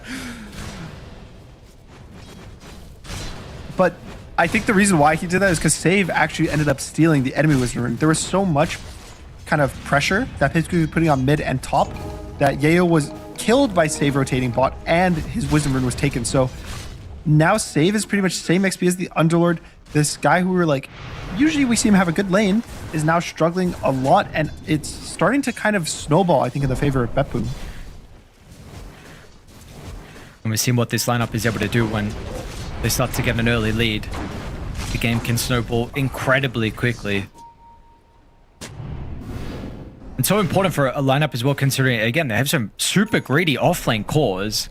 So if the game didn't scale like this or snowball, then it potentially would have been able to get out of control. It's still not in danger levels just yet. Top lane, Ek is able to get a nice 2-man stun. Tornado will still actually be on the mark from Kiyotaka, so with the spell casting key from him, almost guaranteeing a kill onto kind of a long chase, though.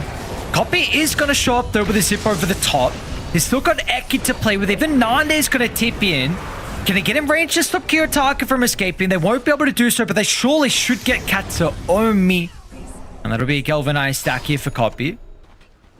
Thankfully, I think Kiyotaka definitely went a bit too far, and that could have been a big punish if they were able to get him, but gets out, takes the 1-for-1. They trade the Pugna for the Venge, and to give credit to Pipsqueak, Nande's having an amazing game so far. He's top of the net worth. He's destroyed the Doom in the lane, and he's trying to get active in these kind of plays and run around using his hero. But every time that you're this top net worth hero and you join the fights without getting any kills, it's going to feel real bad, especially if the other team smokes into you right after that and kills you. And the scan hits. Correct read of where Nande is currently farming. They got the long way around. We'll clear the Ancients. Look to get the small camp next. There's just no men on Kadara Storm, nearby though. level 3 Pugna. So what's Kadara really going to be able to do? Nande, is he okay? Oh no, okay. He's definitely not Miura okay. is here as well. Yeah, so I did see the Invoker along with Miura here. Eki really just hope and pray that the Earth Spike's going to be enough, but that will do nothing. Maybe he actually just puts himself in a position where they can look for the +1. So Eki steps a little bit too far close. Giving over more kills, giving over more earn charges as well. And I think that was just a really nice kind of calculated smoke by Bepum, which was Dragon Knight TP'd mid, and his only play in the game is he has to walk top to farm because he doesn't really want to go anywhere else. And so making the read that we're going to smoke into him where he's going to be. He also can't TP out of this gank. He's kind of stuck slowly going. Just getting that kill. Again, I was just saying that Dragon Knight's the guy who has to have moves in this game. His offlaner is struggling a lot. Copy's having a decent game, but it's not the best Storm game. If he ever gets clipped by an EMP, his impact to the fight's going to be low. He can potentially get doomed. There's a Venge swap that will burn a lot of his mana for these kills. So a bit of a harder game for Copy, and Nande, I think, was supposed to be the one that was going to supplement that, but so far, everything's been Bepum. Still, the lead isn't kind of showcasing the strong start that they've had. It's only 1,000 at the moment. You honestly, we're kind of expected to be a little bit higher, but it feels like it's pretty close to getting to like a 3K mark. You know, maybe one pick off and then a couple of bounties or something with the map state. Maybe some towers going down. Kiyotaka mid lane. Tornado's going to make a good play. They're going to try and fiend skate in as well. So Yayo looking to get off with the portal. Kiyotaka, can he step away? Copy's going to use all his mana. With the amplified damage, the question is can he escape? It doesn't make it to the low ground. It probably wouldn't have mattered in the end, considering Kitsumi was still holding the swap. I mean, I'm going to say, thankfully, for Pick, they do get the Invoker. If they weren't able to get that kill, I think game disaster. But getting that kill kind of kill Yayo, I think it would have been a little better if Copy was able to get that, because he's the one that needs to have a decent game on the Storm. Because now look at his net worth; he's below the under, who's been struggling so much. Dire's top tower is under attack. Oh boy. Nande as well, again, the person that you said has to have a solid game here from Dire, but is going to be swapped back into the Doom. The Tornado to let everyone close the distance. And then they're going to be able to utilize the first ult for the game. If be able to get in range though, with Invoker spells, they'll look to go back to top with this left. I also think that something about Storm is one of the worst mids to actually have deaths on early game. Just deaths on in general, because of his... Every time you die, you're losing mana regen, and you're actually a weaker over. Versus a lot of the other heroes, it's like, you can die once, it's fine. Kiyotaka doesn't lose anything by dying, just a little bit of gold, a little bit of time. But Storm's actively getting weaker every time that he dies. Good lane. The Storm, Poppy. Always fun. Lose high mana pool from an AMP. Just the base. I think that's honestly where a lot of his the reasoning for his low net worth is that just any time an EMP clips him, that's a wave he can't farm. That's a camp or two he can't farm. That's a TP you have to spend, because walking to base and TP out, it's 100 gold every time. So every time Kiyotaka hits an EMP, it's actually just like minus 300 gold, minus 250 gold just on copy. Bro, this is a T2 tower that they're just running right next to. Well, Kadaro just dies into the game that they don't need to worry about. They're going to swap Kadaro up to stop the life drain. Yayo's going to be dived and along with Eki as well. Copy's going to try and move on over, but what can Copy do against the world? He gets the kill, but can he even get away? Deathling Blast sets up for the bushwhack. The spell casting, man. What a stand-in performance from Kiyotaka. Like, GPK, they're big shoes to fill. They're but looking for... Yo, he's look at Kiyotaka. Look at this dive. No way they get him. How did the Tornado... They're going to get him? Oh, are you serious? Oh, man. Kiyotaka. Okay, Invoker is a slow hero, and they see him it should not have happened. under the... He's tanking a tier 2 tower, just walking in a straight line at DK, and he's getting caught on Nande. I know, yeah, it feels bad to show up to these plays and then have to leave as the carry, and especially this like one camp area, there's nothing close. You have to walk through your entire base. It takes like 30-40 seconds before you get to hit creeps again, but better than giving a kill to the enemy team, better than giving more vessel charges, more XP, more gold, and another... Ooh, I was gonna say Eki, and can't juke enough. It's crazy that you even had the concern of Radiant slow your side lane cause. Apparently it doesn't matter with the not copy performance. Fully not. Alright, on strike. Okay. Had me worried for a second. No way, not the Tornado. I mean, this is kind of just a slaughter right now. They're grouping up their heroes, I think, just in a much better way. And I don't think that Pipsqueak had okay lanes. Nothing great, nothing bad, but I think definitely just moving out of the lane is much better. A Doom that is going to be used over towards the Pugness, so not a lot of value. Invokers here, though. Kiyotaka will be able to use some spelled back die. Yayo's out of resources. Kiyotaka's just going to make it so frustrating with a Ghost Wall, Deafening Blast pushback. It means that no one else is going to be there to assist Copy. There's even he just doesn't have the damage by himself. They're going to give the shield And he is out of trouble on save. And he still lives. Here a zap down as well. It's not enough, dude. Save survives on 100 health. Kiyotaka. But it just happened previously. They dived onto a T2 tower down bot. Now top as well. They're going to be diving. This is just some of the BetBoom games that we are so familiar with. I mean, this is exactly their playstyle. It's post laning stage. Usually it starts in the laning stage, but every time I see it's 16, 17, 18 minutes of the game and there's a double-digit lead, the first team I'll think of right now is BetBoom. And also just the kind of the margins they played on. Save in there, gets saved twice by Kiritich. He presses shield on him twice. Eki just tries to get a finger, like max range, lives with 70 health because of those shields. They're giving nothing away right now. Dire's top tower is under attack. What's even the comms like in a game like this? Like, how are you trying to construct something positive? It's really hard. You're usually at this point saying that you can't teamfight them, that you need to kind of split push, wait for an item. Usually, I think in this case, it's probably going to be a BKB for either the Dragonite or the Storm. And it's just hope you don't bleed too much. Maybe it's going to be the pipe for the Underlord.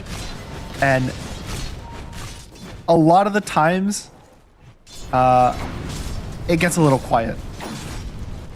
And that's just not what you want to see. I think that Nande's... I think the blink is going to be too slow for him.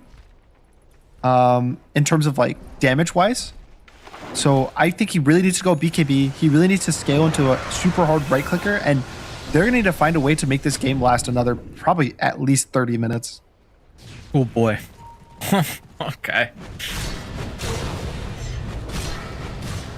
Which is going to put themselves in a bit of an awkward position then when you're going versus a late game Doom with more gold and levels. Yeah, that is an issue. We talked about BetBoom, they got a weak laning stage, but good heroes mid game, late game when they get their items. Yeah, what happens when that mid game's starting at 16 minutes in the game with a 12k lead, 18 minutes in the game now? And Kiyotaka, he's got his Ags finish. Doom has the BKB finished. He's gonna eat the ATOS. They'll be able to get the pushback as well. They won't be able to get the perfect use of the chain control. Chuck his hands up the air for Mio, but also won't be able to follow through. So no one actually dies. It was an opportunity for maybe a call kill, but slip away. But I mean, Kiritich is free farming top of the front of the T2 tower. Yayu is going to maybe chuck a Firestorm and look at defend, but Kiyotaka is going to be able to get a glimpse of him. And another hero that is not safe at all anywhere on the map. Thankfully for Pipsqueak, that is a lot of information. They saw, I think, 5 enemy heroes. So trying to spread out, get this entire bot jungle of the map. But every time you spread out, it's just opportunity. And look at that from Kiyotaki. He just runs straight past Eki because they want to get the vision on where Nande was. They didn't care about the line. They knew that the DK was such a more valuable kill. Kiyotaka from top to bottom. I mean, the stand-in is just shot calling perfectly. This is Kiyotaka's prime game. I think every time I see him and he's playing these aggressive spellcasters, he's playing the invokers, he's playing the embers, heroes with outplay potential, he looks like he's one of the best mids in the world. Even back, I think one of the notable heroes he got was Tinker. And his Tinker games was the, I'm just better than you. I'm going to click my spells better than you. You're never going to be able to catch me. I'm just faster than you. And Invoker is right up there with being faster than you. Yo, that's kind of nice. Kadari gets the snipe on the Manta Star along with the Ag shot on Kiyotaka, so a couple of big horrors. He's cutting it. And so Nande did go the blink. I'm just like, yeah, it's very important on DK. I think we'll eventually get a blink. It's just scary because how do you fight into Invoker with Ag's Vessel and Abba Radiance, silencing, slowing you, Hoodwink Break, even the Doom? There's like so many things that I think he needs his BKB for. And the way this game is going, I don't know if he's going to have the time to farm an extra 4,000 gold. No, because the pace And is something about we to need pick to up. consider is this if Pipsqueak lose this game, they're out of the running to make it to the next phase of this tournament. So for them, they can't call GG. They can't give up. They have to win this game. This is do or die for them. Their lives in Dream League Season 27. And right now, it's looking like it's die. It's looking like it's a horrible position for them to be in. Now, hang on, maybe Kiyotaka, there's an though. opportunity. Kiyotaka, they're going to be able to get a perfect opportunity to jump the Invoker. Completely isolated. They'll have the detection. He will not be able to get away. Meanwhile, the instant hex from Eki as well. Great reactions. Miora's still going to be able to activate the BKB, but he won't be able to get the Doom that he wants onto Copy. Copy's running for you. He's coming, but he won't be able to get in range. Domi does get the Nether Swap out to safety, but the pit's going to hold them all down.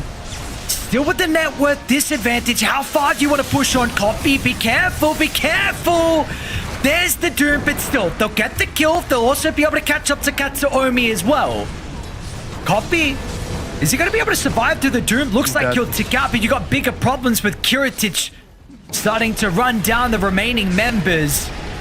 And Pugner will step back in with the life drain. Kiritich, no borrowed time. What's, hang on. What's going on? Are they back?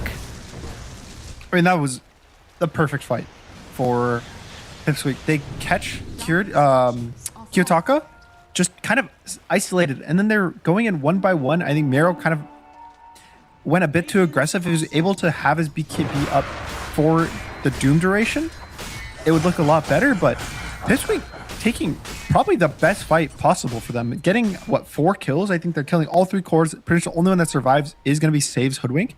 And maybe one more of those, and the game's completely even. Even now, there's a bit of the hesitation going to come out for BetBoom, but still, I would say they're in the driver's seat. It's not completely thrown away.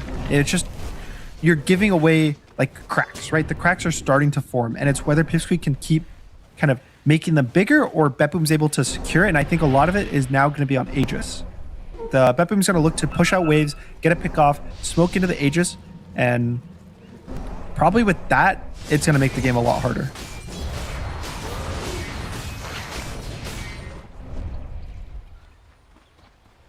We'll see them look to try and find this pick off here. It's going to be a 4-man smoke. And well, Kiyotaka's not going to join the team, but he does have the boots of travel. They're going to ping down bottom. So looking to sweep through the lane. And they are going to guess correctly pretty shortly if Copy and Kadaru continue with their current pathing. Try and actually go towards a triangle instead. No one's home currently. It's a 2-2 split from Dire. And one of the supports playing with another core. But both of them will look to back away. They're actually going to go for their own smoke from Pipsqueak. And they contest Roshan. Going to be a difficult fight. Now that reading, they've been able to build a formation. Kiyotaka is surely not going to be out of position for him to be jumped and killed off first.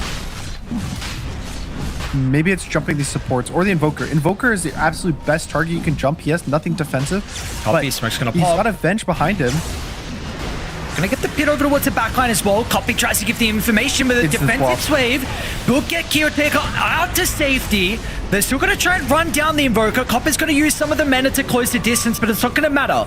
The Deafening Blast will push him away. Now further down to the south as well, but the Doom used over towards Nande. Nande is actually gonna be able to survive with the live gem. Gets him a little bit of bonus health back, but it's just not gonna be enough in the end. They've killed off the DK. They're gonna turn towards Copy next. Copy cannot stand his ground in Manfight. He's going to try and zip away in TP. He'll make it out, but everyone else will not have the same fate. And it's a 4-for-1. The only one that goes down is Save. Using the buyback, sure, you force one buy, but you kind of see when they're in formation, it's so hard for Copy to get a good jump. He jumps the Invoker, instant swap. Nande goes in. They kind of use everything. You kill a Hoodwink. But just the Doom on the Dragon Knight makes it so hard for him to kite out the fight long enough. And I actually thought that there was a chance here. It was a really nice attempt by Pugna to kind of save him at the very end of Doom, but you're just feeling the net worth disadvantage. I think like the amount of items, the amount of damage, the amount of HP and kite that just is all around BetBoom. All 5 of their heroes are feeling strong. You need some mistakes to happen from BetBoom now.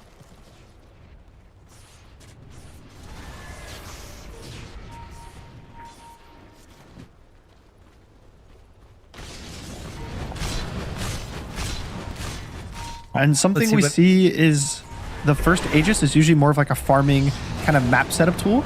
But I think that, ooh, nice Glimmer to dodge the stun. Is there something here?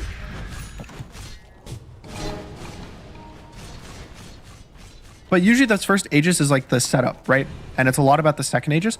I just think that they're so far ahead and it's a bit slower of a Roche. Sometimes we'll see it around like the 19, 20 minute mark. That you actually are going to get these items and you can push high Nando's ground. going to show on the wave. Dire may be close to respond. The BKB from Nande is kind of unsure of what to do. Eki's maybe seeing this as an opportunity to turn and fight, but yeah, Nande, he wants nothing to do with this. He'll use his last remaining duration to walk on away. So they'll lose the line, but of course still using the BKB is pretty important considering 8-second duration. It's going to put it on cooldown for 75 seconds now, so they can probably go high ground. This is such a sick performance from Kiyotaka. Like, always getting the catch, always getting such good spell casting. With the ward inside the base, they know exactly where the Underlord is as soon as he steps too far forward. Your high ground defender's going to go down without the Firestorm to 100% give you an opening. And even if they really wanted to fight, there's no Dragon Form for 30 seconds. So Nande is definitely feeling a bit weak. And that's at least one side, but what's stopping them from going for side number 2?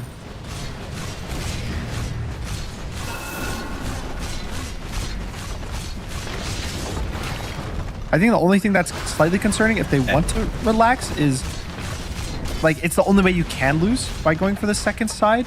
But I think that just the game state means that they don't really care. They have the Manta to take the tower. If they force this glyph, this game gets so stressful. Even just forcing this glyph and backing off means that in the next 5 minutes, you can choose to take mega creeps. You can choose to maybe force a throne when you win a team fight. All it means is the game is guaranteed probably over with one more fight.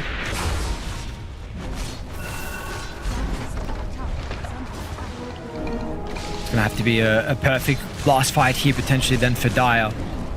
In tournament lives, got to finish today at least 3-2. Have an opportunity with your final series tomorrow. Need a 4-2 map count to be able to move over to play at playoffs. At the moment with an 18,000 deficit, this is a super difficult position to be in. 5% probability for the boys on Pipsqueak.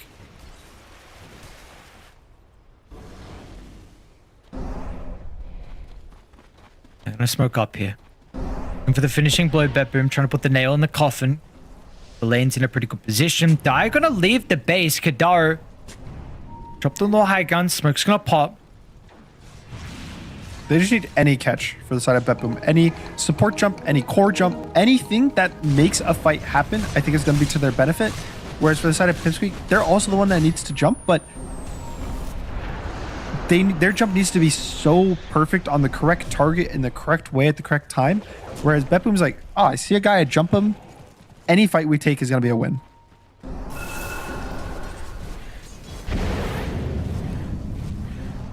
And I really like this kind of swap to bot. I think it's much more valuable that you take the bot tier 2 and open up the ability to get megas rather than just stick top, get your second side. Because the difference between one side and two sides is not that big if you're not able to get the mega creeps.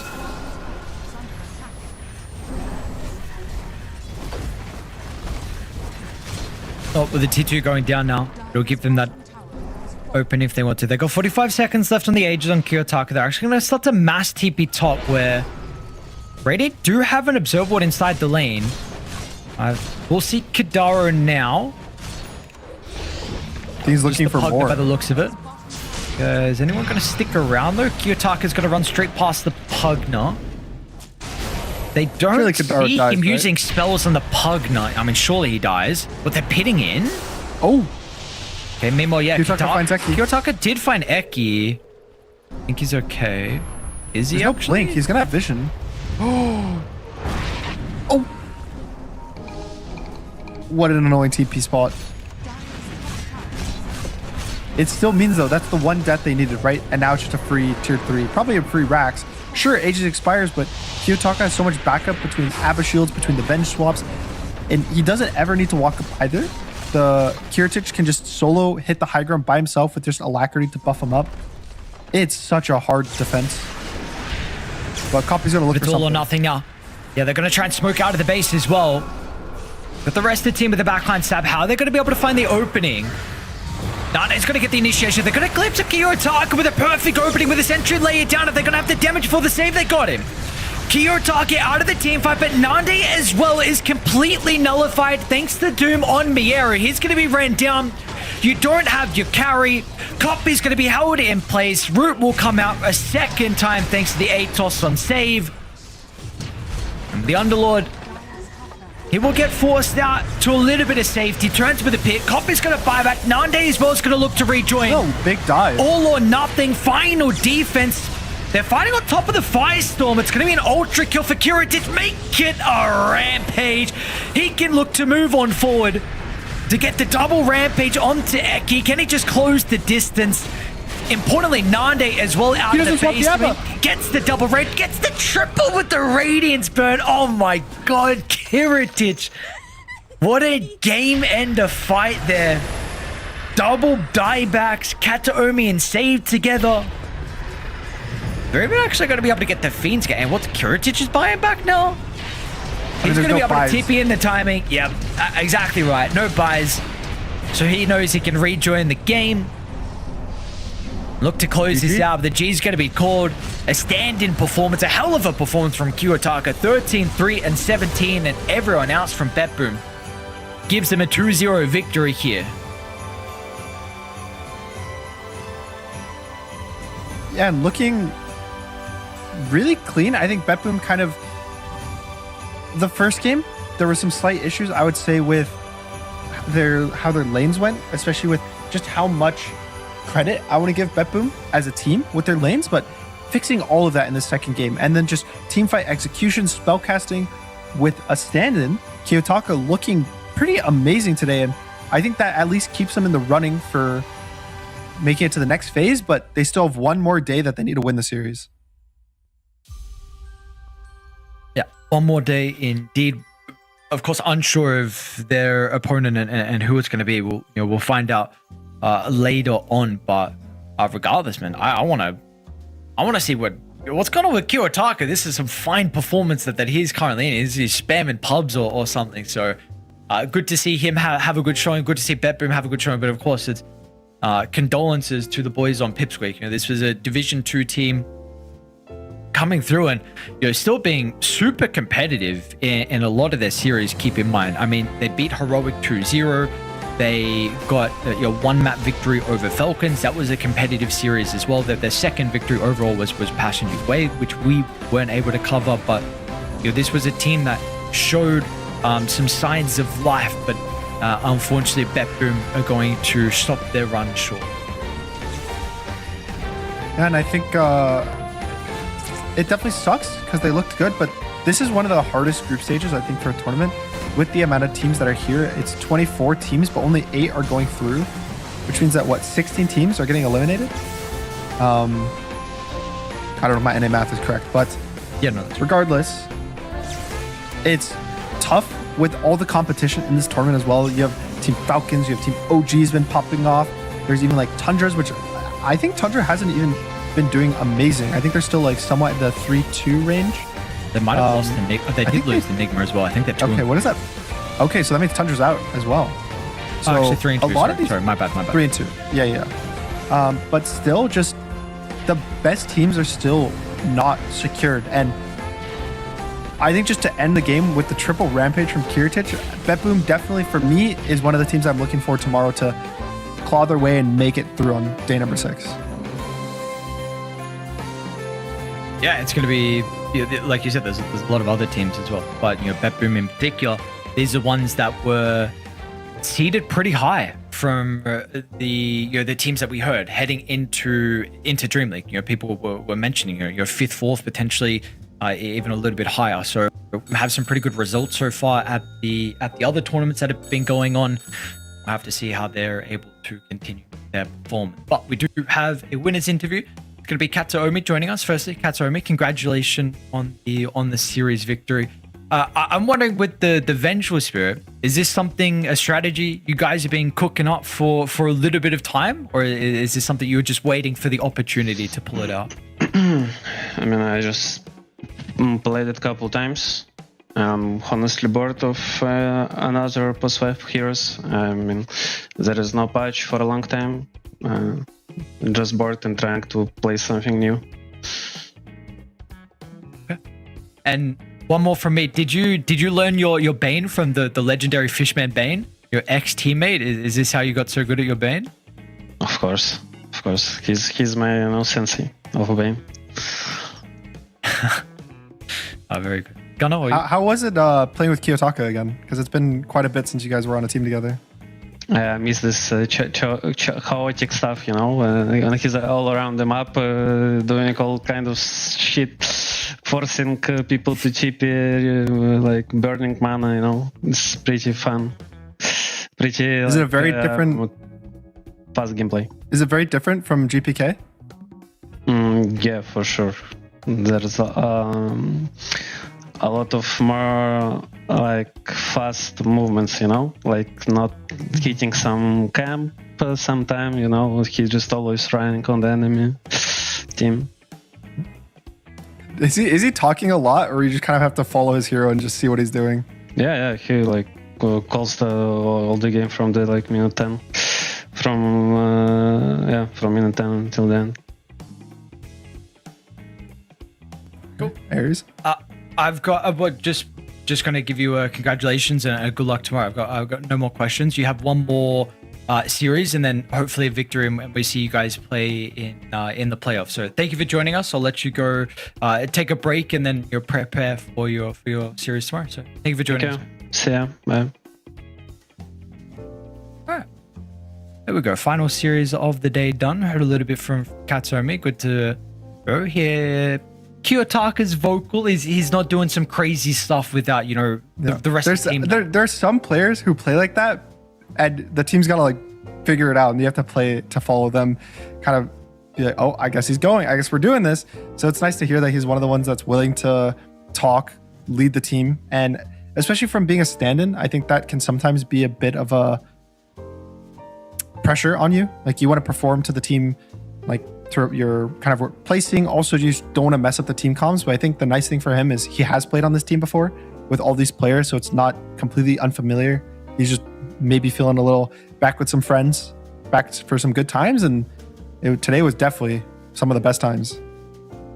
Absolutely it was for Kiyotaka and Betboom in particular. Yeah, let's take a look at the standings, because now that we're getting closer towards the end, we have a little bit more things guaranteed. So if anyone didn't hear previously, to make it to playoffs, it is confirmed you need a 4-2 series count. So Falcons, OG, VP. Crazy. Falcons you would expect, but OG and Virtus Pro as the teams heading in to be already qualified, you would never expect. Towards the bottom, we see all the 3-2 and 3-1 teams have a potential tomorrow to qualify as well. So tomorrow, there's going to be so many chaotic series that are going on, and then towards the bottom, we get to see, unfortunately, the teams that are 2 and 3 already do not have the ability, and there are a lot of teams that will take you by surprise. Heroic, or without a doubt, this is a team again. Their performance is continuing to take a massive hit. Tidebound, probably another one that you Team Liquid think is out of the tournament. Liquid's a big one. Of course, Liquid is the massive one. 2 and 3 losing today versus Runa team. It's pretty hard for you to blame them for some of their losses. I would say Team Spirit in particular. It's okay, they lost to Team Spirit. That's a very good team. But VP, they've been looking really good. But still, is that a team that you, as Team Liquid, are expecting to lose? And then today, with their other loss to Runa team, I will say they consistently have been struggling in DreamLeague. That's kind of been one of Team Liquid's arch nemesis is the online tournament that DreamLeague is. But still, I think that you're hoping that it gets better every time. And I think that with every time it not getting better, it kind of makes a question of what needs to change for them to have the same success online that they do on LAN. And honestly, Gravestone pretty goddamn hard, considering you're now, do you not get invited to the next DreamLeague? Do you have to play through qualifiers? How is this going to affect you with Birmingham as well? Do you have to play through those qualifiers? And it is a ridiculous season with all the Blast tournaments, the Fissure tournaments, the PGL tournaments. There's a ridiculous amount of tournaments going on, a lot of qualifiers going on, and it is going to wear you down. It's going to wear this team down. It's going to be a long year that everyone needs to play through, and this is now going to put them in a very difficult position, not only them as well, but a lot of the other team. So this is, I know the EPT points build up as we get towards the later stages of the season, but it is super important with this first Dream League to place well. And for them and a lot of other teams, unfortunately, they will not be playing in the playoffs. For us, we have one more day of action here to determine what the final 8 teams are going to be. So again, Falcons OGVP already confirmed. Congratulations to them. It's been a pleasure to be able to watch them. We'll see them play tomorrow, but really, that's not the exciting series. The exciting ones are those 3 true teams that we're going to see battle it out. So for us, we are done. One more day tomorrow. We're going to be starting again, of course, at the same time. But tune back in for the final day of Swiss Stages. See you then. Dashing through the snow in a one-horse open sleigh. Over the fields we go, laughing all the way. Bells on bobtails ring, making spirits bright. What fun it is to laugh and sing a sleigh song tonight. Jingle bells, jingle all the way. Oh, what fun it is to ride in a one-horse open sleigh.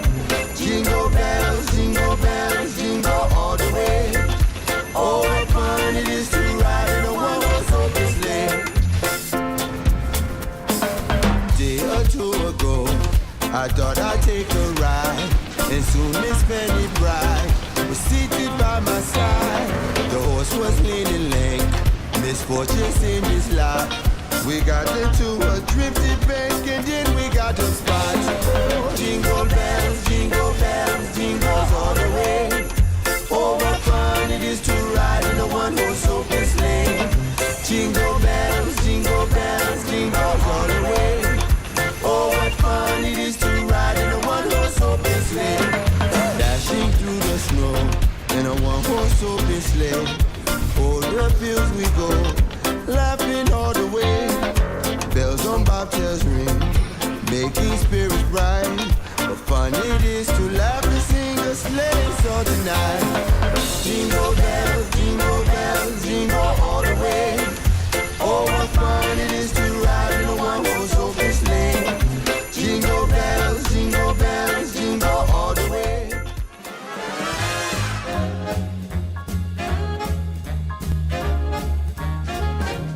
We're living a high life, no need for trouble or strife. Cocktail parties, Broadway lights, arm in arm as we see the sights.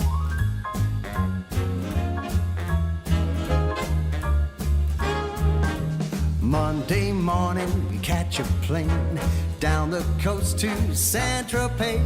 Wherever we are, it's never the same. Where there's fun and dance, we will play.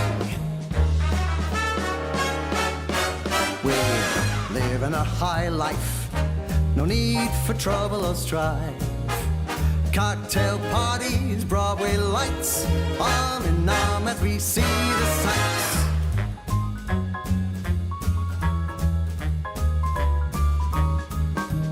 Friday night, we hit the town, eat caviar and drank champagne. A life of luxury fit for the crown, a lust for life that we can't contain.